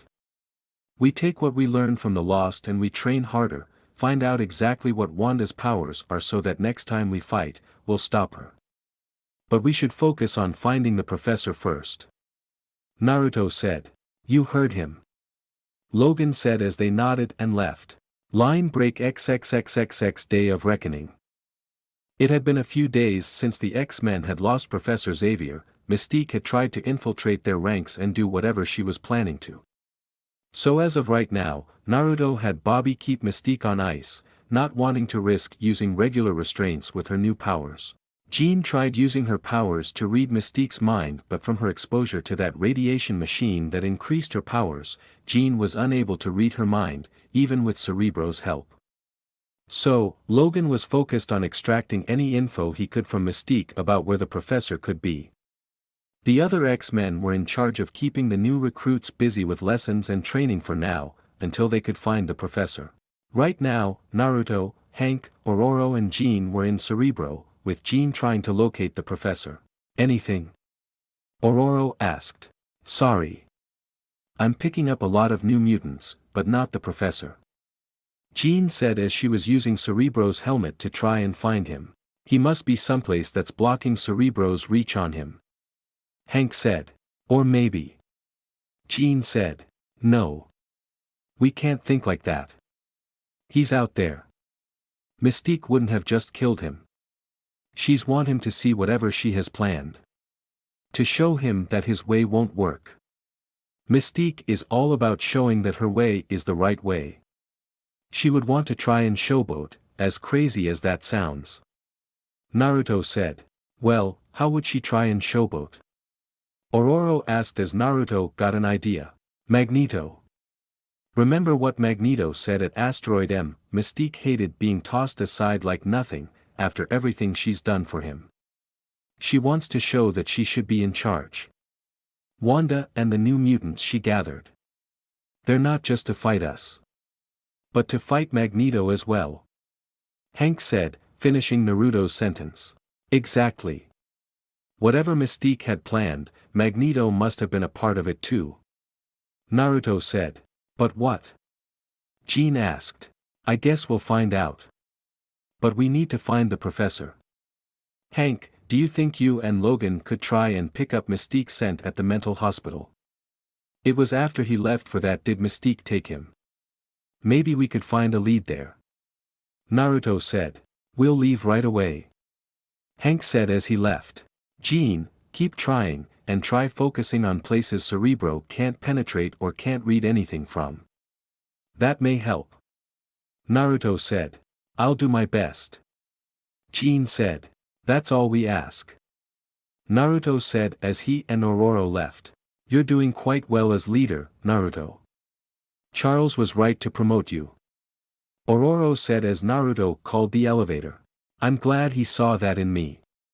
We'll find him, Ororo. For now, we've got to prepare for whatever Mystique had planned. Something tells me that she had some agenda at hand. Naruto said as he got in. How do you suggest we prepare? Ororo asked. We up the recruits' training. They're a part of this now, too. Naruto said as the elevator door closed. Hank left to go tell Logan about Naruto's plan and both got suited up and left with Logan wearing his outfit but with the face part down and a jacket over so he didn't draw too much attention. They took one of the X-vans and drove to the mental hospital near the outskirts of Bayville City where the professor had gone. Hank stayed in the car with a large coat and a hat while Logan walked to the mental hospital. He stood outside and sniffed around, trying to pick up Mystique's scent but since it had been a few days, there wasn't much luck. He did get small whiffs of Mystique's scent near the entrance and alley. Logan walked to the alley and sniffed around, definitely picking up Mystique's scent but it was a bit muddled after a few days. He was able to tell that Mystique was with someone else and with a car, probably how she took Wanda. Logan, anything? Hank called in over the communicator. Not much, Hank. I've got her scent, but it's been a while so I can't get exactly where she went. She was with someone and they had a car. Logan said. That might get us somewhere.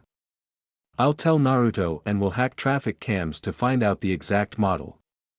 Hank said as Logan picked up another scent, very familiar. Yeah, you do that. But I think I got something that will be just as useful. Logan said as he sniffed the air and knew the scent, it was Sabretooth. What is it?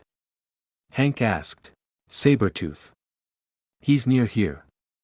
Logan said as he walked across the street to follow the scent. Sabretooth? Why is he here? Hank asked. I don't know. Why don't I find out? Logan said. No, Logan. Our focus is to find Charles. We can worry about Sabretooth later. Hank said. You do that. Sabretooth might know where Mystique took Charles. Logan said as he followed him. Logan, wait. Hank said as he quickly sent a message to Naruto and Ororo and then got out of the van to follow Logan, not wanting to let him go by himself. Logan followed Sabretooth sent to a sewer tunnel and he followed down. His boots hit the sewer water as Logan was able to follow Sabretooth's scent, despite all the funky smells. Hank ran over and saw the sewer pipe opened and figured Logan went down.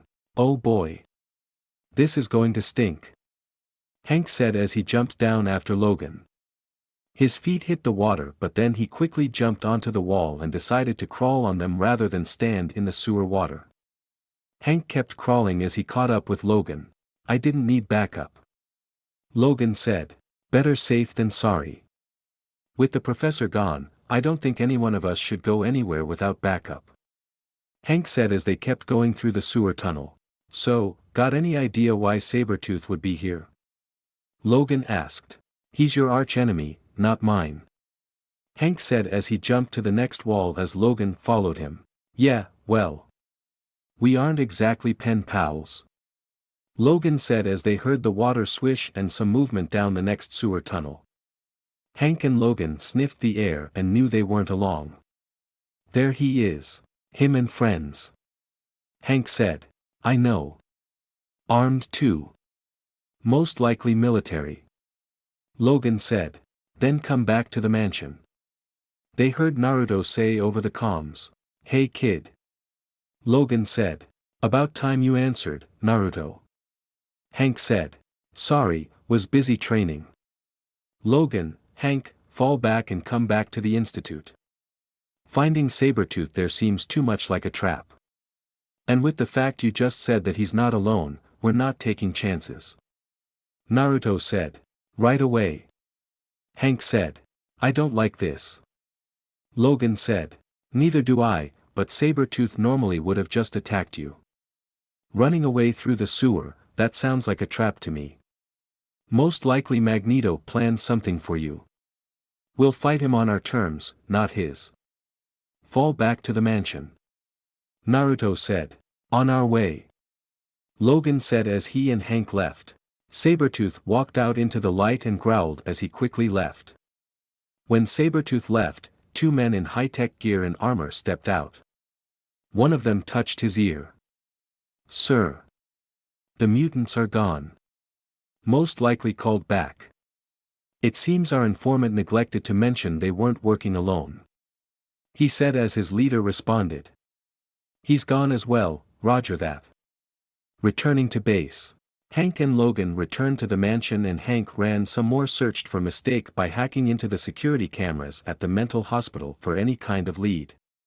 He used the cameras to try and figure out the path Mystique's car took after the mental hospital. Hank was busy running simulations as Naruto and Logan had bound and refroze Mystique again. She's not giving up anything, is she? Naruto asked. No, kid. She's stubborn and won't give up anything. Even after I asked, politely. Logan said. Well, she's not staying here. You know anyone who can keep her locked up? Naruto asked. I know a guy. Logan said as he got his phone and called Fury from S.H.I.E.L.D.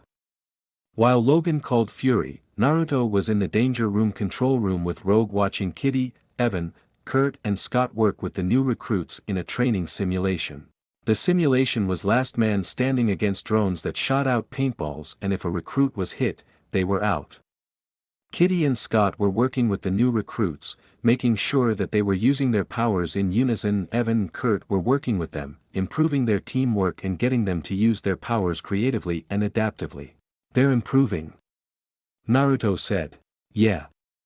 They're getting better. Rogue said as she looked at Naruto. How are you?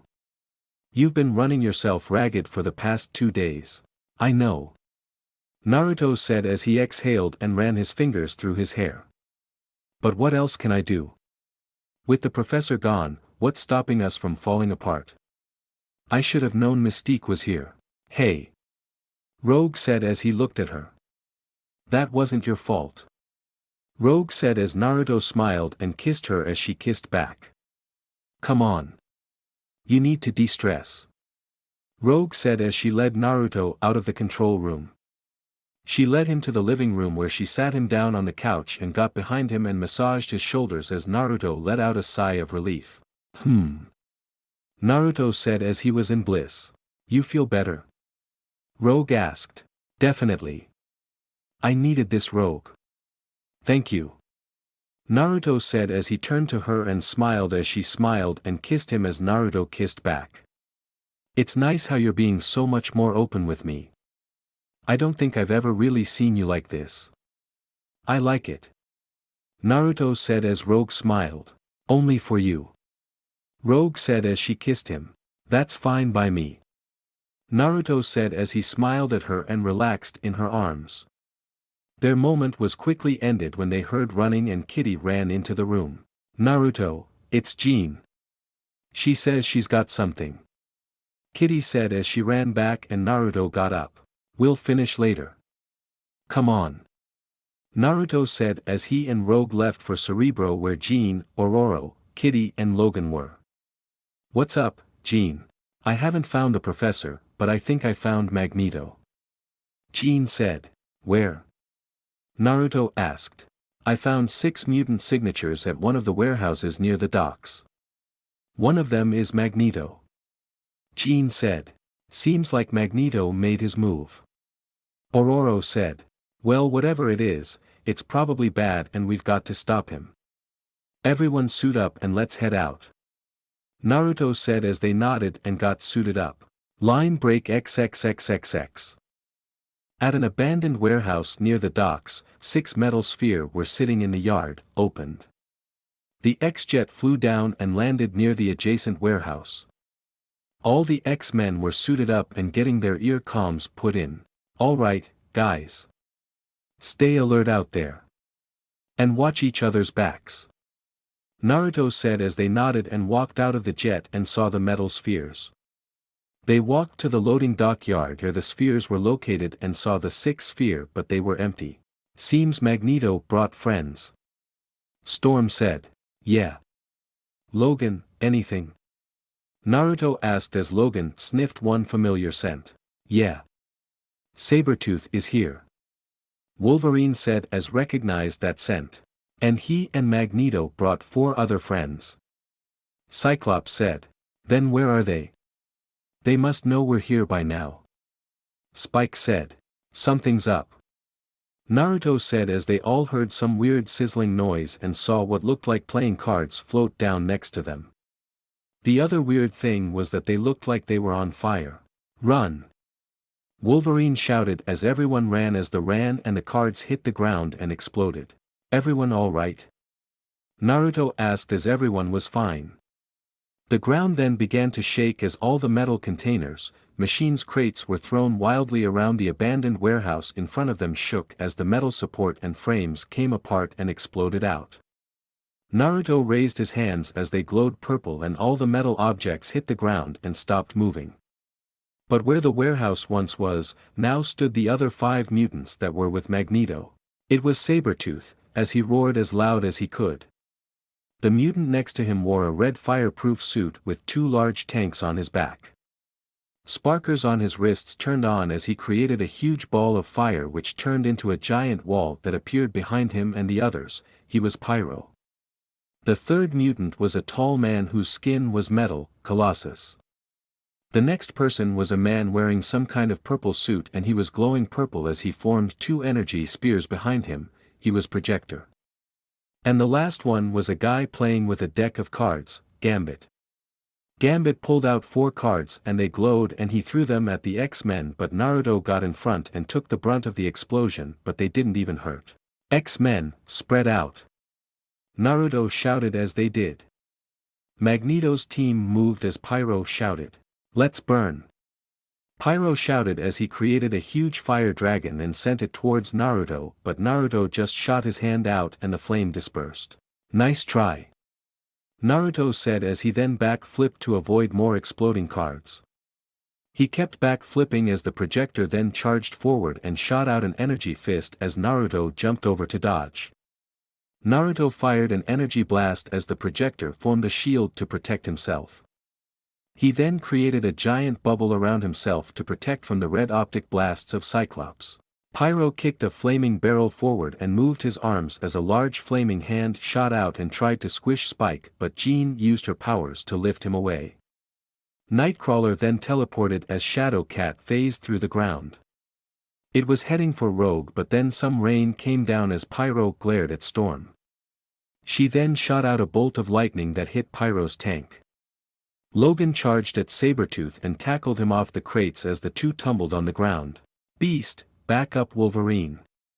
Naruto shouted as he jumped in front of Rogue to protect her from Gambit's cards. "On it!" Beast shouted as he jumped and flipped in the air and pounced on Sabretooth's head.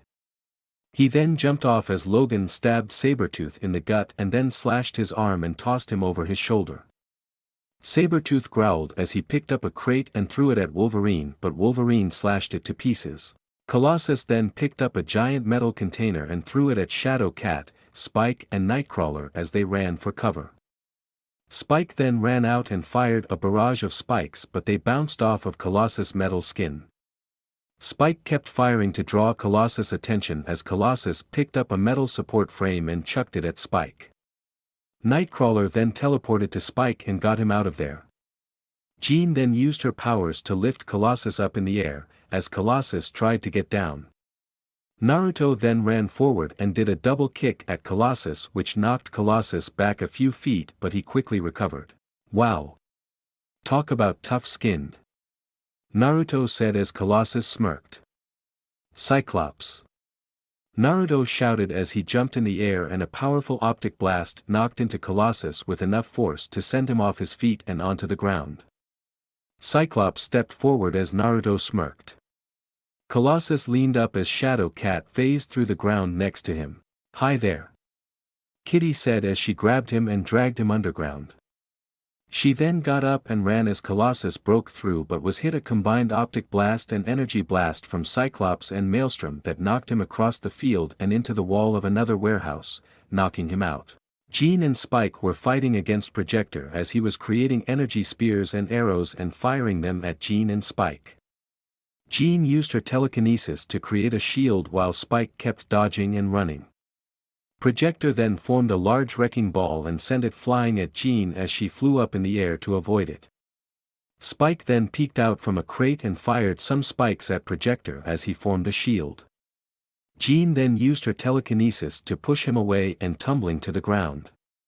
Spike then saw that he was under a crane that was holding up a wooden crate. "Ha!"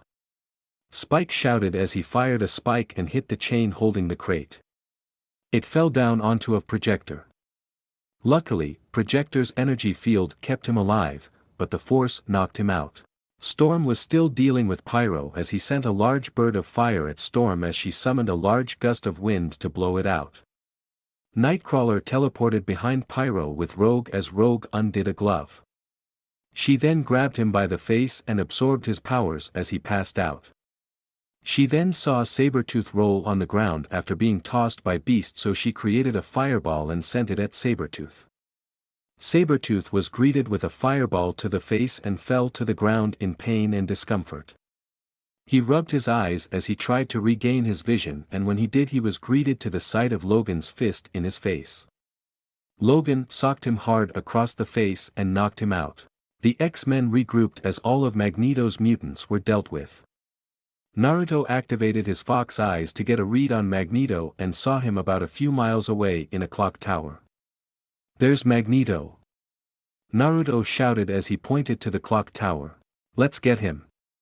Cyclops shouted as they were about to run to get him when the ground shook. "What's going on?" Rogue shouted as the ground began to get even more unstable. Naruto clenched his fist and held them forward, and the ground began to stabilize and stop shaking around the X-Men. But the ground behind them shook even more and came apart to reveal metal supports and frames that were holding it up. It then came apart to reveal a large hole. "What the hell?"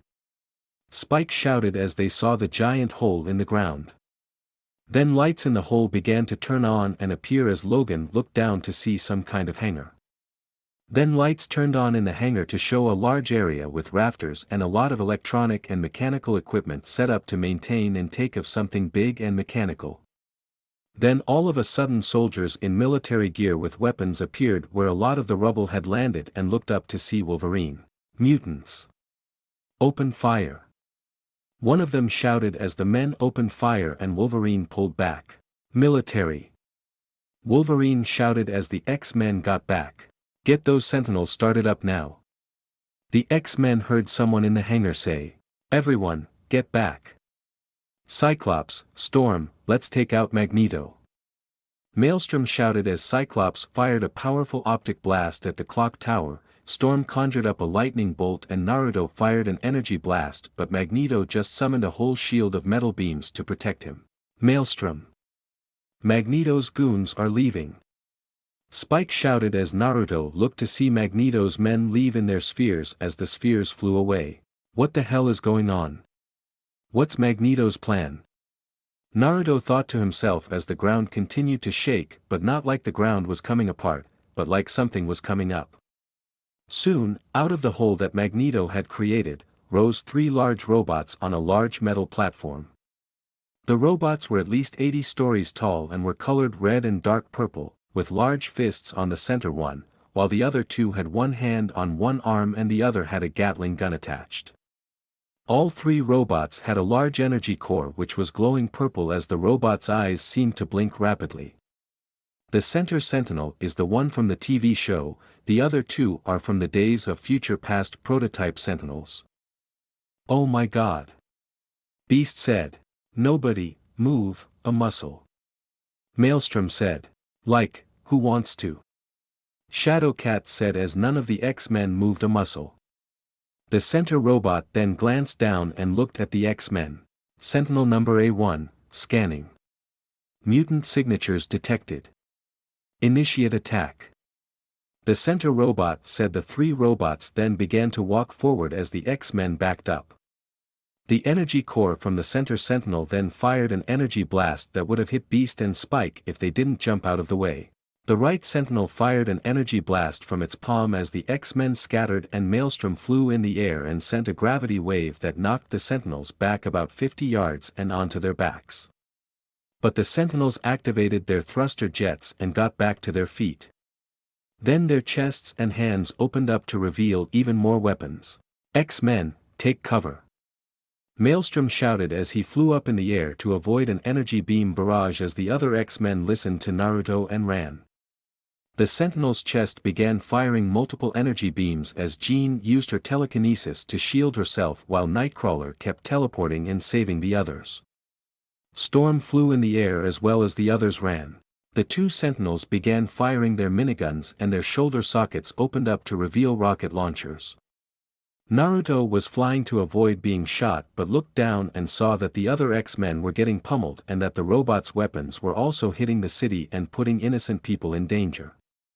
Naruto swerved in the air to avoid a missile and then flew straight at the sentinel at the right and smashed right through its chest, causing a small explosion of circuits and electricity as it fell to the ground. X-Men! Take them out and protect the city.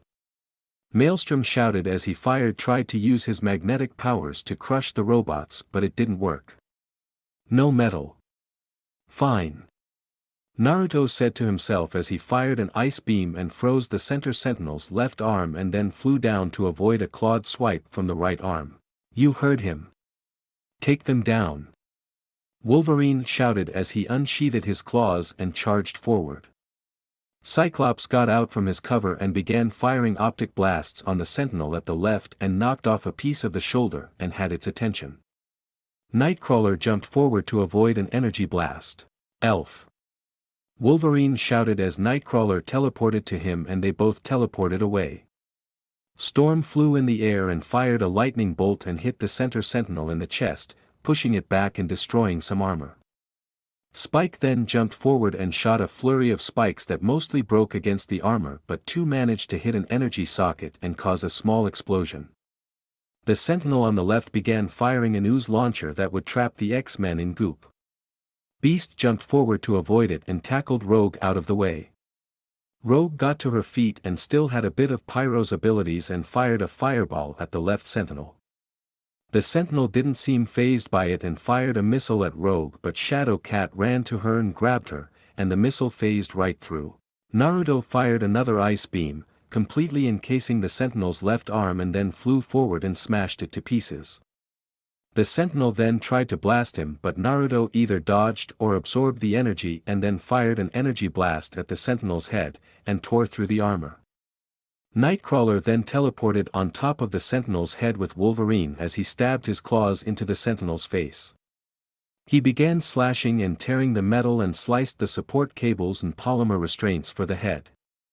Naruto then created energy claws and sank them into Sentinel's head and ripped it off, causing a huge shower of sparks, pieces and oil.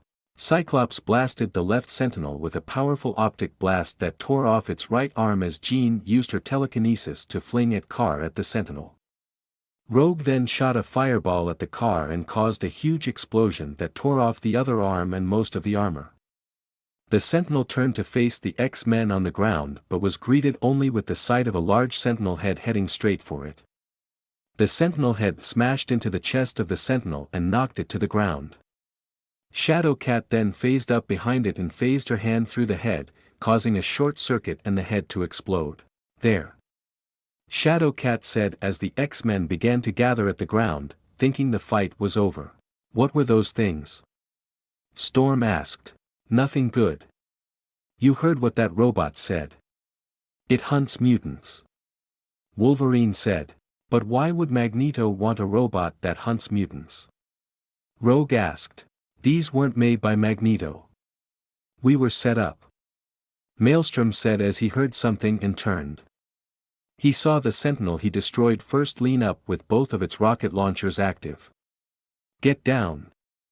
Naruto shouted as the sentinel fired its 24 missiles and the X-Men ducked, but they flew right past them and were heading to the city. They're targeting Magneto.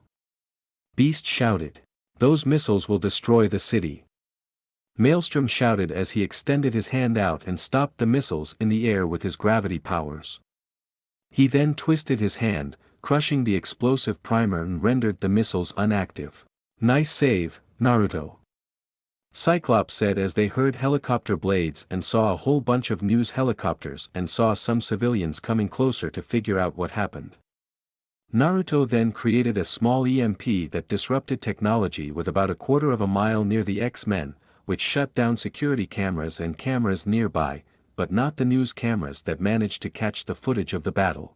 We've got to get out of here. Nightcrawler said. Storm, cover. Naruto said as Storm nodded and summoned a dense fog to cover their escape. When it was gone, the news crews and civilians were treated to the site of a mostly destroyed warehouse district, robot parts and no mutants. Line break XXXXX. The X-Men returned to the mansion only to be faced with the upcoming wave of media from the Sentinel attack. The news helicopter that was out of reach from Naruto's EMP caught footage of the attack, and that combined with the following news report about the people injured and the amateur news footage of the attack caused the city and the nation to explode in worry and fright. The news footage identified most of the X-Men except for Hank and Nightcrawler, but everyone else's identity was exposed. Ororo and Hank were on the phone with the police all day telling them that they weren't at fault for that attack and defended themselves against the Sentinel. Luckily, the police were under orders to keep the swarm of news vans and reporters from entering the grounds of the school. The mansion was protected for now, but not even Professor Xavier wouldn't be able to make this go away. All the X-Men, seasoned members and new recruits were in the main living room watching the news coverage of the attack. Frightened people flee in terror from the gigantic robot attack and mysterious people with superpowers. The news reporter said as the footage of the X-Men fighting against the Sentinel was being played. The three large robots and the people they were engaged with caused massive property damage with, as of yet, unknown numbers of injuries and property damage. Luckily, Channel 3 News was on the scene to catch this shocking event. It's clear to see that these robots were engaged in a fierce battle that destroyed Bayville City, but it's unclear what part these individuals had. The reporter said as the still images of the X-Men were shown. We were protecting ourselves from those robots. Come on. Evan said as Ororo pat his shoulder. We are now getting confirmation as to the identities of these powered individuals. This young woman has been identified as Kitty Pryde, a sophomore of Bayville High School. Jean Grey, daughter of Professor and Mrs. John Grey. Evan Daniels, a recent transfer to Bayville High from PS 104. Anna Maria Jr., Naruto Uzumaki and Scott Summers, senior students at Bayville High are the young people identified in the video. Along with them are two adults, one who has been identified as Ororo Monroe, caretaker and teacher at the Xavier School for Gifted Youngsters, while we have been unable to identify the other man. The news reporter said as it showed the images of the X-Men as the reporter said who they really were. Great. We're all exposed. Scott said. With their identities known, no comment has been issued by Professor Charles Xavier, head of the Xavier School for Gifted Youngsters, the school where all these mutant people come from. And although classmates at Bayville High report seeing many examples of unexplained phenomena, Principal Edward Kelly cautions everyone to not overreact. The news reporter said, "I don't know if that's a good thing or not." Kitty said, "We are now turning to live footage from the Pentagon where the president is giving a comment on the recent Battle of Bayville." The reporter said as the news changed to that comment. "We are unsure of what exactly occurred in the city of Bayville at the time, but what we can agree on is that it was a tragedy that we hope to never occur again. Our hearts go out to the people who were injured in this attack and why we shall figure out what happened. This is a time for facts, not finger-pointing, to figure out what actually occurred and who were the real culprits. This is why all areas of law enforcement, the FBI, the CIA, and SHALD are going to assess what transpired yesterday, and when we figure out what truly happened, the real parties at fault will be brought to justice." That the president's comments on the recent show of mutant power that has now gripped the country and the world. People have shut in as fear and paranoia grip the country. Friend against friend, neighbor against neighbor, families all afraid to step outside their homes, in fear of what is being called a mutant menace. And we shall be there to bring you up-to-date information on this issue. This is Jane Suzanne, from Channel 3 News. The news reporter said as Hank shut the TV off. "Well, the cat's out of the bag now." Logan said as he pulled out a cigar, but Aurora took it. "I can't believe this is happening. I just can't believe it." Jean said. "People are always afraid of what they don't understand." Naruto said as everyone looked at him. "This was all a setup." Naruto said with disdain. "Naruto?" Rogue asked. "We were worried about Mystique infiltrating our ranks and we should have focused on Magneto. Magneto set this whole thing up. To finally expose the world to mutants." Naruto said. "But why?" Kitty asked. "So he can build his army." This response helps prove Magneto's point. He believes mutants and humans can't coexist, and with this outpour of fear and paranoia, it's going to fill his ranks with people who want protection. Naruto said. "This changes everything now. All of us, our secrets out." Jean said. Bam! All the X-Men turned to see that Naruto had smashed a hole in the wall. "Damn it!" Naruto shouted as he exhaled and ran his fingers through his hair. "You alright, kid?" Logan asked. "I screwed up. Magneto played us like chumps today. His followers were only meant to keep us there and we should have left the second they did. I'm such an idiot. Some leader I am." Naruto said as Aurora stepped forward. "It's not your fault for what happened, Naruto. No one could have foreseen what Magneto was going to do." Aurora said. "Professor Xavier would have. If he was still here." Exhale. "I should have gone with him to see Wanda. I could have prevented this." Naruto said. "You don't know that, Naruto. No one knows what could have happened, but you did what you could." Rogue said as she walked up to him. "Rogue's right. If we hadn't left to meet Magneto's men, he would have hurt and killed a lot of people before he summoned those sentinels. And while we are exposed, it also shows what we did. We protected people, and Charles would be proud of that." Hank said. "Don't beat yourself up, kid. Beat up Magneto when we find him. For no, the X-Men need you as their leader." Logan said as all the X-Men looked at him and Naruto nodded. They then heard some noise like a helicopter landing outside. They all ran outside the door to see a large helicopter land on the front yard. The blades kicked up grass and dirt but were slowing down as the helicopter landed. On the side of the helicopter was the SHILD logo. The side door opened up and Nick Fury walked out and to the X-Men as Logan walked forward. "Fury, what do you want? Can't you see we're kind of busy here?" Logan said. "Let's talk." Fury said as they walked inside. "Logan, who is this?" Aurora asked. "Nick Fury, Director of S.H.I.E.L.D. Nick said as they walked inside the mansion. SHALD? Scott asked. A form of law enforcement. I'm guessing secretive. Naruto said as Fury looked at him. Smart kid. Fury said. Naruto, how did you know? Rogue asked. Well, the president did mention SHIELD as a form of law enforcement. And since I've never heard of it, it's got to be some kind of secret. Naruto said. And perceptive too. Glad to know the X-Men are being led by someone smart and perceptive. Xavier made a good choice with you. Fury said as Naruto raised an eyebrow. How did you know that? Naruto asked. Xavier and I have an understanding. Fury said. Which brought you here? What do you want, Fury? Logan asked. I just came to tell you that SHIELD knows the X-Men weren't behind that Sentinel attack. Fury said. Does the president know? Ororo asked. I've told him what I know, but he needed a complete answer to tell the press. So as of right now, SHIELD is dedicated to figuring out who were behind those Sentinels. Although, there's nothing I can do about the media coverage mutants got. Fury said. Any idea who was behind the Sentinels? There were 3 of them underneath a residential area. Not to mention the other soldiers Logan saw. Naruto said. They're well funded and good. The hangar was cleared when we got there. But don't worry, SHIELD is on it. Just thought I'd stop by and tell you what's going on, and to avoid leaving the mansion until we find them. Fury said as he was about to leave. Ha!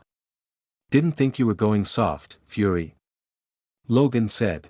I'm not. But I know the X-Men are good. And besides, I owed Xavier a favor. Fury said. Any idea where he is? Naruto asked. No, sorry. Fury said as he left. Well, at least the president knows we're not responsible. That's something. Kitty said. Yeah. All right. Well, I guess we're under house arrest. Naruto said. End of chapter 6. Hoped you guys liked the chapter. Sorry it took a while, but I had some other stuff to do. This chapter marks the shift, like with the TV show, and now the X-Men must remain steadfast against Magneto and the world. Hoped you guys liked the action. I added in some new mutants who I twisted to fit this story, and they will be back again and more will make an appearance as well. So look forward to that. Next chapter, Naruto leads the X-Men against the Juggernaut and the X-Men must face a world that despises them. Look forward to the next chapter. So Naruto and Rogue are a couple now, expect Rogue to be a bit more open with Naruto more so than with the other X-Men. She'll blush occasionally and stuff like that, and there may be a lemon in the future. Also, for people who wanted me to add Wanda to the X-Men, I didn't do that because I like her more with the Brotherhood as a tragic villain. I adjusted the story with Mystique's method of finding her. Apparently there are other mutants out there who can track down other mutants. Who knew? Well, I hoped you guys liked the chapter and sorry it took so long. Look forward to other stories coming and keep an eye out for those. Also, if you see any cool Naruto/X-Men fan art, send me a link. Disclaimer, I don't own Naruto or the X-Men, both belong to their respective owners, I'm just a big fan.